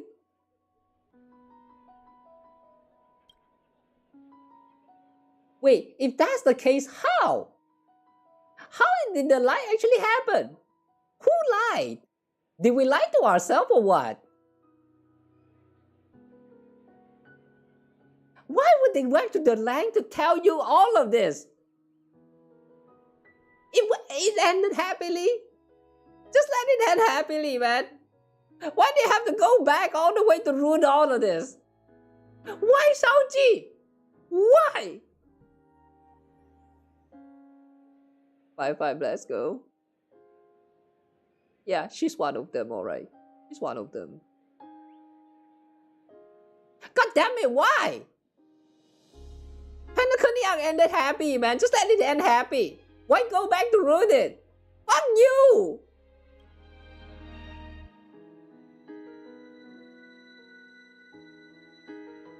But when she looks back on this day, she will always discover one regret that can never be mended.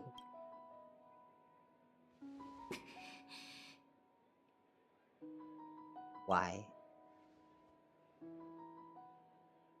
The crowd buzzes with excitement and the fireworks are about to light up the sky.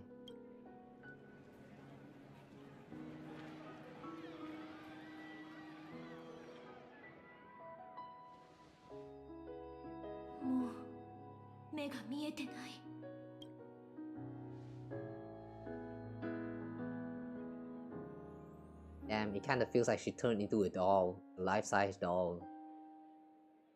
And the song comes on the wind. Will she be clearer because she's gone forever?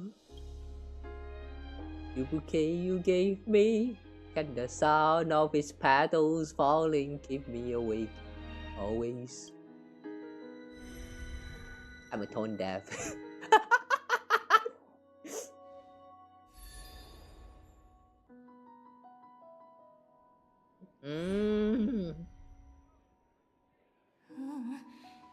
まだなんとかなる。私は運命を変えて無念を晴らせる人なんだから。定められた運命が私たちに終点を設けたっていうなら、せめて埋め合わせとして蛍の望んだ花束くらい送ってあげられたっていいはず。 The voice at your ear blurs, then fades into silence. Oh, we're going to work on magic now? Recall the fireworks in your memory where Firefly caught you as you fell from the sky and carried you up into the heavens. At that moment, the words she spoke left a perfect footnote for the story, one belonging to her and to everyone under the night sky. And you know that this footnote no longer exists. The power of finality is turning back time, and the girl's final regret is within sight. A beautiful daydream. The moment to fulfill that promise has come. You can, you will, you must make it a reality. Oh damn, she was glowing? この夢の地では全てが許され、全てが可能になる。私たちはそれぞれの目的をここに来て、思わぬ方法でそれを実現した。その結末が甘美であれ、幻であれ、苦い現実的なものであれ、それは私たちが望んだ答え。人はなぜ眠ることを選ぶのか。私はね、君の言う通り。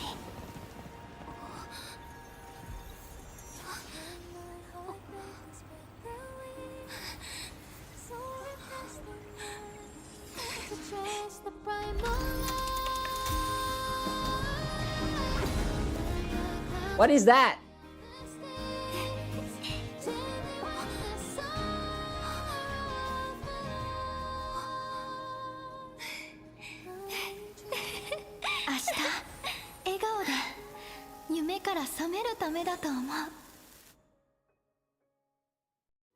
Wait, what?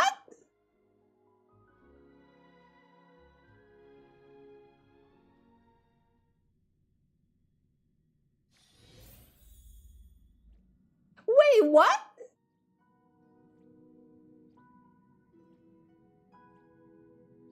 Hang on. So she died and then she came back alive again? And that thing that showed up just now, it reminds me of that endgame mode. What was that? What did they call that again? What's that gameplay mode called again? Yeah, it reminds me of this thing, Apocalyptic Shadow. Wait, are you saying that this thing actually played a role in the story? Wait, hang on, what the fuck just happened?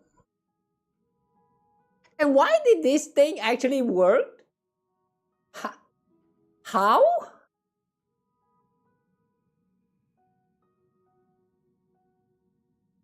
I am so confused. I mean, I'm happy that she's back again, but like, I'm so confused. What was that? And what is this thing? Investigate? Dream's curtain call. A photo taken at an unknown time, but the reality of its touch is undeniable. In the past, this scene truly came to pass, leaving behind a proof of its transpiration. Though few are aware, a young girl will smile when she recalls a beautiful dream she once had. The dreamer is also the dream maker. The dream maker is also the dreamer. Only by offering up one's past can the most beautiful dreams be woven. People will not lose themselves within them, unwilling to awaken. In their beautiful dreams, they will regain the courage to face the future, and then walk toward tomorrow.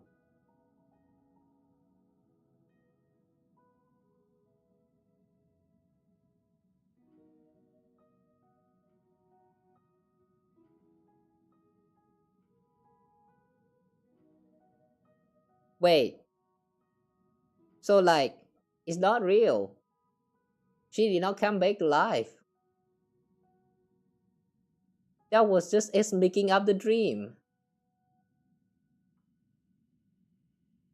What the fuck, man? Is she alive or what? Like, make up your mind. She's awake. Is she okay? That was her first question too. She's fine for now. It was like this when Kawa brought her back. She always ends up fainting, can't even operate her mech. It's a real pain.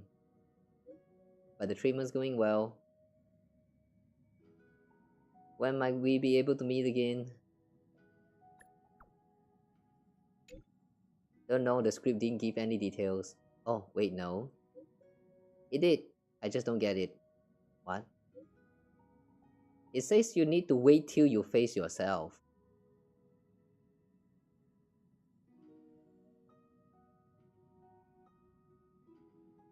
You need to wait till you face yourself. Huh?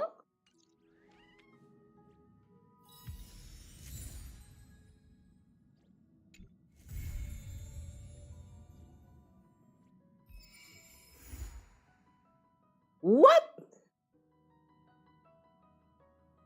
What?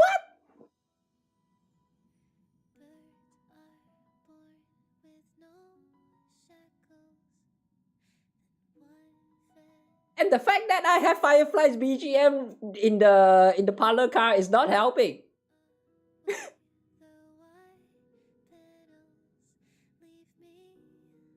Wait, what? Hang on. Does that means in the next world that we will be heading to, we will be facing ourselves?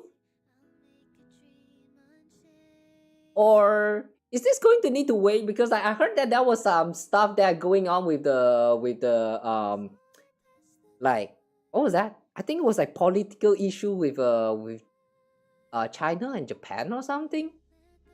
I don't really know the exact details, but because of that issues, they actually have to like redesign the whole place for the coming 4.0 version.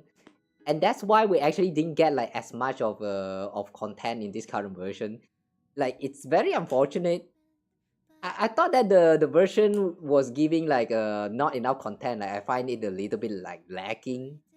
But after knowing the reason, I guess it's understandable. But like, since we are getting this review right here, and there's also the change in destinations and all that stuff that will be going on in the next version, does that mean we will have to wait until like 5.0 or something? Or hang on, I have so many questions now. What the fuck, man? What the fuck? Alright. Anyway, I guess we have reached the end of the current the latest story. Alright.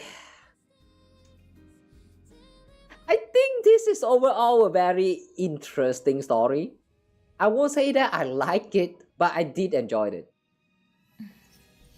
The reason I don't like it is very obvious, of course. Like, why would they intentionally bring up something that happened 1 year ago just to tell you that like shit actually happened? It was very bad. Well, at least the good thing is that she did finally wake up, and that means whatever we just did just now after recovering the memories, and like we also made up a dream. I would like to assume that what happens here is that after learning the truth, and because we have gone through the events in Emphorius, that's like, yeah, whatever that happened right now is like happening after Emphorius, which means we have already gained the power and all that stuff from the, what is that again, remembrance.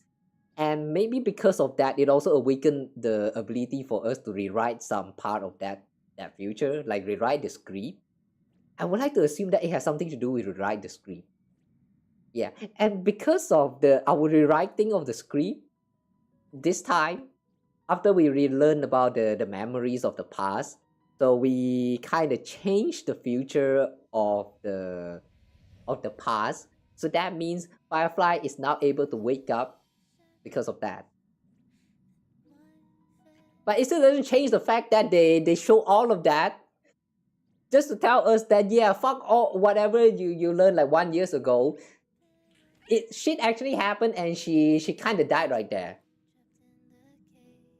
But the good thing is we did manage to like resolve it, and now she's back alive again. So yeah, that's great. That's very great. But now I have more questions. Like, what happened to Dahlia then? Like, Dahlia actually showed up, and she seemed like she have recovered a lot, to the point that she is able to give us back the memories and all that stuff, you know. So what now? She just suddenly gone. After showing us the memories that we have lost, she just gone. What happened there? It just gives you more answers, but also at the same time more questions. Like, what will be happening in the future, especially? They reveal actually quite a lot of things this time. Like the Terminus, I still don't know who the fuck is Terminus. They went through the whole thing telling you that Terminus is important. They tell you that if you like however you act will change your Terminus future or something like that. But who the fuck is Terminus? I am left with more question and more confusion. But I do appreciate that they do actually answer some questions, like whatever that happened with Penacony back then. The side that we are not shown with Fireflies, where like she died and we think that she dead, like her first death. We thought that her first death is actually her first death, but it was actually not her first death, and like all that very confusing moments. But at least they tried to explain that, and it actually does make sense. So yeah, I did enjoy it. There's a lot of moments that I did not like how they tell us, but I do think that overall it's a very enjoyable one. Great story. And so this is one thing that I don't really see many people mention about, but if you compare Star Rail storytelling to the Genshin, one thing I really appreciate for Star Rail is that the lip sync actually works with Japanese dub as well, and yeah, that's very nice. Like, if you're playing Genshin and you're going through the latest story chapter, the lip sync never actually worked. Like, it's always the Chinese lip sync. It's not the Japanese or English or Korean dubs lip sync. So I'm not sure whether they fix it if you are to play them like after the versions, but yeah, I appreciate the part where Star Rail has like so much more longer of the storytelling, but yet the lip sync actually does work. So that's that. Just something very minor. Just want to point that out.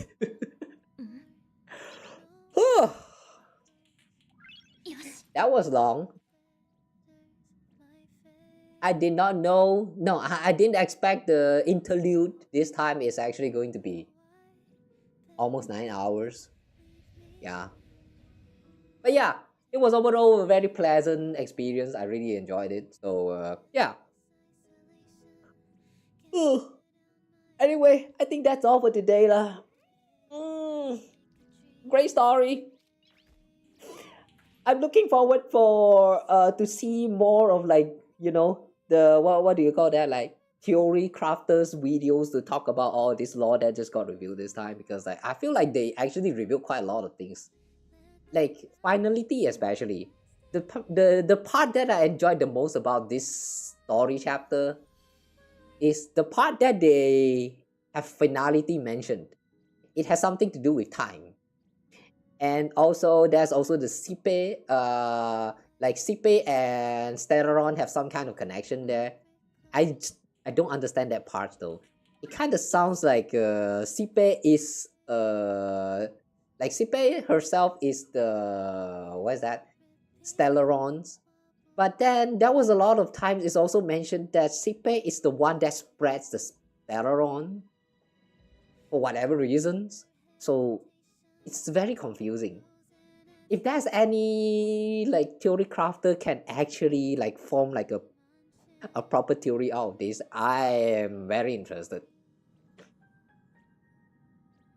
Yeah, looking forward for all this. Okay.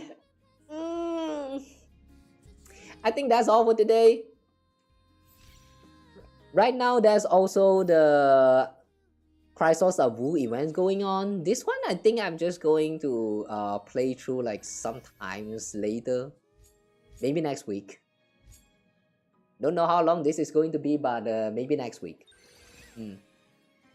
Until then, we're going to chill a little bit.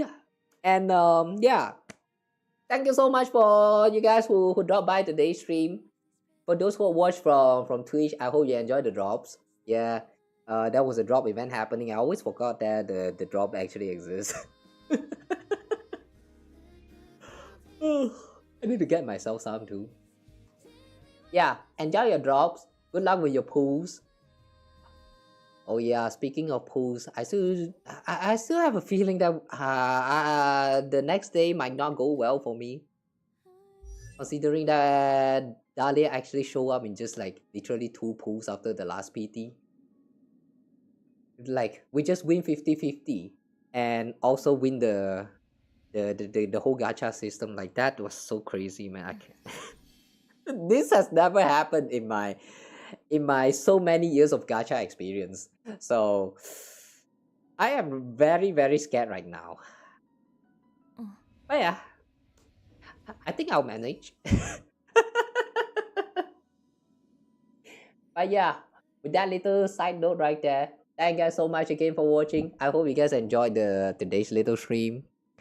And yeah, I'll see you guys in the next stream. I hope my commentation, what's that word? Commentary. My commentary, my all the stuff that I say today was like entertaining for you guys. And yeah, I'll be seeing you guys in the next stream. All right.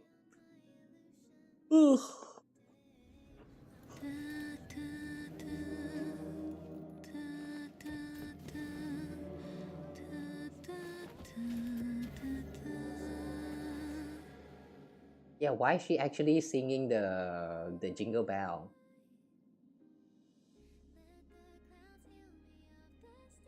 Is this really a coincidence? Alright. Anyway though, I'm ending the stream today, so thank you guys so much for watching. Otsukawa. The next stream is going to be happening tomorrow. I mean, since it's already a new day, so I'm just going to say tomorrow lah. Which is Friday. Since that day there will be the Zenless Zone live stream happening, so I think I'm thinking of doing the live stream watch along, or more like a react, let's just say, because like we're not exactly going to be watching while it goes live. Same time as usual, 9 p.m. Which by that time I believe the live stream is already over. So yeah, we do like a quick react to it, and then we'll play Zenless Zone and just casually go through the ongoing events in the current versions. And yeah, that's that. So be seeing you guys again very soon. Okay, until then, take care, happy gaming, and stay nice. I don't know what else to say. So yeah, bye y'all. Good night.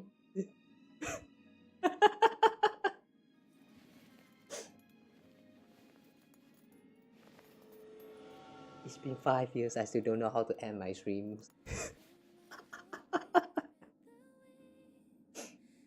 But yeah, take care. Have a nice week ahead.